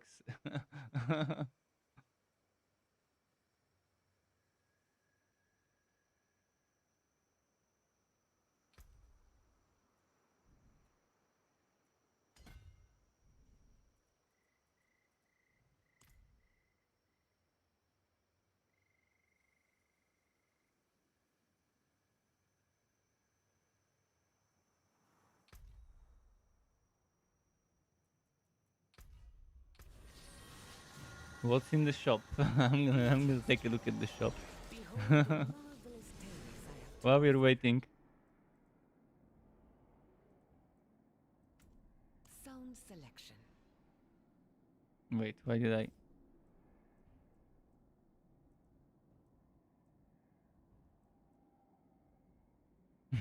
There's the underboob Sorc in the shop. Taumaturge. The underboob Sorc.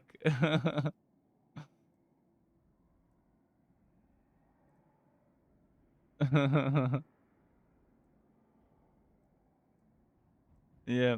You were saying something about underboob Sorcs yesterday, so I just noticed there's one in the shop.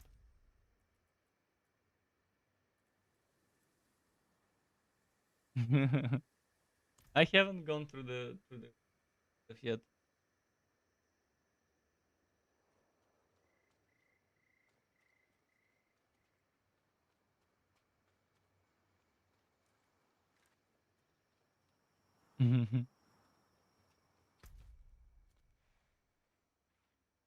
Jedi is still in the old stronghold.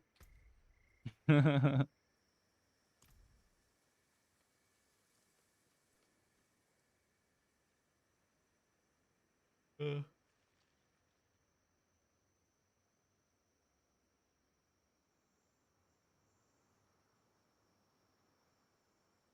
the new horse underwear.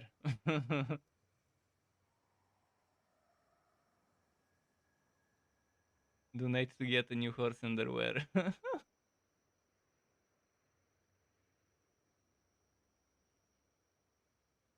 You get willpower from the paragons themselves, and you get willpower from items.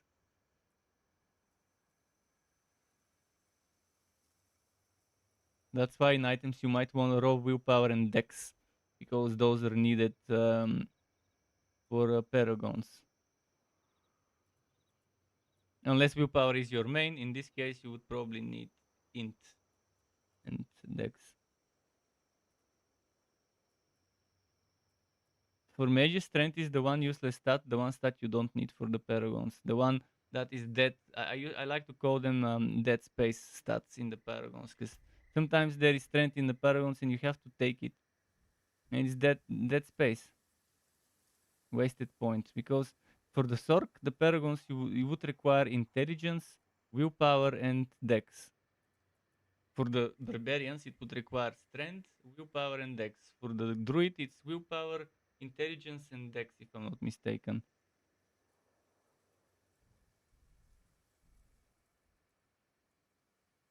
For example, for my next... Oh, and this requirement grows with each next Paragon board. So if you place one board that requires something, and you can do it now as a second board, if you place it as a third board, if you shift around the boards, it will require more in the third position. So you have to decide which boards you really want to put as the second, which is a third, and which is a fourth, and so on.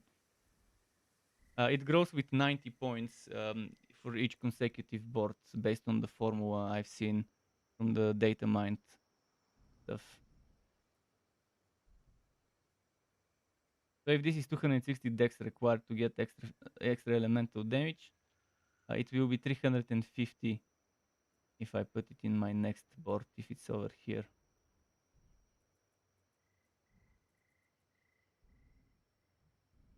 But the starting with the starting board, everyone takes the non-physical or whatever the damage. They take the damage and HP, maybe skipping one of the HP from the blue ones, and rushing to the glyph socket.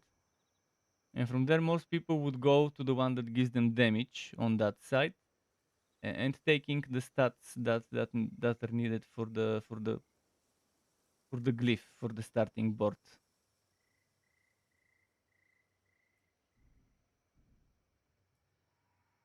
No, once you imprint, it's done. It's fact. It sucks. I hate that about the system. That's the one thing I hate about the itemization system. Once you imprint it, it's done. You cannot re-imprint it. You have to find it again.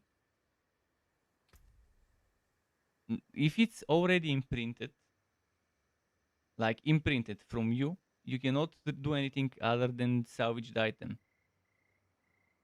you can only imprint an aspect once. You cannot recycle it. This is the mega bullshit. The biggest bullshit ever. Like talking about ruining a good system in the shittiest possible way. Yeah. But again, I don't mind grinding for wood. This is annoying. That's not as bad as having shitty experience rates.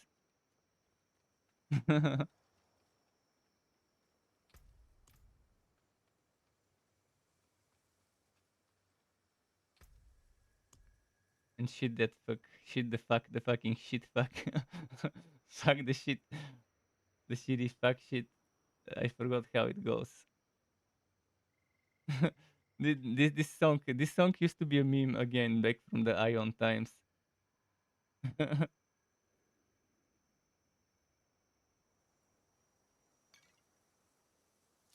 Yeah, I think it was called "Fuck the Shit." It's probably still on YouTube somewhere. Something like that.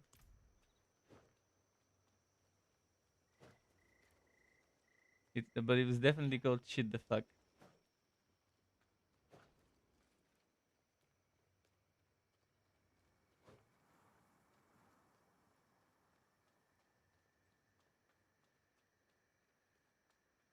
Oh, you woke?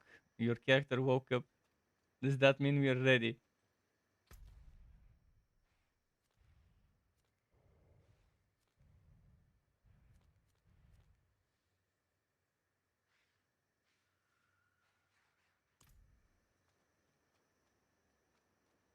Although you guys could have just AFK'd while I clear everything inside the stronghold. That also could have been a way to save time.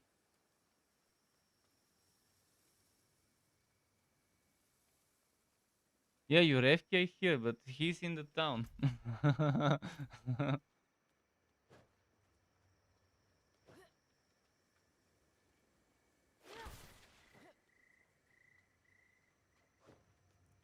Clear the strongholds, see what gear you get from the strongholds, and then because imagine wasting stuff on an item and then getting the same SWAT, but slightly better. Because the strongholds are fast and easy gear. It's good to get you started if you save them for tier 3. I normally wouldn't save them because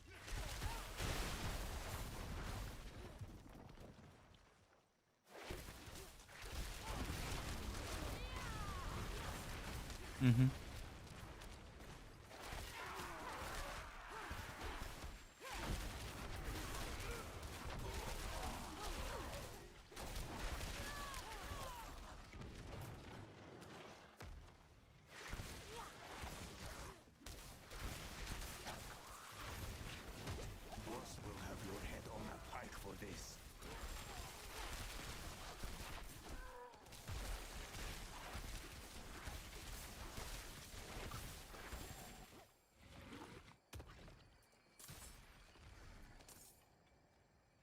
let's get the mastery here before we attack. What about the side quests? That he has to do them on every character if he wants to. If you if you have an out, the only thing that carries over is the extra renown rewards that are shared. But anything else you have to redo, like getting the waypoints, uncovering the map.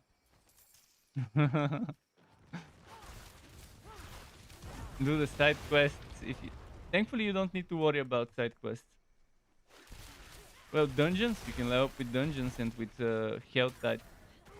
You can get carried to tier 3 and do hell tides and stuff. Leveling up an out is easy. Leveling up an out is easy with dungeons.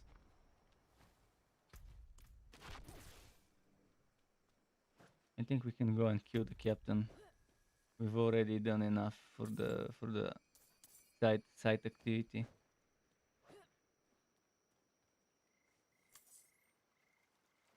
There is something where you have to kill a bunch of enemies and to destroy a bunch of buildings.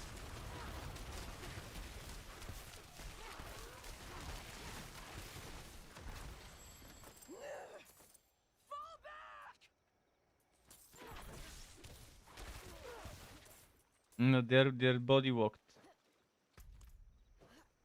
Mm-hmm. Let's see here. I could use someone like you on my crew. I don't run with bandits.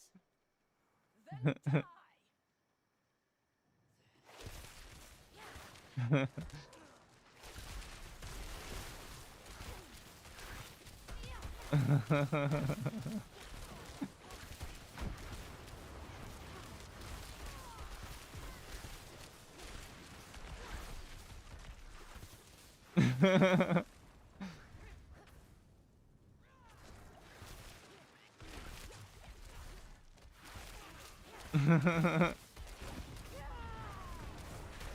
Let's see.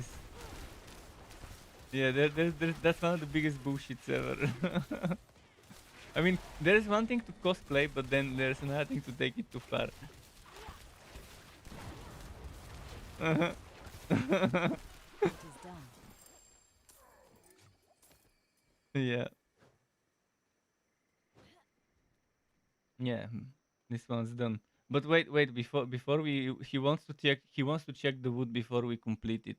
Otherwise it would disappear for him. You lose the wood. You lose the unique item that's on the ground right now.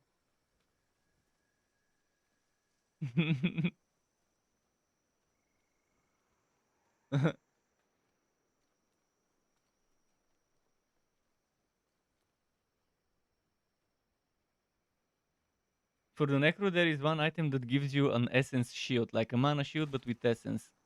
You take essence damage with that unique item. But it gives you plus 100% essence.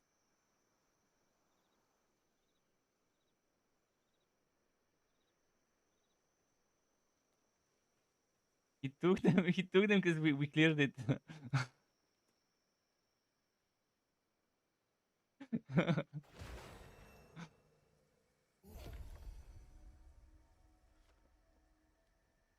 The other items are more important than the legendary because you could do stuff with them. You could trade them as well.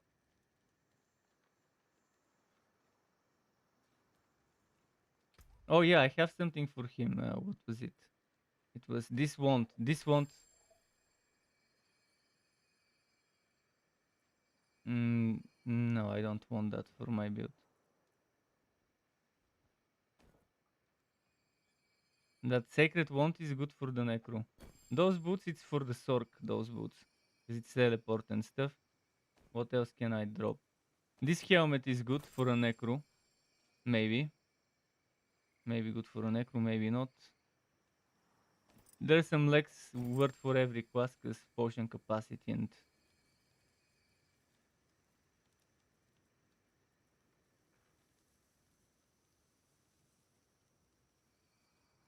There's boots with ice armor on them, but this can be rerolled to anything, so it's good for any class.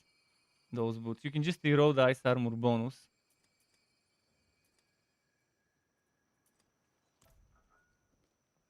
Mm-hmm. Yeah, you can. You should be clearing that one.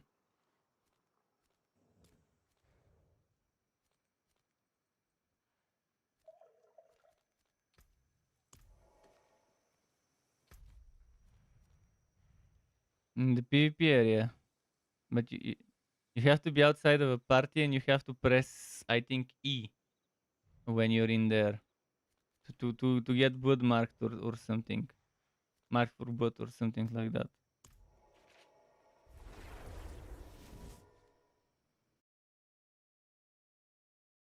Probably. I mean, it should be a one shot shit fest because of the bad balance.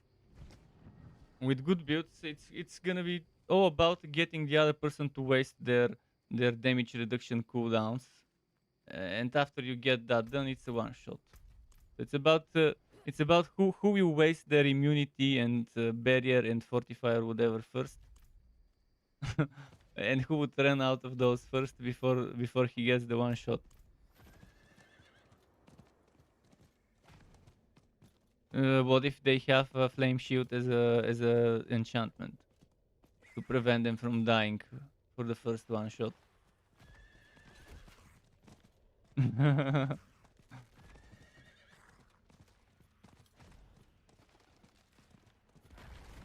Yeah, you can imprint as many times on the same weapon as long as you have the aspect to imprint.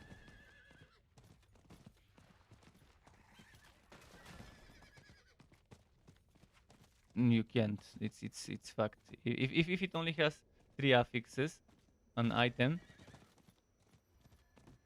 that's why you want a good road yellow legendary yellow item to make into a legendary.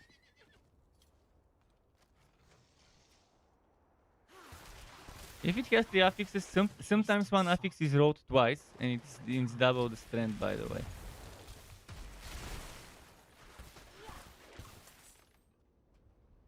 I've noticed that sometimes an item will draw with the same affix as a twice strength. I'm not sure if that's some monster infrequent items from some named mobs, or whether it's something that happens often. This one has some amazing voice acting. This stronghold. It reminds me of Mark Hamill voicing over Skeletor or the Joker. You hear it in a moment.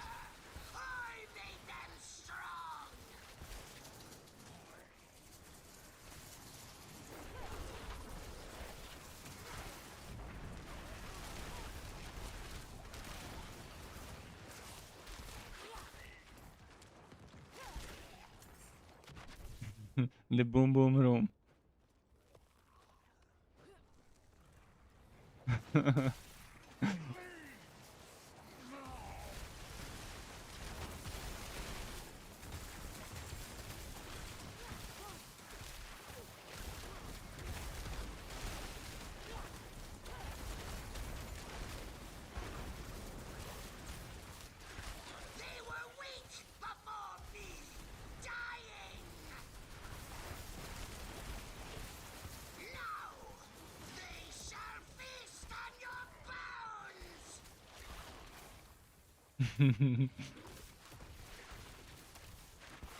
Tier 3 one shots. Wait till you get tier 4.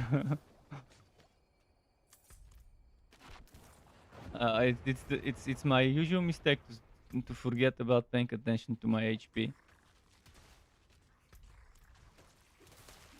Oh, this one was annoying to get to the next stage. We gotta go around here and climb.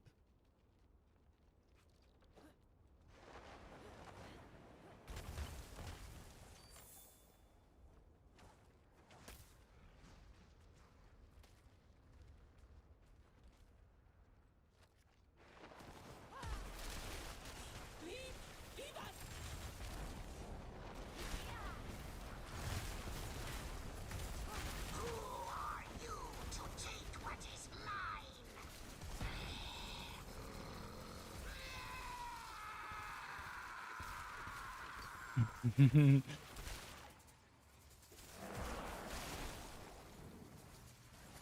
came from the north.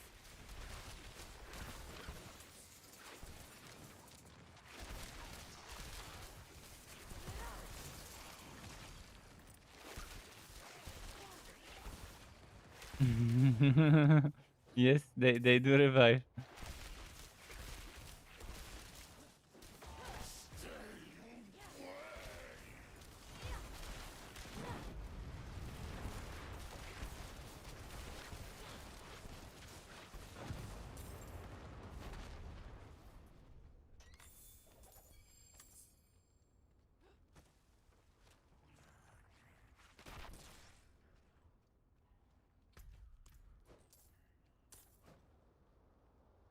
Let's see.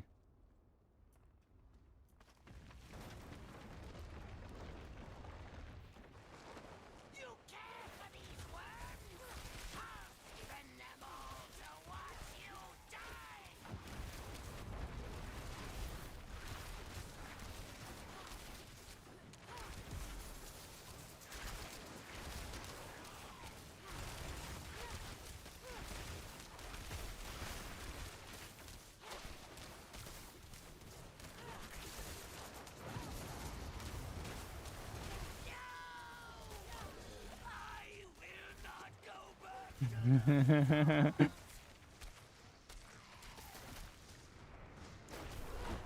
see.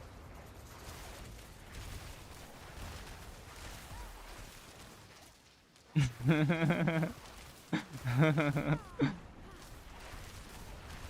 will never harm another soul.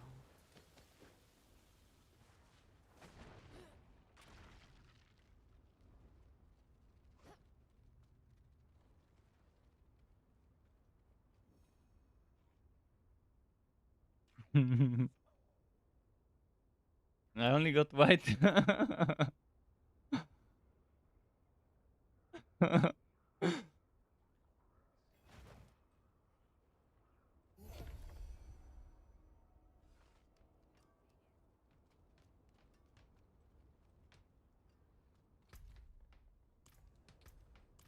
Yeah, exploiter, this is my favorite aspect, exploiter. For every build, because for bosses they're unstoppable almost all the time. So exploiter, if you put it on an amulet or on a weapon, if you put it on an amulet or on a two-handed weapon, of course it's super strong. Although you can't put it on a weapon because it's utility. But you can still put it on an amulet. That's normally where I like putting the exploiter.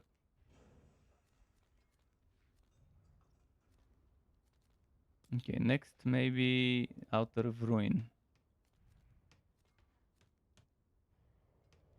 Ah shit, I can't go to Outer of Ruin with the waypoint. I'll have to walk with the on the right with the horse because it's not unlocked for you. This one will be a little annoying to do, but not because of the thing itself, but because in order to get there it takes a while. It unlocks a waypoint. It's one of those.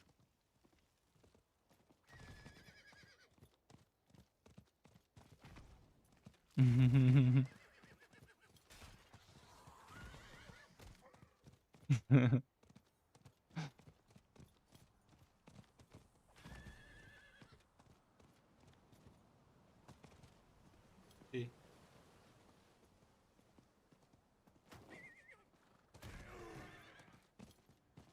What's happening?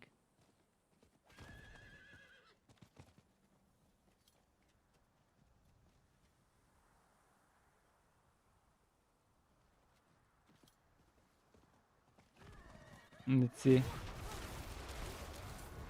Oh, that's the jumpy guys. I hate those jumpy guys that jump on you with leap attack.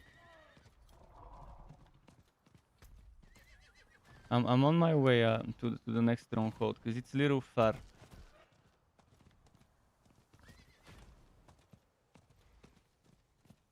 It's a little far.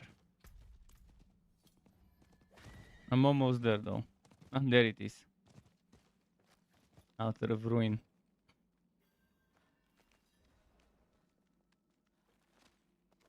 The light can't protect you here. I'm not sure what they found down there. Paragon and Maldur ordered the High Priest to seal the way behind him. They should go.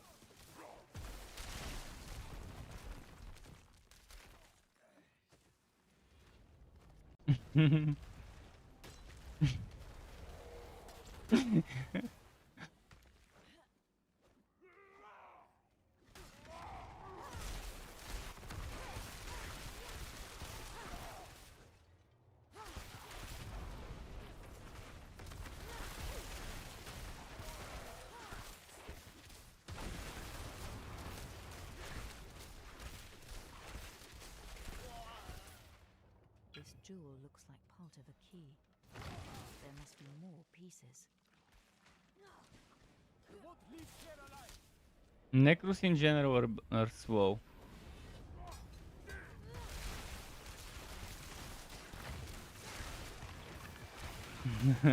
He's gonna reroll on a Sorc or on a Rogue. Reroll to a Barbarian with Whirlwind. Spin to win 900k crit. a million and a half crit. Rogue is good. Twisting Blades Furry Rogues, they are good melee rogues.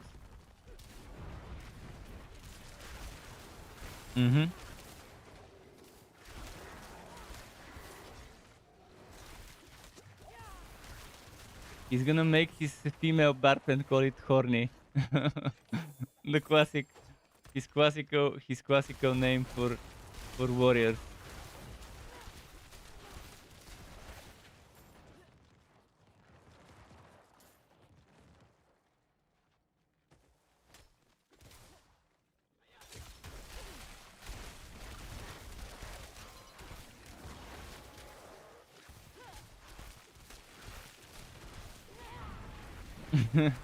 Body walked.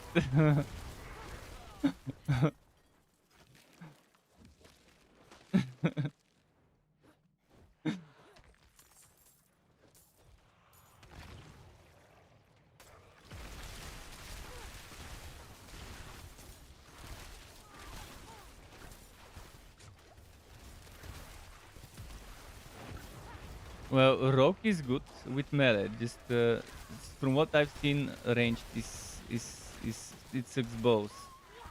Barbarian is good with anything, to be honest, as long as you have the good equipment. As long as you have the good equipment, you'll be hitting with Hota, with Whirlwind.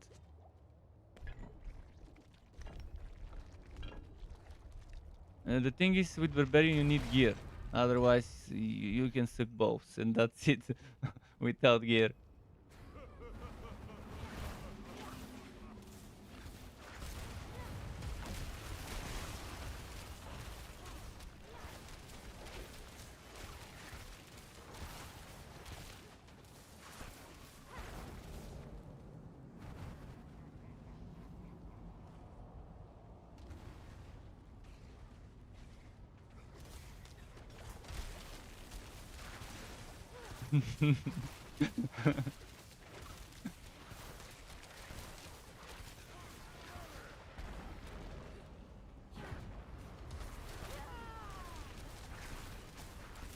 Maudu, the Dark Cardinal. Madur, the Dark Cardinal.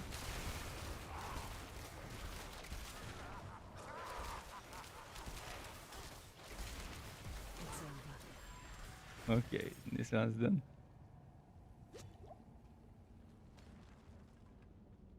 The bling blink ring.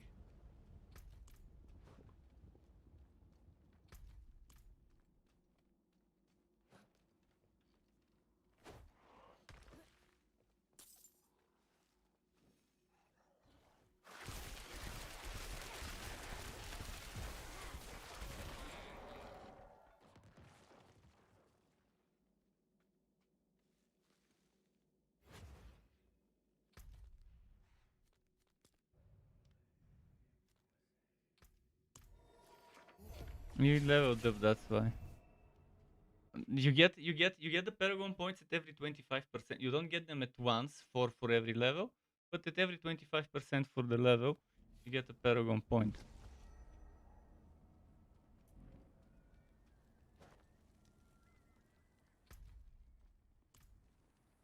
Mm-hmm. Yeah, because we're done with we're doing his progression. I'm doing the things that are not done on his map. Not I can't see your map.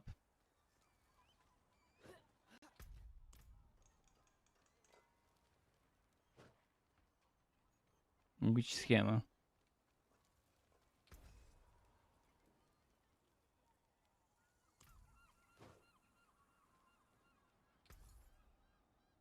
Board attachment is where you attach a second or another board.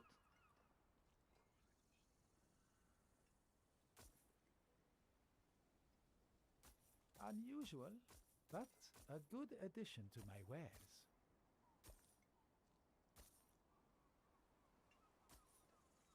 Well, I would like that.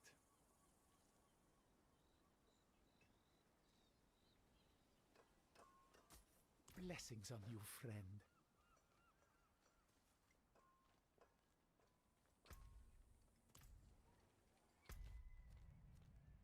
It's probably 50.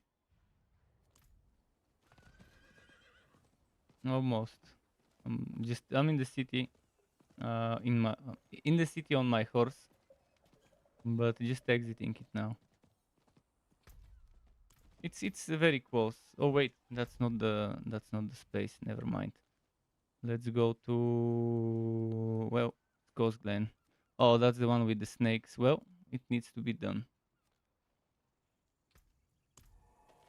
I hate those fucking snakes with their fast burst attack melee and the fucking poisons. And most of all, the ice that stun you. The paralysis fucking ice that show up.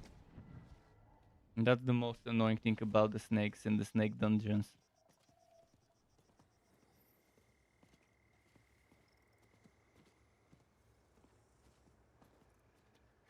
Come on, horsey.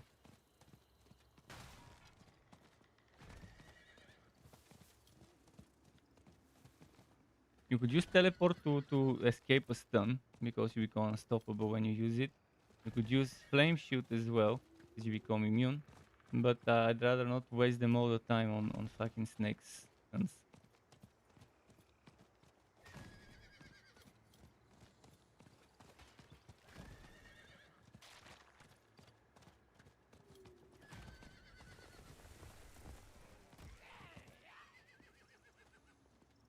Wait, is there a world event? No, never mind, because I saw a lot of...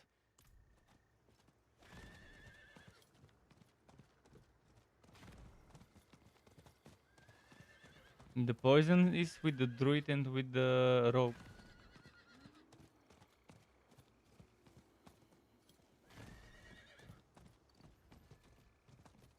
Something rots this place. Bone is physical. Bone is also physical. Blood and bone are physical.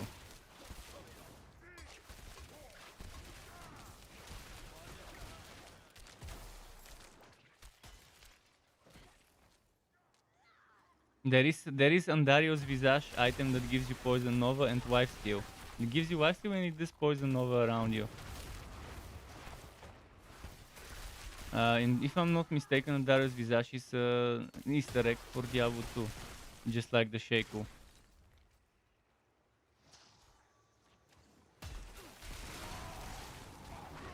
be here for a reason. I should see if there are more like it. Not sure if it's top tier, but it's very good for builds that require life stealing. I think Necro overpower builds, boot builds could use that, and definitely for rogue melee to stack it with siphoning strikes. And crowded sage. If you're close range, you want it's a general class item, crowded sage aspect. The more enemies around you, the more you heal. And even if there's just a single enemy, it's still good enough. It keeps healing you. Stack that with life steal, it's amazing. Those snake eyes stunning. Super annoying.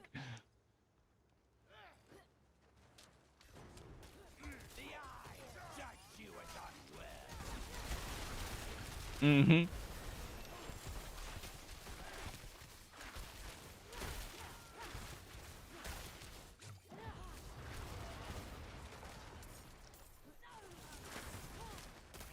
Mm-hmm.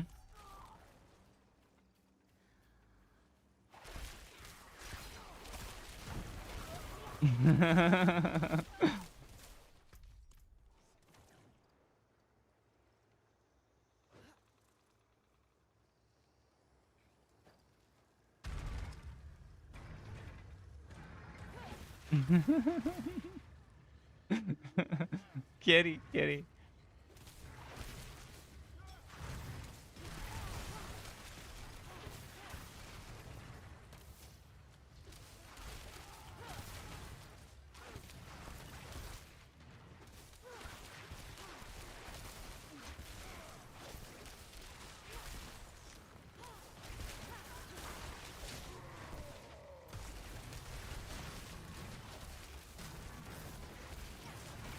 Oh, come on. There we go.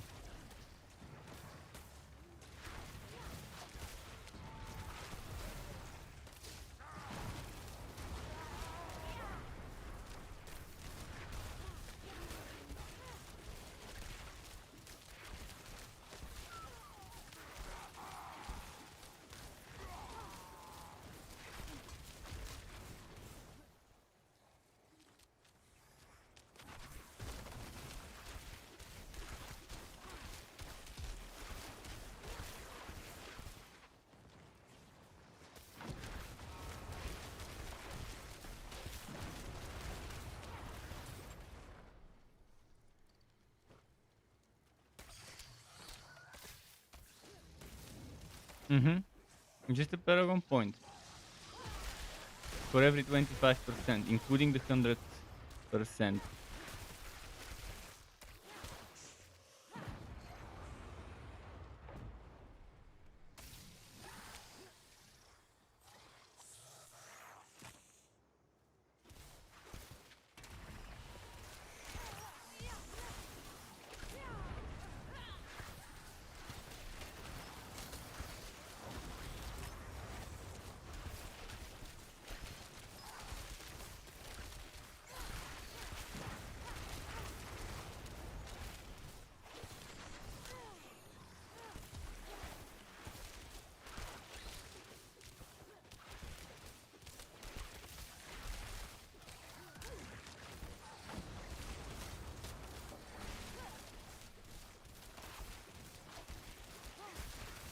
It's over.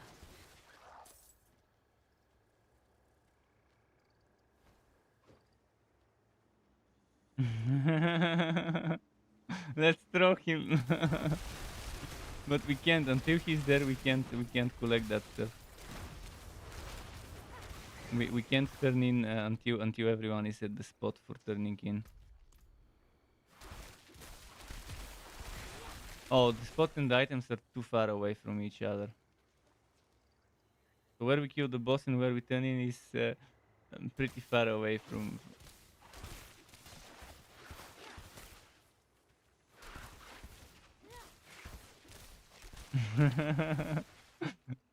Even if I click it, it won't do it until you're there.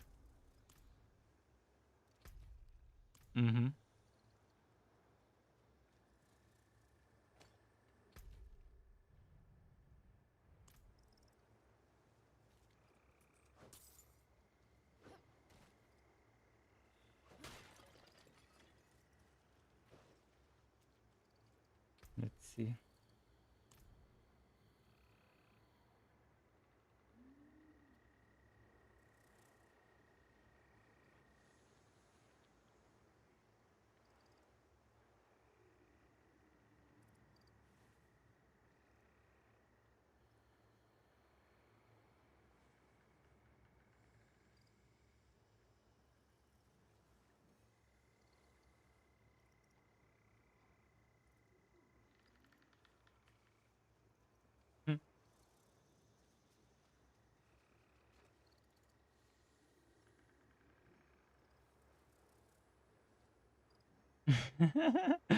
this your party is being gathered.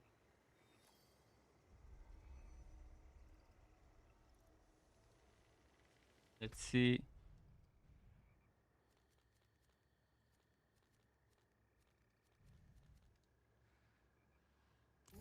Well, if you have chance to chill, add it on top of the whitening somehow. Like there's a guaf, unique guaf. There's unique guaf called Frostburn or something like that. With that, probably yes.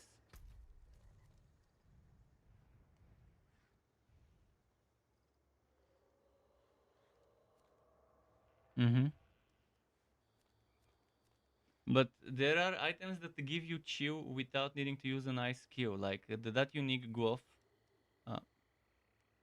There's also boots that chill enemies around you and leave a chilling trail behind you, which are pretty cheaty to be honest, but still okay. Okay, let's go do that one, and then he'll be done with his strongholds.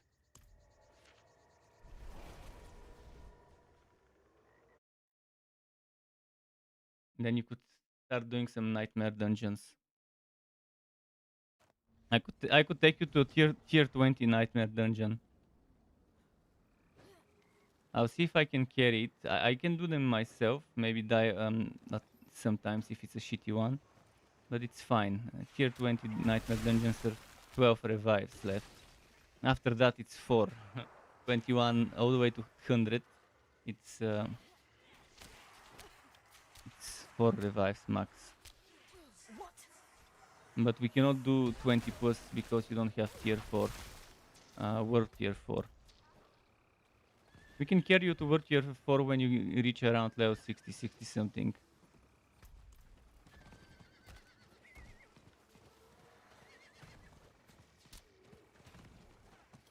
But it's good to have World Tier 4 unlocked for when there's a world event, the Legions event. You can still go there for the experience and switch back to World Tier 3 after. So tomorrow in the evening I wouldn't mind carrying you to World Tier 4 with the rogue. Although that boss there for World Tier 4 is super annoying. It could still one-shot people. Such heat. It is level 70. You don't need to be level 70, you can go there at level 20 if someone carries you. On my rogue I finished it solo at 62. On the mage today with a 2-man team at 61. With a necro that was 60-61 as well. With the rogue I think Twisting Blades or Fury are the ones that are viable. Well, that's the two melee core skills. The other ones for core skills are Penetrating Shot and Rapid Fire. The ranged ones. I tried both of them and Penetrating Shot and Rapid Fire are the two other builds you could try to build around. There's obviously Poison Trap related Trapper build. There's what else was there? I can't remember what else is to build around, but it's mostly those things. Normally built either around the core skill or around other class. Each class has a certain category, like for example the mastery for the Meteor and Blizzard on the Sorc. For the Necro it's the Corpse Explosion as an option. Here we could either split, each one takes a lane if it allows us, or we just do it one by. Oh wait, not this way. This one is this way here.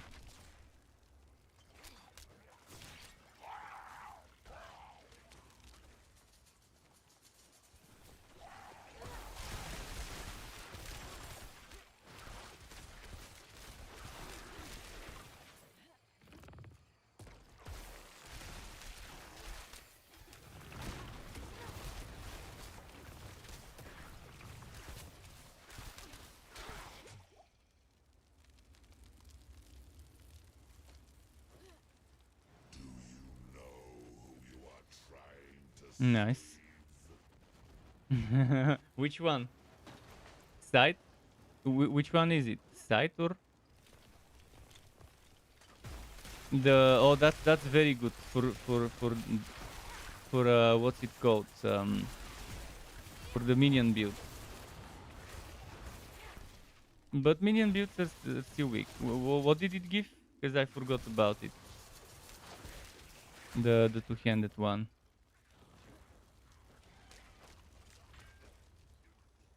I know the one-handed one got nerfed. It used to give you up to 4 ranks, between 2 and 4 ranks to Corpse Explosion, but they replaced that with damage to healthy or damage to injured or whatever bullshit. So that's an interesting nerf to the one-handed side, which I was really looking forward to on my Necro, the Black River side. Now I'm not that happy. Now I'm not that eager to get it after they removed the ranks to Corpse Explosion from it.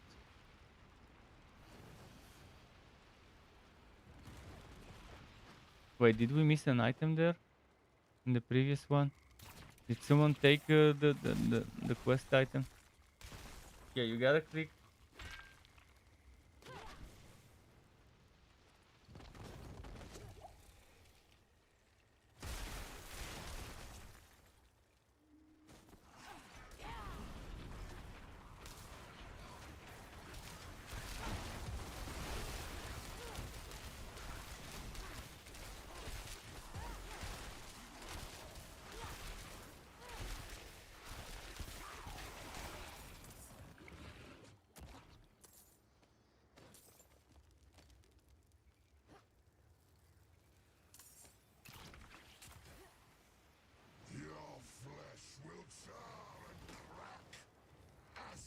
Okay.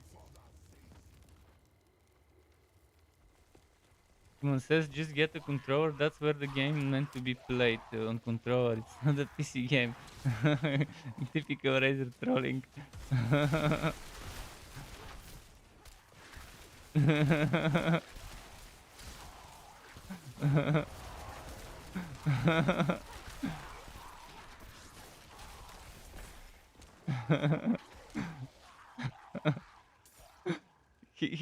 He's baiting. He's baiting.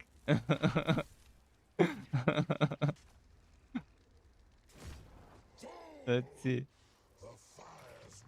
The body walked baiting.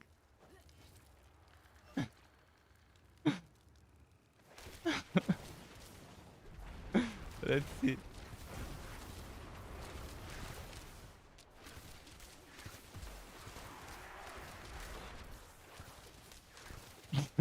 Let's see this. He's saying we got scammed. Yes, everyone with Diablo 4, everyone who purchased it. Yeah.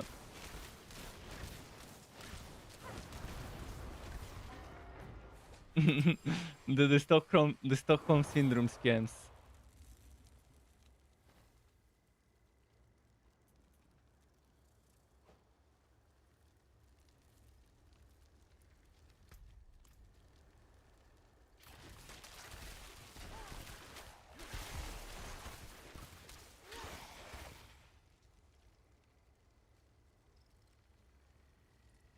Me? I'm already in the sacred trash grade.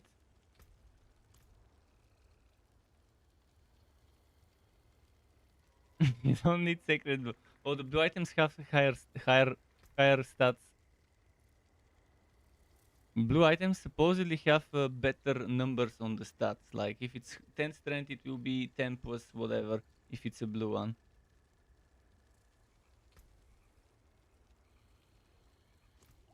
Mm-hmm.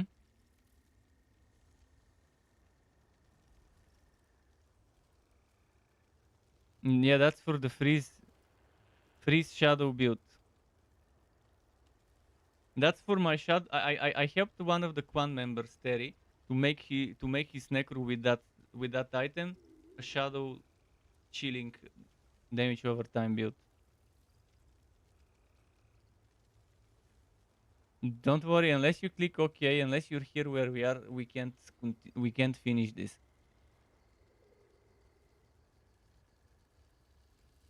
It's fine. I don't need sacred. I need ancestral.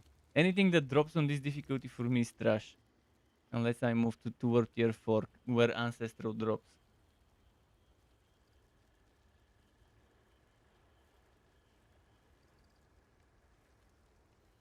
You can do the build Jedi. I gave Terry from the clan a good build. I helped you make a build with shadow damage over time, caster build, with chill. You can maybe add the skeletons, the mage skeletons with code to keep chilling and giving you essence, because code mages can give you essence. You can maybe do that one, and it's very fun build with corpse explosion, shadow damage over time. You could try direct damage as well. You could try direct damage. You could try with Reap and Sever as well. But I would do Reap basic attack build. I would do Reap basic attack damage build with Tupas. With Tupas, I would do a basic attack build on this. If you have basic attack speed, and I've gotten all of them. Well, not on this character, but I mean just a little bit of renown on this character. You can do the statues of Lilith eventually later on a single run. It takes like hour and a half, 2 hours at most if you follow the interactive map.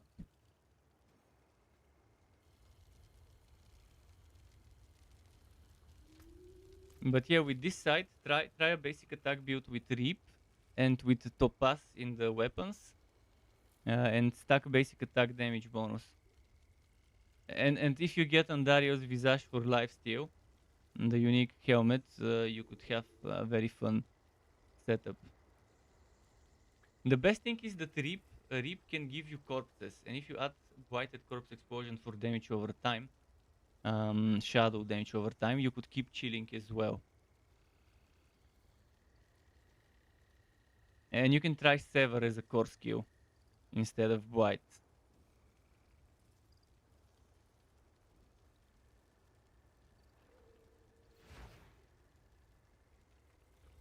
Mm-hmm. Yeah. You be the Reaper. You be the Reaper. You be the Grim Reaper build, yeah.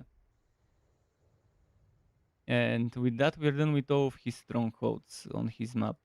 And we can maybe do some nightmare dungeons.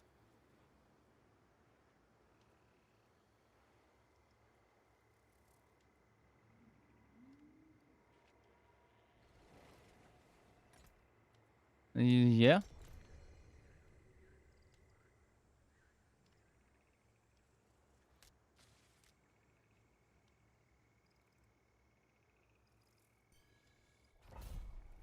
You can go to town. You can go to town.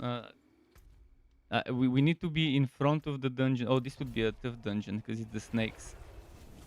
It doesn't port. You have to go to it. It's the typical bullshit with this game. You open the nightmare dungeon.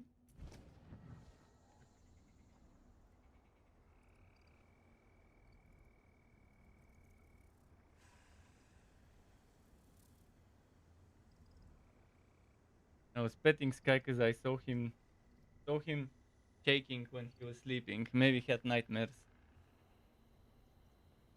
Okay. This is tier 14. It's not gonna be that difficult for you.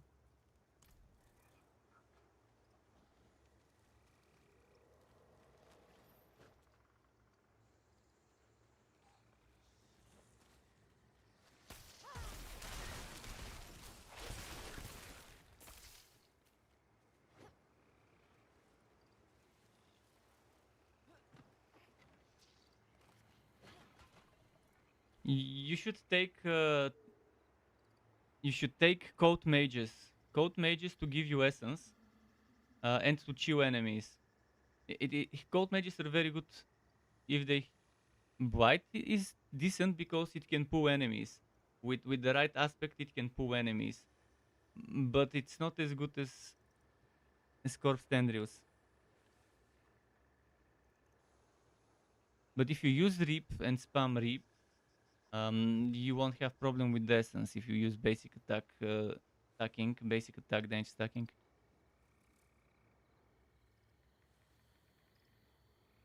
It's up to you whether you build. You have to decide. Are you? You have to decide whether you focus on basic attack or on core damage.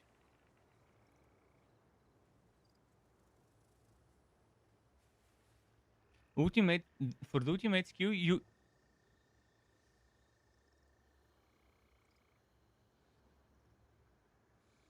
no. Listen, stop. Listen. There is an aspect that converts Bone Prison into a shadow skill. That's the one you want. It converts Bone Prison and Blood Wave, but I would take Bone Prison, especially for a melee build, as a shadow Bone Prison. It makes him also a darkness skill, and it also deals darkness over time.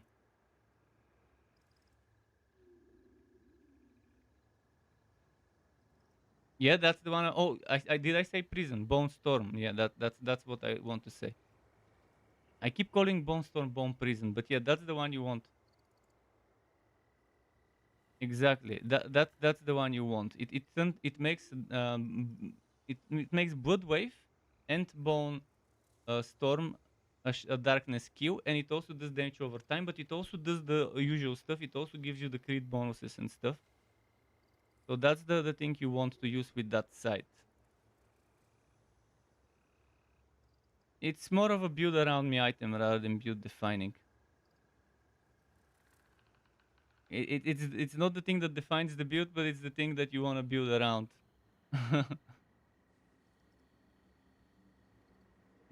But it's almost the same. Although build defining would be something more like that. That's how should I say, the cherry on the top. of the cake. But this build, even without the item, it could work. But the aspect that he mentioned that changes Bone Storm into darkness, now that's a build defining item because it defines it into that element. But for him, the other thing, he only gets an extra bonus to make chew with the darkness. Chew with darkness is nice. Actually, we can start the dungeon. You can stay at the beginning, and I can start clearing. First of all, they're gonna be level 70 something, maybe. So you would have to stay back in any case. I have to check that it's a wall tier, and it's snakes. I am inside. You can teleport to me. They're level 67 actually. This is only tier 14, so they're only level 67. I'll clear it slow. I'm not gonna rush as I normally do.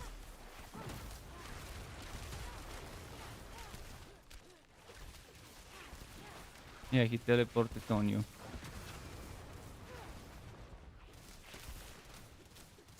We'll clear it. We'll clear it.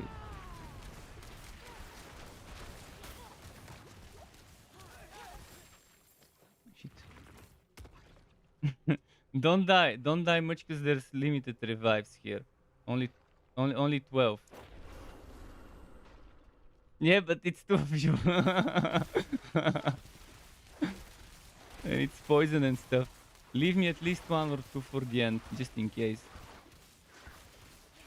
Later it becomes 4. After tier 20, it's only 4 revives.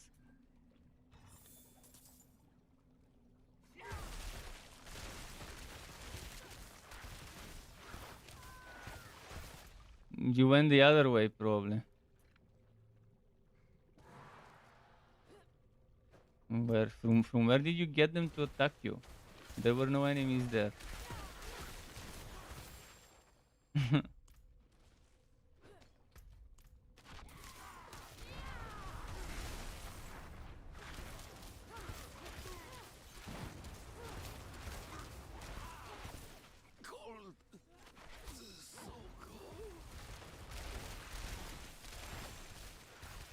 Don't aggro the mob. Stay further behind because you're ruining my AoE.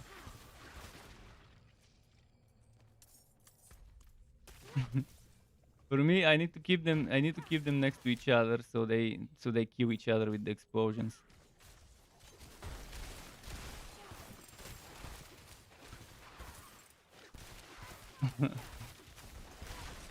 Otherwise, it's just taking longer to kill shit. But if the shit stays together, it's easier. But you could click on the prisoners.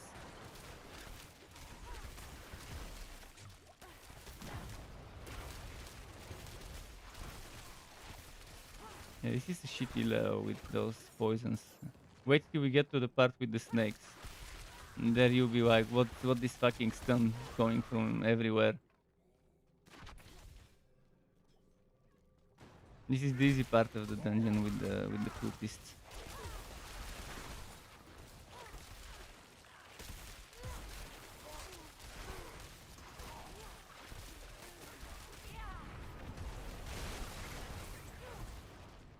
Yeah, Corpse Andrews, I love that skill.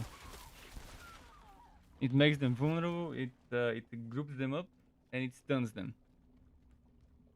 Triple combo, my favorite necro skill along with Corpse Explosion.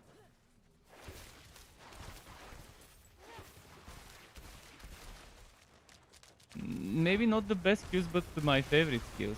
Although they probably, Scope Explosion is top tier skill. That's why they had to nerf it, and they had to nerf the item that gives it up to 4 levels to not give it any levels.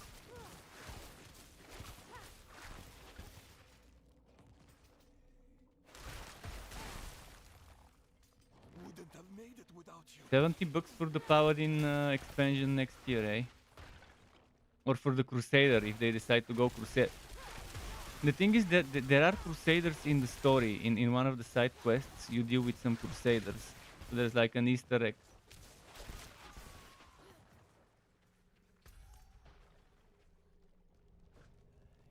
Paladins and Crusaders, yeah. But that side quest that I did took me in a place where there were a bunch of dead Crusaders and Paladins on the ground, and one of them had the Diablo 2 Classico Paladin. We can go there at the bottom.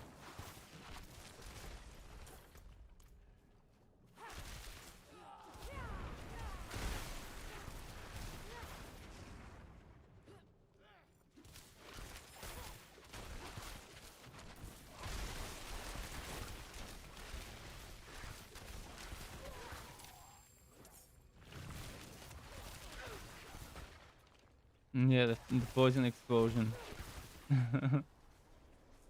Don't worry, if I revive you, it doesn't use up a revive. As long as it's not a click revive, then it's fine.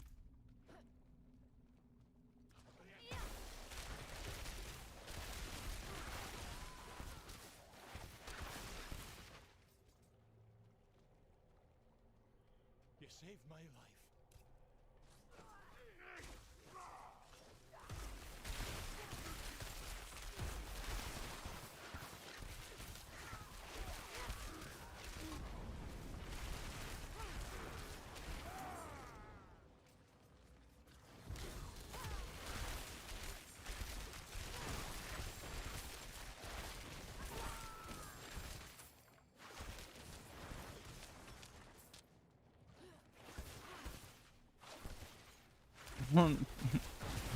This one.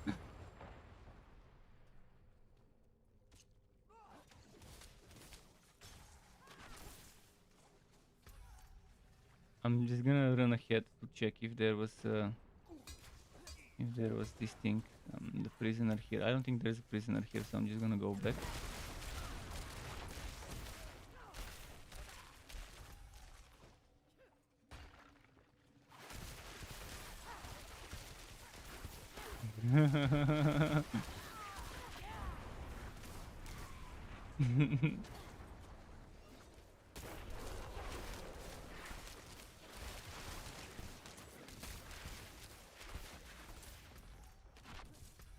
Okay, I think there's 2 prisoners, only those 2 here, and that's it.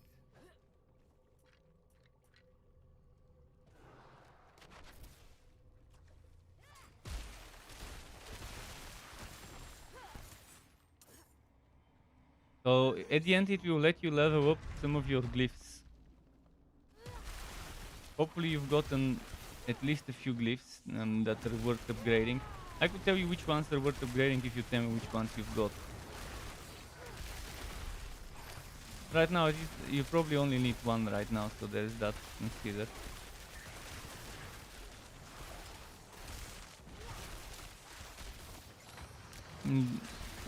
The one that for you meta would be, for you, because you're doing a meteor build, the adept.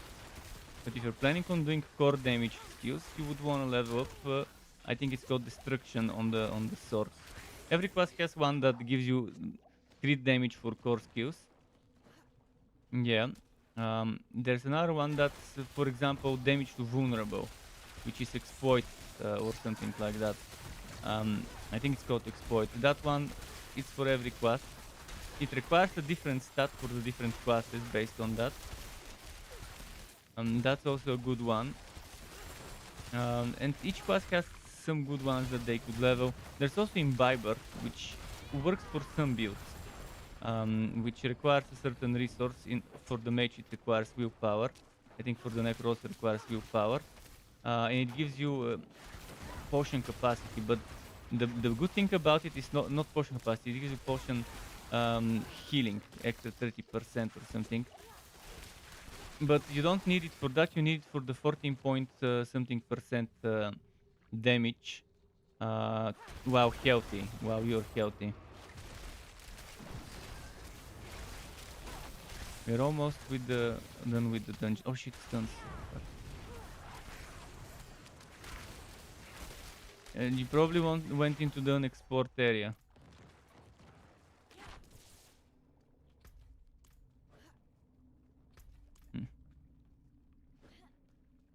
Yeah, that's the obvious thing for lightning builds. The name pretty much states it.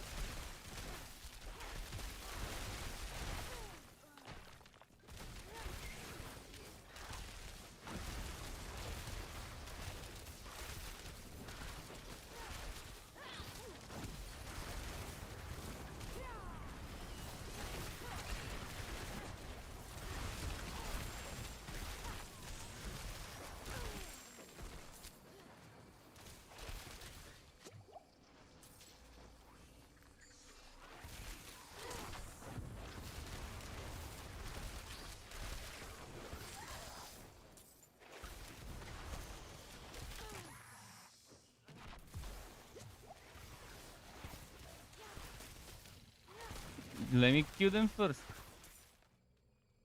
Can't revive you if they're attacking me close range with 2-shot attacks. I can face tank some of them, but those snakes are a little bit more difficult to face tank.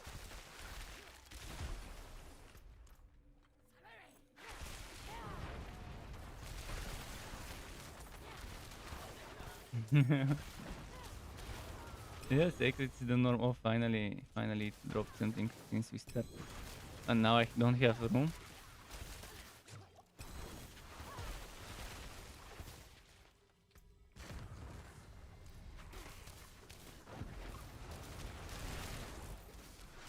Did you click the healing well? Fuck.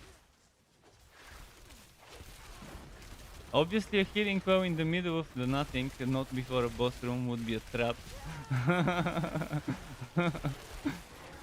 And most of the time it actually shows up as a shrine on the minimap, even though it's a healing well.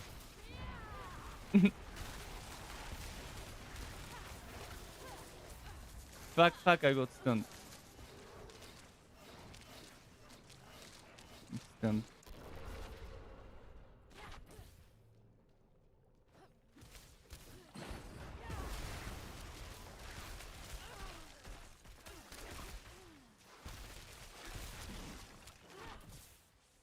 Oh shit, not the next one. Ah shit, not the cursed chest.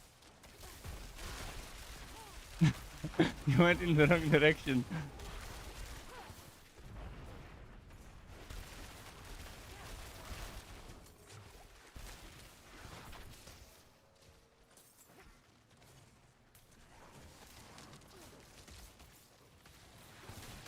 This map doesn't have a boss.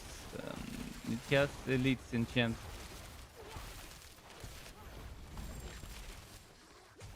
The Word of Eye is not a boss, it's a destructible thing. There's 3 of them. We already killed 1 though. There's 2 more at the top, we'll get to them. We have to kill both of those, but we'll get them, don't worry. Although my inventory is full and I'll need to make a pit stop after.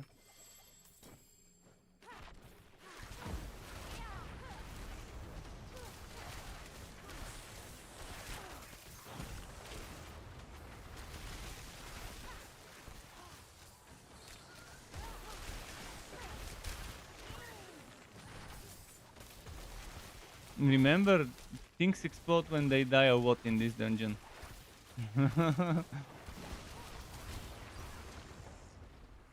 Yeah, let me kill them safely and I'll return to revive you. Yeah, I'm not gonna revive when the one-shot enemy is alive. I fucking hate snakes because they have that one-shot melee attack. It almost just got me. And I have so much stuff that I can't pick up because my inventory is full.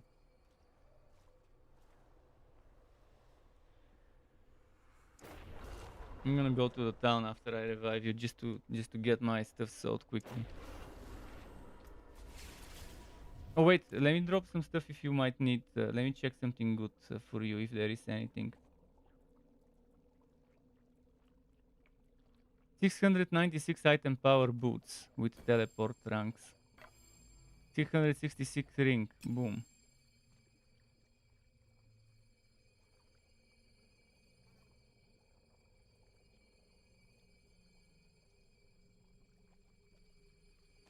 There you go. Won't. I think that's it. 666 item power. Okay, let me go to town now.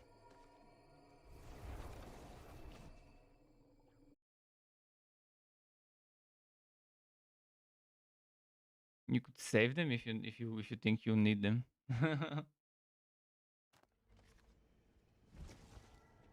Yeah, because they're dropping on tier 3, world tier 3.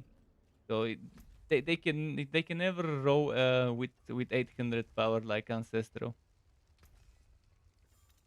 The level drops at my level. The power is not decided by the level.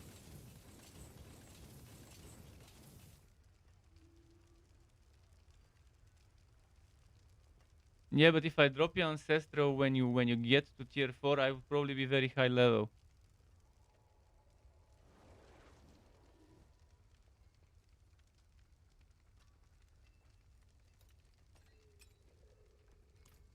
If I drop you Ancestral gear when you reach tier 4, that Ancestral gear would be around my level. Because I would have gotten it around my level.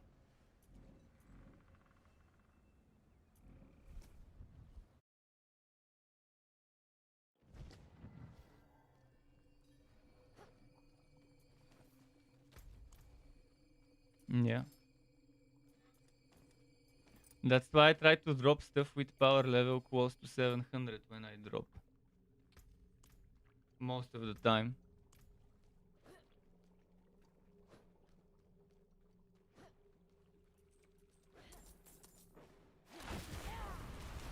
Yeah, by the time you reach this level, you probably would have found something better.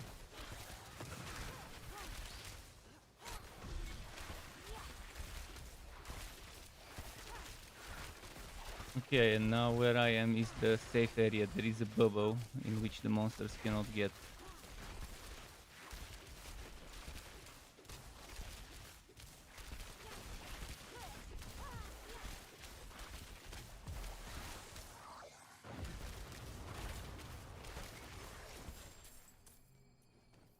Did you get the reward from the dungeon? Well, come to the dungeon here.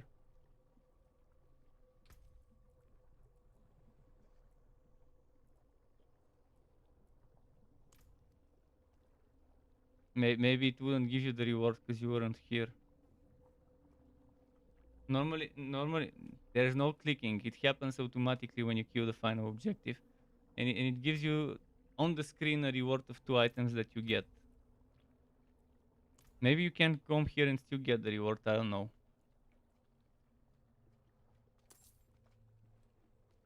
But you could still come and level up your glyphs.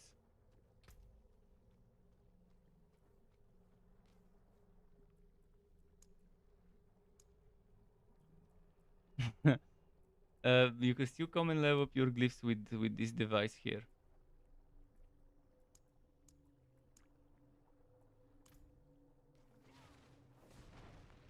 It could have gone into the Mistwood tab in your chest.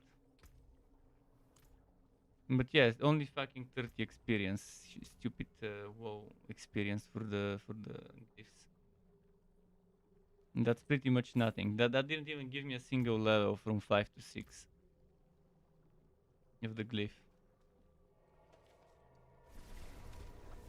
This is the most underwhelming activity you can do in this game is those nightmare dungeons.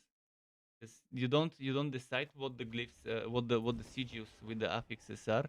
You don't decide which dungeon it is. Why does it say 0? Did you already allocate it? That's super bullshit. So if you're in town, it doesn't count it as a completed dungeon. Well, you're in the party. I did say I'm going quickly to sell. Wait for me in the dungeon.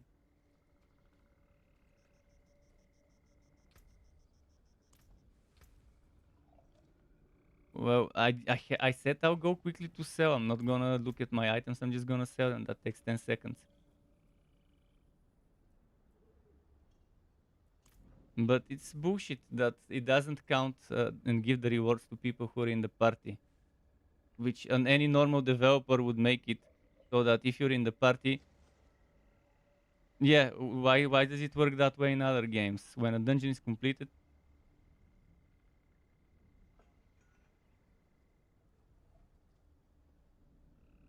that's no different than the whole party staying inside the dungeon and the start and getting carried. Whether you're in the town or at the beginning of the dungeon, it's no difference. Uh, It's no difference. The only difference is the people in the town won't get experience. So that's obviously the pointless thing to do. But yeah, many games do that. If someone completes a dungeon, there is a reward. Everyone can get it, whether it's from a chest, whether it's from something else. And they just fucked up with designing it in such a way. Another thing Blizzard failed to design in a user-friendly way, an idiot-proof way, as well. That's a deal. The more you play the game, the more shit like this you discover that they could have put a little bit more thought and testing into. But at least you were handling yourself well in tier 14, so you know now that tier 14 for you is kind of okay, but you should probably do tier 10 until you get used to it. I only have tier 20 left right now, but I can go and craft something easier.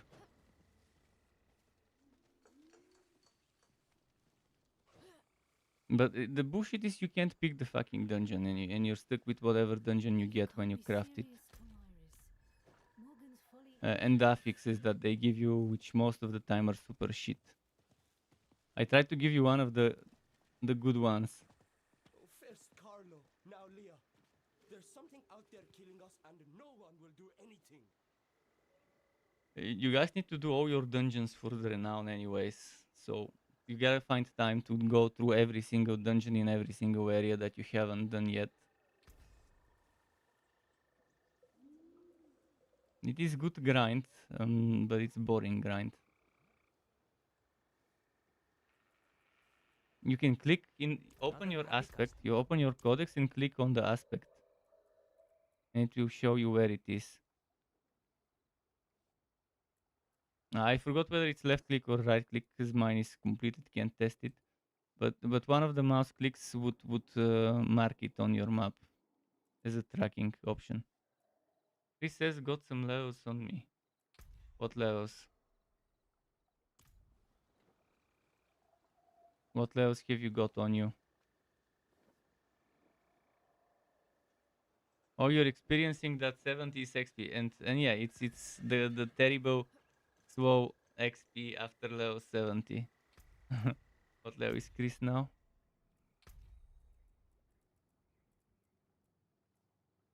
It's level 71. Yeah, you're seeing how bad it is now.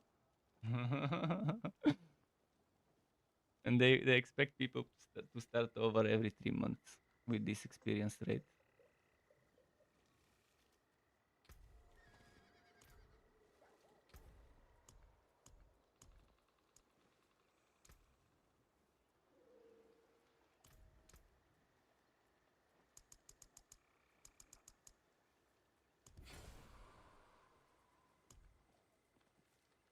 Which aspect are you looking for?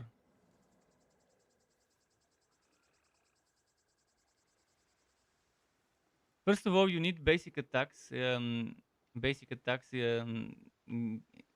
attack speed for basic attacks or something like that. You need that aspect. I think it was might. No, might was the damage reduction. I told you click, open your codex and click it. I can check. I can check. Pin. Which act is it? Where am I looking? Dry steps. Go run swims. Yeah, there's a waypoint right next to it. Guran swims. I see that.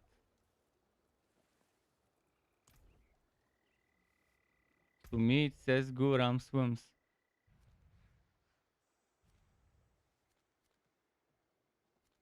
There is a waypoint right next to it. I should have given you that waypoint.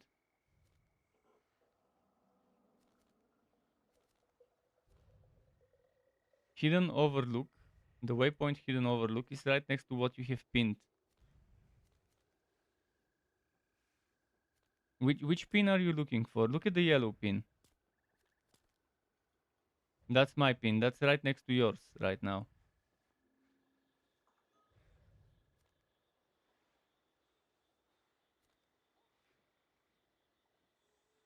But it's gonna be regular dungeon, but you could do it. I'm not a big fan of this one. Let me try and get it as a. Okay. Let me quickly craft. I might get that one as a crafted. Ah, I got it. Nightmare Siege tier 7 Guram swims. There we go. We can do it as a nightmare. We can do it as a nightmare, but it's only tier 7, but it's gonna be fine for you. For you, tier 7 is good. This one we did was 14, so the enemies would be 7 levels less than the one we just did.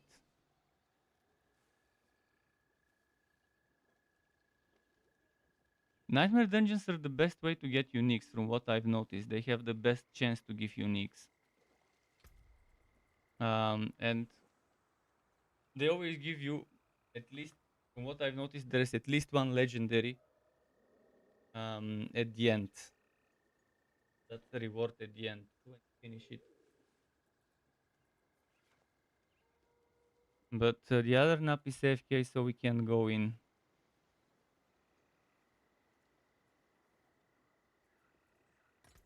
Well, you didn't accept it. Okay, now we have to teleport there. But that was Wookie crafting and getting the one he needs as a sacred. And as actually, it is sacred. As a sacred. Did you?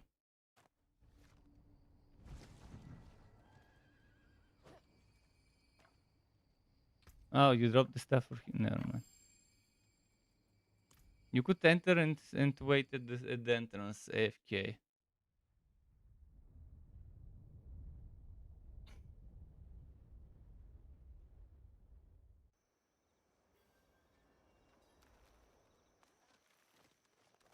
In this one, monsters explode when they die, so careful. All of them. So avoid close range.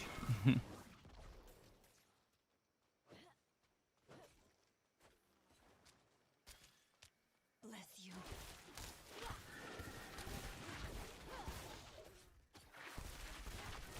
Level 60 enemies only. But they're annoying because that fucking poison. And the thing that's most annoying is the enemies that jump on you, the cannibals. They jump on you with leap attack.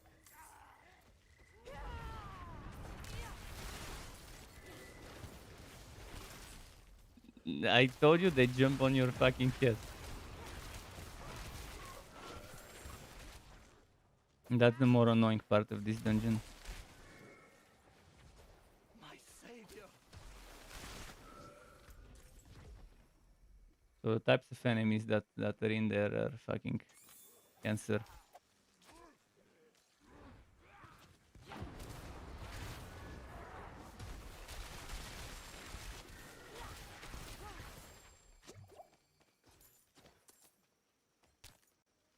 My savior.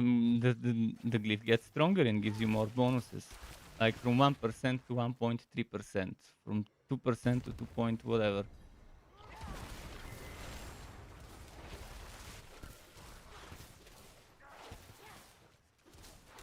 There is, because you level them 20 times. So from 2% you could get it all the way to like 14, for example, percent per every 5 of anything. There is massive reason to level those up. Instead of 1% for every 5 decks in range, you can get 9% for every 5 decks in range. Or something like that. I can't give you an exact example because I don't know the exact numbers for everything.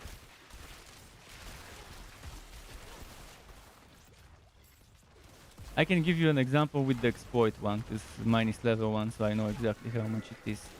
And the exploit one at level 20 goes to 9.6% damage to vulnerable enemies for every 5 decks in range for the Sorc.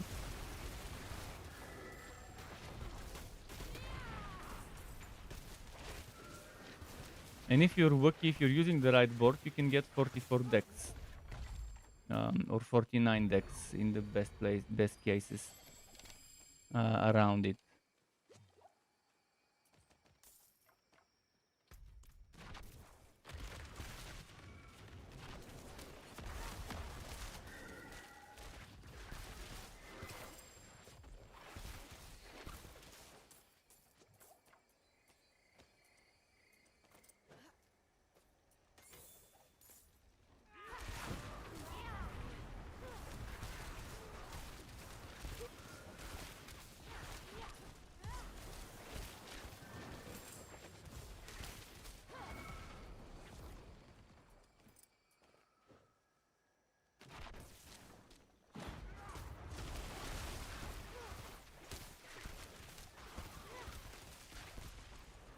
Let's see.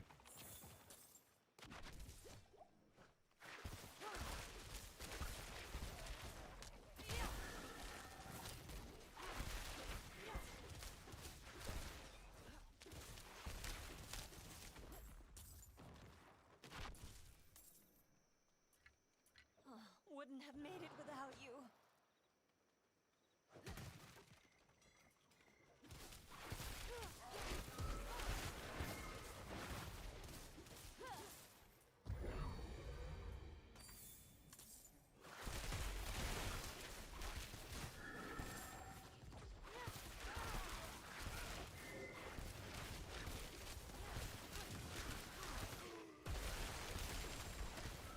I'm having freezing them.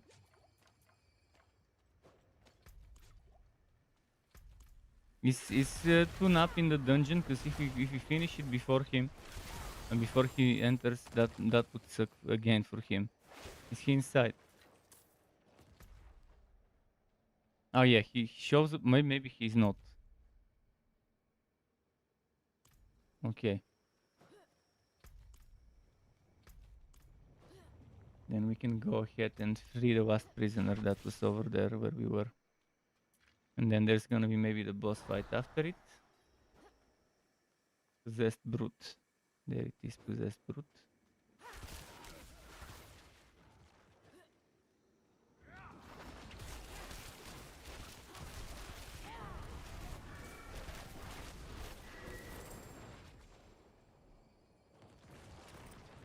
Now, after that, off to the jail.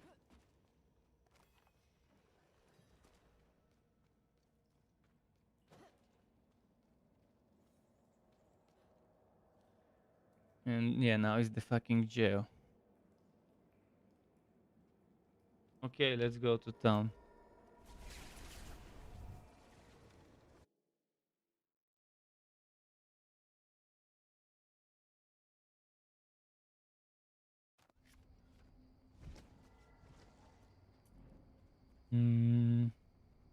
What's this one here? Skins of leather and steel. Gently used. Very nice.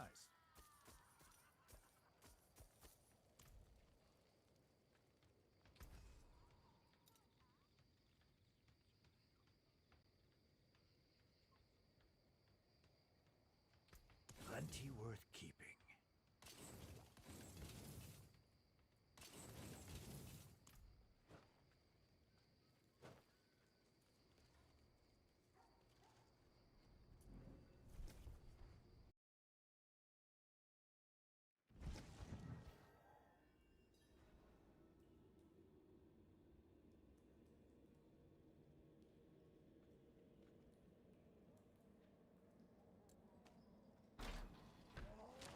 Now kill all enemies.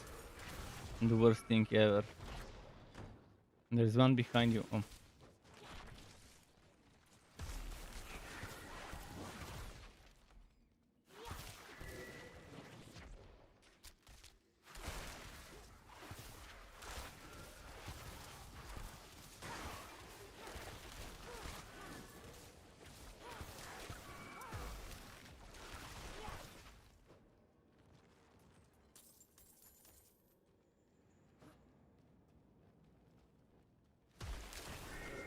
It's probably been opened and then it closed visually for you because it has been too long. If there's wood in front of that big yellow chest, then it's probably been opened and it just visually the game decided to close it for you.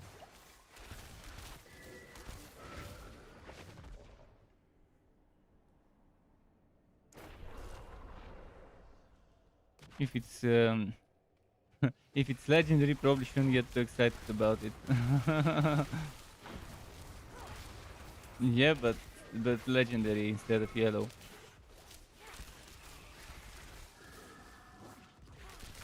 It's more expensive to do stuff to a legendary item than to a yellow one.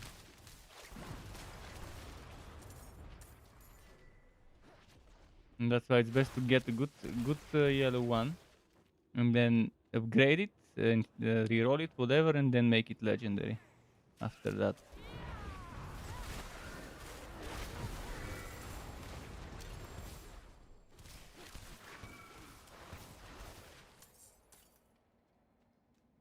Okay, now the boss fight.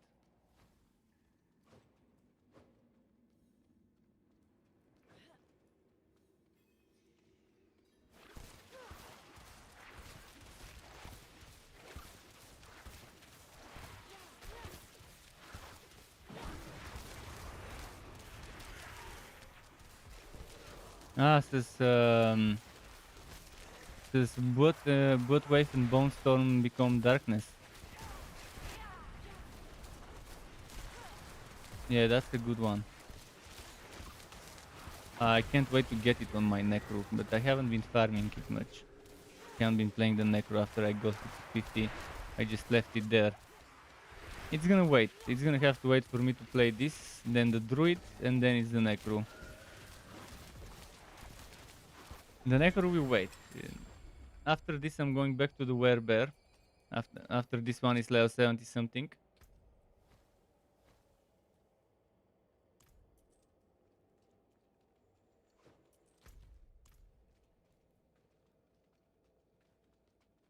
Where is the upgrading thingy? And there should be. That was a nightmare dungeon. There should. Oh, there it is. It's here.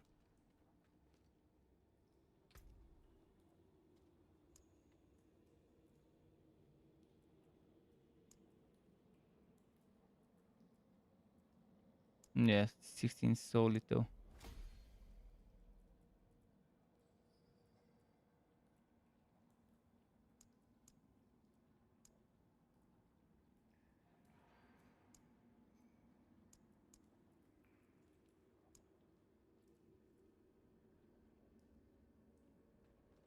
Pretty much level up only things that give you for every X stat you get whatever. The other stuff is not worth it. Maybe other stuff is worth it at the beginning, but when it's not leveled up, it's not gonna be worth it as well. And you'd rather level something that's gonna be worth it for later on than waste your experience on something else. So for Sorc, destruction is good for any build that uses core skills. Otherwise, adept. For Sorc, Enchanter is perfect because it gives you non-physical damage, which every Sorc build needs. It also gives you extra resistances based on the enchantment, but that's not the good part of it. Then for Sorc, Imbiber is good because it gives you increased damage while healthy, and that's a solid bit of it. And Exploit is good. For Sorc, what else is good? The other ones are specific to certain elements, so not that great.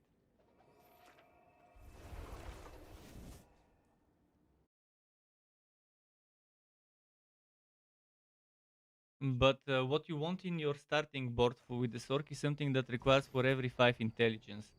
Because there's 50 intelligence, 70 intelligence in range for a fully upgraded CGU. For level 15 at least. Oh, because currently the radius sucks, but later the radius gets one more tile. And that would be 70 intelligence in range. So in the first one, ideally you would put enchanter. For every 5 intelligence, you get increased non-physical damage. That's a good starting board glyph for the Sorc. If you didn't have it, well, hopefully you get it soon.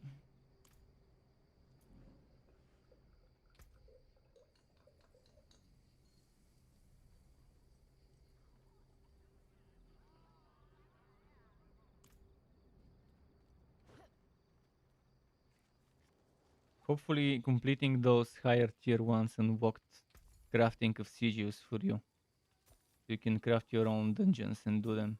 Good price.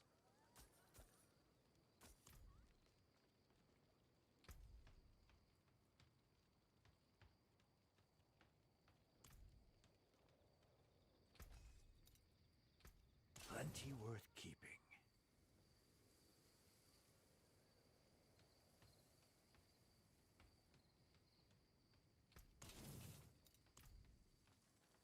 Is there any event on the world map? Oh, there is a Hell Tide. We could go and do a Hell Tide. Let me see how many minutes are left, because if it's barely any time left, it's pointless.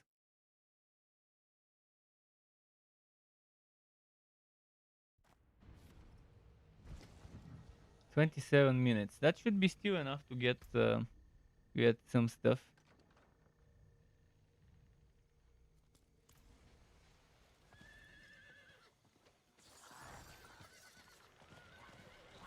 Treasure Goblin. Ah, escaped. Fuck.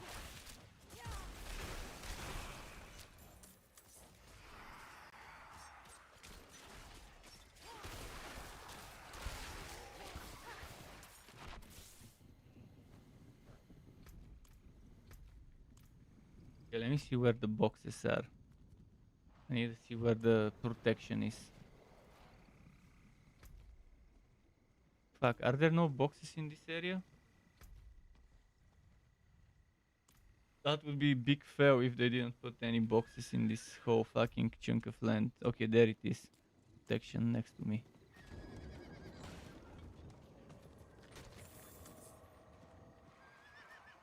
Okay. Good night to you. There are chests here. You can farm stuff and open boxes later. Have you done Hell Tides, Jedi Pimp?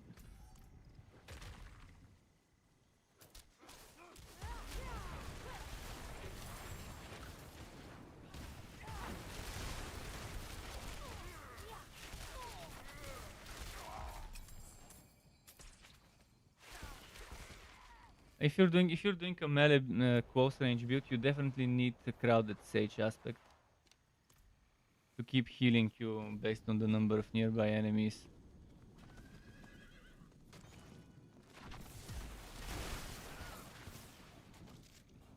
It's gonna be good for Necro, especially if you have some other stuff to heal you in the build from here and there.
Mm-hmm.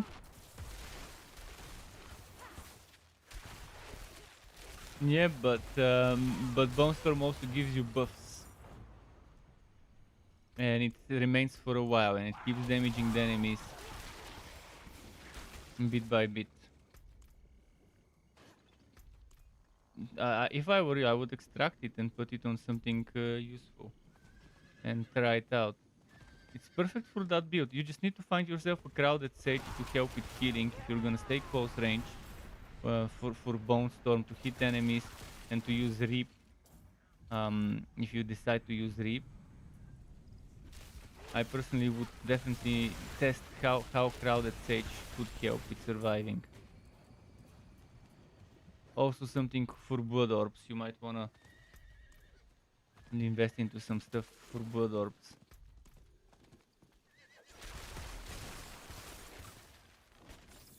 I think they should increase the pickup range on Blood Orbs so you don't have to be that far, and to make them gravitate towards you.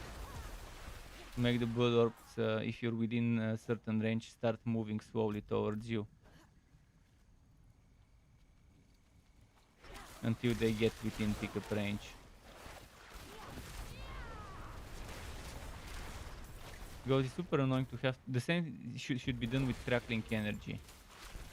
It's super stupid to have to walk around, and while you're walking you're wasting DPS. Every time you're moving you're not damaging stuff for most skills and damages. So you're wasting DPS to pick up a bunch of bullshit.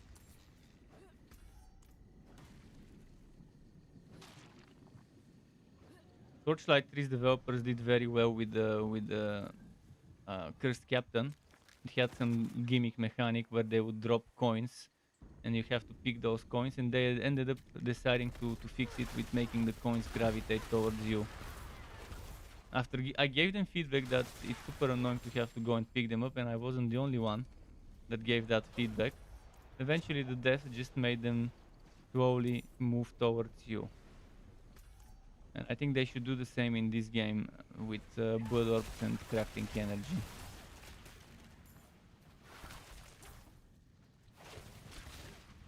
And maybe even with potions, although with potions probably not as necessary.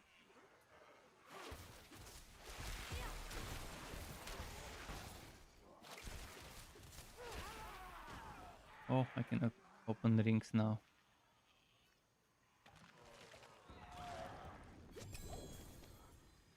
Sacred ring. Can pick it up. Okay, I can now. There's a lot of elixirs one can get from doing Hell Tides. Which is nice. Reminds me to use one.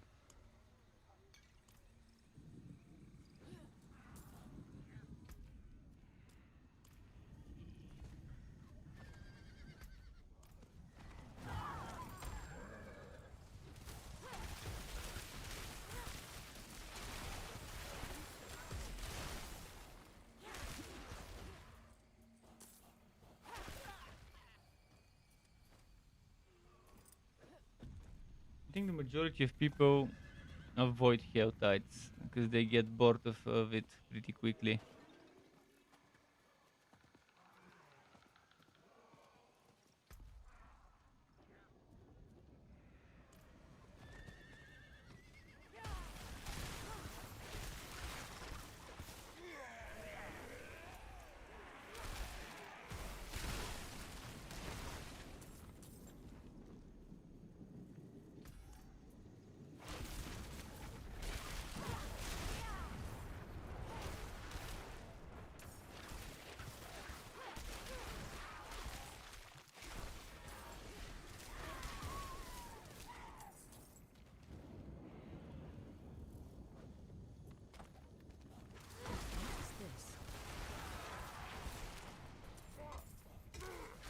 Hmm.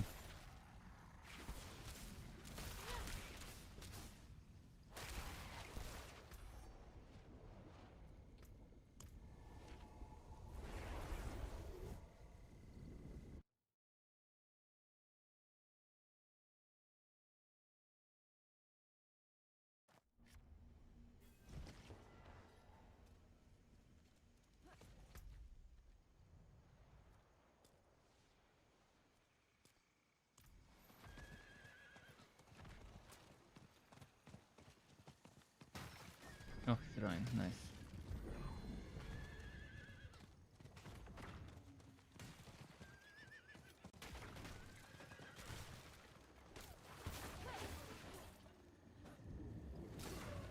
Watch out!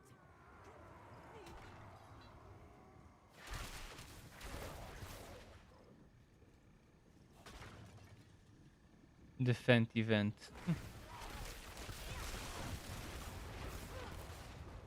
What am I doing with Obos? 696. Okay.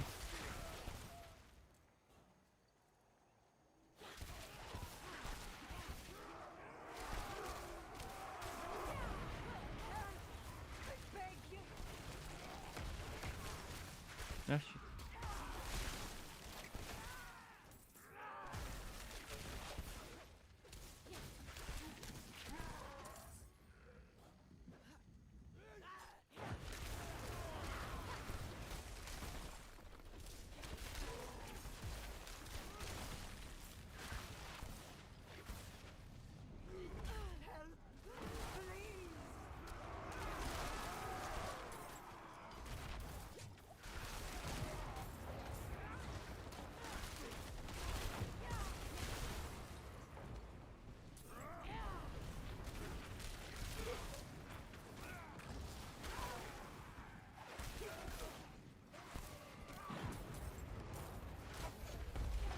Okay, finished. Need it without you.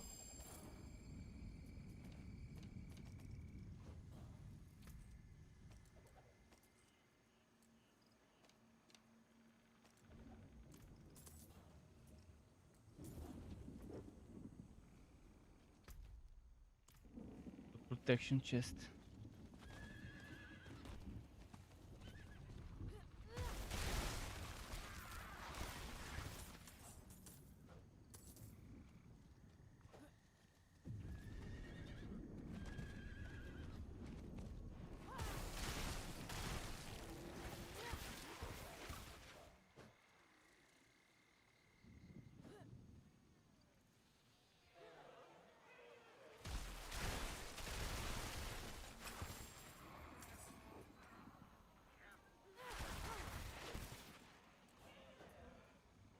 Oh, helmets. Oh, shit. 11 more needed. Okay.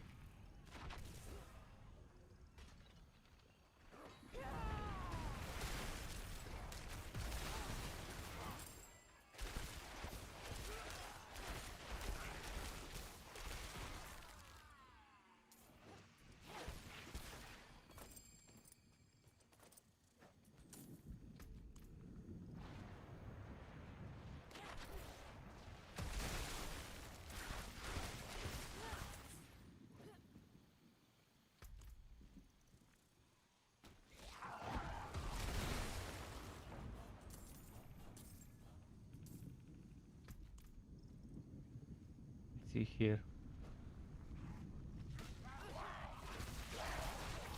You could try Helltides. You could open whatever you want with Helltides. You decide whether you want to open chests or helmet or rings or weapons. What aspect are you after? Is it offensive that you're looking for? Oh, you just need sacred bases. Okay, that's again Helltides could help you with that. You just open whatever you want, whatever type of gear you need. Whatever one is not sacred for you, just open this type of chest. And yeah, it hopefully would drop something that's decent. I'll be opening helmets now. Let's see what it drops. Sarda asks, how many points do you have in Fireball? One. Only 1 point. I think 1 point is more than enough. I mean, I could put more points, but... Oh, two helms, legendary sacred from this chest. 662, 670. Junk. And more junk for salvage.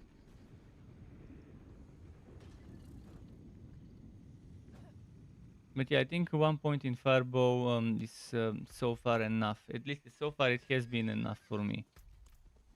Considering I have to sacrifice some of my passives, I don't feel the appeal of putting more points into it.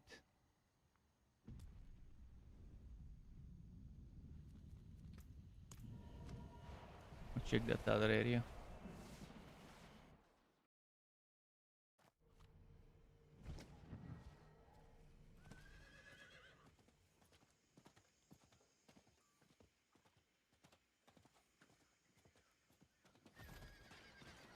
But let me check if I have any other points into it. No, no other points. I might have had some from gear before, but no longer do.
Nice.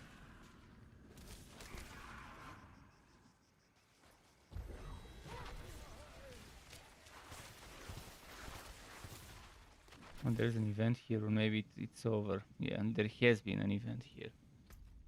No longer though. But a new one is starting, so there's that.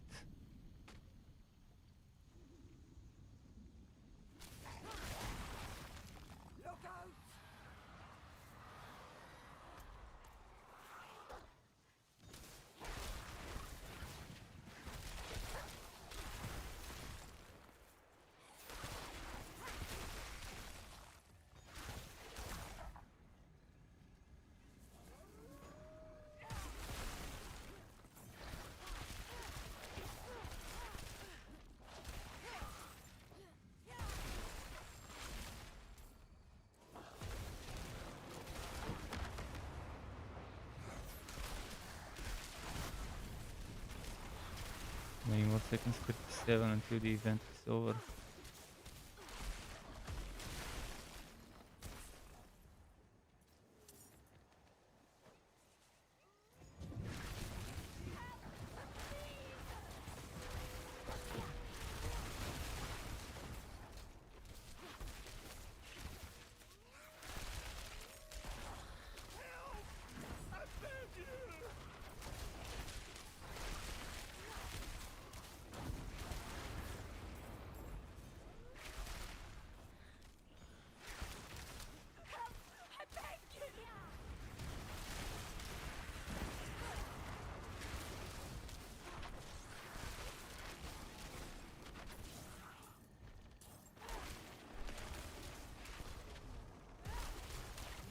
Nice.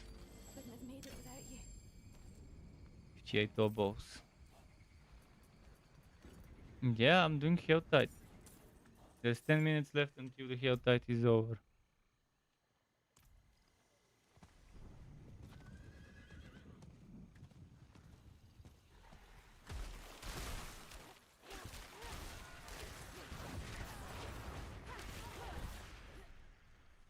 Hell Tides are a good way to gear up when you reach a new tier.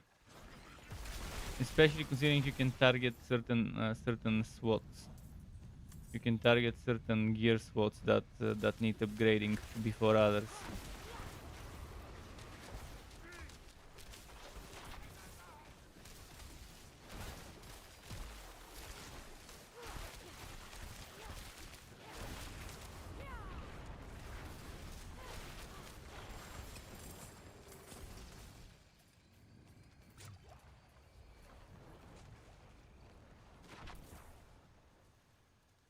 checking over here this chest.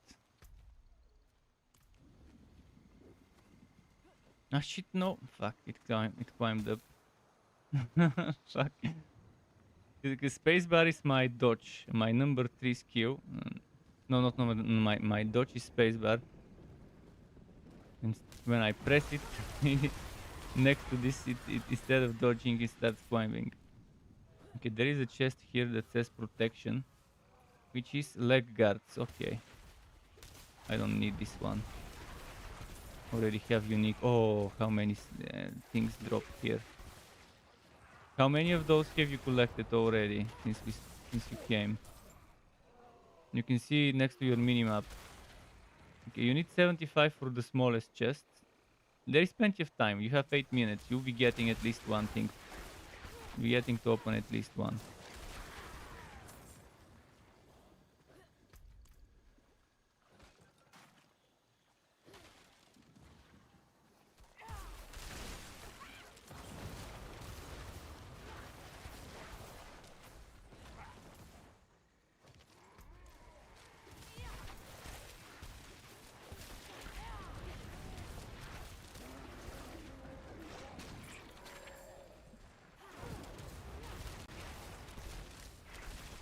Oh, there's something else here. Let me check what this is.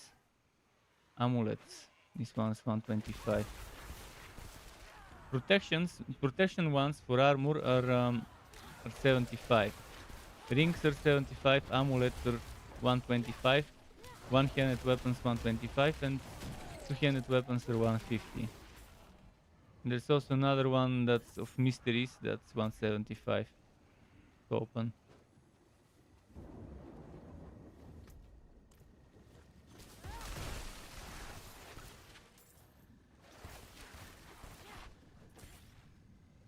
So once you have 75, we can start looking around for something for you to open. You know what you need to open to gear up first. What about unique items? You have to decide what unique items you want for your build to know what to chase. I have a list of all the unique items, except something's changed, like the one that gives corpse explosion levels. It no longer gives them. But I'll post it later in Discord, the spreadsheet that I put the list in. You can plan it from there. Yeah, I've got 128 of those. Oh, there's an event again.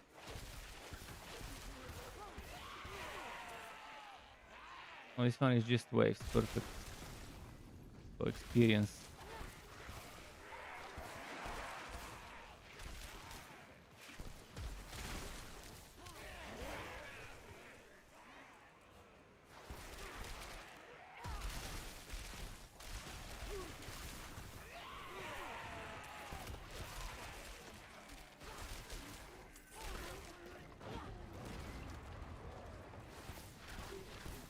See.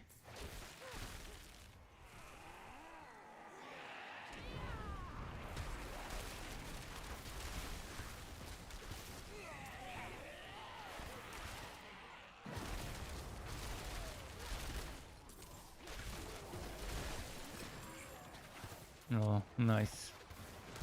Already at 148. The 5-minute warning.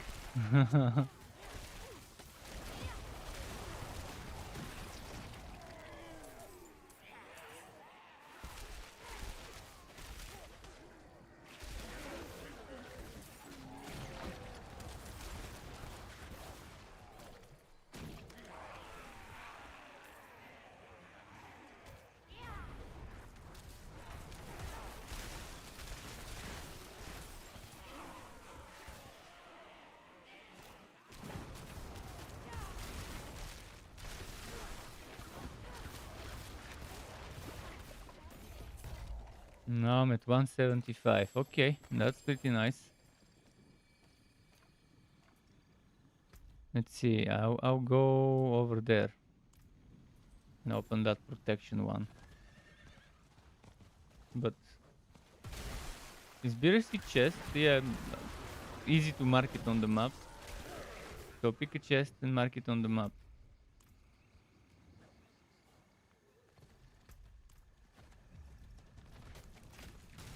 And just go. I mean, when it's protection, you don't know what it will be there, but you know it's gonna be 75 every time to open, so it's easy to open, cheap.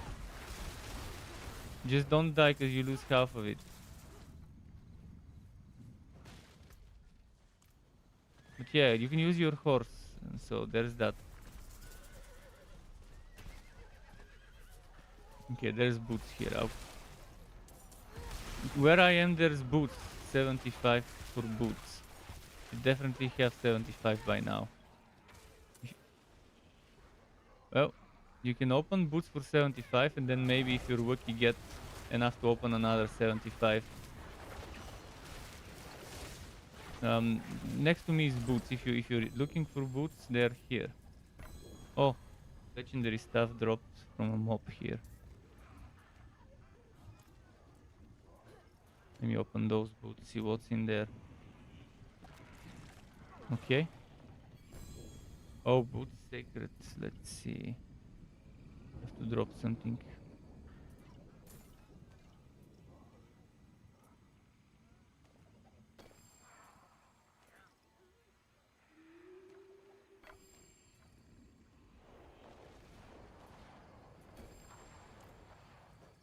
Okay, I think I'm done with that. Oh no, I have 125. Shit.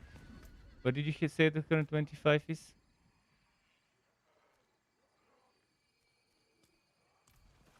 Two minutes. I can make it in 2 minutes. So it's amulet if it's 125. And ring is 75. It's also jewelry.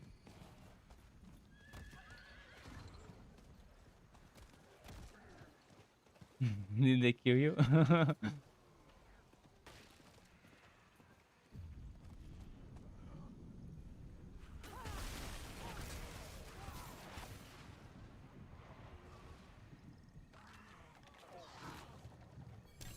Okay, amulet sacred.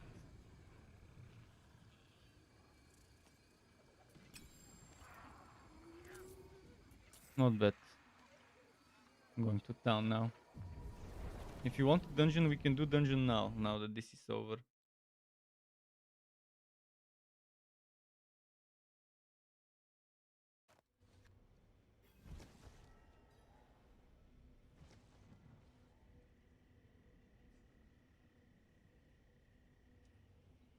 Once you get closer to level 60, you see that you'll be able to handle the higher tier dungeons much easier. Especially once you get to level 57, 8, you have solid amount of paragons, but you need to do your renown. You need to do your renown while you can to get those extra 20 paragon points. Because right now at the early 50s you're barely getting anything because you barely have any paragon points. But if you had those extra 20 ones, now that's a different story. So that means that you and the other nap have to find time to do nightmare, not nightmare, to do the regular dungeons or nightmare dungeons, whatever. To do every single dungeon at least once from the ones you have never done.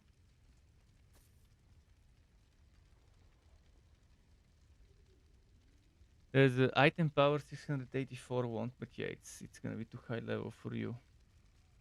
That's a deal.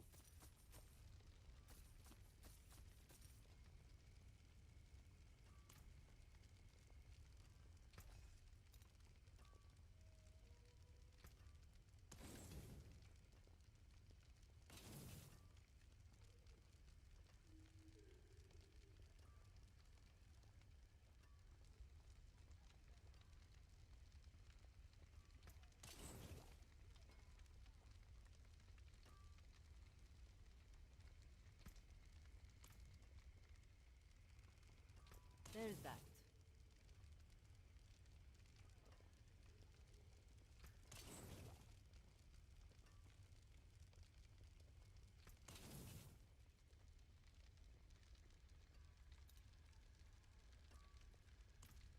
Okay, nice.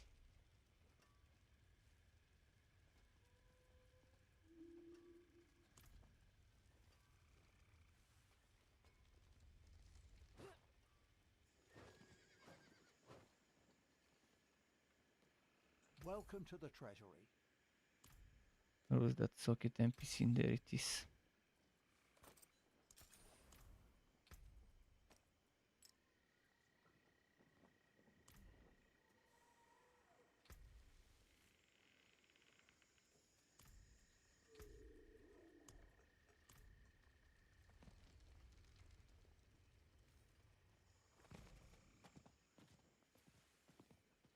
Oh, first Carlo, now Leah.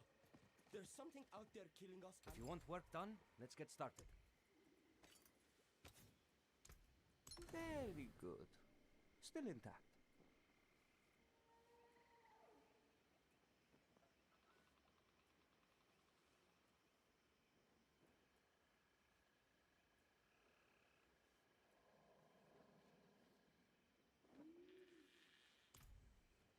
Okay. Yeah, if you want to do dungeons, I've got a few that I made that are lower, like 7, 8 rank, 7, 8 tier. I've even got 10 tier. The last one we did was tier 7. So tier 10 shouldn't be that difficult. Okay.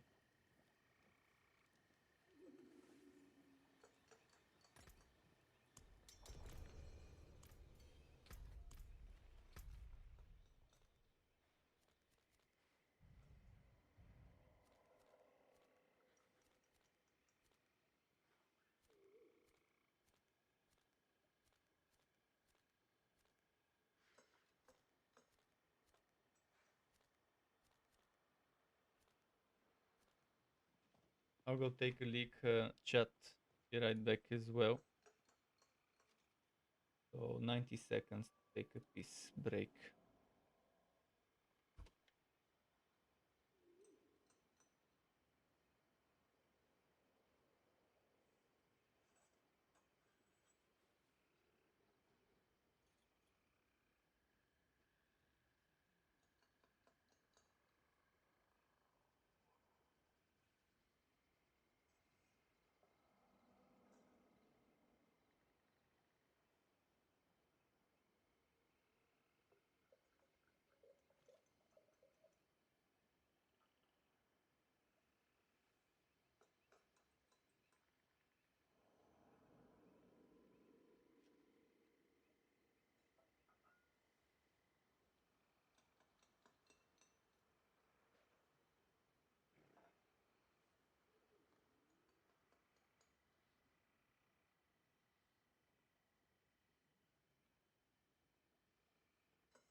Right, I'm back.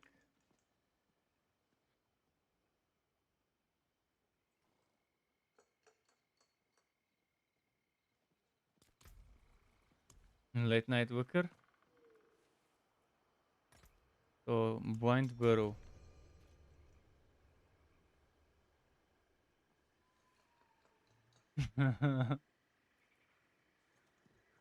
Uh-huh. What's happening?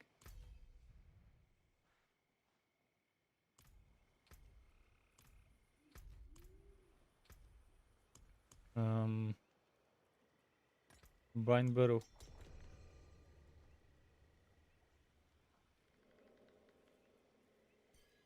Shouldn't be too annoying, this one. Oh, it's here. It's actually close to us. Nice, I can just use the horse.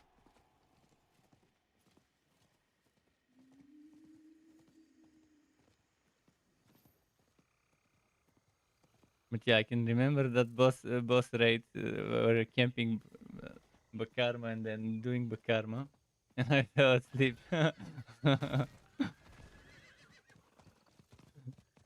Imagine how boring it must have been if you fall asleep during a boss fight.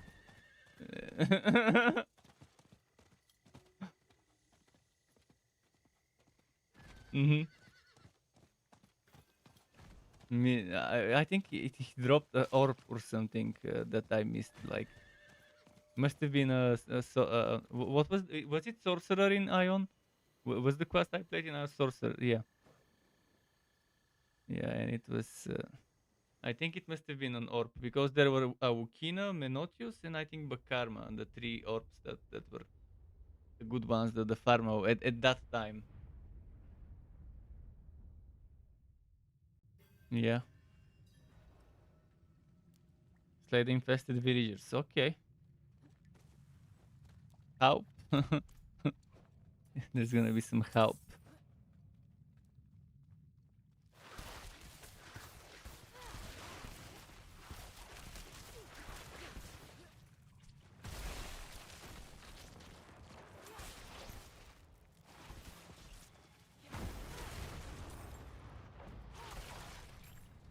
But yeah, we had some.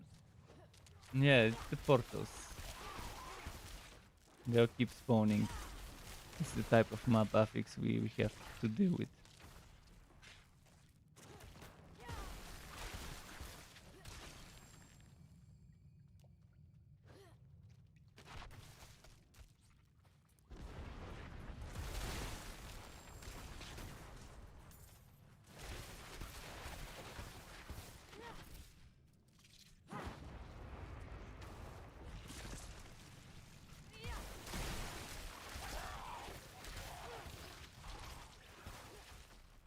Oh, shrine.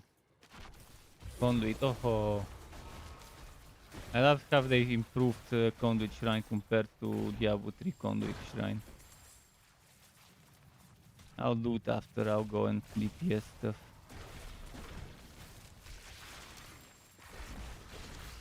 I remember when we were doing Diablo 3, we were grouping and drifting and we would try to farm and fish for a level with nice shrines at the beginning to jumpstart the the feeling.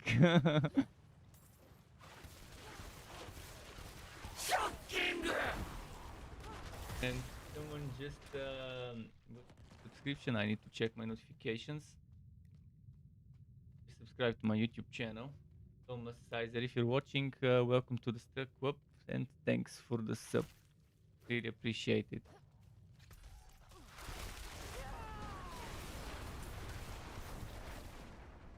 What's here? This one.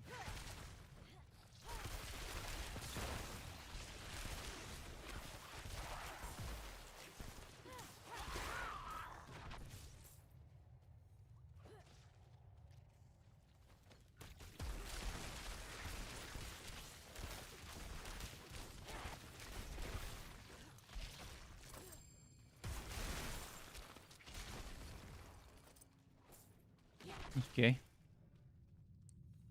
You have the aspect that makes ice, not ice, that makes Bone Spear leave those explosions as it travels. Because if you don't have it, you definitely need it if you're using Bone Spear. It makes explosions as it travels. It's super fun.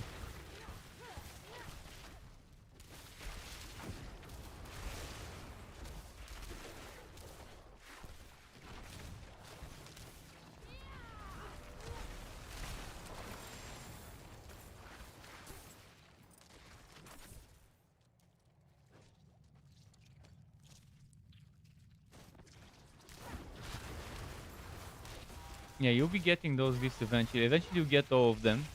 And after that point in time you stop getting them, obviously. Although they should have made it so that you can get repeats and then salvage the repeats into experience for the glyphs. So that the moment a glyph drops, it automatically gets converted into XP for that one. That would have been so much better as an addition than simply not getting any more glyphs.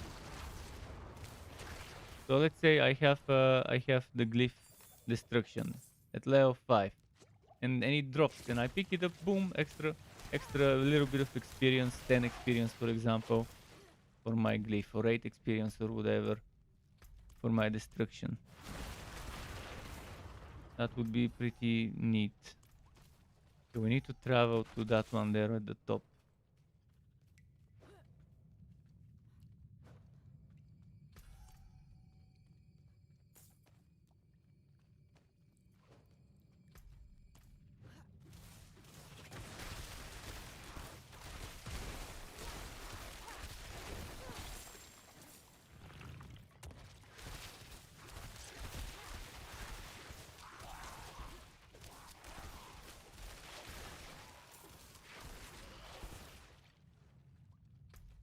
Let's see what the next area would be.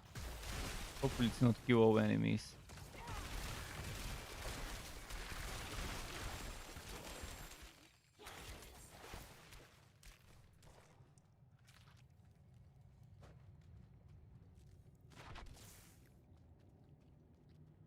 Oh, it's the boss fight.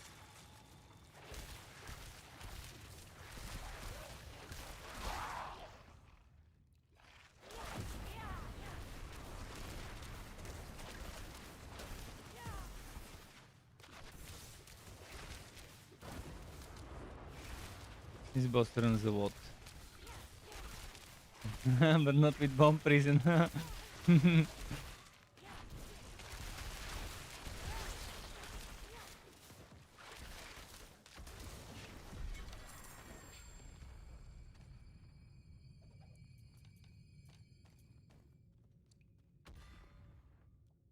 Yeah, that should happen every time the completion reward. You should, and I've noticed that every time I get a legendary in the completion reward, at least, sometimes unique.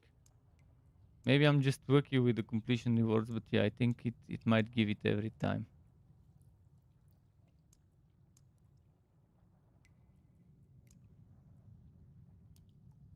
It's super disappointing, this experience. You see after like level 4 5 of the glyph, you see how shit the experience required to level becomes.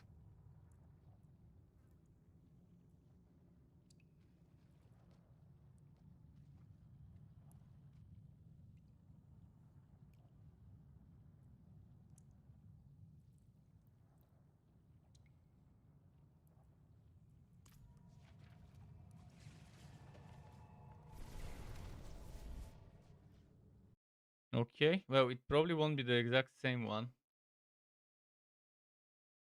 Do you want me to go higher a few tiers?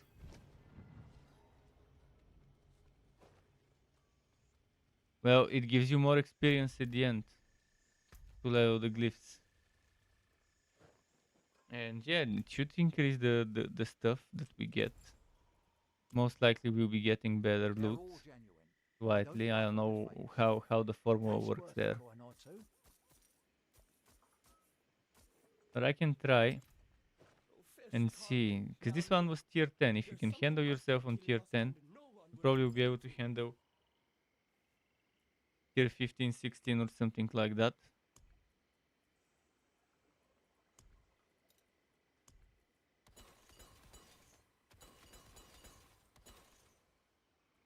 I've got 20s. We won't do 20 because that's gonna be too much for you. But let's do tier 11 to 15. Let's see what we'll drop. Crafted 4.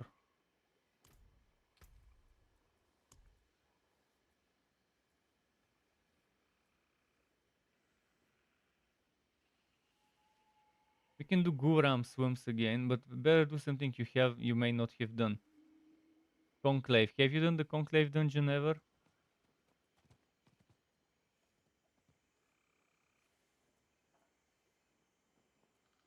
Let's try tier 15 coat enchanted.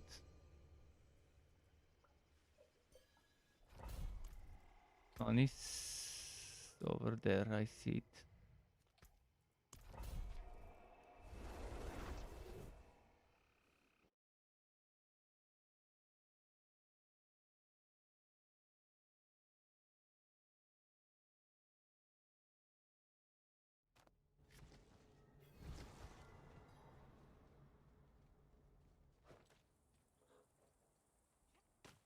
Creeper build would be fun.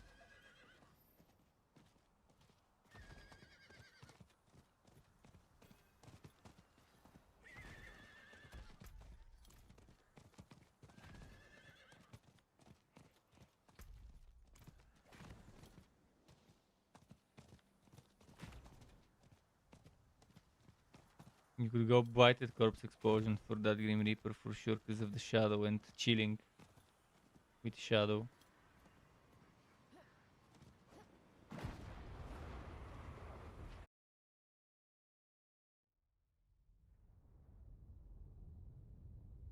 But you still have to decide whether you focus on direct damage and crits, or on damage over time. And I personally would do it focus on direct damage and crits, even though corpse explosion. Wait, what?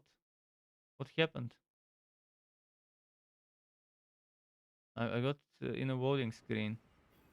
Oh, I exited somehow the dungeon. What the fuck?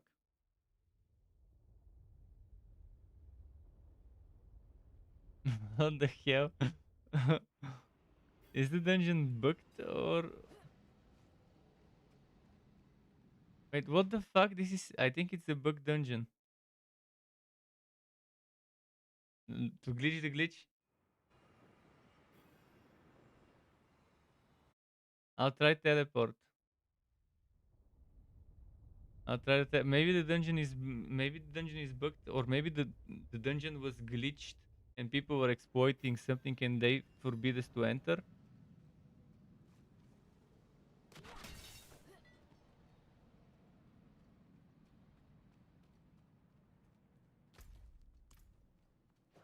I'm inside. You can maybe teleport to me.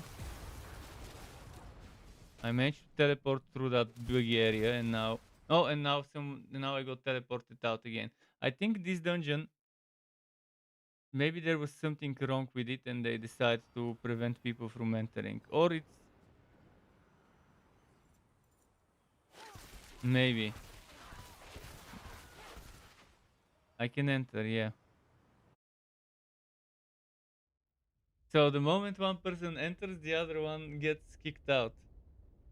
Oh, that's a lovely blizzard. Maybe you can try that, yeah. Try to join on the party and see how it goes. Blizzard top tier deaths. Let's see. Invite to party. It won't let me invite to party? What the... Ah.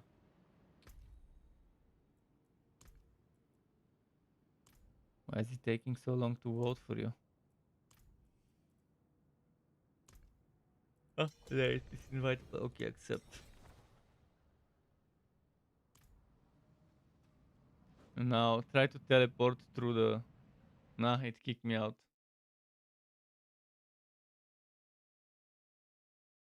What about entering through the teleport? Stay inside. I'll try going to town and entering. Did you try that? Ah, you entered that way. Okay. Okay, I'll pick a different dungeon. I have other dungeons. Let's do... Well, fuck. Guram Swamps it has to be. Or I can just go and craft a new one. There is Pharaoh's Den, but Pharaoh's Den is annoying because they one-shot there, the werewolves. Not me, but maybe you.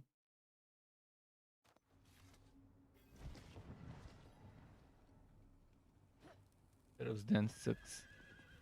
And not the dungeon itself, but the enemies. They made werewolf enemies super overpowered. And beasts and all of those one-shot each arch enemies. There's a lot of fucked up balancing with some of the mobs that they messed up.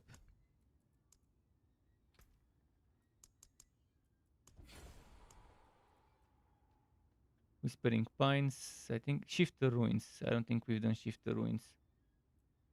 Shadowed Punch. Yeah, let's do Shifter Ruins. It's tier 12 only.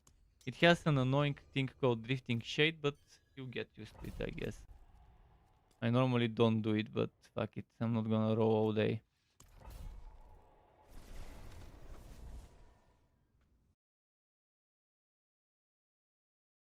But extremely disappointed with this Nightmare Dungeons system. I was expecting more. I was hoping for more, let's put it that way.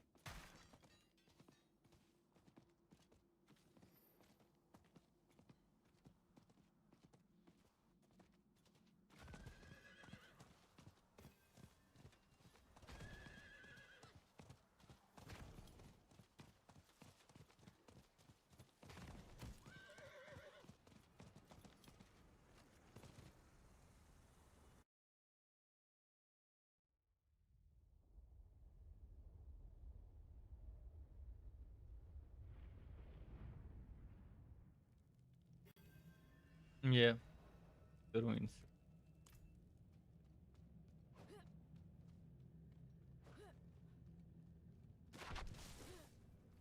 This one I normally can speedrun and skip some of the enemies, but we will avoid that because you're not as fast as a Sorc, you don't have the mobility.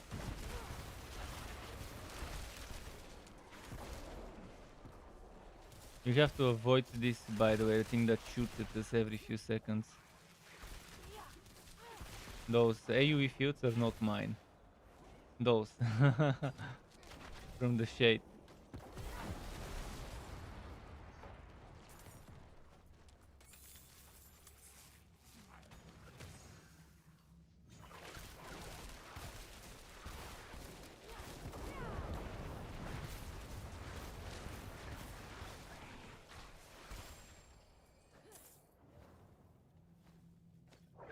Yeah, apparently Blizzard's idea of difficulty for those dungeons is annoyance.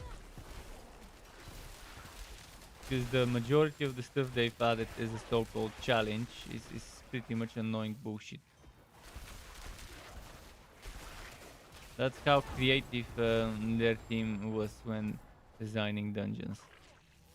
I mean, I gotta give them that. It's creative, but it's annoying rather than difficult. For most of those things they've added.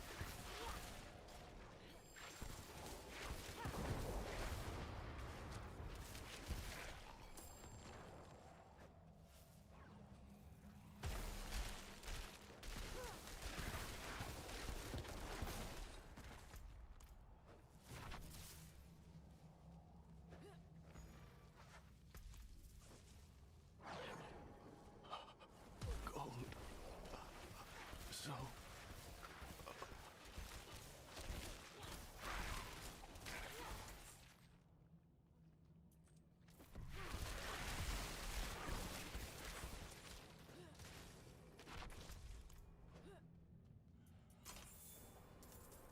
Okay.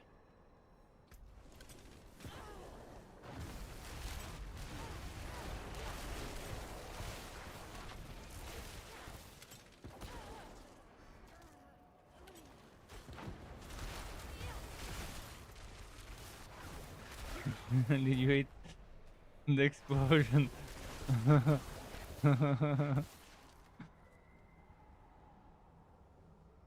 Well, the fat guys have the charge that also does the solid damage, so to you maybe that's what it was, because they're level 65. That's 13 levels difference to you.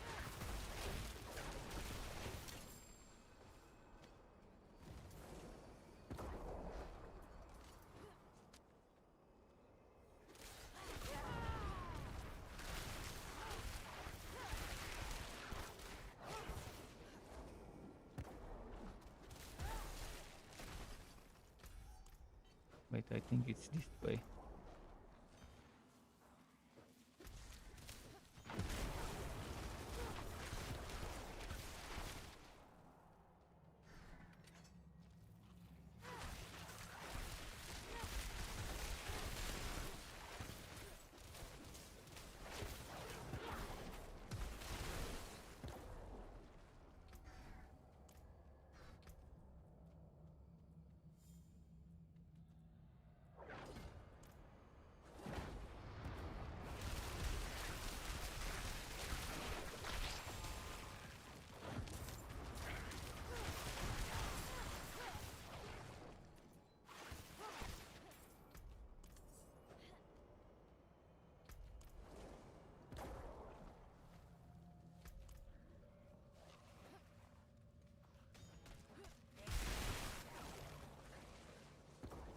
Hmm.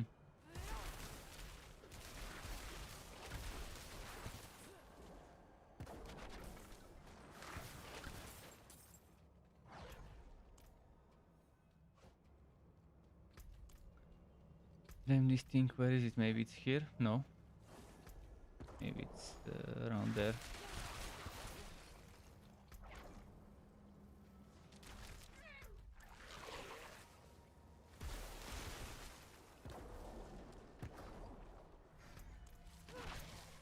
Okay, this is the pedestals. I won't turn in because we need to pick the other one first.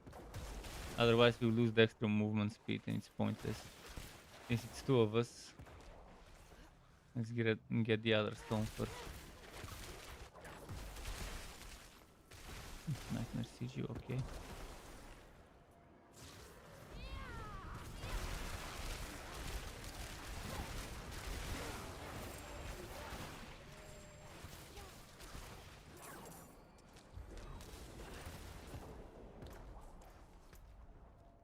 Where could, oh, I see where it could be. Right over here around the corner.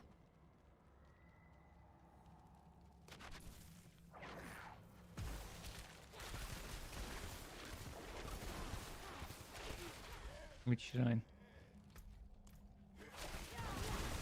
I've taken it already. Well, for myself, I mean, once you take a shrine here, it only takes it for you, unlike in Diablo 3, where it takes it for everyone.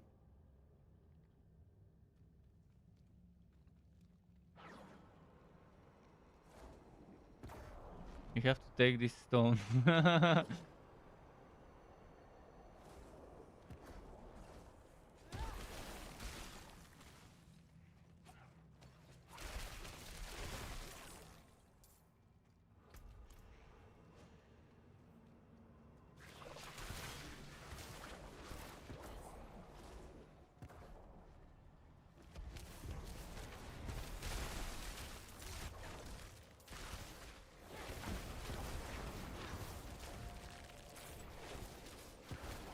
We can just go for the boss now.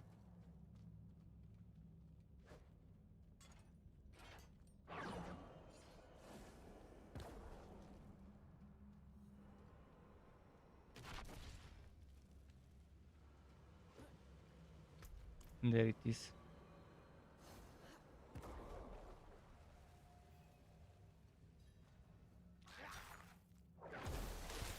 Gottes was asking about Helltide. No, Gottes, I'm not gonna be doing Helltide. Maybe after this dungeon I'll be stopping and going to cook myself some dinner.